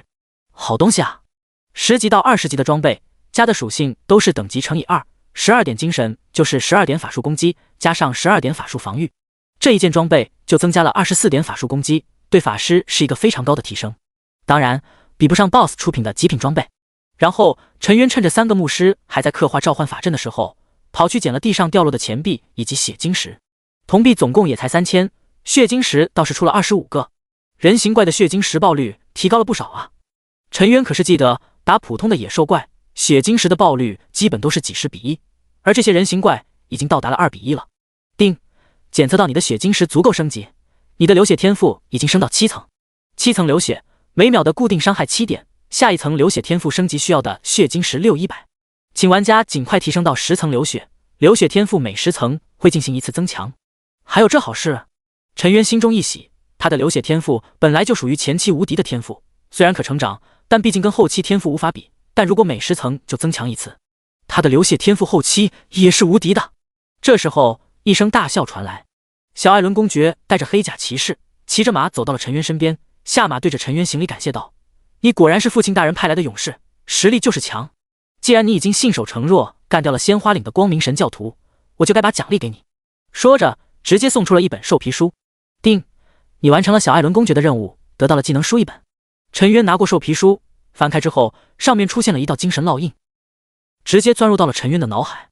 恭喜你领会了连射技能。连射开启之后，射击速度暴增100%，持续时间10秒，冷却时间1分钟。学习要求全能弓箭手、重弩弓箭手、幻影弓箭手、魔阵弓箭手。竟然是之前凯旋军团弓箭手的第2技能。这个技能很实用，可以瞬间增加陈渊的攻速，虽然只有10秒，但是爆发足够了，而且冷却时间也短，也才1分钟。他现在的技能就有5个了：1. 探查术，2. 猎人加子剑，3. 冰炼魔剑，4. 真实镜像分身异虫，5. 连射。这时候很多人也才1、2个技能而已，5个技能简直逆天。而且连射技能跟我现在的技能很契合，控制之后就是一波暴力输出，然后等待流血天赋的后续伤害，完美。陈渊跟小艾伦公爵闲聊了10多分钟，3个牧师刻画的召唤阵才堪堪完成，怪不得之前不召唤，这速度也太慢了。陈渊技能冷却时间都能转2轮了，阵法内才闪烁出刺目的白光。紧接着，一个身穿白衣，衣服上绣着华丽金色纹路的白发老者出现。大主教阁下，就是这个异教徒团灭了我们鲜花岭的光明神教堂。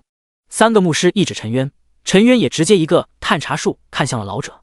大主教贝瓦，黄铜级 BOSS， 梅林法师的弟子，曾经的天才法师，精通多系魔法，等级12，生命5万，施法距离70米，法术攻击350，物理防御100，法术防御170，移动速20米每秒，攻击速度3次每秒。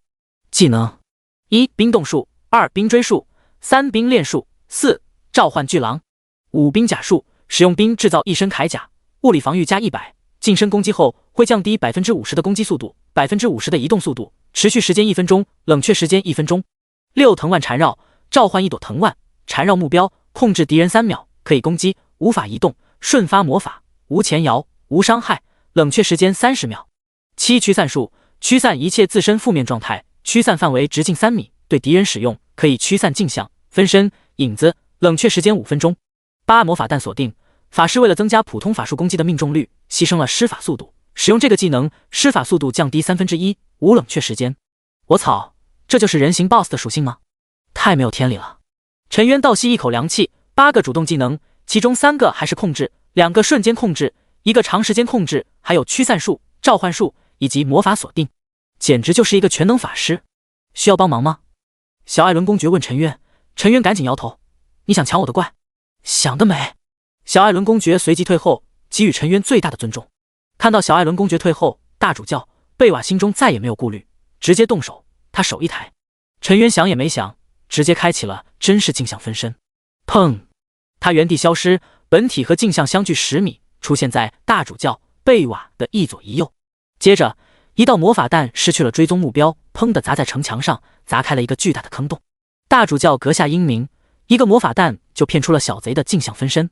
3个牧师立刻拍马屁，不得不说，这手玩的漂亮，就连陈渊也不得不竖一个大拇指。他还想用这个技能骗对方一个控制技能，可是对方也不傻，不要废话，滚一边去！3个废物，他不得不放这个技能，不然真的吃我一个冰封术，我可以一套技能秒了他。大主教贝瓦却是脸色凝重，没有小看陈渊。陈渊如果不放技能，自己真的要是一个冰封术，再接一个2个控制，然后1秒3发魔法弹，直接就可以把对方干掉。陈渊是输不起，直接开启了镜像分身。现在轮到他难受了，到底哪个才是本体？下一秒，陈渊已经动手，嗖嗖，2箭射向了大主教贝瓦。对方也出手，直接一个冰封术冻住了陈渊的本体，在箭矢到他身上的时候，又是一个冰链术，直接捆住了陈渊的镜像。等他想要再甩出一个魔法弹补充伤害的时候，他脚下突然窜出一道冰链，把他死死的捆住。负100，一个魔法伤害出现。2人一出手都是控制，大主教贝瓦呵呵的笑了起来。我一个冰封术只需要30秒就可以冷却，你的冰链需要多长时间才能使用呢？拼控制，他拼得起。2秒过后，陈渊的本体身上的冰块破碎，陈渊立刻冲上去，对着大主教贝瓦就是一顿爆射。负9、8、10，普通攻击的伤害刚刚破防。负7、7层流泻伤害。陈渊为了宝贵的输出时间，还直接开启了连射技能，攻击速度暴增了1倍，2.85次每秒的攻速直接变成了5.7次每秒，无限接近1秒6刀。控制住大主教贝瓦的这8秒时间，他直接射出了45箭。而等到10秒控制时间刚过，大主教贝瓦脚下又出现一条冰链，把他死死的捆住，再次获得了10秒的控制。而这一次解放出来镜像分身，跟着再次爆射，直接开启连射，镜像分身10秒射出了57箭。陈渊本体在连射的状态下输出2秒，射出11箭，攻速恢复正常后8秒输出了22箭，一共射了33箭。只是短短第1回合的交锋，陈渊竟然直接在大主教贝瓦身上留下了45加57加33等于135箭。射完之后，陈渊又给大主教贝瓦脚下直接放了6个夹子，然后本体头也不回的向后跑，镜像分身则是待在原地疯狂爆射。可恶，小贼！大主教贝瓦气得要疯了，一见面他的血量就哗哗的往下掉，现在更是1秒掉945箭，这谁受得了？他挥手再次瞬发一个藤蔓缠绕，把逃跑的陈渊本体给控住了3秒，然后召唤出了10头北方槟榔，追过去疯狂的咬陈渊。可是10头北方槟榔的物理攻击也才100，陈渊的物理防御就要70，一头巨狼能打掉陈渊30血，10头也才300血，根本秒不了陈渊。等3秒过后，陈渊果断的离开，带着槟榔跑出了大主教贝瓦的施法范围。而6只夹子足足可以控制大主教贝瓦12秒，大主教贝瓦这辈子都不可能追上陈渊。他气恼之下，只能对着陈渊的镜像施展了一个驱散术，砰的一声，镜像消失。可是他身上已经插了足足140支箭，7层流血天赋，1秒就是980点伤害。50秒后，大主教惨叫一声，直接倒地。死的时候，他连陈渊的影子都没有看到。哗啦一下，地面爆出了大量的装备。一旁的黑甲骑士脸色古怪，这也太快了吧！从交战到结束也才70秒，70秒能干什么呢？我连您侍女的衣服都没有掀开吧？小艾伦公爵也是震惊不已，他对付一群人还看不出特别，对付一个竟然这么猛，那可是大主教，身上有8个术法能力啊！要消灭这样的法师，他至少也要触动20名精锐的骑士。是不是大主教用错法术了？如果他的冰炼术控制的是剑魔的本体，那攻击他的就是镜像了，结果都是一样的。可怕在剑魔的瞬间爆发以及叠加伤害上。2人站在了大主教的位置，推演了几10次，结果发现无论大主教怎么打，都是被很快解决的命运。就在他们震撼的时候，一条全服公告再次响起：恭喜玩家剑魔首杀12级黄铜级别 BOSS 大主教贝瓦，奖励12个自由属性点。陈渊自己都愣住了，竟然还多了这个奖励。也对，大主教、贝瓦其他服务器没有，首杀之后会有奖励也很正常。这岂不是说我又多了一个刷自由属性点的渠道？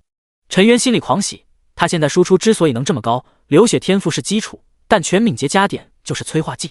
如果不是瞬间爆发这么高，他要跟大主教、贝瓦拼消耗，对方30秒就有2个强力的控制技能，只要找准机会就能把他一套控到死。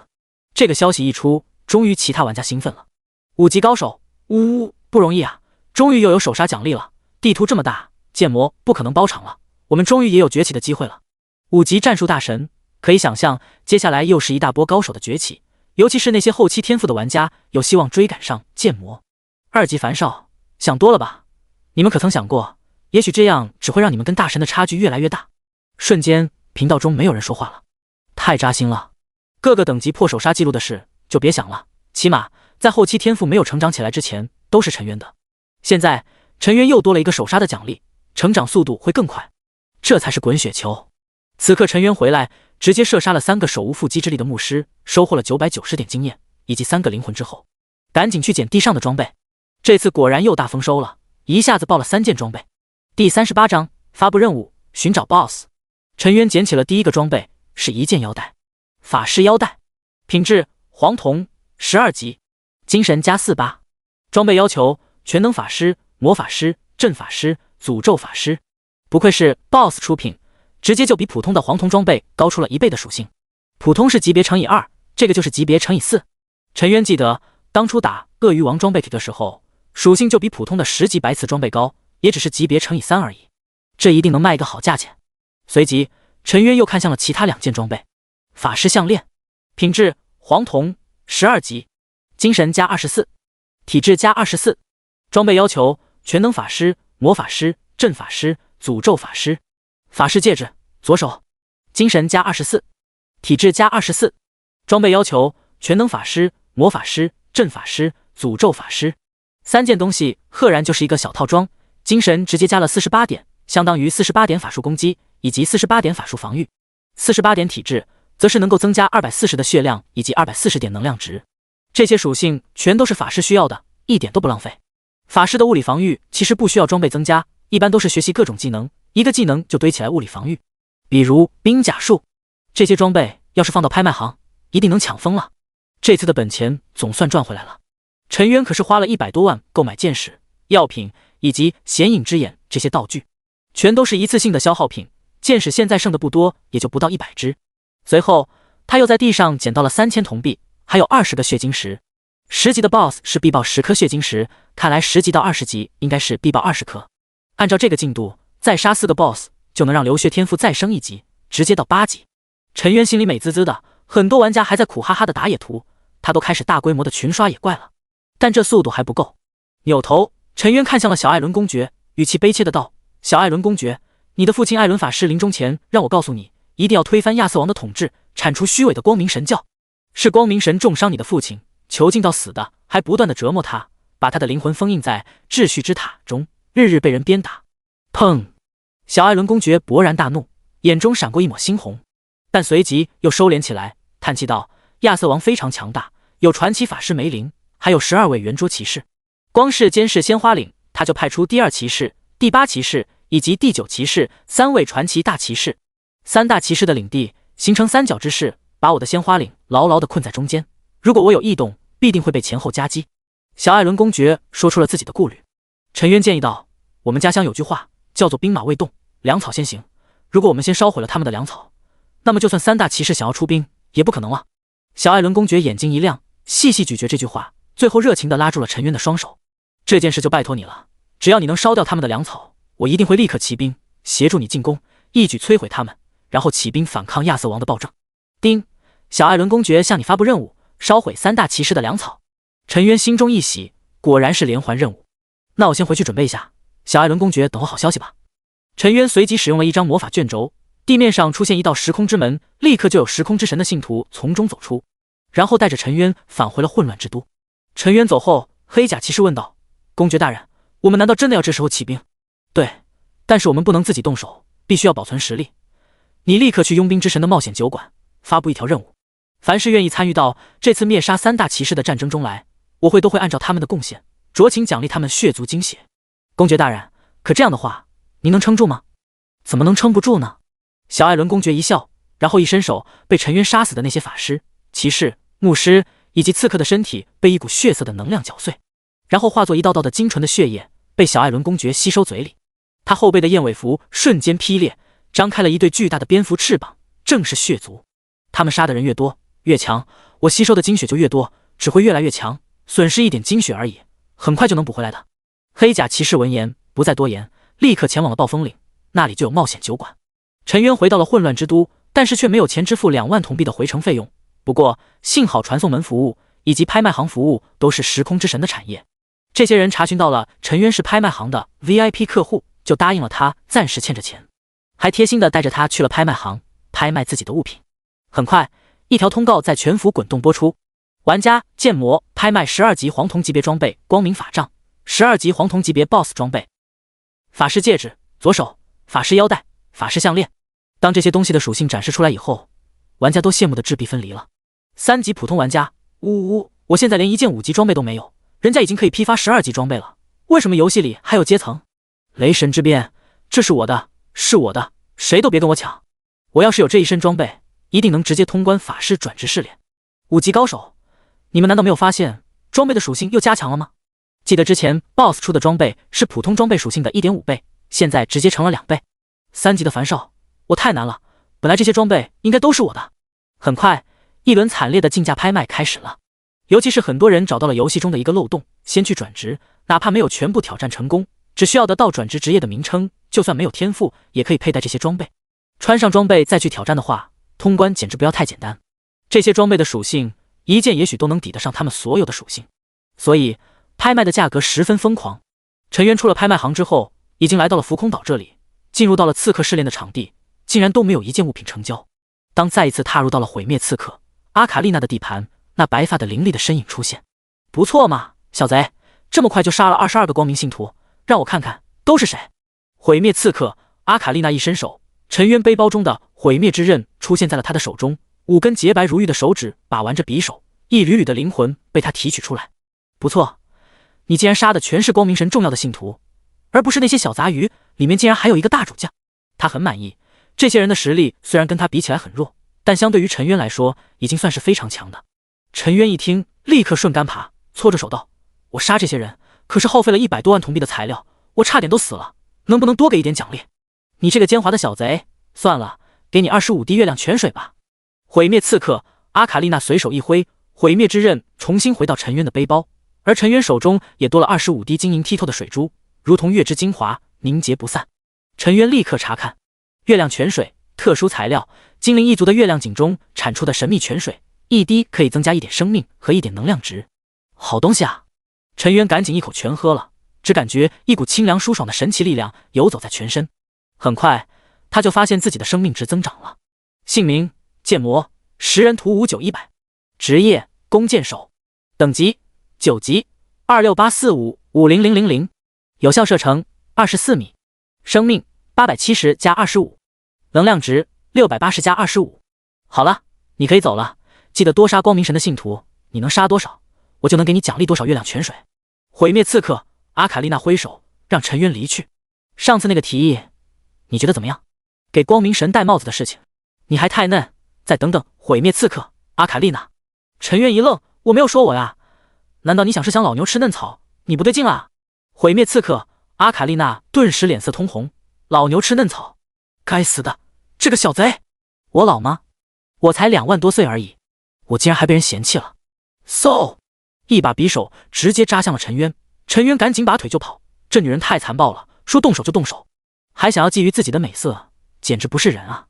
砰！匕首扎在了地面上，炸碎了周围的地面。白发女刺客捂着发抖的雄尾，气恼地骂道：下次一定宰了这小贼！阿嚏！陈渊揉了揉鼻子，感觉总有人针对自己，太没有安全感了。幸好钱到账了，足以抚慰他受伤的心灵。丁，您拍卖的物品光明法杖被雷神之鞭购买，拍卖150万铜币，扣除10%的手续费，您一共获得135万铜币。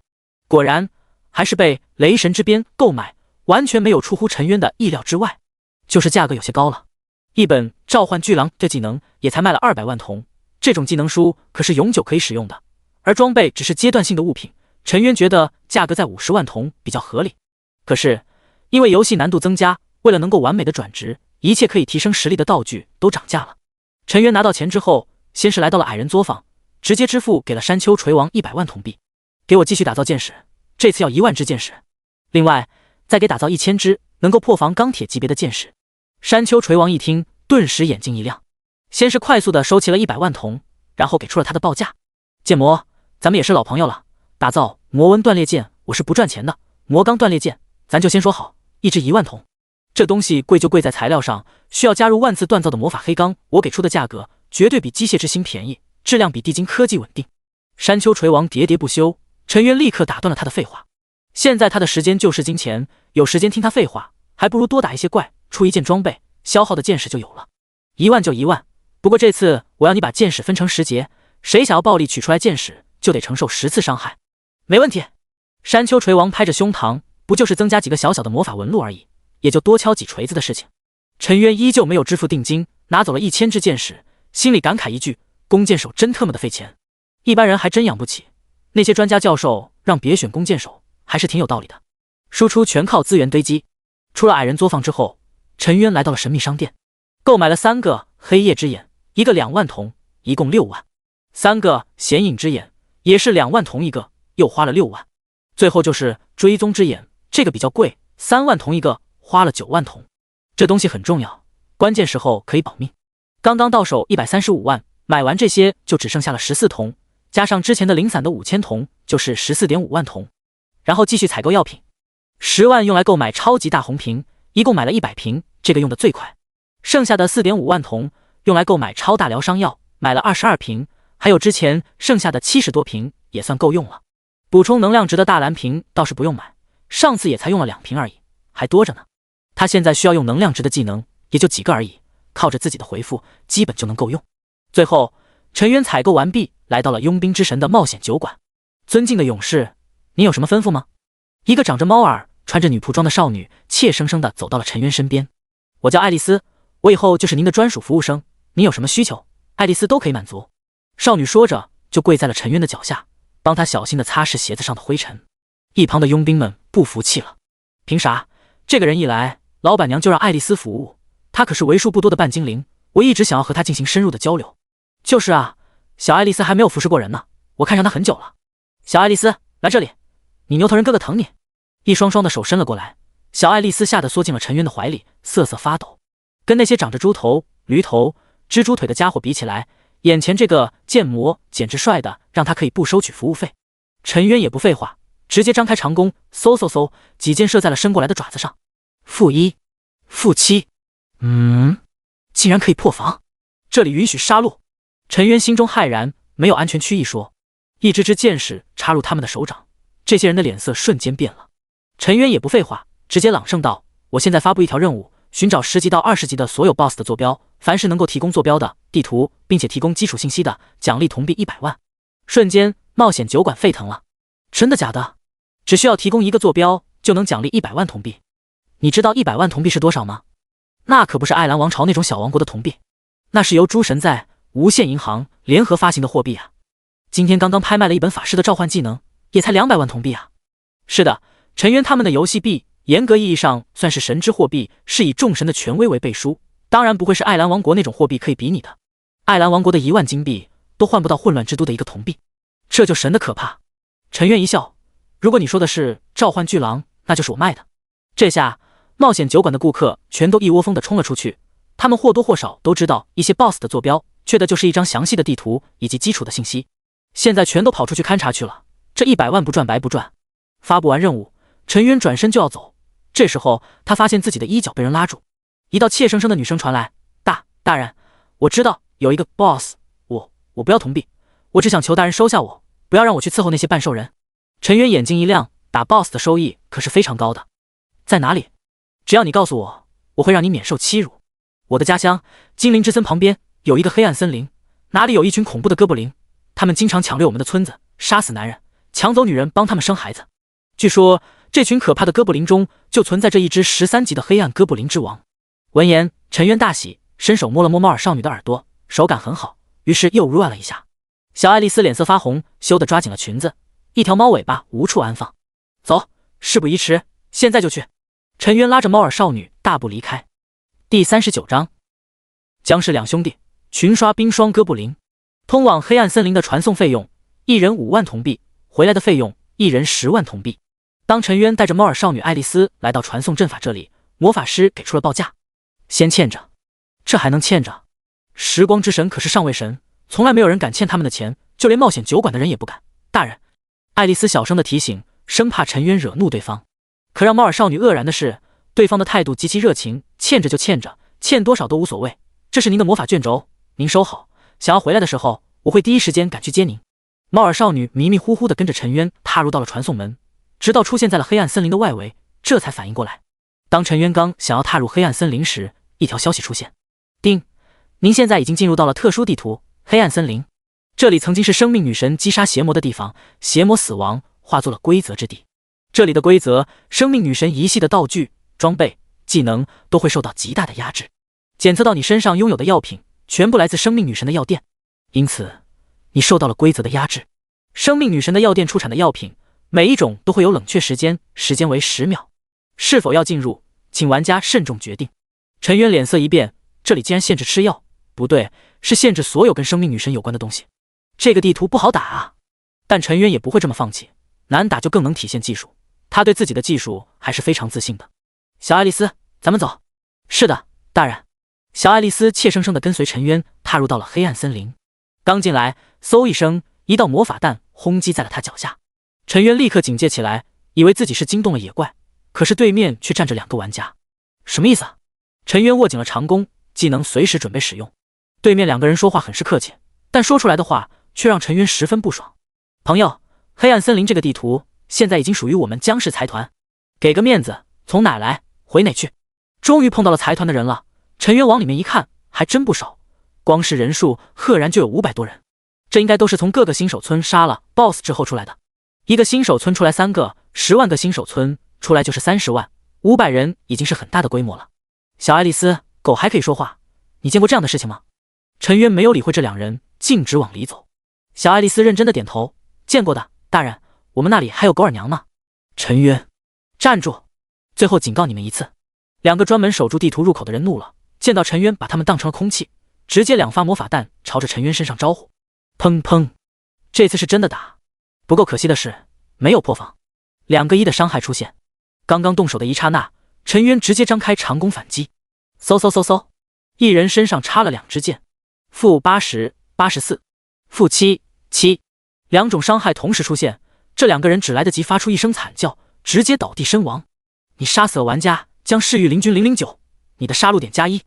你杀死了玩家，将市域邻军041，你的杀戮点+1。我们的人死了，有人闯入了我们的地图。这2人死亡的一瞬间，500多人的炼级大军立刻得到了反馈。这是游戏世界，人虽然死了，但可以发消息。很快，200多人的队伍呼啦啦地围了上来。陈渊立刻使用了探查术，扫向了为首的人。只要不高于自己5级的玩家，都是可以探查的。姜氏3代姜不虚，职业镜像流氓，等级7级，技能探查术，装备鳄鱼王腰带、鳄鱼王骨铠、鳄鱼王项链。后面全都是一些新手村的小装备，但一身装备全都有，一样都没有缺失。手中拿着2把匕首。这群人刚过来，有人立刻怒吼：姜氏的人听令，一起干死他！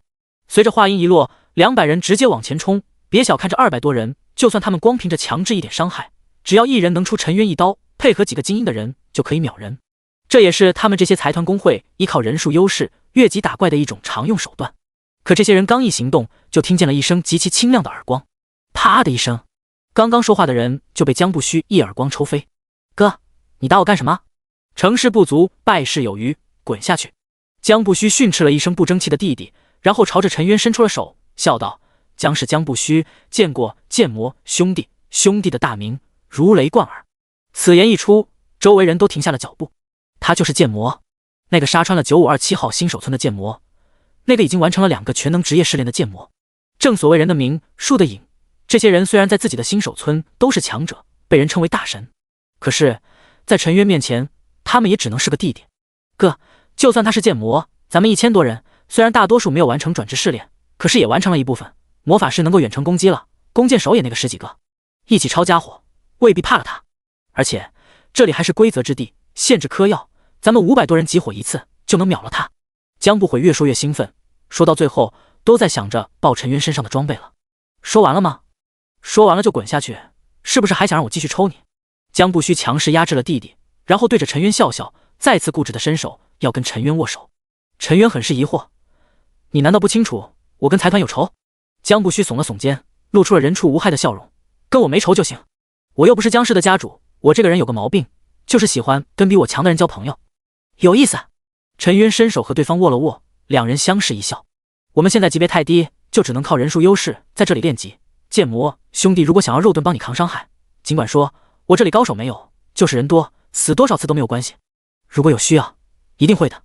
陈渊跟对方再次热情的握手，两人相视一笑，心里却在感慨，谁说那些财团工会的核心人物是傻子，一个比一个聪明，尤其是领头的就没有笨的。把路给剑魔兄弟让开，让他先过去，然后封地图，别让任何人打扰剑魔兄弟做任务。是。前方的人怪都不打了，这次更是派出了100人守住地图的入口，这人情简直强塞给陈渊，不想要都不行。哥，有必要这样吗？你懂个屁，这叫投资。财团工会越针对他，我对他越好，以后要是他真有实力跟财团工会硬拼，我岂不是最大的赢家？他行吗？谁知道呢？投资嘛，总是有不确定性。还有刚才死的那2个，给他们1人1件7级装备，为我而死就要奖励。陈渊没有管江不虚如何投资，如何拉拢人心，他只知道只有你强大了，有了被人敬畏的实力，才能有资格跟一些人平等对话。要是他没有现在的实力，江不虚根本就懒得废话，直接杀了他。好，又有人类入侵我们的领地了，男的杀掉做成烤串，女的抓回去，大家一起享用。很快，一群绿色皮肤手中拿着各种各样武器的哥布林冲了过来。我去，一下子来了12个，全是冰霜哥布林。哥，他能撑住吗？江不悔看到陈渊引怪，心脏都不争气的乱跳。他们1000多人刷这里，引怪的时候也就一只只的引，甚至每一次引怪都会死掉好几个人。陈渊倒好，直接引来了一窝。江不悔可是非常清楚这些怪的属性。冰霜哥布林，等级12，生命5万，物理攻击250，物理防御125，法术防御125，攻击速度2次每秒，移动速20米每秒。技能1，冰霜之柱，召唤一根巨大的冰霜柱子，把人顶回来，并能改造地形，无伤害，冷却时间1分钟，施法范围30米。2，冰霜领域，在身体周围形成10米直径的冰霜环境，让敌人的速度锐减 50%， 持续时间10秒，不可叠加，冷却时间60秒。3，嗜血，瞬间增加1倍的攻击速度，冷却时间3分钟。坦克型的野怪比光明骑士强一点，起码施法范围远得多。陈渊心里已经有了对策，对付这种怪就是要放风筝。于是张开长弓，一边退一边狂射。嗖嗖嗖！陈渊刚刚得到了12点自由属性点，全加到了敏捷上，敏捷从211点直接上升到了223点，攻击速度更是暴增到了 2.97 次每秒，移动速度已经增加到了 25.7 米每秒，几乎就是1秒3刀。3声闷哼，3个冰霜哥布林被射中，他们愤怒的拔剑，一把之下，剑矢断裂，气得3个冰霜哥布林哇哇直叫。紧接着用了3秒，12个哥布林全部都中箭了。4秒射了12箭，这速度也太快了吧！江不悔看的眼睛都直了，他现在的攻击速度也才到达1秒 1.5 次，这还是他选择了刺客的缘故。其他人也都看着陈渊，他们是第一次近距离看到这位大神刷怪，那走位，那流畅的走 A 都是一种享受，感觉比他们的女朋友都要丝滑。好，困住他，不能让他就行射了，该死的人类，滑不留手的。冰霜哥布林知道这样追不是个办法，于是直接开启了技能。砰！一根冰霜之柱在陈渊的脚下出现，把他直接顶得一个趔趄。然后就是第2根、第3根，砰砰砰！陈渊被连续控制，身形根本无法稳定下来，一根又一根的石柱把他顶了起来。等3根冰霜之柱的控制一过，这些冰霜哥布林已经冲到了陈渊的身前。好，杀！12个冰霜哥布林怒吼一声，其中一个直接开启了第2技能冰霜领域，四周瞬间冰霜弥漫，陈渊感觉寸步难行，速度被削减到了一半。冰霜哥布林兴奋的嘶吼，举着各种大棒子、大斧头，朝着陈渊身上就招呼上来。哥，咱们要帮忙吗？你刚才不是说要投资吗？江不悔问道。急什么？人家又没有开口，咱们上去算什么？抢怪吗？江不虚不着急，也想看看陈渊的实力如何。下一刻，陈渊身形一下子就消失，接着变成两个，一个在右边前方，一个在左前方，直接瞬移出去了10米。镜像分身，他竟然会刺客的镜像分身，他用秩序宝石学习的是这个技能。我觉得应该学疾风前行。所以你是个菜鸡，他这根本不是镜像分身，而是真实镜像分身。随着江不虚的话音一落，陈渊的本体和镜像直接往后跑动，一边跑一边开启了连射技能，攻击速度增加1倍。这时候陈渊拉弓射箭都出现了残影，直接就是1秒近乎6箭，只需要1秒时间，陈渊和镜像就可以给12个冰霜哥布林全部射一箭。看得江氏两兄弟目瞪口呆，冰霜哥布林也愣住了，两个陈渊到底该追哪个好呢？于是他们分成了2波，6个去追陈渊，6个去追镜像。同样，先用第一技能冰霜之柱把陈渊和镜像给顶回来。刚好2个队伍的冰霜哥布林各自使用了3根冰霜之柱，就把陈渊和镜像给顶回来。然后他们迅速的接近到了10米，开启了第二技能冰霜领域。只要被粘住，陈渊就等死吧。可是这一次的剧本不一样了，当被控制的一瞬间，陈渊和镜像同时使用了驱散药剂，减速的效果瞬间消失。镜像和分身快速的跑动，脱离了冰霜领域的覆盖范围。这些冰霜哥布林的控制技能没有了，第二技能又不能粘住陈渊，只能被陈渊和镜像不停的放风筝。短短50秒，陈渊和镜像一共射出了356支箭，平均分配到了12只怪身上，就是29支箭。29支箭，7层流血伤害，1秒就是203点。这些冰霜哥布林有5万血，只需要246秒就可以让他们流血而死。陈渊也是这么认为的，冰霜哥布林60秒就会有第二波的控制，如果追求更快的速度击杀，就要浪费超过1半的箭矢，还需要再浪费2个驱散药剂。他现在箭矢也才1000多支，为了杀必死的冰霜哥布林不值得。所以陈渊下线了。是的，直接下线，下线可以让他处于绝对的无敌，下线也可以节省游戏时间。他的游戏头盔只有8小时的每天在线时长，利用这下线的4分钟，陈渊可以给来上一瓶快乐水。游戏中僵尸的人都傻眼了，下线了，这就是剑魔杀灾厄巨蛇时候使用的下线盾。哥，我们要不要占个便宜呢？哼，首先我不会为了12个冰霜哥布林得罪一个高手划算，其次这个游戏是按照伤害来计算怪物的归属，你认为自己打出的伤害能高于剑魔？一句话就把江不悔给干沉默了。是啊，这个游戏可不是谁打了最后一下谁就是杀死野怪的人，而是谁的伤害最高谁才是。他们就站在远处这么静静的看着他们很难杀死的野怪正在以恐怖的速度开始掉血。啊呀，太羡慕了，要是我有这样的天赋直接就无敌了。我他妈带上几10个肉盾让他们给我扛着，我把满地图的怪都射一遍，然后就等着他们掉血而死。谁说法师群刷无敌，这特么的才叫群刷。江不悔羡慕的眼睛都红了，甚至想到了有了这样的天赋可以拳打僵尸养老院，脚踹僵尸幼儿园。过了4分钟后，陈渊再次上线，刚一出来，持续伤害立刻引起了冰霜哥布林的仇恨，他们立刻冲了过来。不过还没有冲到陈渊面前，就全部倒在了地上。丁，你杀死了冰霜哥布林，获得经验240，越级击杀奖励经验值120点。12个哥布林一下子就获得了4320点经验，经验条直接涨了快1/10。很可惜的是，什么装备都没有爆。难道野怪的爆率跟野怪的贫富也有关系？那些法师、刺客的爆率可是很高的。陈渊不断在总结经验，好在血晶石的爆率差不多又收获了10颗。就在陈渊准备继续猎杀的时候，一旁的江不虚开口了：“剑魔兄弟，咱们合作一下，如何？”合作？陈渊摇头冷漠的道：“我不跟人组队，也不想着带人升级。”江不虚哈哈一笑：“不组队，也不让你带着升级，我可以让我的人帮你引怪，帮你扛怪，提升你的打怪效率，甚至掉落的装备都还是你的。”陈渊一下子就愣住了。那你要什么？第40章，流血天赋10层，天赋升级，逆天特性。是啊，江不虚到底要什么？就连他的弟弟江不会都不清楚。很简单，你在黑暗森林打造的装备优先卖给我就行，我也不会让你吃亏，咱们就按照现在的市场价进行交易。江不虚说出了自己的要求，如果按照现在的市场价进行交易，不经过拍卖行的竞价，价格是没有那么高的。毕竟拍卖行的竞价策略就是为了哄抬物价，这会让陈渊有一些损失。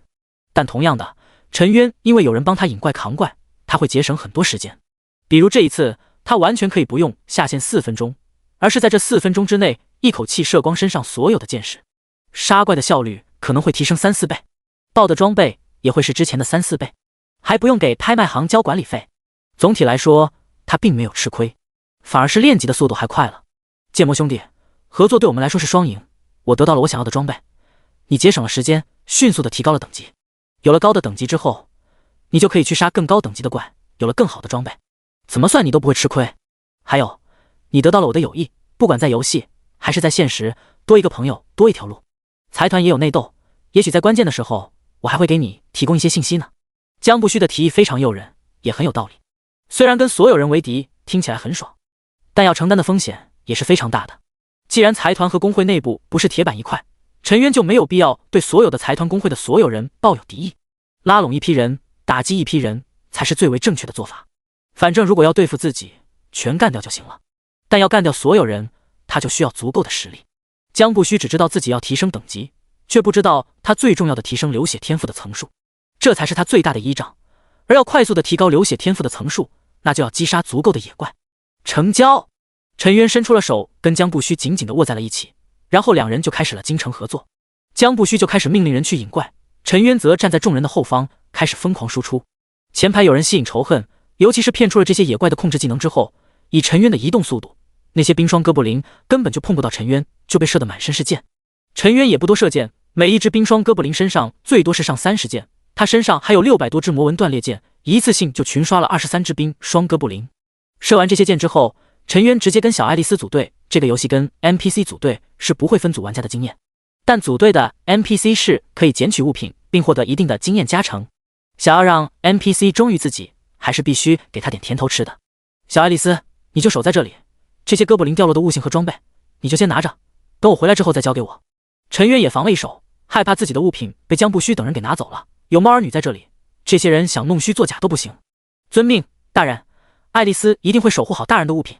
猫儿女激动无比，大人对她太好了，竟然允许她保管大人的私人物品，这是要成为专属猫儿女的节奏啊！她瞬间沉浸在了巨大的幸福中。嘱咐完毕之后，陈渊立刻使用了魔法卷轴，回到了混乱之都。他的剑矢已经用完了，需要大量的补充。回到混乱之都后，陈渊立刻来到了矮人作坊，刚一进门就直接嚷道：“锤王，你锻造了多少支剑？全部给我拿过来！”山丘锤王一脸错愕：“你不是才拿走了1000支吗？才过去了多久？”他算了算，好像也不过10多分钟而已，这就用完了？你这到底是咋射的？不过山丘锤王很高兴，按照这种使用剑矢的速度，他感觉自己要发财了，必须把这个顾客维护好。我现在只锻造了100支剑，不过你别着急，我让所有的工匠都把手上的任务都停下来，全力给你锻造剑矢。你先等一会。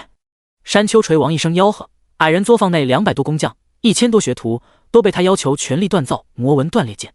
山丘，你疯了吗？魔纹断裂剑根本不赚钱，你还让大家停下手中的工作，照这么下去，你这个矮人作坊得破产。一个年纪大的矮人气呼呼地骂道：“早知道你这样，我当年就不应该把女儿嫁给你。”山丘锤王翻了一个白眼，心想：你再逼逼的话，我以后直接娶一个精灵，还要你的3寸萝卜丁女儿干什么？比谁的胳膊粗吗？4分钟后，一连串的提示出现，23个冰霜哥布林全部被击杀，获得了8280点经验值。同时，魔纹断裂剑也锻造了2000多支。陈渊等不下去了，拿上这些剑矢，陈渊立刻就走，随后吩咐道：“快速的给我继续锻造，有多少我要多少，锻造好之后我再回来取。”山丘锤王把胸膛拍得啪啪作响，没问题。当陈渊再次来到了黑暗森林的时候，他放在拍卖行的物品终于拍卖成功了。3件 BOSS 装备被人以2000万铜的价格买走，一件相当于666万铜币，是普通的12级装备的 4.4 倍还多，算是超高的价格了。当然，也是因为一起卖的原因。收了200万铜的管理费，陈渊最后到手的就是1800万铜。钱刚到手，陈渊直接转给了樊少30万铜，这是剩下的尾款，当初欠他的，这次算是还清了债务。樊少大神，你赚钱也太快了！羡慕中只是新手村这里太惨了，很多人还是0级，安全区里面有僵尸，一些人不太注意，一回城就死了。陈渊眉头一皱，他懂得樊少的意思，如果他直接升到了10级，游戏入侵现实，那么这些0级的人就会死。但是他会放弃快速升级吗？肯定不会。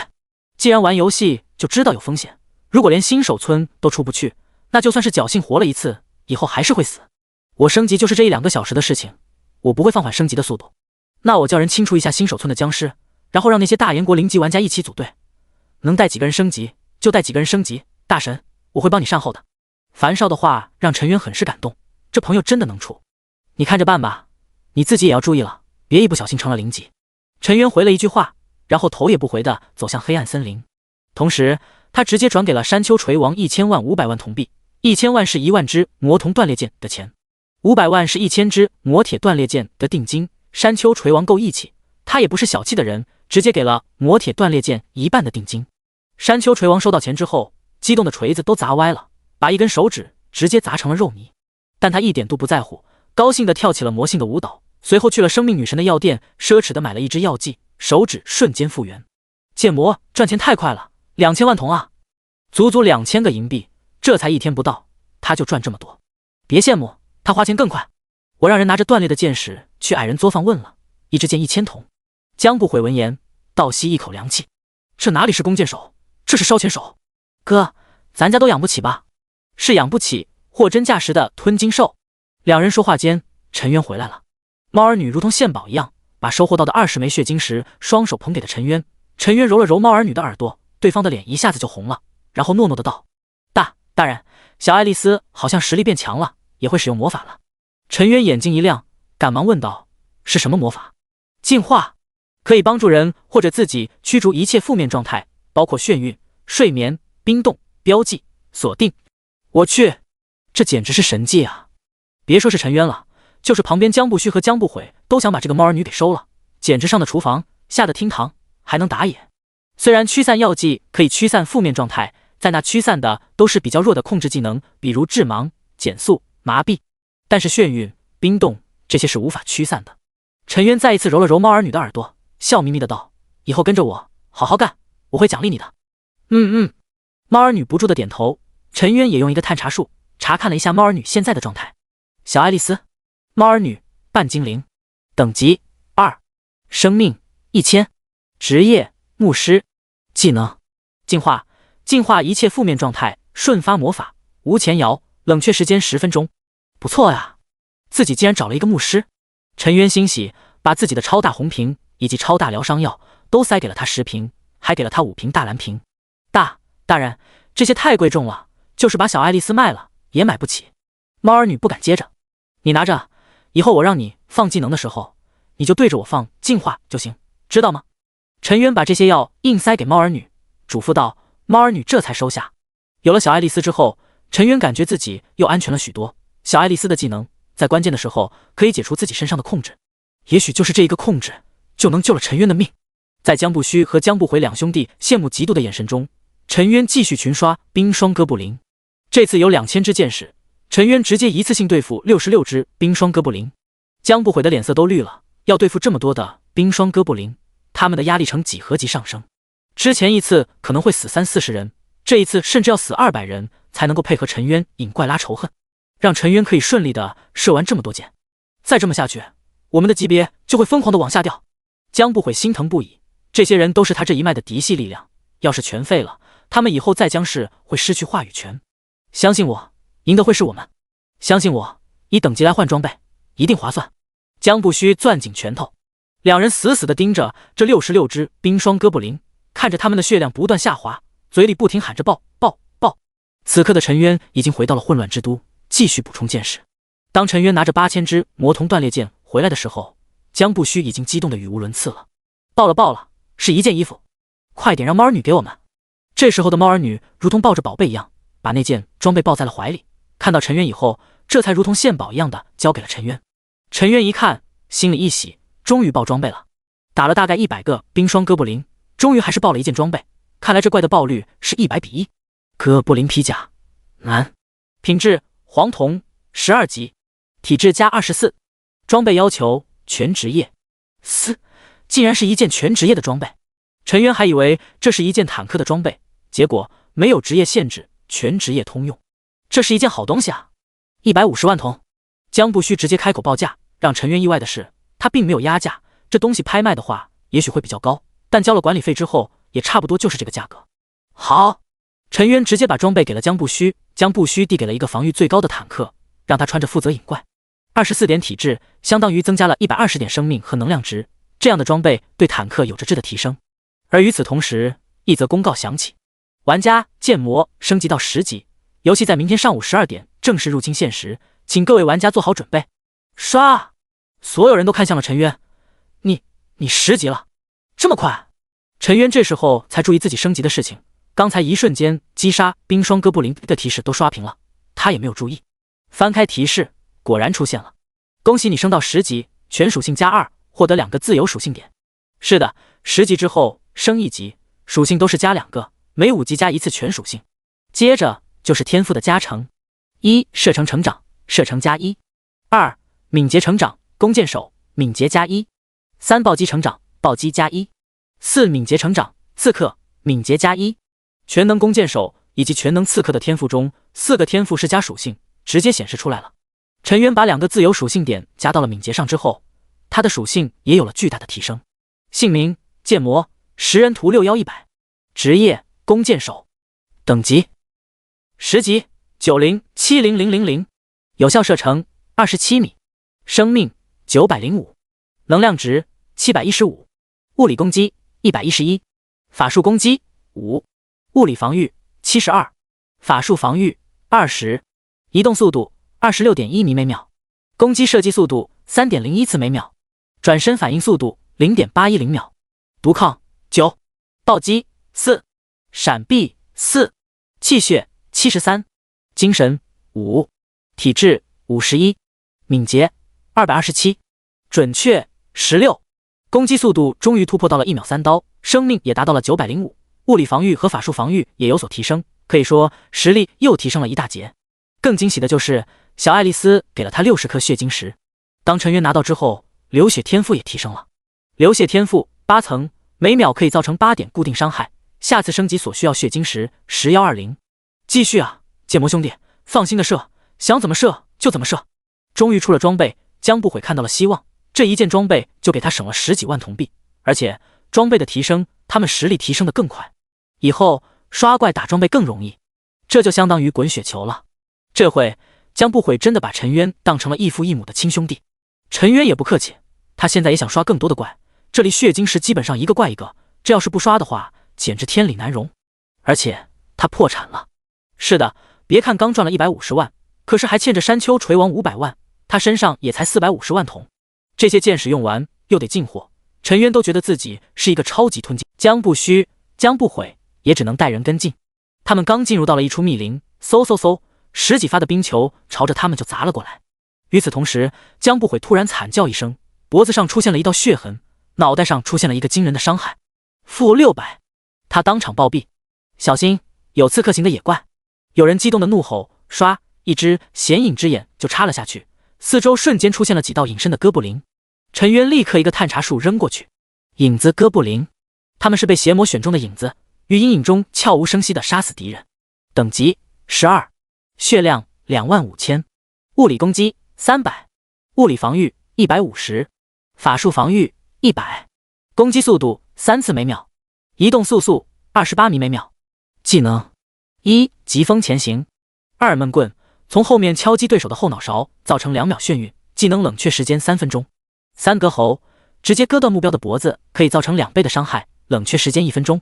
4影分身，分出一道影子分身，拥有本体100%的攻防，但无法使用技能，持续时间5分钟，冷却时间10分钟。施展影分身的同时，可以解除身体的一切负面状态，并且在10米范围内瞬移。这些影子哥布林比碰到的裁决刺客还难对付，竟然多出了一个技能影分身。光是这些影子哥布林还不要紧，关键是后面还有法师。陈渊又用探查术看向了那些法师。咒术哥布林，哥布林中的智者，等级13，施法范围60米，血量25000，法术攻击300，物理防御100，法术防御150，攻击速度2次每秒，移动速速20米每秒。技能1冰魔法弹，甩出冰魔法，击中敌人的同时造成50%的减速效果，普通攻击。2冰冻术，瞬间冰冻目标，禁锢1秒，瞬发技能，无技能前摇，冷却时间30秒。3冰锥术，释放一道冰锥，穿刺目标，造成500点法术伤害，技能前摇1秒，冷却时间60秒。4召唤冰霜哥布林，一次性可以召唤出10头冰霜哥布林，冷却时间10分钟。又是这种强力控制型的，陈渊最讨厌的就是这种，尤其是刺客和法师的组合。刺客有控制速度快，可以第一时间控住陈渊，法师也有控制，施法范围还比弓箭手远得多，碰上就是绝对的被秒杀。之前打光明神教会是因为他们的法师没有硬控，可这些哥布林不一样，有硬控还是瞬发，没有前摇，简直就是弓箭手的噩梦，控住一下就是死。怎么办？江不虚问道。他幸亏站位比较靠后，所以并没有进入到仇恨范围，而陈渊也比较鸡贼，让这些人探路也没有事。陈渊想了想道，你们负责引怪，最好能骗出控制技能，只要没有了控制技能，一切都好说。陈渊说话的时候已经抽身后退，让小艾丽随时准备精华自己。江不虚一咬牙，把人全部压上去，足足500多人直接冲入到了战圈中。对面的黑暗哥布林、咒术哥布林总共也才30多个，面对这么人多的围攻，他们只能使用出自己所有的技能，以最快的速度杀戮。闷棍、影分身、冰冻术、冰锥术、召唤冰霜哥布林，这些野怪火力全开。陈渊在后面数着，看释放了多少个控制技能。看着看着，陈渊就皱起了眉头，这些哥布林竟然有5个始终捏着控制技能，一直没有放出来。剑魔兄弟，快出手，再不出手我们就得团灭了。江不虚焦急的催促，虽然他们是精英团，可是对面的伤害太高了。影子哥布林一个割喉必然死一个，咒术哥布林一个冰锥术，那些法术防御不高的人也得挂。要不是这些技能都有冷却时间，他们连50秒都撑不住，就会被团灭。但陈渊依旧不为所动，吼道，还有5个野怪没有放出控制技能，起码也得骗出3个来。江不虚一咬牙，我来。说着他直接冲过去，后面的一个坦克见状也跟着去杀怪。坦克因为拿了所有的装备，一身全是加血加防御的，咒术哥布林一个冰冻术加上冰锥术竟然没有杀死。当他冲到咒术哥布林的身前时，终于一个影子哥布林一个闷棍把他敲晕了，然后一个割喉再疯狂的输出了5秒，这个坦克终于倒地。而江不虚也骗出了一个影子哥布林的闷棍，然后就被一套技能连招直接秒了。只是短短不过60秒，500人的精英团就被35只哥布林全部干掉。主要原因有3个：第一，他们级别太低，最高的才7级，最低的死了几次之后都掉了4级；第二，装备太差，基本都是新手村的装备，加上一些鳄鱼王的装备，只有那个坦克才是一身高级装备；第三，没有技能，全都是靠着普攻，坦克甚至没有增加防御的技能，根本扛不住。等500多人全部死光了，地上爆出500多件装备。陈渊也懒得捡，让人家死了还捡人家的装备，这也太阴间了。他要抓紧时间杀怪，先杀影子哥布林，不管咒术哥布林。陈渊并没有进入到了咒术哥布林的仇恨范围，甚至没有进入到影子哥布林的仇恨范围。选好位置之后，陈渊打开了黑暗之奴的特性，这会没人了，这些人死亡之后重新上线，然后集结再传送到这里，至少也得10分钟左右。时间够了，这次不能省箭矢，要打出最大的输出。陈渊张开长弓，对准了最近的影子哥布林，嗖的就射出了3箭。噗噗噗，1秒3刀，-1、-1、无法破防，强制伤害，-10、10、10、10层流血的固定伤害。魔纹断裂剑虽然贵，但却花得值，没有这些箭矢，我连防御都破不开，更无法插入箭矢打出伤害。就在陈渊射箭的同时，一个影子哥布林突然身形消失，然后2道身影瞬间前进10米。我操，影分身！陈渊头皮发麻，他觉得这些影子哥布林追上他还需要很久，可是人家直接就使用技能追击。随着这个影子哥布林使用技能，刚才没有使用影分身技能的哥布林也都使用了技能，直接跟陈渊拉近了10米的距离。更加过分的是，还有2个影子哥布林连疾风前行都没用，这时候用出来速度暴涨。幸亏地上有眼睛，陈渊立刻连射3箭，把他们打出了隐身状态。可是他们紧跟着一个影分身，直接再次瞬移10米，出现在了陈渊的身后，匕首狠狠地敲向了陈渊的脑袋。地面上立刻出现一条冰链困住了他，陈渊这才得以脱身。但第2个紧跟着又来了，他倒是没有闷棍，而是一个割喉，-600，然后是影分身的一个普通攻击，-230。陈渊也才905的血，这一下就损失了830血，再来一个普通，他直接就被秒了。于是陈渊果断使用了真实镜像分身，自己和镜像闪现到了10米外，然后镜像放了2个夹子，直接控住了影子哥布林和他的影分身。危机解除了之后，陈渊和镜像各自喝了一瓶超大疗伤药，把血量加满，然后开始暴力输出模式。他们立刻同时开了连射技能，10秒内攻击速度暴增1倍，变成了1秒6刀。追着他的15个影子哥布林全都是没有技能的。陈渊此刻的速度 26.1 米每秒，影子哥布林的速度28米每秒，他们之间相距了26米。这些人影子哥布林要追上陈渊，至少也要13秒。13秒时间，陈渊和镜像开启了10秒连射之后，可以射出138箭。等到他们快要追上的时候，陈渊直接牺牲了自己的镜像，让他吸引仇恨，不断的使用技能控制，连续射击。陈渊的本体则是快速的跑动，再次跟这些野怪拉来距离26米的距离，再次获得了13秒的输出时间。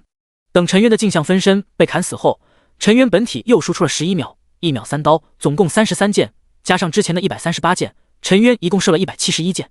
15个影子哥布林，还有5个分身，陈渊可以辨别的是3个分身，其中2个没有认出来，索性补了攻击，因此这些影子哥布林身上除了3个分身之外，都插了10支箭。就在他们扑倒陈渊面前的那一刻，陈渊直接下线了，然后拿起计算机开始计算，这些影子哥布林有25000血，一人被射了10箭，1秒掉100血，也就是250秒后，这些影子哥布林就会被陈渊的天赋杀死。掐准了时间之后，在248秒的时候，陈渊上线了，刚一上线，二话不说直接嗑药。围在他身边的3个影子哥布林也同时出手，直接就是一击闷棍。他们还想要继续补充伤害的时候，突然一道净化之光落在陈渊的身上，陈渊的眩晕状态接触，拔腿就跑。后面的攻击还没有到来时，突然一连串的提示出现：恭喜你杀死了12级影子哥布林，经验值加240，越级击杀奖励经验值120点。死亡声音一个接着一个，地面上倒了足足15具尸体，同时他们的分身也瞬间消散。而随着他们死亡，尸体一个个又站了起来。黑暗之奴特效发动，虽然这些尸体影子哥布林只有2500的血量，可是速度、攻防都跟影子哥布林一模一样。陈渊咧嘴一笑，杀戮开始了。他直接控制15个影子哥布林的尸体冲到了咒术哥布林群中。此刻的21个咒术哥布林全部已经使用了召唤冰霜哥布林的魔法，他们周围围绕着210个冰霜哥布林，他们对着15个影子哥布林就是一阵狂锤。而陈渊则是控制这些影子哥布林，把冰霜哥布林往出引。这些影子哥布林的2500的血量完全可以抗住咒术哥布林的魔法攻击，就算是被冰冻了2秒，可是2秒时间也死不了。他们这么一冲一引，再一次把咒术哥布林的控制技能给消耗光了，也让冰霜哥布林和咒术哥布林形成了2个集团。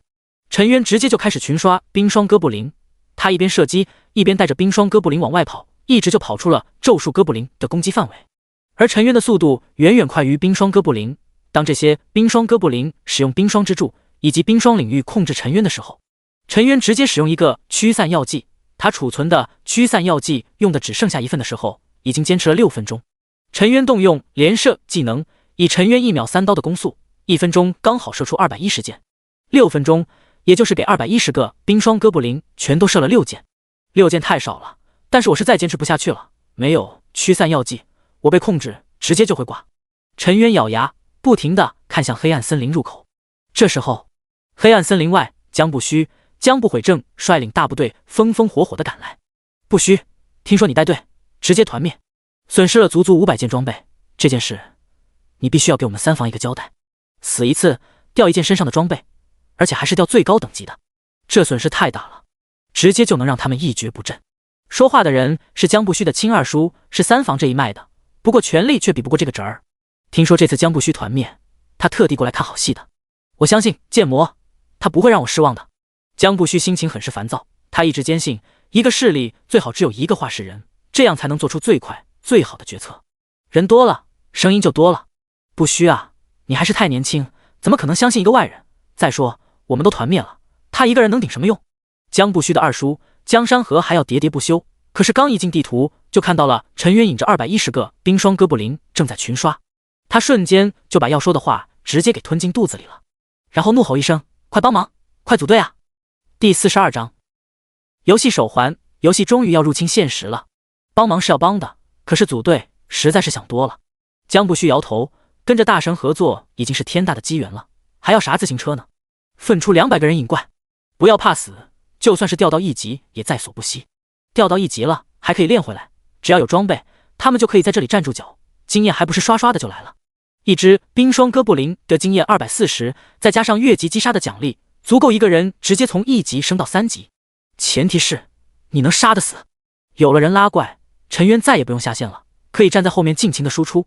这次也不节省剑士，他要以最快的速度练级，给每一个冰霜哥布林身上直接插满了30支箭。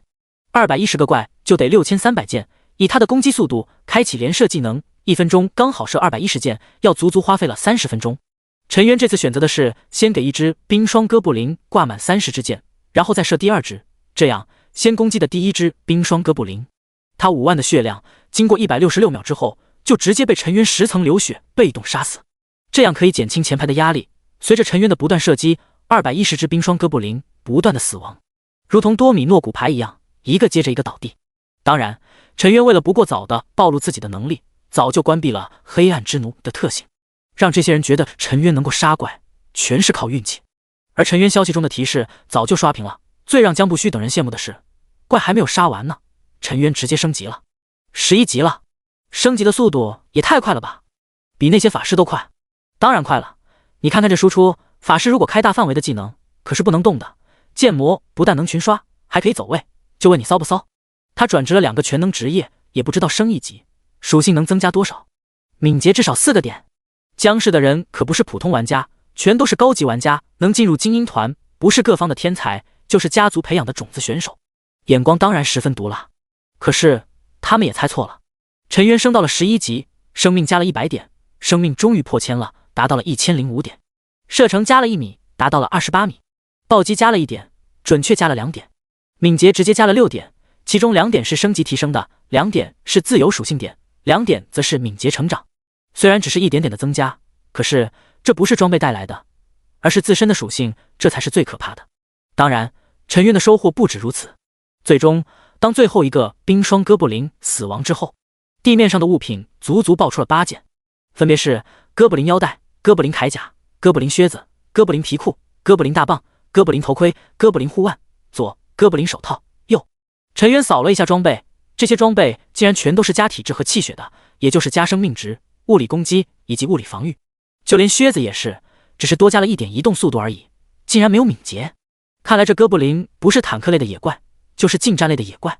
因为不加敏捷，他也懒得要。陈渊现在的输出主要是靠着流血天赋，敏捷不但可以提高攻速，还可以提高移动速度，是他刷怪时必须具备的属性。8件，一件150万铜，8件总共1200万铜，怎么样？陈渊也不想废话，直接开口，一件件的卖，太麻烦了，直接就给了统一的价格。这怎么行？装备只会越来越便宜。一旁的江山河开口反对。陈渊皱眉，刚想说不卖了，江不虚直接把他二叔一拉，摔了个狗啃屎，不顾对方的大骂，对着陈渊道：“这里我说了算，没问题，立刻把钱打给你。”江氏在新手村有专门的挖矿小队，现在还在不断招募。他这边用来购买最好的装备，不但能够动用自己这一房的钱，还可以动用其他13房的钱。用铜币换装备，对他来说是大赚。自己用不到了，还可以卖给其他人，要的人很多。丁，你收到江氏3代江不虚转账1200万铜，你的账户余额1900万铜。陈渊这边下一秒就收到了提示，笑着跟对方握了握手，总算收支平衡了。使用了近乎7000支箭矢，也就是700万铜，赚了1200万铜，这样下去他起码不会亏本。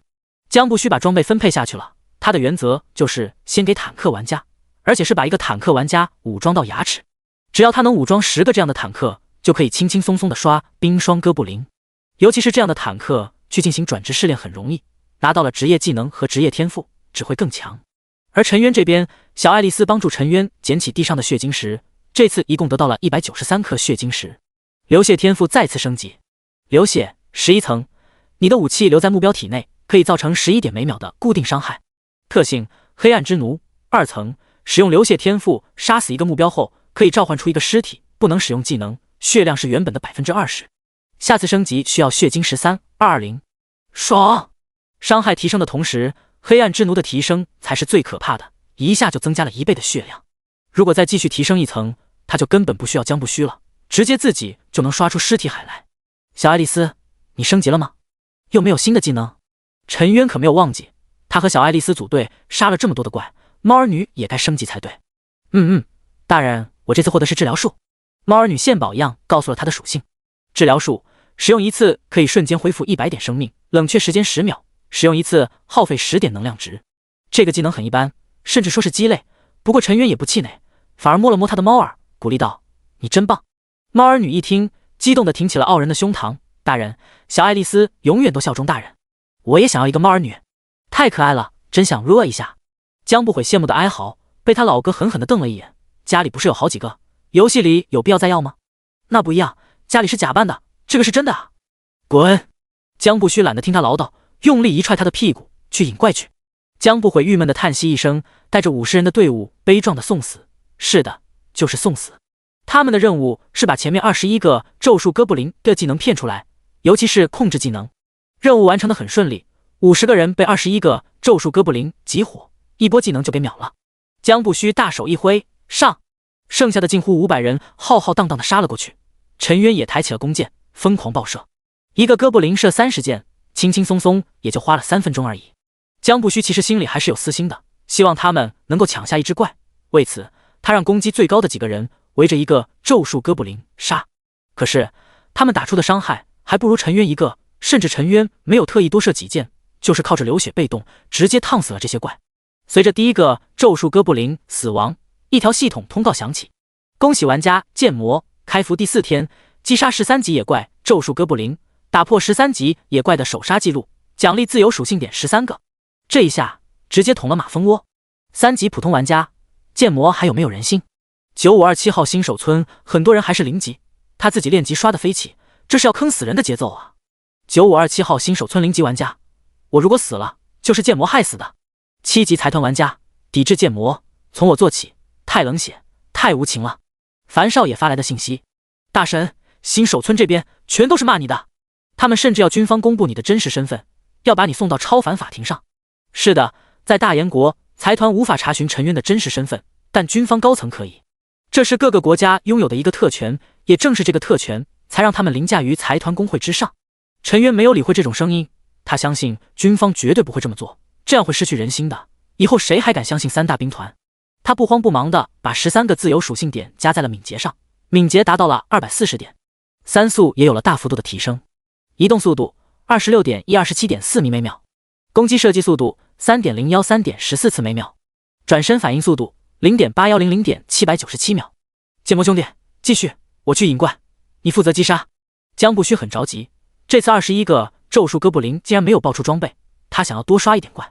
而陈渊此刻却弹出了系统提示：你的今天在线时长已经超过7小时50分钟，再有10分钟你就会被强制下线，请回到安全的地区下线。陈渊无奈地摊了摊手道：我的游戏头盔不允许我继续了，我要回城了。啥？你竟然用的还是游戏头盔？你怎么不买一台游戏舱呢？要是觉得游戏舱不方便，也能花1个亿买一个游戏手环啊！江不虚激动的道：游戏手环？陈渊一愣，这是个啥玩意？看来你真的不是高手练小号，连游戏手环都不清楚。江不虚指了指他的手腕，手腕上有一个科技感十足的黑色手环。他解释道：这个游戏手环有3大好处。第一，可以随时随地的进入游戏，不像是游戏舱那么死板。第二，戴上游戏手环还可以接收到现实世界的信息，你可以感觉周围的环境变化，就像是分心2用一样。第三，它是军方管控的产品，不用去线下渠道购买，财团和工会查不到你的购买信息，因为携带方便，只要隐藏好，周围的人发现不了。陈渊闻言心中一喜，他其实早就想要更换游戏头盔或者买游戏舱了，可是他家里很穷，突然多出了这么一大笔的收入，肯定会被有心人注意到，所以他宁愿在游戏中大把大把的花钱，也不想兑换成现金，在短时间内购买游戏舱。可是现在有了游戏手环就不一样了，戴在手腕上，穿上长袖衣服，谁能发现？谢了。陈渊知道对方想要教好自己，但这个信息很重要，人情他领了。江不虚笑了笑，示意陈渊自辩，甚至不给陈渊介绍3大兵团的人，就是摆明了告诉陈渊，我不想查你的身份，你也别告诉我。陈渊捏碎了魔法卷轴，带着猫儿女一起被人接回了混乱之城。回到城里之后，陈渊直接添加好友暴星者10086，对方几乎是秒通过。暴星者10086，大神有什么指教？剑魔，我想要买游戏手环，你能帮我吗？暴星者10086，可以，我问问。不一会儿，对方就回了信息。暴星者10086，我的上级给出了2个方案，第一，加入我们守夜军，游戏手环免费送你。陈渊直接拒绝了。加入你们规矩太多，你也知道，我这人仇人太多，我要杀人，你们不让，岂不是弄得大家都不愉快？这倒是实话，财团工会和3大兵团的关系很微妙，加入之后，有些事他就不得不顾全大局。暴行者10086，好吧，上级说你加入的可能不大，如果要买1亿铜币。建模，1亿铜币相当于10亿人民币，这么贵？财团不是说只有1亿现金吗？暴行者10086，这已经是优惠价了。建模，你应该清楚，财团的人死了，爷爷、奶奶、父亲，你死了吗？你爹如果为保家卫国而死，你也能以同样的价格买走。好吧，陈渊明白，投胎是个技术活。建模，先给手环行不行？暴行者10086，不行，程序过不去，规矩就是规矩，1亿铜币到账，游戏手环才能审批下来，还要经过政审呢，你家里人没问题才能卖给你。陈渊，看来短时间内他是别想拿到游戏手环了。我还是太穷了，如果干掉了黑暗森林的 BOSS， 应该就能凑够1个亿的铜币了吧？1个亿的铜币划算成银币也才1万而已。这么说，这手环其实也不贵，还是先准备一下游戏入侵现实的事情。游戏中的装备都是可以带到现实中，所以陈渊这次要大采购。首先就是驱散药剂，直接购买了1000份，花费1000万铜。他也知道在现实中会受到那些攻击，反正东西多了不愁。然后就是购买眼睛，黑夜之眼10个，花费20万铜；显影之眼10个，花费20万铜；追踪之眼10个，花费30万铜，花费100万铜币，把50个背包格子扩充成了100个。然后去生命女神的药店，把剩下的840万全部购买成了药水。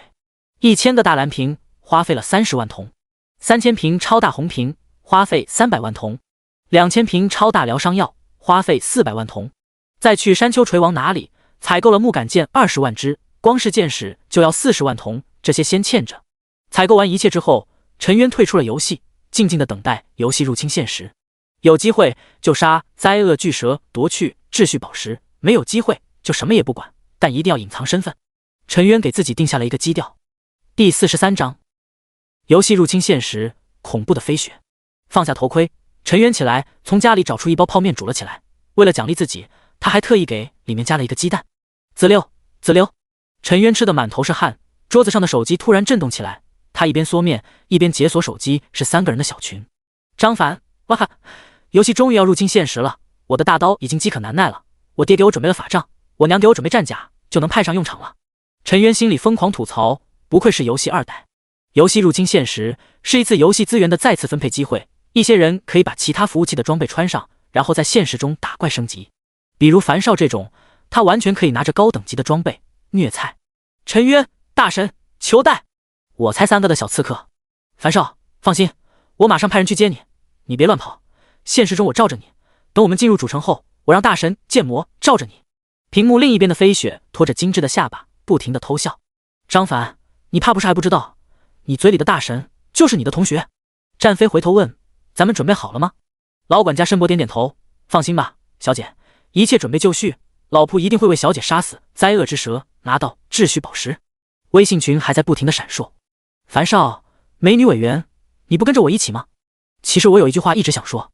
飞雪，你可不要告诉我你喜欢我。樊少，不是，我要告诉你，陈渊这家伙以前经常偷看你，还说喜欢你，如果这次他出事，要记得陈渊哦。陈渊，我替你表白了，兄弟，不用谢。我谢你大爷，那都是我没有穿越之前的事情，原主喜欢谁，关我剑魔什么事？飞雪，偷笑 JPG， 原来被人暗恋的感觉是这样的呀，让我好好享受一下。陈渊，你就没有想要说的吗？陈渊很是无奈，你2个就不能按照套路出牌吗？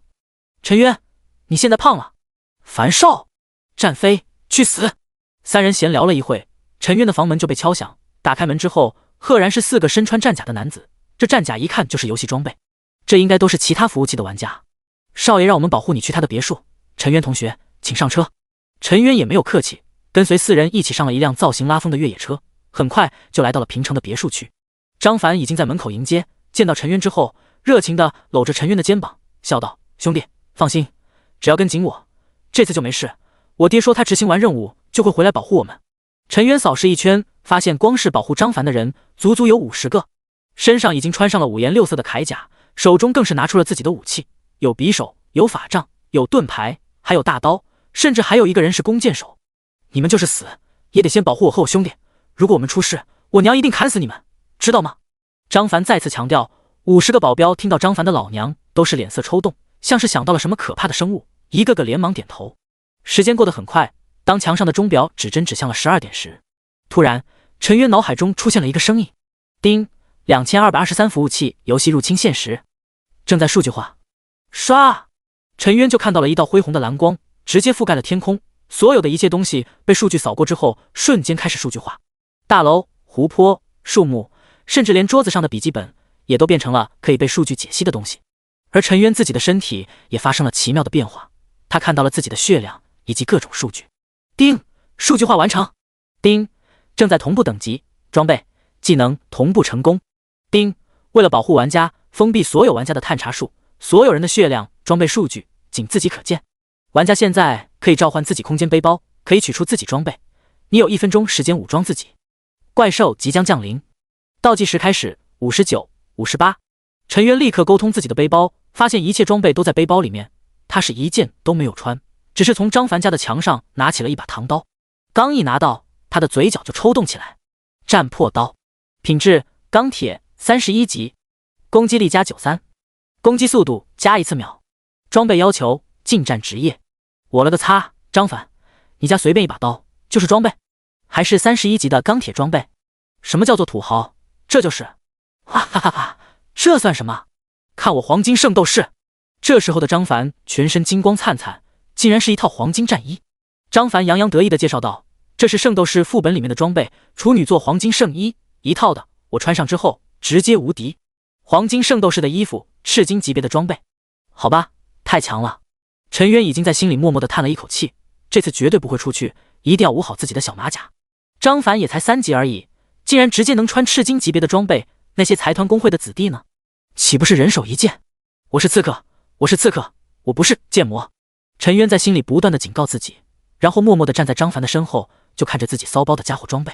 当倒计时完毕的同一时间，突然城市中传来了一声声凄厉的野兽嘶吼，无数的野怪降临，一只只巨大的蜘蛛爬满了道路，一头头恐怖的森然出现在了城市的角落。同时，那些保镖手腕上的通讯器材开始不断播报各地的状况。帝都游戏入侵现实，灾厄巨蛇出现；魔都游戏入侵现实，天南游戏入侵现实，西北游戏入侵现实，东南游戏入侵现实，灾厄巨蛇出现。一个个地方游戏入侵现实，陈渊却很敏锐，他发现播报的这些地区或者说城市都属于省会城市，最后都是有灾厄巨蛇出现。直到一则信息出现，陈渊陡然一个机灵：平城游戏入侵现实，灾厄巨蛇出现。什么？再次确认一遍，是平城吗？是灾厄巨蛇吗？是的。重复一遍，是的。已经确定剑魔在平城。没想到大神真的在我们平城，这次有意思了。张凡眼睛一亮，陈渊的心却往下沉。这些人通过一些游戏规则，竟然锁定了自己所在城市的位置，要找到自己，也许只需要花费几个月而已。要变强，尽快的变强。好！这时候，巨大的吼叫响彻平城，陈渊就看到了灾厄巨蛇如同摩天大厦一样恐怖的身影，开始疯狂的攻击周围的一切。一栋栋建筑被他一个横扫就直接打断。而就在灾厄巨蛇逞凶的时候，一个身穿科技感十足战甲的女子出现，她背后的机械翅膀中飞轮转动，让她可以飞天。她肩膀上扛着一个比她腰还粗的炮管，对准了灾厄巨蛇，炮管开始疯狂的充能，天空中的阳光、雷电全部被炮管吸收。我去，太帅了！那不是战飞吗？他拿的是什么武器啊？科技副本出产的东西就是牛逼啊！张凡开始觉得自己的黄金圣斗士战衣很拉风，可跟扛着大炮的战飞比起来，他这个就是个弟弟。估计是新出的副本，那种非常难打的科技侧副本，这东西攻击力很高的。保镖还在解释，就在他话音刚落的一瞬间，战飞肩膀上的大炮充能完毕，然后一炮轰向了灾厄巨蛇。一道湛蓝色的光束直接打击在了灾厄巨蛇的脑袋上。轰！下一刻，灾厄巨蛇的脑袋被直接气化，接着就是身体一寸寸的蒸发。接着，陈渊等人就收到了一道系统消息：2223服务器玩家飞雪在现实中成功击杀灾厄巨蛇，打破了现实中击杀灾厄巨蛇的首杀记录，奖励自由属性点11个。陈渊心中震撼无比，这就死了，一炮就给干掉了。果然，真理之存在于射程之内。还有，灾厄巨蛇竟然在现实中有首杀记录，这就说明有人在现实中干掉过灾厄巨蛇。陈正想着，飞雪的怒喝回荡在城市上空，那是我的秩序宝石，谁敢抢？死！现实中掉落的物品是没有保护时间的，只要掉落就会被人捡去。随着飞雪的呐喊，他身旁的申博突然一睁眼，天空中出现了一只巨大无比血红色眼睛。眼睛睁开的一瞬间，陈渊就看到了天上、地下竟然多出了200-300道隐形的身影。刺客的疾风前行，为什么自己能看见？陈渊好奇的时候，这才发现自己被组队了，队伍中有3个人：战飞、申博以及他。陈渊不动声色，就站在远处观望。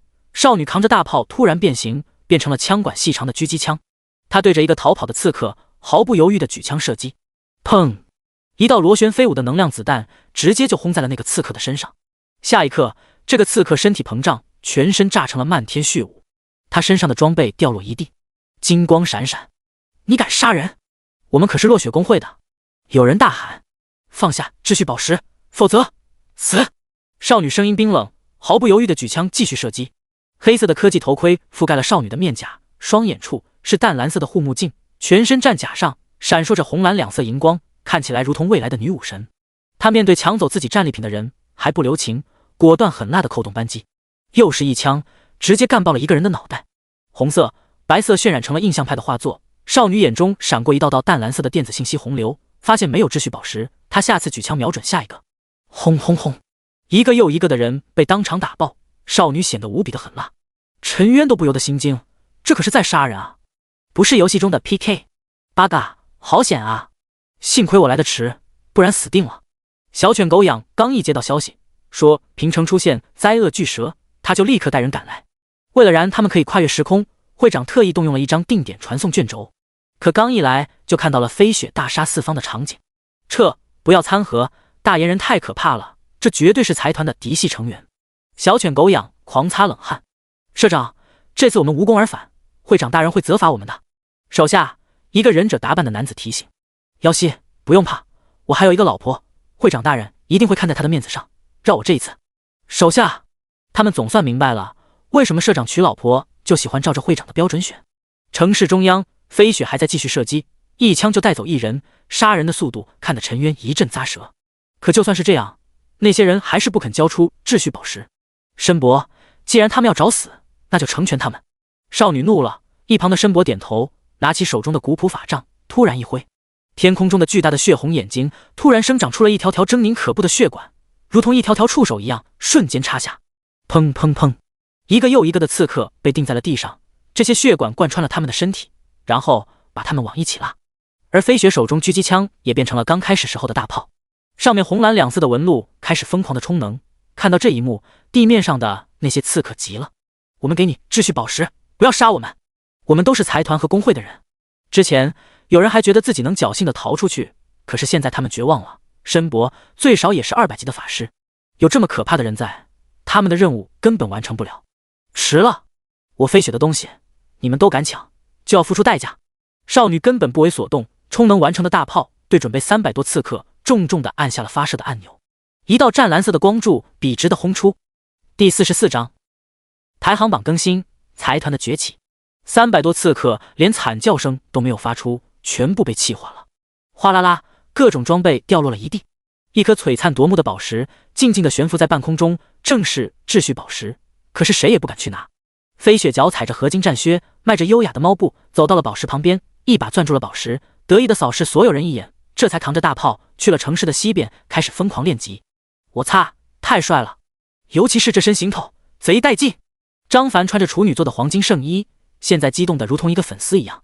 旁边的保镖立刻拉住他：少爷，稳住，这人咱招惹不起。我知道，非是财团的嫡系，就是看看而已。张凡白了对方一眼：我不傻。少爷，先生吩咐过了，让你快点练级。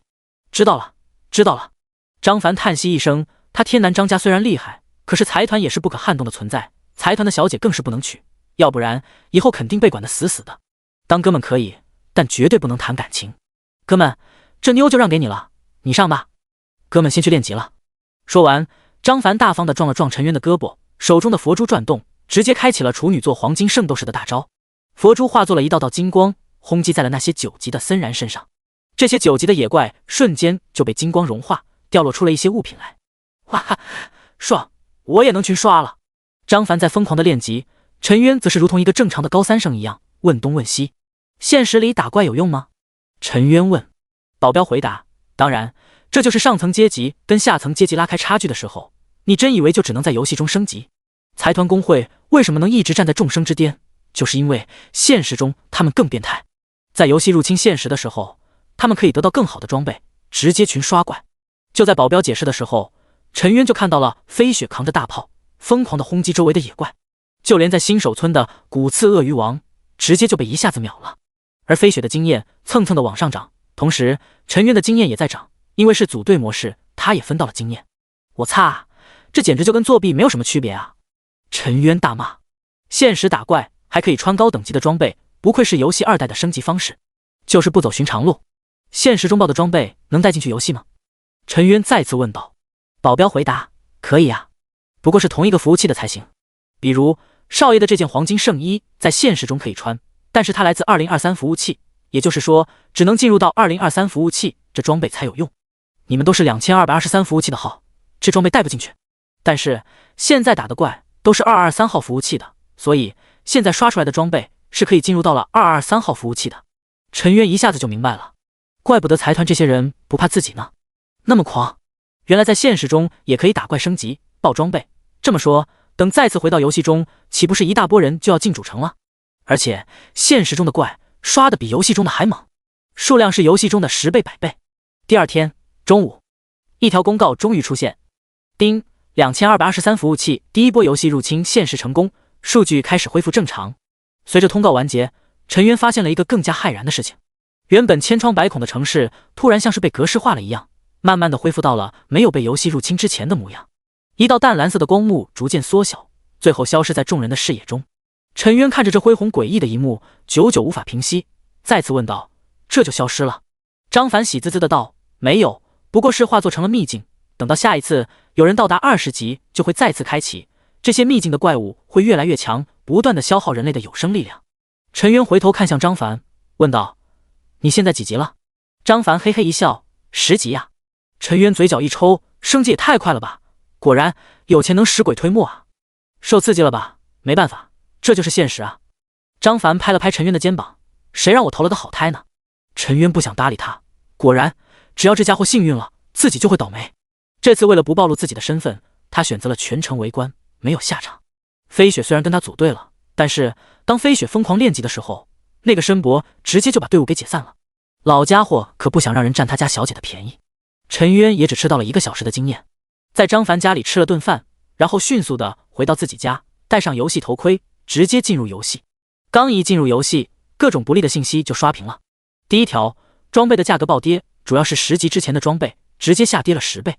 主要是游戏入侵现实，很多人在现实中得到了装备。不过对陈渊来说倒是好消息，因为对于10级之上装备的需求更大了，大家都不再购买低等级的装备，而是把所有的资金集中到了10级装备以上。第二条，等级排行榜变更，陈渊被挤了下去。等级排行榜第2天，第1名雷神之鞭，等级14，职业魔法师一转。第2名小犬狗养，等级14，职业镜像刺客一转。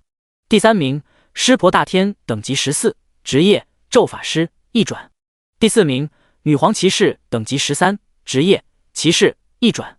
第5名盛宴大虫子，等级13，职业尖刺肉盾一转。看到这个榜单，很多人都在怒骂：4级普通玩家，我在现实中只升了1级，那些财团工会的简直不是人，穿着各种高级装备随便轰。7级高手玩不起啊！事实证明，当机会来临的时候，精英阶层会比你更能抓住机会。10级工会玩家早就说了，投靠财团工会才是唯一出路，可是你们就是不信。怎么样，我们都10级了，剑魔都被挤出了排行榜，哈哈哈。陈渊看到榜单却没有心理波动，这些人升级快，也就占了游戏入侵现实的便宜。在游戏中，他还是爸爸，继续练级、打怪、爆装备、刷自由属性点。陈渊直接带上了猫儿女，出了混乱之都，再一次来到了黑暗森林。刷完了黑暗森林的 BOSS， 应该就能凑够1个亿的铜币买游戏手环了吧？第45章黑暗之奴的可怕。丁，你已经进入黑暗森林。陈渊带着猫儿女进入副本后，直接来到了跟江不悔约定的地点。对方已经在刷怪了，而且刷怪的速度还不慢，跟昨天比起来简直是天壤之别。百人精英团中清一色的都是10级装备，而且还是全套。见到陈渊过来，江不悔热情的打招呼：“兄弟，就等你了。老规矩，你们引怪，我刷怪，不组队，不分经验，我装备优先卖给你们。”陈渊问道。不是他多此一举，而是现在人家鸟枪换炮了，害怕人家毁约，事先谈好条件，别最后分账的时候搞得大家都不好看。跟这么多财团打交道，陈渊觉得江不悔、江不虚两兄弟能处，不想为了一些蝇头小利就弄得大家朋友都没得做。当然了，我哥可是特意交代，绝对不能撕毁约定，现在是我们吃亏，可能叫你这个朋友就是我们最大的收获。江不悔拍着胸脯：“那好，咱们走。”陈渊笑呵呵，跟对方拳头碰了碰，果然脑子清醒的人就是好相处。一行人默契的准备拉怪刷怪，突然一个不和谐的声音响起：“不悔，家族让你带队，你就这么用家族的资源给拉关系的？”陈渊回头就看到了一个战士职业的大叔，头发整理的油光水滑：“我二叔江振山。”江不悔介绍一声，然后高喊：“二叔，爷爷可说了，2223服务器可是我们大房负责，你无权干涉吧？”“是，老爷子是这么说的。”江振山点头。可是碰到剑魔就不一样了，这人明显对我们财阀有敌意，对于有可能成为家族敌人的对手，身为家族12化世人之一的我有权干涉。通知你一声，现在2223服务器的事情被我接管了。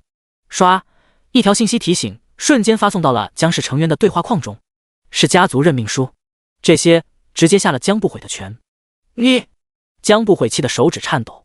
江振山不理会这个二侄子，转头笑眯眯地对陈渊伸出了手。幸会幸会，鄙人江振山诚意邀请剑魔大神加入我江氏，条件你随便开，人手、股权、现金，甚至是江氏的女儿，你都可以考虑。我们江氏最喜欢你这样的人才，诚意十足。但陈渊却摇摇头：“我不会加入江氏，要合作可以，跟之前江不虚的模式就不错。两外，我还是喜欢江不虚和江不悔两兄弟。”好样的，我哥没看错人。江不虚竖起大拇指。第一批投资终于有了回报啊！大哥真是牛，小小投资一把就换来了大神的青睐，他就喜欢这种桀骜不驯的大神。小兄弟，不考虑考虑？你要知道，不加入财阀，你未来的路走不长。相信你也经历了游戏入侵现实，知道了财阀的恐怖，你在游戏中的优势很快就被追平的。江振山继续敲打。是吗？真这样，你何必要开出这么好的条件拉拢我？陈渊平静地反问。游戏中的差距是容易被拉平，可拉平的是等级，是装备，却不是技术和天赋。再说，这些人真以为他会被超越？可笑，他们根本不清楚什么是可成长的神级天赋。小兄弟，你这是敬酒不吃罚酒了。江振山脸色终于冷了下来。不好意思，我什么酒不吃，我还是一个孩子。陈渊耸耸肩。好好好。江振山被气笑了。既然你冥顽不灵，那就体会一下什么是失去财阀团队的下场。不好意思，这里是我们先占领的炼技区，还请你离开。我想，堂堂的剑魔不会跟游戏里的其他恶棍一样，随意的抢夺其他人的成果吧？对方做了一个请的姿势。陈渊笑了笑，他才不会跟这些人混在一起。平白降低了自己的层次。我们走。陈渊绕着黑暗森林的边缘走向了北边，他要从另一边发动进攻，刷怪。是，主人。猫儿女听话的跟上。看到两人走远，江振山冷笑一声：“离开我们，看你怎么刷怪！”一个11级的弓箭手还想群刷这里的哥布林，简直痴人说梦。全体听令，大家努力刷怪，争取拿下黑暗森林的大 boss。如果拿到首杀，所有人奖励现金10万。是。瞬间，江氏精英团就热情高涨，配合默契地冲向了哥布林。拉怪、抗怪、控制、输出、治疗，配合得相当默契。有了装备之后，他们刷怪的效率非常高。关键是再也不会死人了。我升级了啊！我也升级了，有了装备练级太快了，我终于10级。江不悔看着得意洋洋的二叔，眼里直冒火。财阀内部也有竞争，采取的都是绩效考核制度，强者上位，弱者淘汰，只吃分红。本来他们大房就因为上一代不行，连画室人的席位都没有，这次好不容易拉拢到了剑魔，想着能够上位，可是却被二叔给截胡了。愿意相信我们大房的，跟我走。江不悔喊话。可是大家你看看我，我看看你，都装作没听见。我操！他恨恨地骂了一声。好，你们不跟着老子，等老子起来了，你们跪着求我，我也不要你们。他掉头就走，身影消失在了陈渊离开的方向。切，没有了精英团，你算个屁！二世祖一个，啥也不懂，真以为八戒上了剑魔，你就能起来？你自己是财阀的人，还去找什么大神？分不清大小王啊！一群人纷纷摇头，都不看好大方。别废话了，争取拿下 BOSS， 用事实狠狠打他们的脸。大家加把劲！江振山鼓励。好。另一边，郁闷的江不悔追上了陈渊。你怎么来了？陈渊感觉奇怪。投奔兄弟你来了，为了你，我可是跟家族闹翻了，你得对我负责。滚！你又不是女的，我负的哪门子责？我不管，以后我跟你混了。陈渊，这小子那根弦不对，他也懒得废话，反正不分自己经验，不抢自己 boss， 爱跟就跟吧。你这什么表情？我帮你抗怪，其实我还是有点用的。我都13级了，别看不起人啊！江不悔得意地展示自己的数据，一身10级的套装，还有就是高出陈渊2个等级的优势。说完，他刷一下消失，单挑冰霜哥布林去了。我给你开怪了，咱们速度虽然不如百人精英团，但兄弟齐心。正说着，就看到一支箭矢嗖的射在旁边的冰霜哥布林的身上。兄弟，你射歪了。他好心提醒。没歪，你打你的怪，我打我的怪，我这人不占你便宜。陈渊笑呵呵地说着，瞬间开启了技能真实镜像连射，1秒3刀，加上镜像就是1秒6刀，连射一开就是12刀。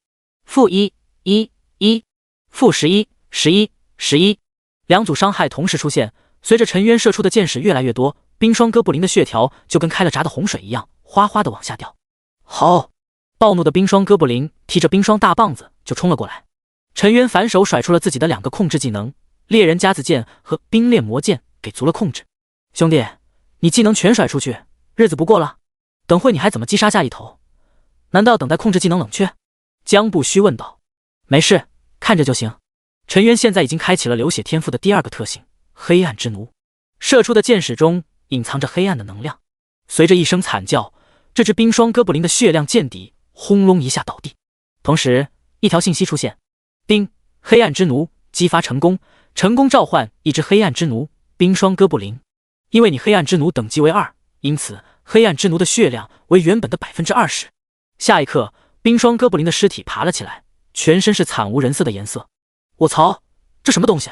江不悔立刻一个探查术扔了过去，数据就出来了。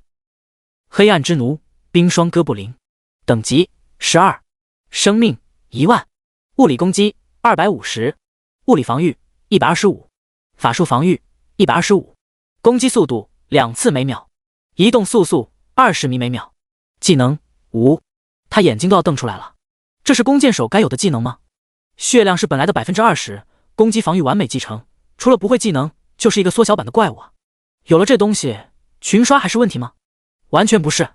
下一刻就看到陈渊操控着黑暗之奴冲向了下一个冰霜哥布林，2个大家伙就在那里挥舞棒子护队，攻防都一样，明显分不出胜负。而陈渊则是在后面尽情的输出，手中的箭矢跟幻影一样，嗖嗖嗖的狂射。仅仅10秒，冰霜哥布林身上就插满了箭矢。很快，这只冰霜哥布林就倒下了，又一只黑暗之奴站了起来。等他倒下，刚才的黑暗之奴血量也才下降了2/3。江不悔眼前就出现了2只黑暗之奴，还不错，只要操控得当，我的黑暗之奴只会越来越多。陈渊满意的点头，随即操控2只黑暗之奴冲向下一只冰霜哥布林。他的目标先锁定冰霜哥布林上面，攒够小弟之后就可以一路平推了。冰霜哥布林在黑暗森林这副本属于肉盾型的野怪，最适合当黑暗之奴。大神，你这黑暗之奴不会一直存在吧？江不虚问道。差不多吧。陈渊含糊的点头。按照介绍，除非是黑暗之奴的血条清空，或者他下线，否则会一直存在。而且黑暗之奴是可以完全受他的操控。大神，你无敌了！江不悔心里疯狂给大哥江不虚点赞。你太牛了，你这投资足够吹一辈子啊！这位大神的潜力比想象的还可怕。之前只听说他有叠加伤害类型的天赋，现在竟然还能召唤尸体，这是弓箭手加黑暗法师啊，完全就是跨职业的组合。大神，咱们去刷 BOSS 啊！江不悔撺掇。不急，等我先刷出180个黑暗之奴再说。陈渊不着急去找 BOSS， 一路平推过去就行。稳，太稳了。江不虚啧舌，他心里则是期待二叔密密麻麻的黑暗之奴冲过来，是什么脸色？谁说大神不能群刷啊？只要能扛住，大神刷怪的速度只会越来越快。另一边，江振山已经带人朝着 BOSS 的方向进发。不但如此，他还在世界频道上聊天炫耀。江氏二代江振山，你们猜我刚才看到了谁？是剑魔。他之前刷黑暗森林刷得快，全是因为我2个傻侄子在打白宫给他抗怪。江氏二代江振山，我已经把剑魔踢出去了。黑暗森林的首杀属于我们江氏。重要的消息刷300遍。这种世界频道的消息是需要花钱喊话的，但财富就是财大气粗，不在乎。瞬间后面的回复就狂涨。10公会玩家搞了半天，剑魔竟然还是靠着财阀。我就说吧，财阀公会才是 YYDS。如果想要入会，请私聊。5级普通玩家，果然世界永远都不可能公平。9级游戏高玩，游戏一入侵现实，财阀公会果然抖起来了，好气人，但这就是这个世界的规则。13级公会高手，2223服务器将会和他服务器一样，永远都是我们的天下。提前祝贺江氏拿下黑暗森林 BOSS 首杀，江氏3代将不毁。别听我二叔胡扯，我在大神这里，大神神格永不陨落。8级吃瓜玩家，真的假的？等等，你不会就是那个傻侄子吧？请问你是大傻还是二傻？一时间，公共频道中疯狂讨论，90%的人觉得剑魔肯定会跌落神坛，毕竟这一次游戏入侵现实对于剑魔的打击太大了，甚至剑魔可能都不敢在现实中刷级，毕竟他得罪了不少人。但还有一小部分人相信剑魔永不坠落，这可是普通玩家的指路明灯啊，是他们不认命还愿意拼搏的信念。既然你们不死心，那就断了你们的念想。江振山看着这些人的聊天，冷笑一声，冲去引 BOSS。 第46章，不怕流氓有文化，就怕野怪懂战术。是。江氏财阀的精英团迅速地清理黑暗森林中的野怪，经过了几个小时的努力，终于杀到了哥布林巢穴中。入眼所见，里面被分割了好多的小房子，房子中全部是被抓住的半精灵，男的全部杀光当成了食物，而女的则是成为了哥布林的新娘。好，谁敢擅闯哥布林禁地，找死！杀光来犯之敌。一头身上泛着黑色光芒的2头哥布林走出来，挥舞自己的狼牙大棒怒吼。他是不知道自己丑恶狰狞的模样，在玩家眼中就是闪闪发光的金子。BOSS， 哈哈，我们第一个找到，快查看属性。江振山跑过来，双眼发光的看着眼前的生物，一个探查术就甩了过去。哥布林之王，黄铜级 BOSS， 黑暗森林中诞生的扭曲王者，等级13，血量10万，物理攻击450，物理防御230，法术防御150，攻击速度3次每秒，移动速度30米每秒。技能：1. 疾风前行。2. 召唤哥布林大军，可以瞬间在周围召唤出100人军团，冷却时间2分钟。3. 霸体，使用之后可以无视一切控制技能，持续时间1分钟，冷却时间10分钟。4. 嗜血，给制定目标瞬间增加1倍的攻击速度，无冷却时间。5. 痛苦哀嚎，发出恐怖的叫声，凡是听到的敌军移动速度降低 60%， 持续时间1分钟，冷却时间3分钟。看到数据的这一刻，江振山先是一喜，攻防都不太高，也就比普通的影子哥布林高了 1.5 倍，好杀。大家围上去，很快就能干掉。装备起来之后，对付高上2-3个等级的野怪，精英团还是非常自信的。可是当看到技能后，很多人就沉默了。第一个技能还好，也就隐身，现在大家出门都带上了反隐的技能和装备，很多职业现在装备的高阶探查术，最不怕的就是隐身。可是当看到第2个技能后，所有人都倒吸一口凉气。召唤100人哥布林军团，这也就算了，关键是冷却时间也太短了，才2分钟。2分钟够干什么？女朋友都觉得短，更何况要清理掉100人哥布林军团。只要在2分钟内扫不清召唤的野怪，召唤的大军越来越多。团队中的游戏分析师很快给出了判断，这是召唤型的 BOSS， 最克制的就是人海战术，除非我们能够耗空野怪的蓝量，或者弄来超过1000人的团队，否则杀不了。因为 BOSS 还有霸体类型技能，刺客过去秒杀不可能。对付这样的 BOSS， 通常的做法就是消耗，24小时不间断的消耗，把 BOSS 召唤出来的野怪全部清理掉。可惜如果剑魔在的话，其实对付这样的 BOSS 很容易。分析师感慨，剑魔可是有着叠加持续伤害，一顿输出之后就等着野怪即刻死亡。江振山非常不喜欢听这些话。怎么没有张屠夫还要吃带毛猪？没有剑魔我们连 BOSS 都刷不了。摇人叫1000人过来当炮灰，我就不信刷不掉 BOSS。他好不容易接受了223区服务器的僵尸财阀的主导权，正是需要新官上任3把火的时候，拿到 BOSS 的首杀记录就是第1把火，必须给烧得旺旺的。很快，正在看着陈渊刷怪的江不悔就收到了消息，剑魔大神那边找到 BOSS 了，正在拉人打 BOSS。BOSS 什么属性？陈渊问道。你自己看。一张图片就私信过来。陈渊一看，心中了然，召唤型的 BOSS， 团队的开荒的噩梦。团队最好打的 BOSS 就是那种单打独斗的 BOSS， 可以通过拉仇恨的方式尽情输出。可面对这种 BOSS， 团队人数上的优势就很难发挥出来。他们准备叫多少人来打？陈渊问。精英团100多人，加上刚刚进入的1200多。江不悔到底是江氏财阀的少爷，就算是被下了权，还是有很多死忠手下探听自家消息，手到擒来。那就不用担心了，他们肯定打不过。陈渊分析了一下，就放下心来继续刷怪。如果对方真的有本事拿下 BOSS， 他就必须要去抢了。野图 BOSS， 有能力者得之。这么多人都拿不下吗？我去看看。江不悔心里不踏实，一溜烟就跑了。还没等到地上，就发现了自己老哥上线了。老哥，出大事了，二叔来砸场子了。知道。对面的江不虚很平静。这时我已经向其他12房提起控诉了，他们是觉得我们拉拢剑魔有点跌份。既然如此，就让他们清楚明白剑魔的恐怖，成败就在此一举了。你找一些人准备给咱们二叔捣个乱，争取让他们团灭。闻言，江不悔大喜，立刻回复：放心吧，这可是我的拿手本事。很快，江氏的1000人大团就纷纷进入到了黑暗森林。与此同时，各家商会、财阀也在关注此事。人都来了齐全了吧？江振山站在1000人大团面前，像是一个大将军。报告，阴到1321人，实到1321人，所有人的状态补满，技能冷却完毕，装备都是穿的自身最强的，药品、物品都准备的非常齐全。黑暗森林中不能无限嗑药，有嗑药的冷却时间，但这对大型团队不算是，他们完全可以分成很多的小队伍，分批嗑药，只要不被秒，就能一直战到最后。很好，以100人为一队，分成13队，每一个团队配备各个职业，治疗、肉盾、输出、控制各司其职。现在第一队前去开怪。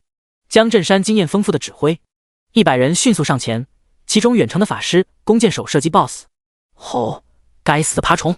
哥布林之王怒吼一声，挥舞大棒，直接召唤了100人军团。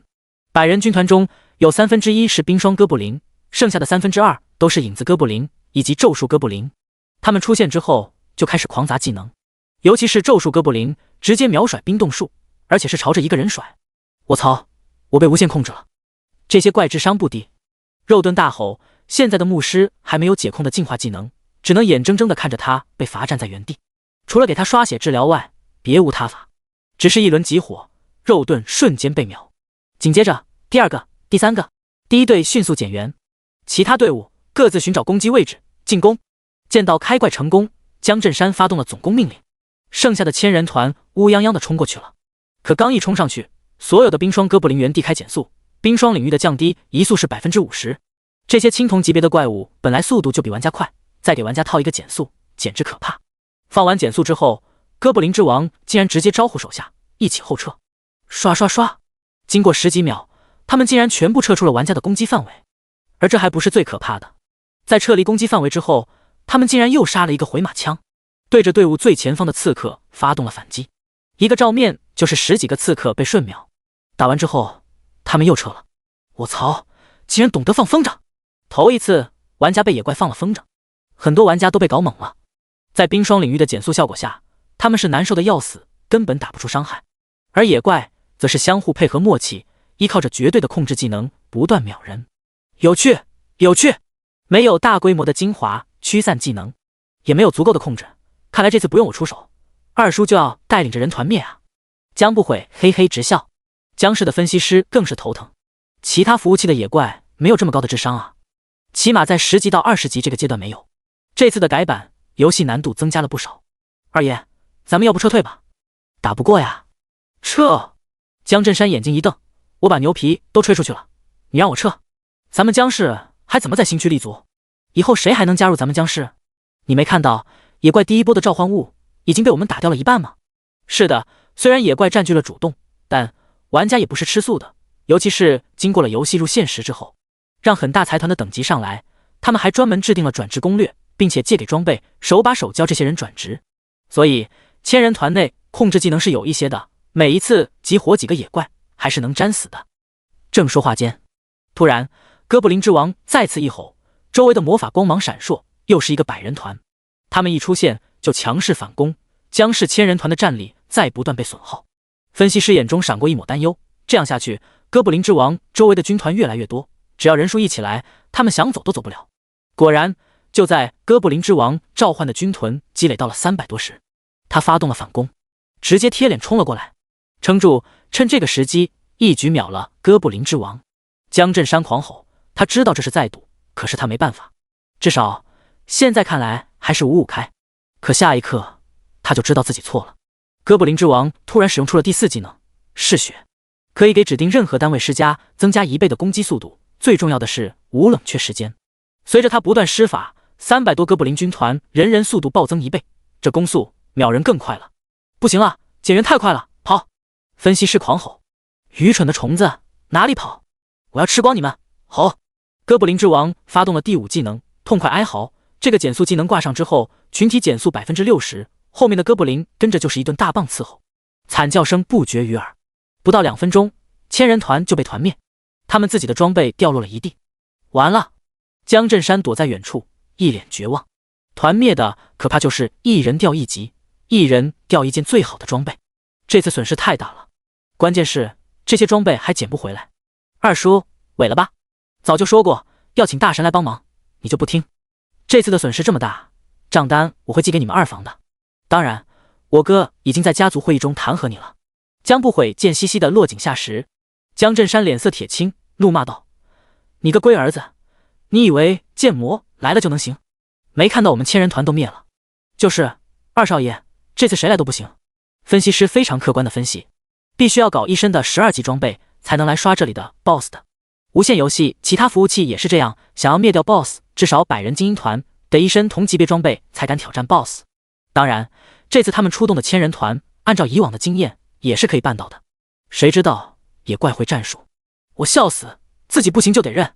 江不悔打开语音通讯，剑魔大神来打 BOSS。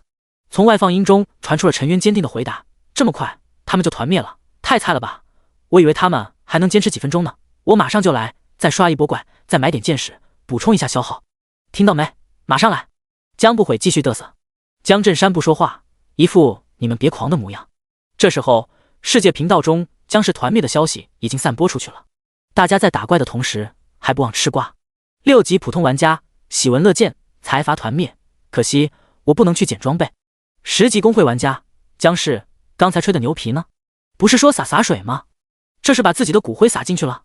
11飞士核心成员，僵尸没落了，财阀还得看飞士，欢迎高手加盟飞士，待遇从优。12落血公会成员，怎么搞的？千人团都能团灭，指挥者是白痴吗？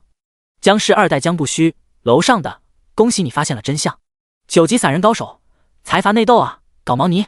黑暗森林的 BOSS 还打不打？内斗鬼内斗，可不能便宜了国外那帮孙子。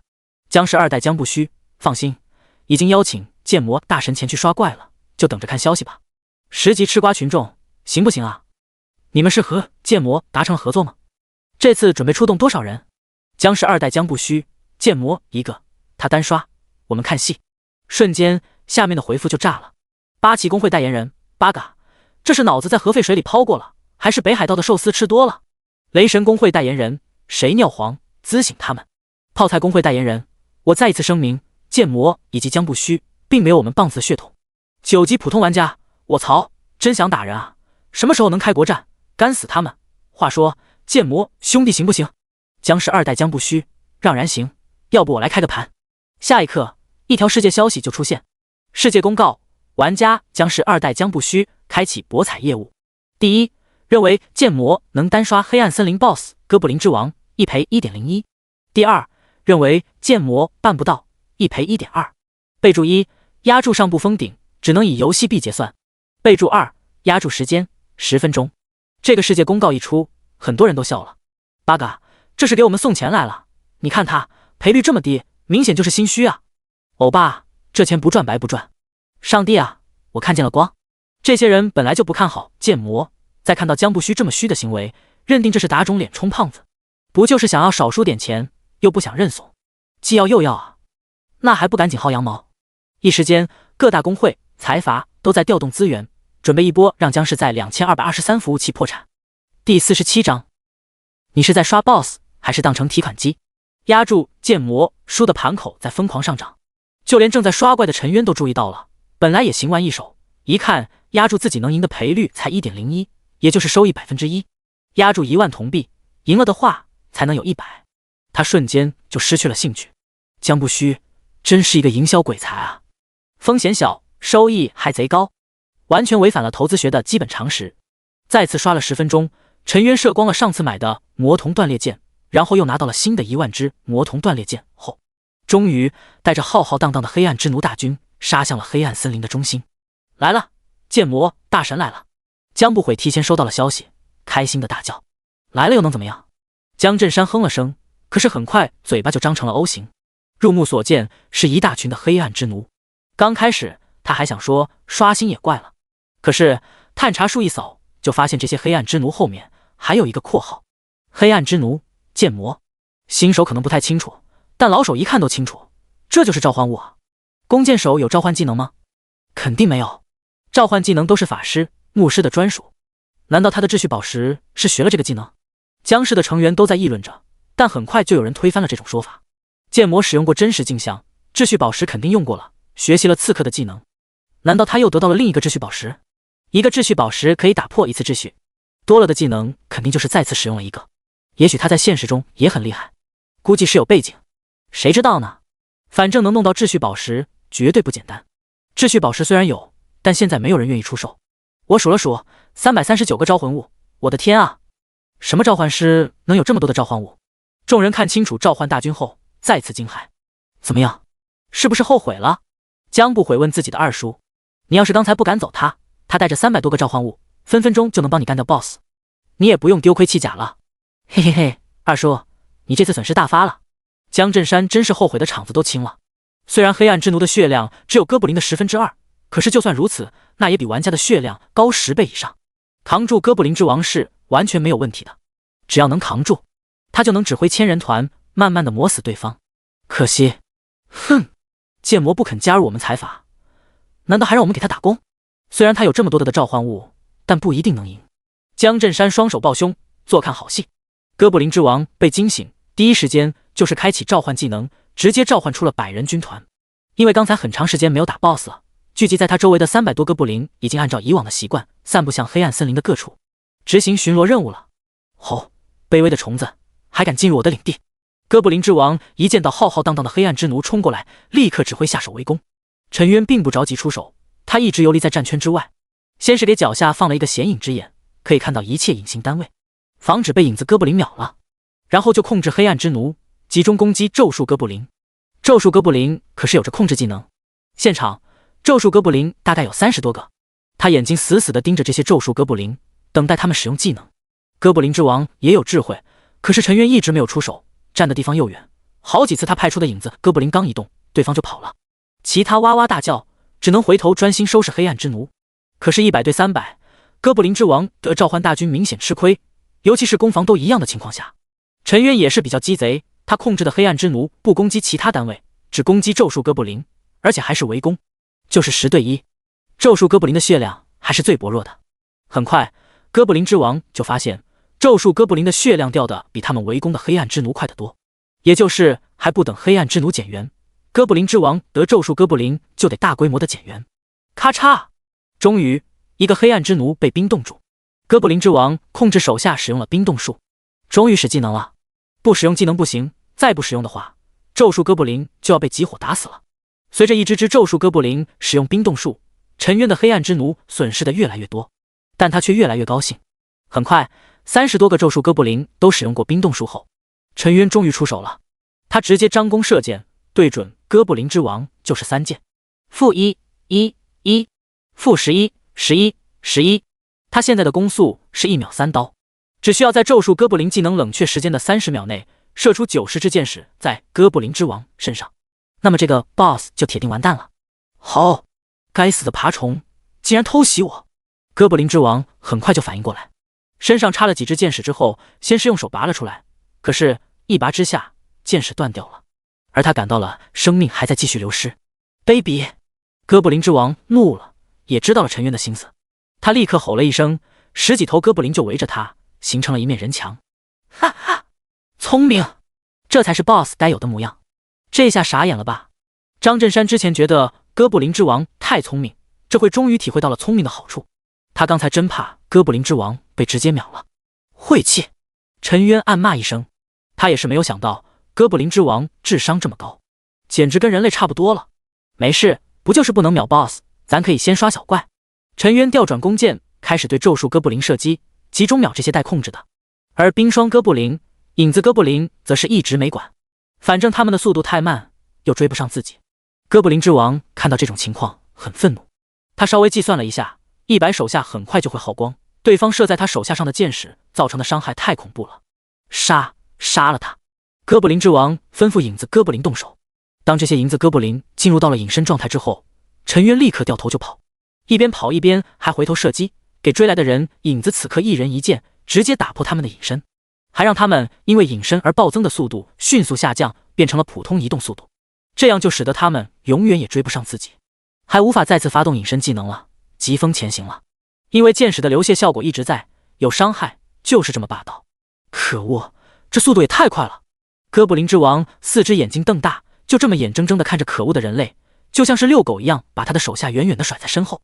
终于，他怒吼一声，发出了凄厉嚎叫，一股恐怖的黑暗系能量无差别地进行全屏攻击。哥布林之王得第5技能痛苦哀嚎，降低移动速度，降低 60%。 好，漂亮！江震山拍手大笑，刚才他的团队就是遭遇了这样的危机导致覆灭的，现在总算轮到了剑魔，不知道为什么看着其他人跟自己一样倒霉，咋就这么开心呢？陈渊不急不缓，继续射击，给这些刺客身上射箭，带着他们放风筝。就在这些刺客追上他的时候，突然陈渊身体消失了，然后2个一模一样的陈渊的出现在10米之外。真实镜像技能不仅能召唤出镜像，还能位移和解除身体的负面状态，这一下就让哥布林之王减速技能彻底失效。影子此刻追不上陈渊，反而被陈渊一顿爆射，身上插满了箭矢。而护卫着哥布林之王的咒术哥布林就惨了，30对300，加上陈渊的流泻效果，还有刻意的集中攻击，很快一个个咒术哥布林就被杀死，然后他们的尸体在黑暗之剑的效果下又站起了起来。我操，这不是召唤技能，是他剑矢上的特效，那岂不是说这种特效是没有时间限制，也没有冷却限制？很快江氏的游戏分析师就看出了门道，这也太变态了。江震山心里疯狂吐槽，在他的视野中，咒术哥布林很快就被清空了，陈渊的黑暗之奴大军又增加了30多个，而之前300多个黑暗之奴也才死了10几个而已。等这些咒术哥布林全部变成黑暗之奴，陈渊的就直接带着影子哥布林来到了黑暗之奴面前。100多个咒术哥布林转变的黑暗之奴，还有100多的影子哥布林，只需要稍微集火一下，追击他的30多个影子哥布林就倒下了，重新变成了黑暗之奴。这是越大越多啊！有人羡慕的都质壁分离了。不说陈渊的那个叠加伤害的天赋，就是这个可以召唤尸体的技能就已经让人羡慕。那么陈渊刷哥布林之王还有问题吗？就在他们准备下定论的时候，哥布林之王终于等到了自己的技能冷却时间，于是再次召唤了100人团队。虽然此刻哥布林小弟的人数比之前多了30，可是对陈渊最有威胁的咒术哥布林还是跟之前一样，就是30多个。而陈渊还是采取了跟之前同样的方式，先是围攻解决咒术哥布林，等待他死亡或者用出所有的控制技能。等处理完了咒术哥布林之后，剩下的刺客哥布林、冰霜哥布林就是他的经验值。不到1分钟，陈渊悠闲地解决了这一轮的刺客哥布林和咒术哥布林，他的黑暗之奴大军已经增加到了400以上。如此重复操作3波之后，哥布林之王召唤出来的300小弟全部变成了陈渊的手下，而他的黑暗之奴已经积攒了到了700，毕竟越往后他的黑暗之奴输出越高，基本就死不掉了。继续啊，召唤啊！陈渊现在也不着急了，干脆就把哥布林之王当成了刷怪机器。本来打光哥布林之王身边的小弟可以弄死他，可是陈渊就是不动手，等待他1分钟冷却时间一到，就对他的小弟动手。哥布林之王很愤怒，他被黑暗之奴里3层外3层的围住了，想开疾风前行跑掉，可是陈渊早就撒了显影之粉，第一时间就破了他的隐身，让他乖乖的在原地当经验宝宝。天呐，还可以这样刷 BOSS！ 你没看错，这就是在刷 BOSS。就等着 BOSS 给刷出野怪，这些野怪人数集中，连跑地图的时间都省了。很多人都感觉游戏观被颠覆了。爆了，爆装备了！终于刷了几轮怪之后，地面上终于出现了一件装备，爆率怎么这么颠？几百比1。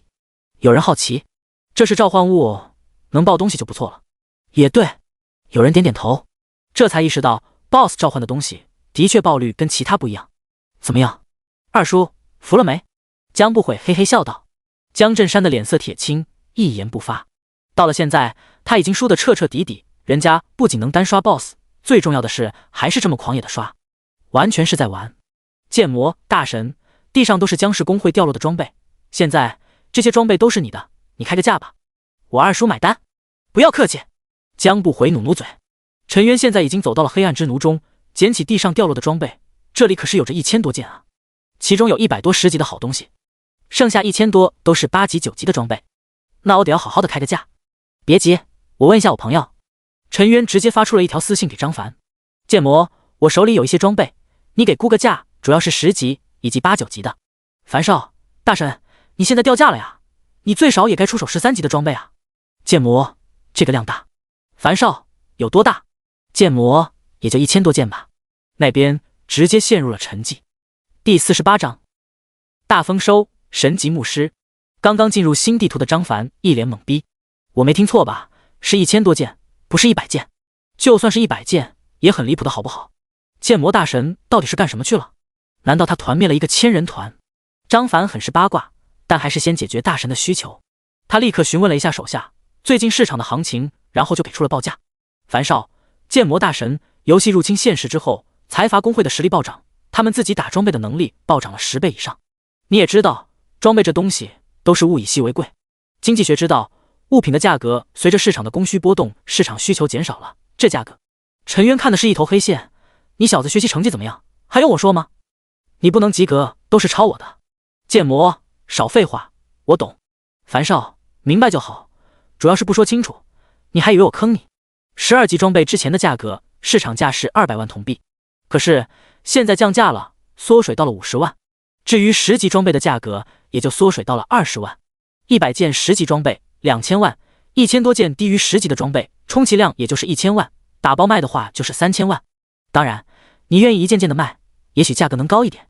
陈渊皱了皱眉，他没有想到装备缩水的这么厉害，看来想要赚钱，必须要打到更高级别的装备，很快就得用银币来结算了，1银币就是1万铜币啊。了解行情之后，陈渊对江不悔开价4000万，不打折。你这是在抢钱！不等江不悔开口，江振山就怒吼：你以为我在干什么？陈渊呵呵一笑，爱买不买，不买的话我就受点累，直接挂在拍卖行。二叔还犹豫什么？这些东西进了拍卖行就不是4000万能买下的。江不悔提醒道，咱们团灭的事情大家都清楚，跟咱们江氏有仇的人肯定会出高价，把价格狠狠地往上抬，这才给你加了1000万。你的谢谢人家剑魔大神，没有狮子大张口。周围的江氏人嘴角直抽，加价1000万铜币还不算狮子大张口。虽然现在铜币的价格下行，但只要也是1000万现金啊。好好好，这个亏我认了。江振山只能吃了这个哑巴亏。陈渊随即过来跟江振山完成了交易，4000万铜币到手，距离购买游戏手环又近了一步。他转头张开长弓就要攻击 BOSS 哥布林之王，刚刚射出3箭，江振山就赶忙叫停。陈渊诧异的回头，就听对方说：剑魔，咱们打个商量，让我们击杀哥布林之王，装备我们不要，我们只要手杀，怎么样？陈渊呵呵一笑，你在想什么好事呢？别着急拒绝啊，我给你4000万铜币。江振山一咬牙，剑魔大神，千万别，只要你不答应他，我给你1000万铜币的赔偿。一旁的江不虚赶紧开口，他可不能让剑魔把手杀让给其他人，那他大哥开的盘口岂不是要输了？二侄子，你是不是傻？咱们江氏拿到手杀，对整个江氏有利。江振山怒吼，我不傻，就是太聪明了，知道对江氏有利，对我没有好处。二叔，你还是等着家族会议上给大家解释这次的损失吧。损失了4000万，丢失了本来属于江氏的手杀，还让千人团整体掉了1级。你猜猜其他画室人会怎么看你？江不悔幸灾乐祸，看得江振山真想过去给他2耳光。就在他还想继续劝说陈渊的时候，陈渊已经开始了爆射模式，嗖嗖嗖，箭矢疯狂地插入 BOSS 的身体，黑暗之奴也上去一顿围殴。哥布林之王的血量以肉眼可见的速度疯狂地往下掉。你再考虑考虑，不行的话，你加入我们江氏公会，然后挂个名也行啊。江震山急了，哎，你说晚了，哥布林之王貌似要挂了。说话间，哥布林之王的血条瞬间清零，巨大的身躯倒在地上，地面上爆开了一地的东西，装备足足4件。陈渊赶快去捡去。第一件东西赫然就是他手中按着的大棒子，哥布林之棒，品质黄铜13级，精神加52，施法范围加15米，装备要求法师。好东西啊！没想到巨大的棒子竟然是法师用的。哥布林诅咒法袍，品质黄铜13级，精神加52，装备要求法师。哥布林头盔，品质黄铜13级，精神加52，装备要求法师。哥布林腰带，品质黄铜13级，精神加52，装备要求法师。4件东西竟然全都是法师使用的。最后一件掉的是冰霜哥布林的棒子，12级的普通装备，属性一般，装备需求也是战士，竟然没有一件是陈渊现在能够穿戴的。他只能感慨一声，这里竟然没有弓箭手。我去，这东西极品啊！属性翻了1倍。江不回眼睛发亮，兄弟卖给我们如何？装备需求只需要法师职业就行，又没有限制等级，最适合工会财团这样的精英团。行啊，你开出一个合理的价格，我就卖给你，反正我也用不上。陈渊耸了耸肩，表示自己无所谓，卖谁不是卖。等等，我问问我哥。江不悔立刻跟老哥联系。与此同时，一条世界消息也出现了，恭喜玩家剑魔首杀13级 BOSS 哥布林之王，奖励自由属性点13个。恭喜玩家剑魔打破13级 BOSS 的首杀记录，奖励自由属性点13个。一口气奖励了26个属性点，简直太帅了。当这个世界公告出现之后，整个服务器炸了。10级公会玩家，开什么玩笑，剑魔真的杀了 BOSS， 是不是有人帮忙了？11级飞氏财团玩家，我猜是将是跟他合作了，毕竟将不虚开的盘口。9级吃瓜玩家，哈哈，幸亏我没有压住，这次有人赔的裤子都没了。8级公会代言人八嘎，你们使诈，竟然找帮手！棒子公会代言人愚蠢，你们早该想到的，幸亏我们这才没有跟着压住，好怕怕。江氏3代江不虚，哈哈，多谢各位送钱。他并没有解释剑魔如何杀了 BOSS， 那样就是透露剑魔的底牌。如果剑魔在意这件事，岂不是弄得大家都心里不舒服？这时候，飞雪也看到了世界公告，正在刷怪的他眼神一亮，大姐，你认识剑魔大神？认识啊，上次不是买了好多装备吗？那还等什么？找大神帮我们打帮会驻地令啊！帮会驻地令牌，每一个帮会要真正的立足，就必须拥有自己的合法领地。有了领地之后，就拥有了一项非常特殊的权利——帮会仓库，可以远程从仓库中支取物品。这是帮会最大的一个福利，免了来回跑路的时间。一些大的帮会都会用这个来吸引人，并在帮派仓库里储存大量的消耗品，如红药、蓝药、剑矢、显影之眼等等物品。也好，飞雪正有此意。帮会驻地令是要去杀15级的白银大 BOSS， 别说他自己建立的这个小帮会，就是飞氏的大帮会也根本吃不下。很多帮会已经在联合，准备一起刷，刷完之后再决定如何分配。如果能第一个拥有帮派仓库，那么他的帮会将会很快的成长起来，起码能新招入很多新人。之前他之所以没有提这事，是觉得剑魔的实力不足，可现在剑魔刷了黑暗森林的 BOSS， 这实力如果加上他的帮会，应该是够了。于是一个对话框立刻弹了过去，战飞有空没？帮我去打一个帮会驻地令。剑魔报酬呢？战飞之前说好的1枚秩序宝石。剑魔没问题。战飞那可是15级的白银大 BOSS， 有信心吗？剑魔只要你能提供人手帮我分摊伤害，给我1分钟，别说15级的白银 BOSS， 就是15级的黄金 BOSS 也照样拿下。战飞那好，咱们主城见，我先给你秩序宝石。陈渊心里美滋滋的，有了实力，好处都是上赶着送上门。自己没有打秩序宝石，可能换啊。这时候陈渊才有功夫去看自己的信息栏，刚才刷屏的太快，死的哥布林太多，不知不觉的他已经升级了，从11级升到了12级，奖励了5个自由属性点，加上之前奖励的就是31个自由属性点，按照惯例全给堆在了敏捷上。瞬间他的属性出现了翻天覆地的变化。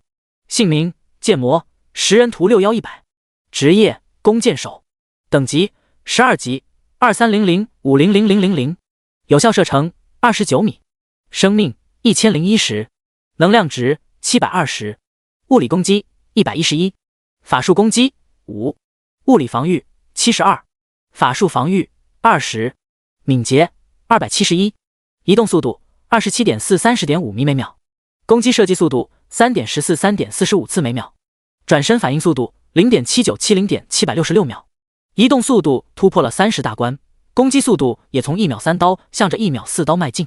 比较可惜的是，没有适合他的装备，所有生命值、防御都没有多少增长。不过他也不着急，总会碰到合适自己的装备。两外，可喜的是，因为击杀了大量的野怪，掉了很多血晶石，他的流血天赋也增长了1级。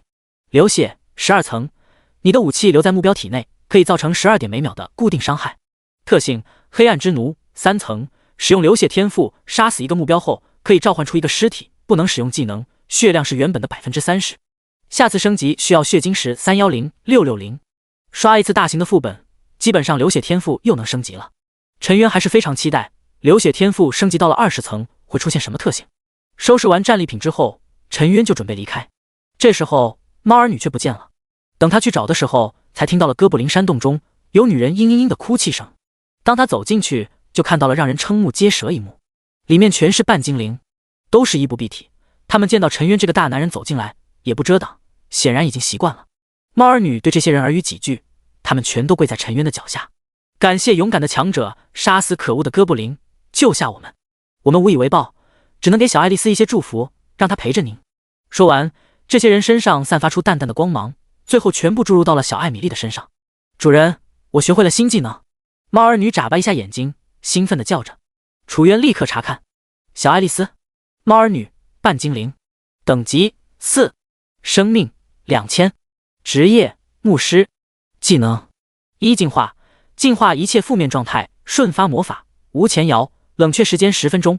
2治疗术，使用一次可以瞬间恢复100点生命，冷却时间10秒，使用一次耗费10点能量值。3魔免护盾，为制定单位提供一个免收负面状态的护盾，吸收一切负面状态，并在之后的10秒内对所有控制技能免疫，冷却时间10分钟。陈渊心中大喜，这就是标准的神级牧师啊！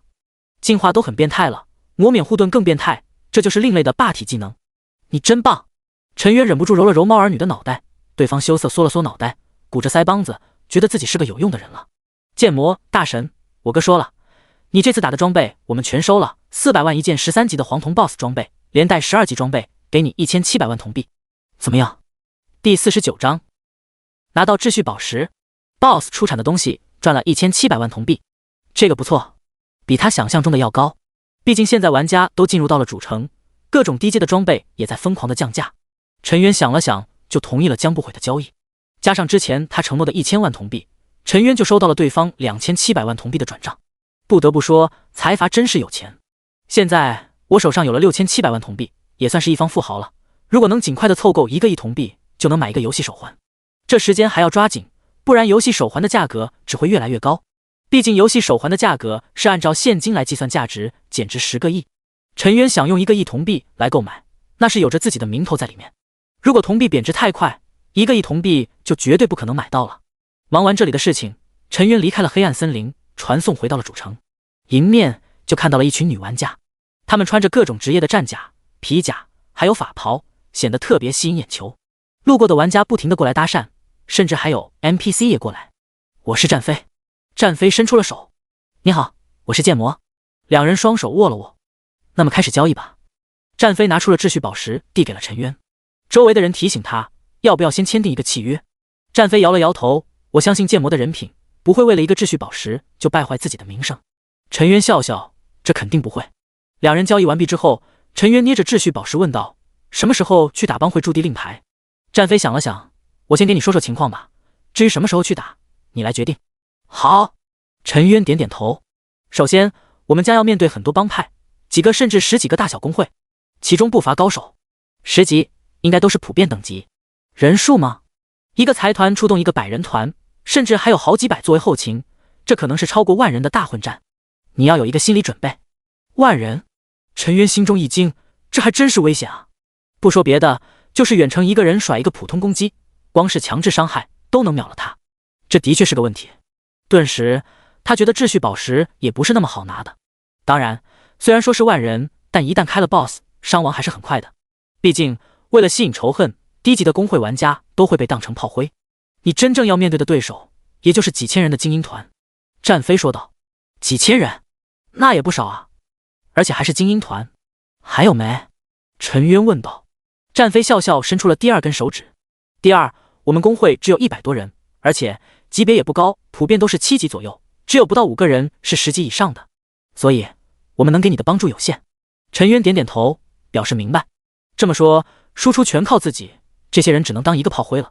第三，战飞继续说，那些大的公会财团虽然表面会争夺，可他们无论怎么争夺，也不会让中小公会捡了便宜，所以他们会在 BOSS 打死之前清理场地上所有的人。陈渊点头表示明白。以前玩了很多游戏，这不是常规操作吗？刚开始还能想着让普通玩家分摊伤害，吸引仇恨，等到真正要弄死 BOSS 的时候，就会干掉这些不稳定因素。你还有什么要问的吗？战飞问道。陈渊想了想，问道：你们团队中技能多吗？我是说有用的技能，比如治疗、进化一类的，可以给我增加增益的那种。虽然转职之后很多人会学习技能，但如何选择技能也是个问题。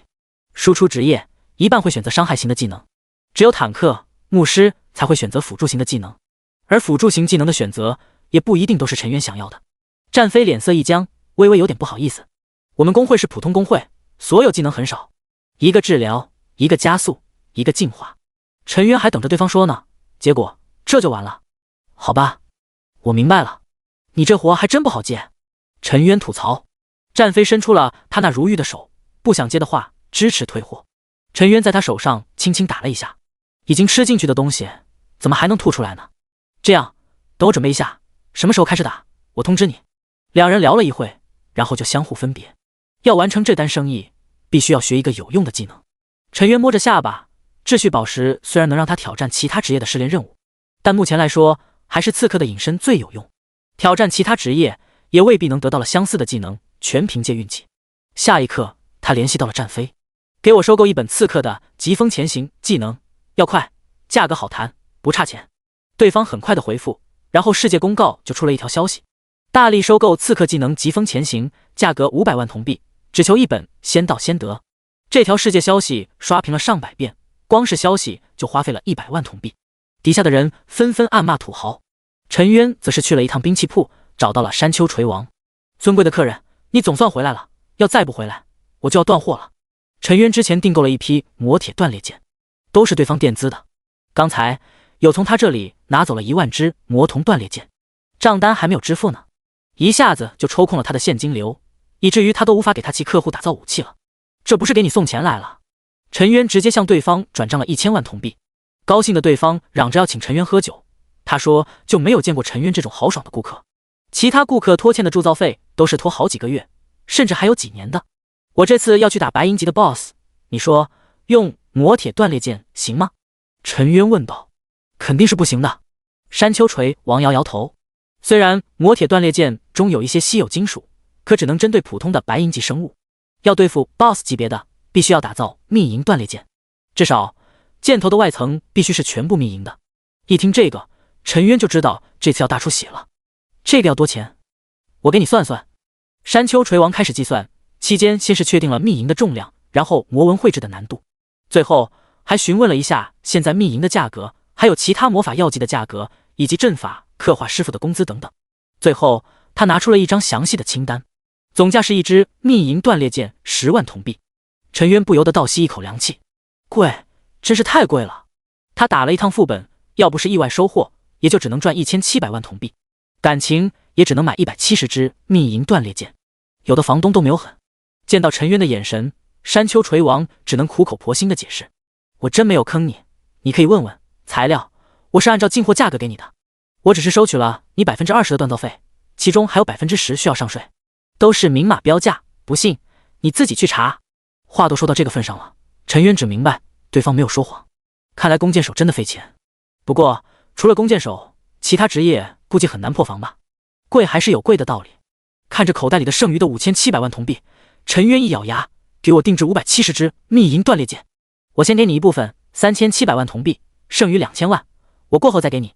毕竟他还需要采购其他的东西，药剂、显影之眼，都是消耗品。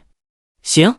山丘锤王拍了拍胸膛，这种大宗定制的材料，他也是可以赊欠的，只不过是需要利息的。陈渊这种大客户，只要维护好，一点利息也不算什么。敲定了这里的事情之后，陈渊下线了，回到现实中。之前被转移走的家人也陆陆续续被送了回来。小渊，你没事吧？爸妈看到陈渊，激动地抱住他。我听说这次游戏入侵现实，好多人都死了。是的，在现实中死亡，那是直接死亡。一些倒霉蛋，级别低、实力的，选择的地方还在野怪秘籍刷新的地方，可不是一下子就被干死了。他们这座城市还好，有飞雪和张凡这种变态，见面就开打，给很多人减轻了负担。可一些地区就没有这么好运了。游戏入侵现实的第一时间，城市都被毁了，尤其是那种游戏教育最为落后的3、4线城市。听说一个县城，所有玩家全部殉难。游戏刚一结束，家家都在办丧事。我没事的，张凡那小子厉害，我都是让他罩着我呢。陈渊龇牙一笑，这就好，这就好，等他有空，咱们必须请人家吃顿饭。母亲说道。对，救命之恩不能不报。父亲也在开口。好吧，我问问他什么时候有空。陈渊点头。这时候，戴着眼镜的弟弟从父母身后露出了头。哥，玩游戏容易吗？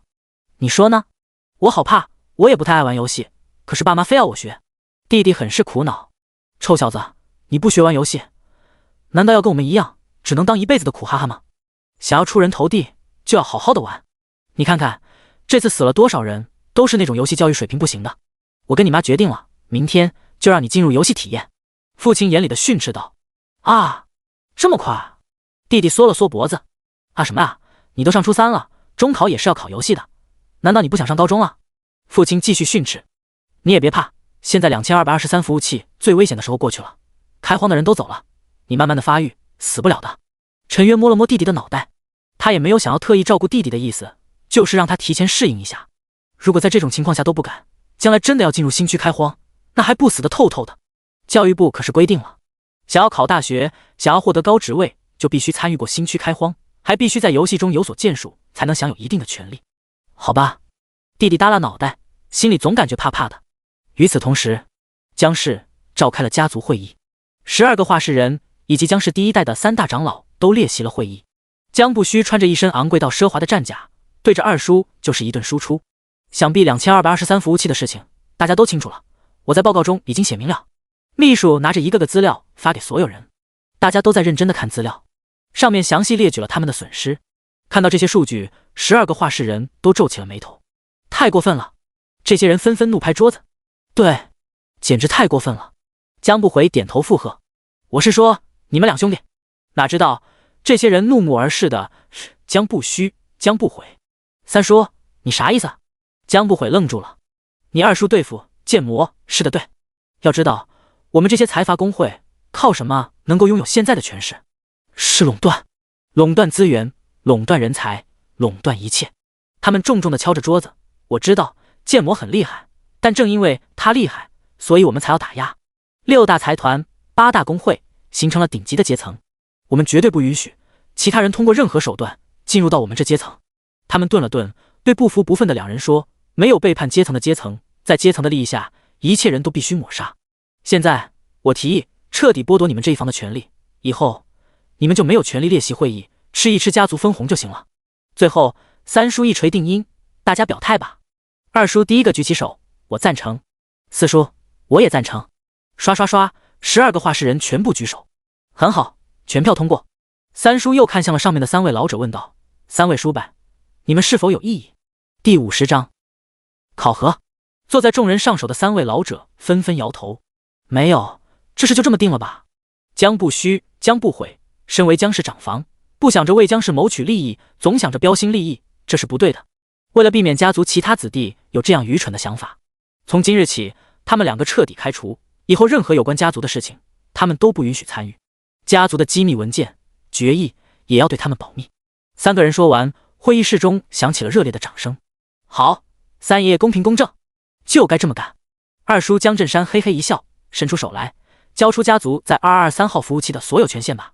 江不回脸色铁青，大嚷道：“三位爷爷，我哥没错。”“错没错，不用你教我们，就这样吧。”三个老人不想多说。江不虚起身，对着众人点点头。那我日后在游戏中所作所为，就不需要向家族汇报了。我得到了所有资产，属于自己，也不会属于家族。这个自然。二叔江振山点头。按照家族的规矩，你如果做大做强了，上交你所有资产的10%。没问题。江不虚爽快地答应。家族规矩就是规矩，除非他能彻底脱离家族。虽然上交10%有点难以接受，但是他也会在破产之后得到家族给予的基本保障，也算是一饮一啄吧。不悔，走。江不悔还想继续争取，却被老哥强硬地拉着离开。等两人离开会议室后，二叔江振山命人关闭会议室，这才开启了第二个话题。我们已经探听到了很多红会拥有了击杀白银 BOSS 获得帮派驻地令牌的想法，这几天也许会集中对付这个 BOSS。 我们也接收到了很多工会和家族的邀约，现在商议这件事，掺和还是不掺和？会议室中又响起了热烈的讨论声。帮派驻地令牌对于工会非常重要，单单可以远程支取物品，就让工会的实力增加一大截。野外 PK 杀人夺宝有了远程仓库的支持，甚至可以左右一场大型工会战争的胜负。而且有了帮派驻地令牌之后，还有一个好处，就是可以在帮派驻地开设各种副职业的买卖活动，比如进行锻造、研制药品。觉得我们必须参与的，请举手。经过充分的讨论之后，一个个人举起了手，全票通过。既然大家都同意参与，那么咱们就商议一下派出的人手以及跟谁联合的问题。这场大型的野图 BOSS 争夺战，谁能笑到最后，还是需要缜密的分析。毕竟帮派驻地令牌一周在一片主城只刷新一个，这都是以往的经验。当然2223服务器跟它服务器不一样，但如果按照难度增加来说，应该只会越来越难打，所以珍贵程度只会更高。一项项事宜在有条不紊地进行着。把游戏当成了职业之后，研究的深度那不是一般人能够想象的。光是一个战术讨论会就开了一天一夜。第二天早上，父母早就出去上班了。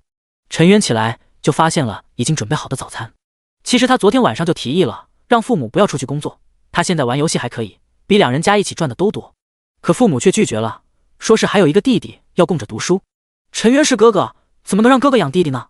陈渊怎么说都没有能说通，两人只能听之任之。当然，他如果说自己是剑魔，估计父母直接就原地躺平了。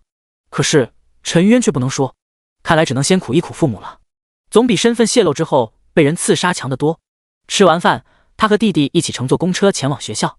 两人的学校不在一起，很快就分开了。当陈渊来到学校后，发现学校门口摆满了花圈，是的，祭奠死人的。学校门口很多家长神色痛苦，有人甚至掩面哭泣。老师还有学校领导工作人员自发地排成了两排，穿着都是素色的衣服，胳膊上抱着黑色布条。当陈渊走到大门口时，有人给他也递了一个黑色布条，让他绑在手臂上。陈渊不明所以，只能按照规矩办了。等来到教室，发现所有人都一样。叮叮叮！当上课铃声响起的时候，学校的广播开了。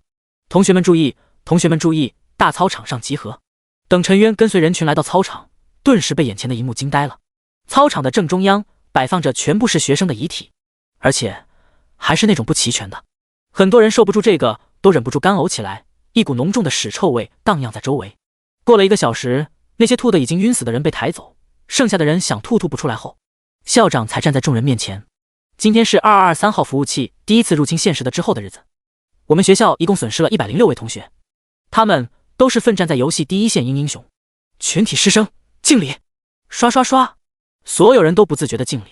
从进入高中那一刻起，他们就算是预备役了，必须进入到游戏中与怪兽搏斗。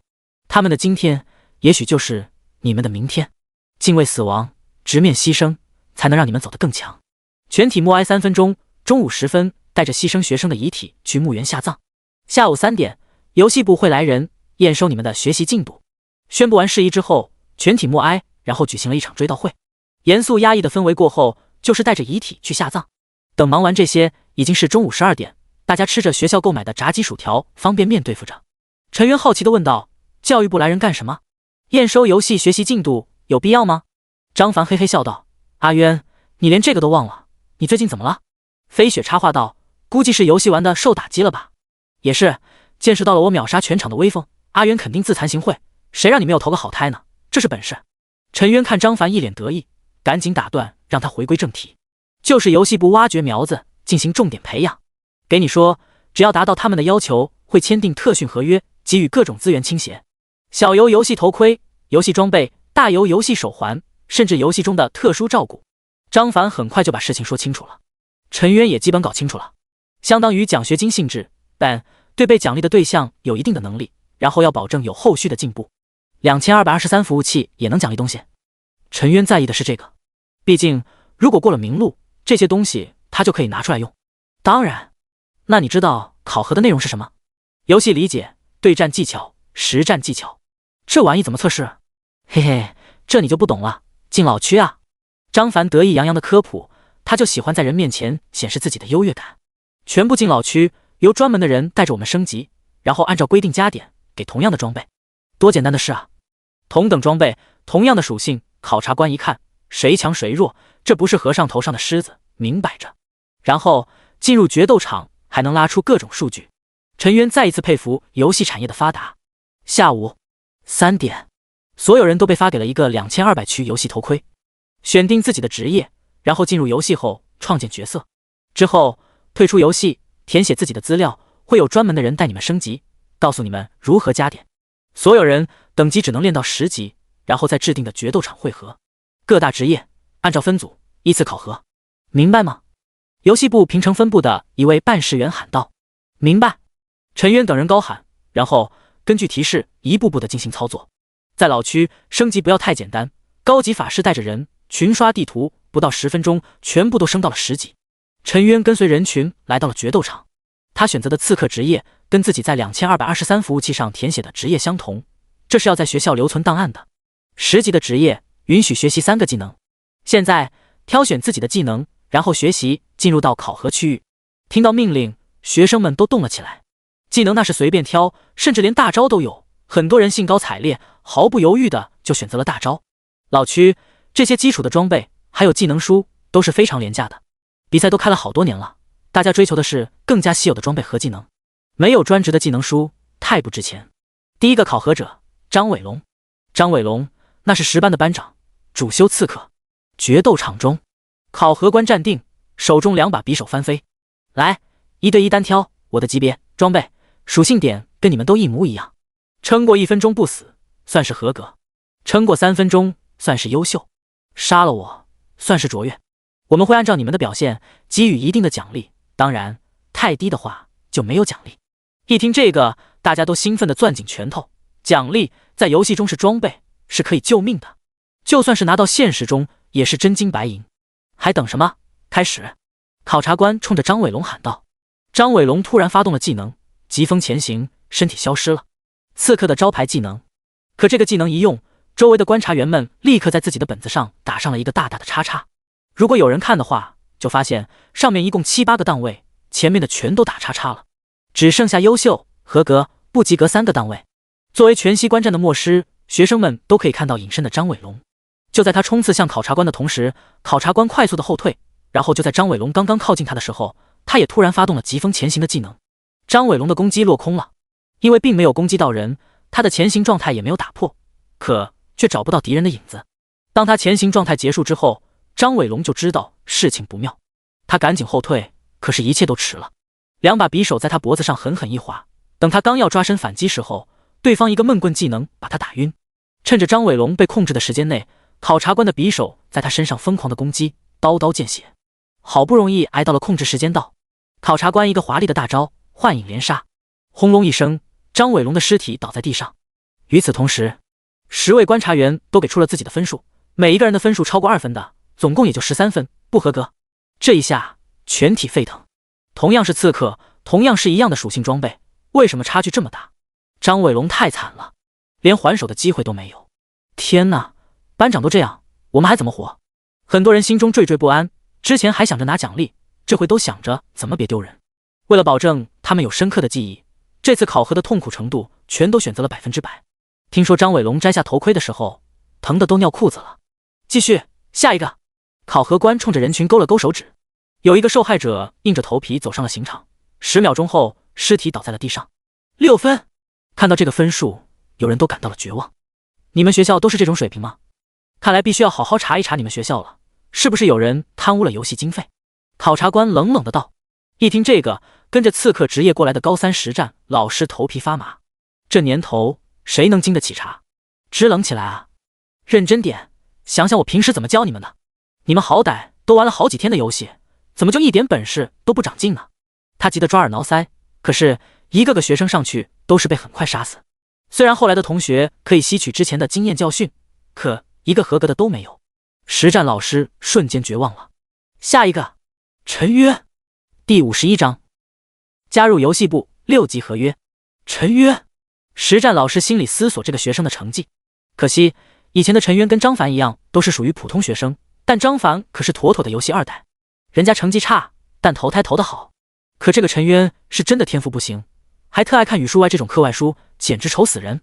完了，要是真的没有一个合格的，游戏部真的要找我的麻烦。就在他诚惶诚恐的时候，陈渊站在了决斗场中央。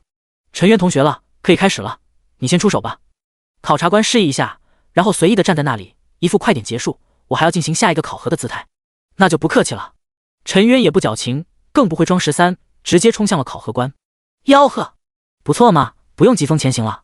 考核官很是意外，这还是第一个不使用技能的学生。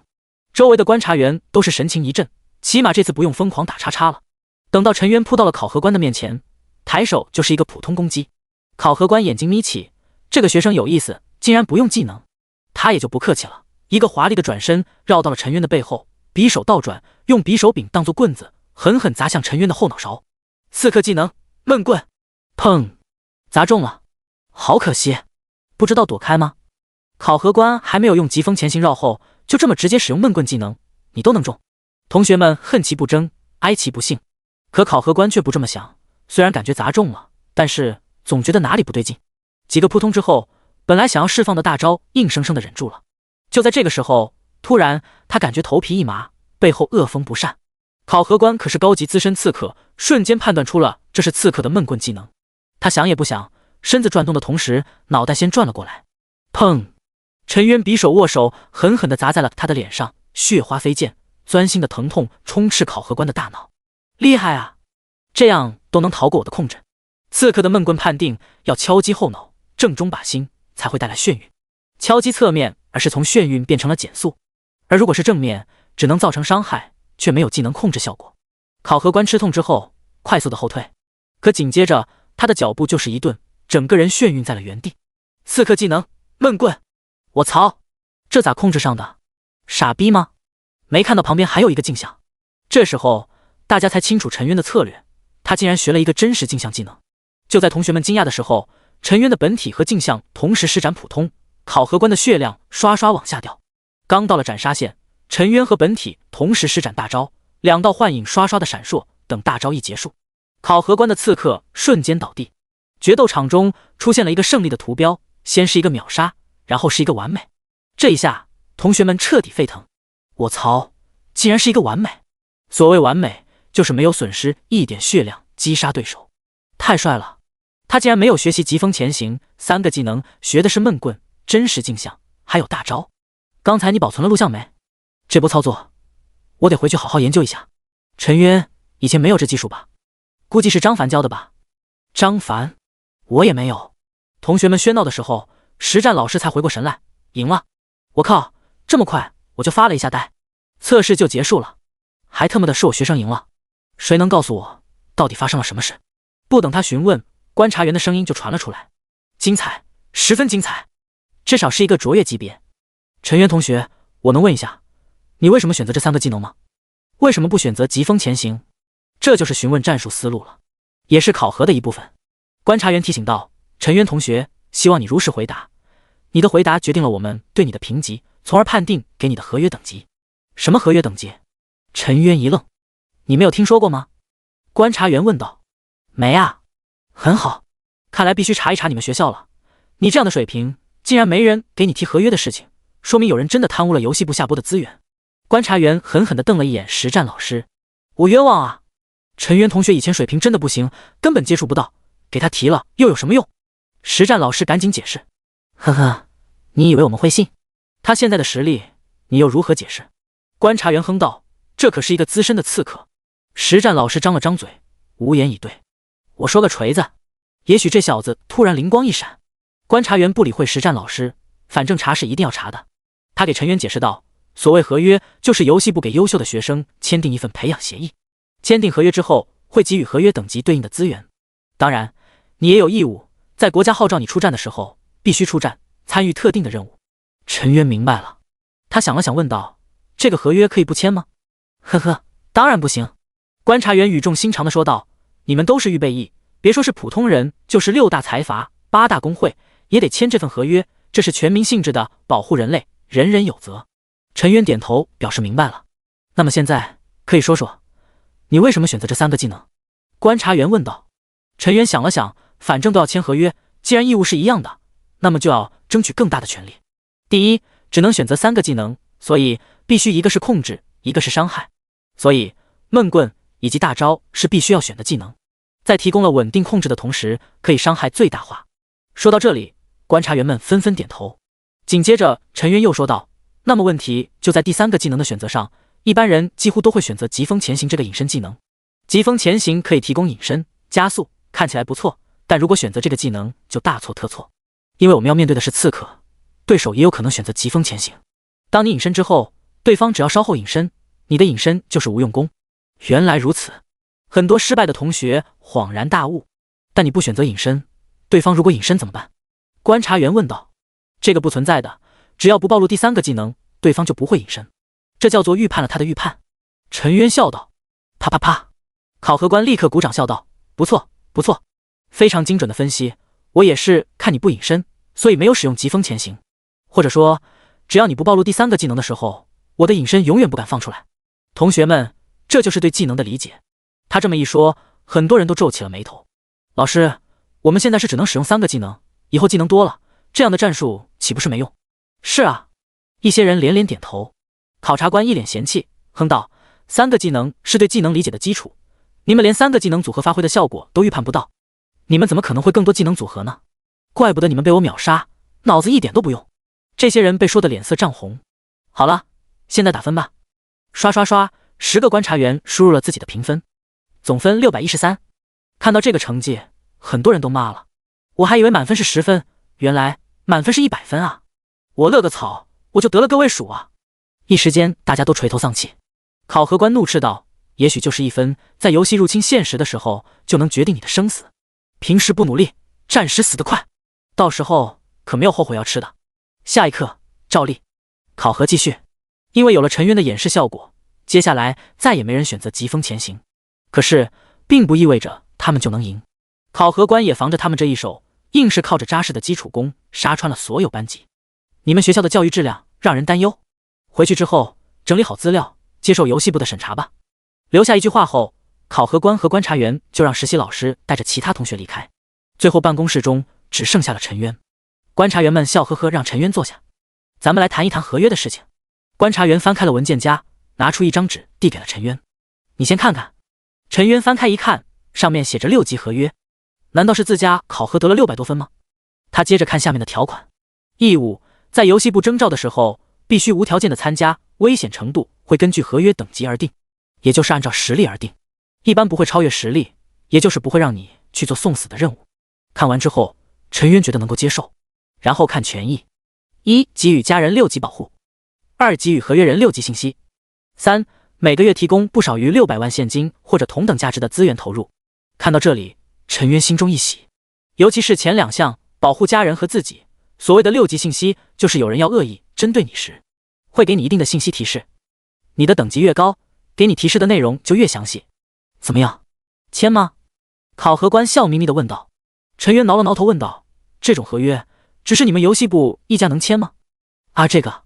几个人对视一眼，都看出彼此眼中的无奈。天才太不好忽悠了。不是，我们是游戏部，还有教育部，然后就是军部，3家都有权限签订这种合约。你也知道，你们这些学生如果成绩优秀，也有3条路可走，一个是上大学，另一个就是军部，最后一个就是来我们游戏部。这几个人也不隐瞒，主打一个以诚待人。那你们游戏部是干什么的？陈渊问道。嘿嘿，我们权力可是最大的，监察其他2部。你也知道，一些人得到了等级装备后，就认为自己高人一等，他们会在现实中犯罪，但因为实力和地位，普通人甚至都发现不了，就被他们暗害了。我们呢，就是打击这些人的。所以说，你来我们游戏部没错的。考核官笑道。陈渊眼睛一亮，但还是问道：我如果想上大学，可以吗？当然可以啊，游戏大学也是我们监察的对象。你跟我们签订合约，立功升职后去了大学，校长见了你都得客客气气的。这要牛！陈渊知道这里面肯定有水分，但还是觉得不错。他是怕自己身份暴露会引来敌人。加入游戏部之后，谁要是对付自己，自己是不是可以找组织帮他们？好，我跟你们签合约。聪明。对方要了陈渊的身份证，然后进行了繁琐的入职仪式，忙碌了2个小时，终于签订了合约。恭喜你，从今天开始，你就是我们游戏部预备成员，3级见习办事员。我们会给你立功的表现，给你晋升等级，还有转正。现在你可以领取这个月的资源了。你想要什么？这倒是把陈渊给问住了。你们先等等，我进去游戏看看。好。对方也不急。陈渊很快登入游戏，给战飞一个私信。剑魔疾风前行的技能收集的怎么样了？战飞，太难了。本来技能书就少，疾风前行又是刺客的必学技能，基恩上能打到技能的都会被身边的人买走。剑魔，那你估计咱们什么时候能收到？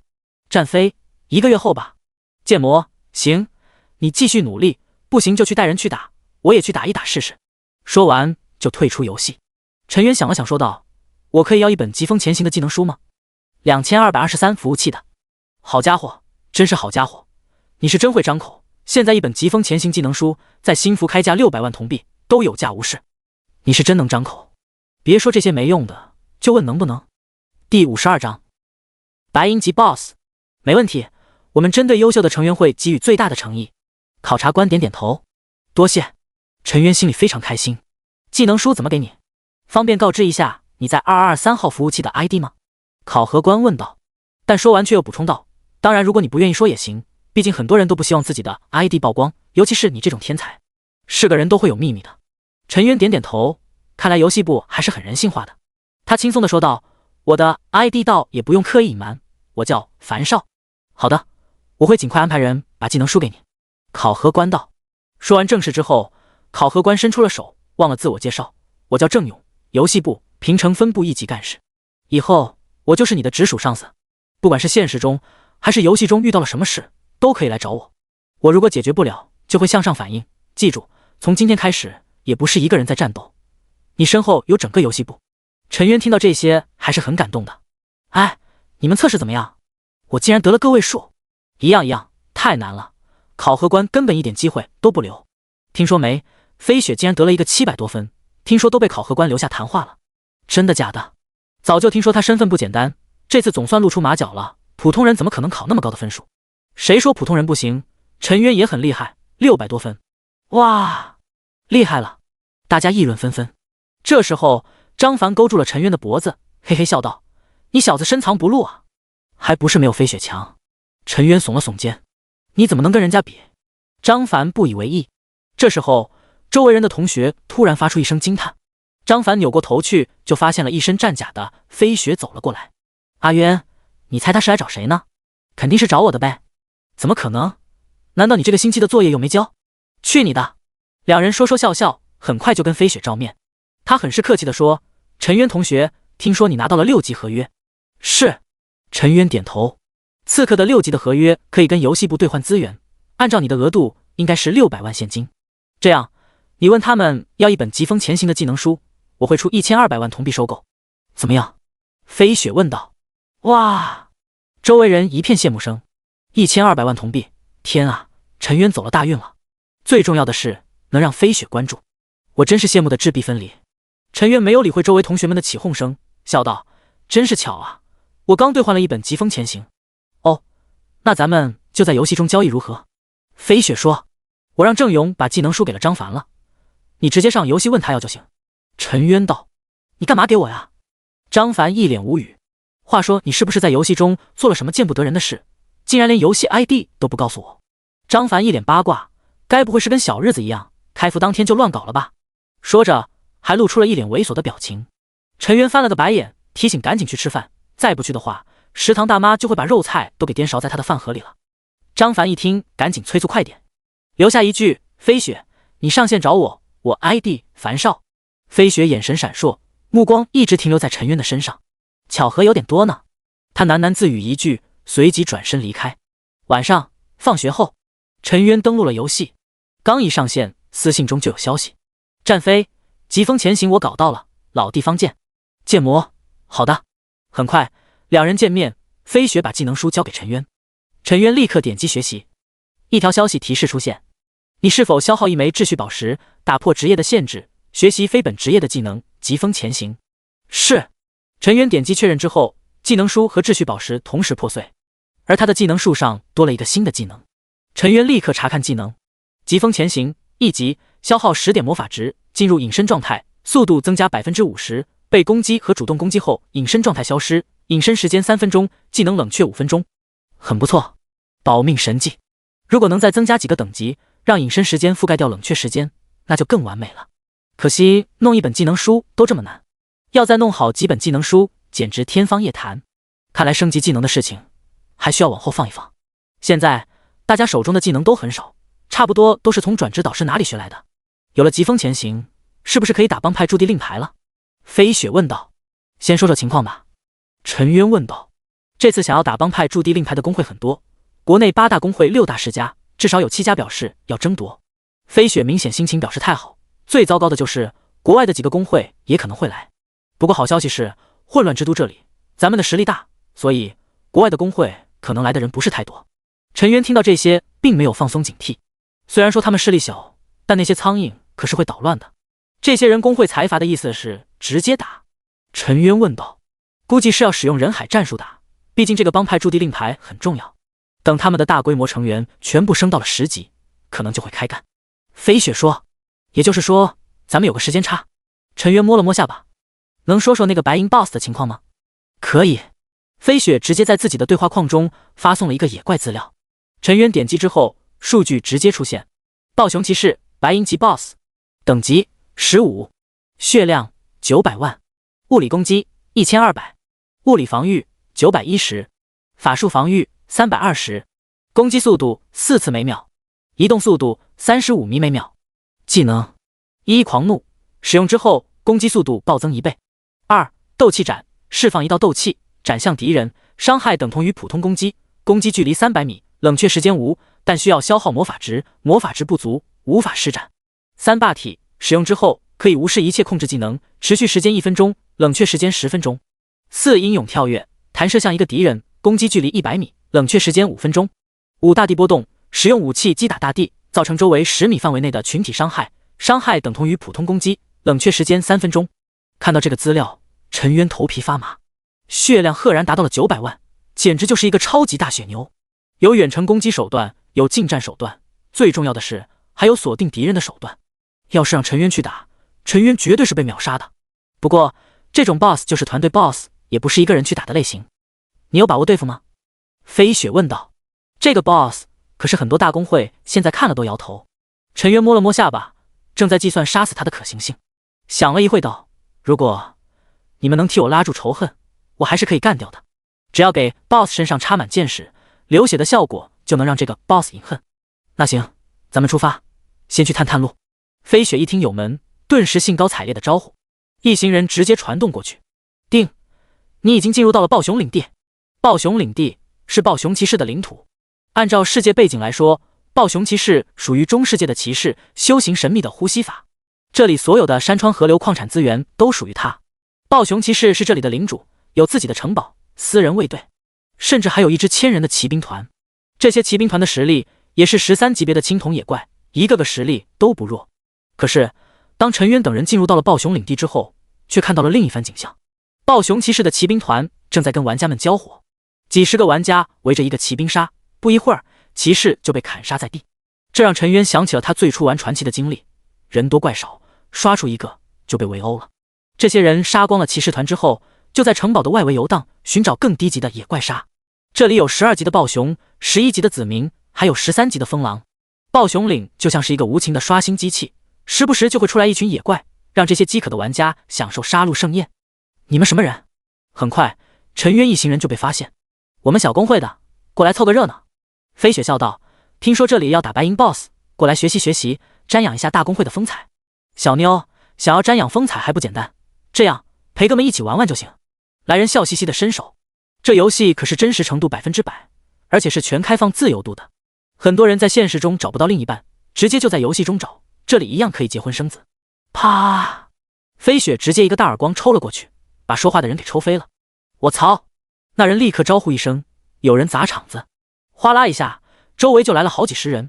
这时候后方有人发问，怎么回事？说话间，这人已经来到了跟前，见到了飞雪，不由得眉头一皱。显然飞雪给他的感觉很不简单，立刻一个探查术放过去，结果什么也看不到，等级比他高，高手。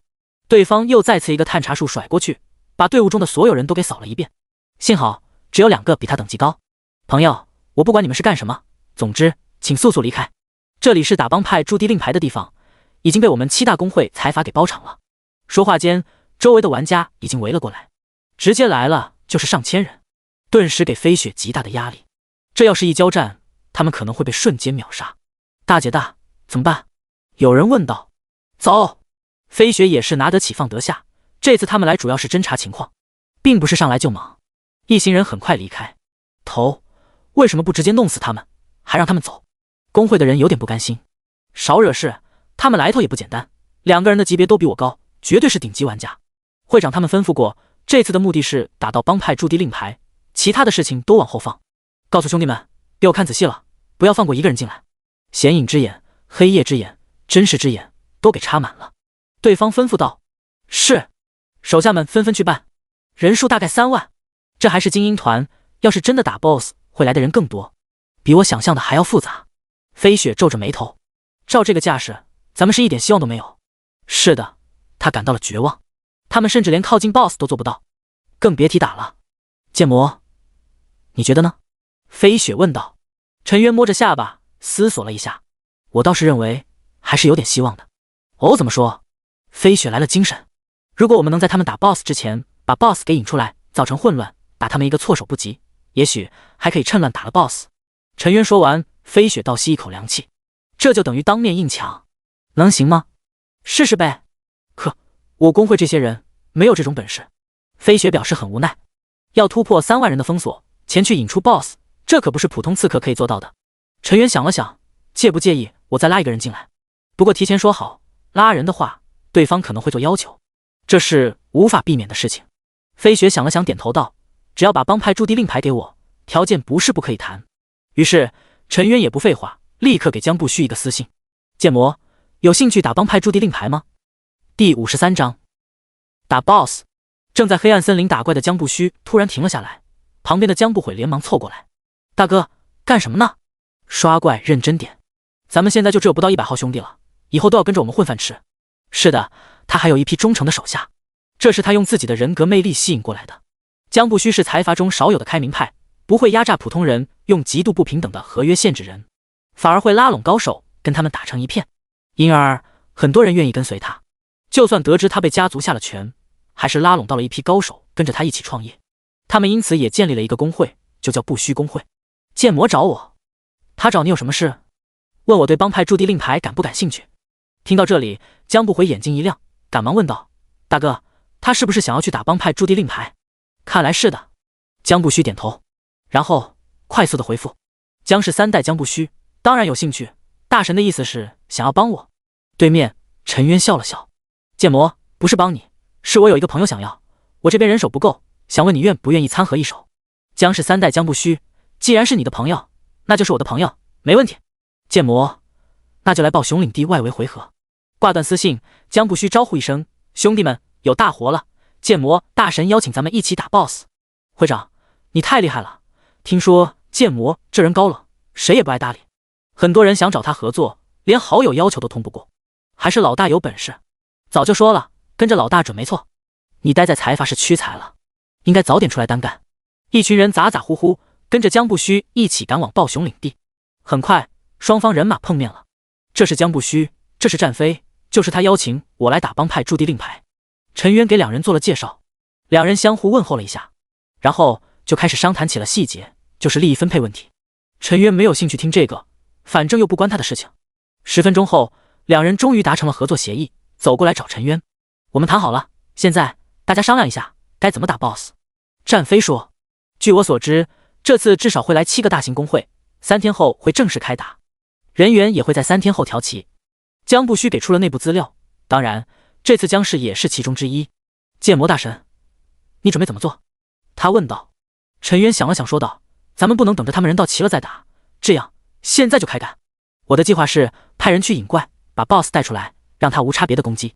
这些游荡在附近的公会成员还能给我们吸引仇恨，我偷偷的输出伤害。至于你们的任务，就是保护我，怎么样？陈渊问道。没问题。战飞点头。我这边也没有问题。江不虚很是自信。那好，咱们行动。引怪的事情就交给你们了。陈渊冲几人点点头，然后大家全部组队。组队模式中，谁要是掉线了、死了，都是有提示的，方便大家查看战场情况。分配完任务之后，江不虚冲着江不悔道：“你所有刺客去突入，一定要把 BOSS 给引出来。”放心吧，老哥。说着，江不悔就招呼一声，带着人冲出去。他们团队中有1/2选择了刺客这个职业，毕竟高手都喜欢玩这种职业。再加上战飞团队的刺客，总共凑够了70多人。一群人浩浩荡荡的从四面八方冲向了暴熊城堡。什么人？站住！他们刚一出现，立刻有人警觉，并且出声警告。江不悔嘴上喊着自己人，我江氏的兄弟们没看见我们明晃晃的招牌吗？说着，他先是出了自己的角色名称。哦，原来是江氏的。一些人顿时放松警惕，趁着这个功夫，他们一行人已经接近了城堡。突然，有人喊道：“等等，你是江不悔，你已经被踢出了江氏。”他这么一喊，瞬间就警觉起来。该死的，他们是来捣乱的！拉住他们，不要放走一个！注意，注意，有敌人侵入，见到之后就地格杀！刚一说完，周围的玩家瞬间反应过来，各种攻击不要钱的朝着江不悔身上招呼。砰！他直接一个镜像分身躲避了海量的攻击，然后刚刚出现的本尊和分身就被第二波攻击带走。杀！这时候江不虚跳了出来，指挥着剩下的人从外围开始杀戮。他们都是精英团，而且选择的职业大多都是法师这种高爆发伤害的。只是交手短短片刻，7大公会的后方就被秒杀了好几个人。该死的，后面还有人！分出团队，干他们！随着指挥命令的下达，迅速就有人过来围剿江不虚。而这个时候，陈渊也没有闲着，他直接在地上插眼睛，眼睛一插就可以看到对方的眼睛。他躲在人群的后方，依靠着射程的优势开始排烟，嗖嗖嗖，1秒3刀，一个又一个眼睛被打爆。因为他攻击的是眼睛，并没有攻击到人，所有没有吸引到其他人的仇恨。在这几万的混战中，有人还以为他是自己人，于是就没人关注他。战飞也注意到了陈渊的举动，于是他也插眼，并且嘱咐几个法师开始排眼。双方的交战速度很快，因为人数的差距太大了。他们这边也才200-300人，而对方几万人。只是短短不到几分钟，江不虚带来的人全部被杀死了，战飞也死了，地上瞬间爆了一大堆的装备，还躺着一地的尸体。哈哈，真是有想不开的，竟然直接过来送。咱们可是7大公会在这里守着，他们以为能过去，这是异想天开。装备都收起来，上交，然后会换成铜币分给每一个参战的人。很快，大家都把战利品分配的问题给搞定了。而这个时候，有人也发现了异常，咱们之前放的眼睛呢？怎么一个都没有了？说到这里，突然有人大叫：“不好！声东击西，一定是有人突围进去了！快插眼！”随着一个个眼睛查下来，眼睛雪亮的人就发现一道鬼鬼祟祟的身影呈现隐身状态，已经摸到了暴熊城堡的门口。该死，他想要拉 BOSS 出来，弄死他！随着命令，一道道攻击朝着陈渊轰了过去。眼看陈渊就要被秒，他身影瞬间消失。真实镜像技能发动，陈渊和镜像都瞬移到了城堡内。这一下，所有人傻眼了。不好了，他进去了，出大事了！赶快给会长汇报情况，咱们也有大麻烦了。说话间，陈渊已经来到了城堡内。城堡非常的宏大，城堡中央有一个身高2米多的骑士，正搂着一个贵妇人翩翩起舞。陈渊甩过去一个探查术，暴熊骑士，白银级 BOSS， 等级15，血量900万，物理攻击1200，物理防御910，法术防御320，攻击速度4次每秒，移动速度35米每秒。技能1狂怒，使用之后攻击速度暴增1倍。2斗气斩，释放一道斗气斩向敌人，伤害等同于普通攻击，攻击距离300米，冷却时间无，但需要消耗魔法值，魔法值不足，无法施展。3霸体使用之后，可以无视一切控制技能，持续时间1分钟，冷却时间10分钟。4英勇跳跃，弹射向一个敌人，攻击距离100米，冷却时间5分钟。5大地波动，使用武器击打大地，造成周围10米范围内的群体伤害，伤害等同于普通攻击，冷却时间3分钟。没错，就是他了。确定了目标之后，陈渊控制镜像分身抬手就是一剑，嗖，箭矢射入暴熊骑士的身体，他身体踉跄了一下，接着暴怒的要拔掉箭矢，却一下子断了。-1、-12，两个伤害升起。该死的人类，竟然敢冒犯伟大的白银骑士！你在挑衅神的威严！暴熊骑士抬手就是一道斗气斩劈了过去。陈渊的镜像早就知道对方要攻击，熟练的一躲。斗气斩不是锁定技能，只要不被斩中是没有伤害的。趁着这个时间，陈渊的镜像疯狂的往外跑，而暴熊骑士的速度更快，紧跟着就提剑杀出来。出来了，他出来了！一见到陈渊出来，有人大吼，立刻就招呼上去技能攻击。镜像1秒都没有撑过去就被秒杀，而紧跟着就是暴熊骑士，他已经冲出来了，却见到了陈渊的镜像被秒杀，怒火一下子就转移到了周围人的身上。你们都去死！他只是打了个盹，跟贵妇享受了一下温暖的下午。他领地周围的骑士竟然全被干掉了，这如何能忍？暴熊骑士直接冲向了人群，开始了嘎嘎乱杀模式，因为他现在的普通攻击太高，只要被轰中就是秒杀。跑，快跑！通知会长他们，现在 BOSS 被惊醒了，到底打不打？要打就要调人过来，他们这些人还是不够看的，起码要有足够的炮灰过来送死，源源不断的炮灰过来吸引仇恨，其他人才能稳定输出。陈渊躲在城内，顺着城墙摸了上去，笑眯眯的看着城外的大战，然后给江不悔他们发信息：剑魔搞定了 ，BOSS 已经被惊醒，江氏3代江不悔，大神牛逼！战飞，你死了没？剑魔没，正在城头看好戏呢。江氏3代江不虚，厉害！战飞，接下来怎么办？剑魔，看他们打不打，如果打的话，咱们就偷伤害。这游戏的判定是按照输出得多少来计算，谁输出的伤害最高，谁才算是击杀野怪的人。江氏3代江不虚，这次我就没办法帮忙了，我现在都被江氏给踢出去了，探探听不到信息。战飞，那就让我来吧，你们先做准备，有了消息我立刻过来汇报。几个人一直保持通讯，飞雪就下线了。而此刻，游戏中已经热闹起来了。9级公会玩家，大瓜来了！7大公会联手封锁白银 BOSS， 准备打帮派驻地令牌，结果有人直接突围进去，把 BOSS 给打醒了。8级玩家，我操，真的假的？8级红会玩家，当然是真的，我特么的刚死过来。10级高手玩家，白银 BOSS， 这次估计公会要团灭了。6级矿工，好想去捡装备啊，就是不知道能不能活着回来。10级策略高手，怕个鸟，脱光装备去，捡到了装备就是赚的，死了不及时损失1级吗？6级矿工，说的好有道理啊，我去也该死的，我级别不够。玩家讨论的同时，公会内部也在商量着，该死的，这些人到底是怎么办事的，竟然能让人在几万人眼皮子地下把 BOSS 给打醒了。江氏二叔在视频会议中狂骂，对面是其他7家的人，其中一个哼道，这就要问你们的好侄子了，我们已经查明白了，其中一个就是江氏的江不虚。瞬间江氏的人直接闭嘴，这次江氏必须给我们一个交代，帮派驻地令牌，江氏失去了争夺的资格，至于损失之后统计出来再找江氏算账，大家觉得如何呢？有人提议，刚一说完，除了江氏的人外，其他纷纷同意。好，那就进行第2项表决，打还是不打？我们的精英团都在哪里？如果打的话就尽快，不打的话就赶紧撤离。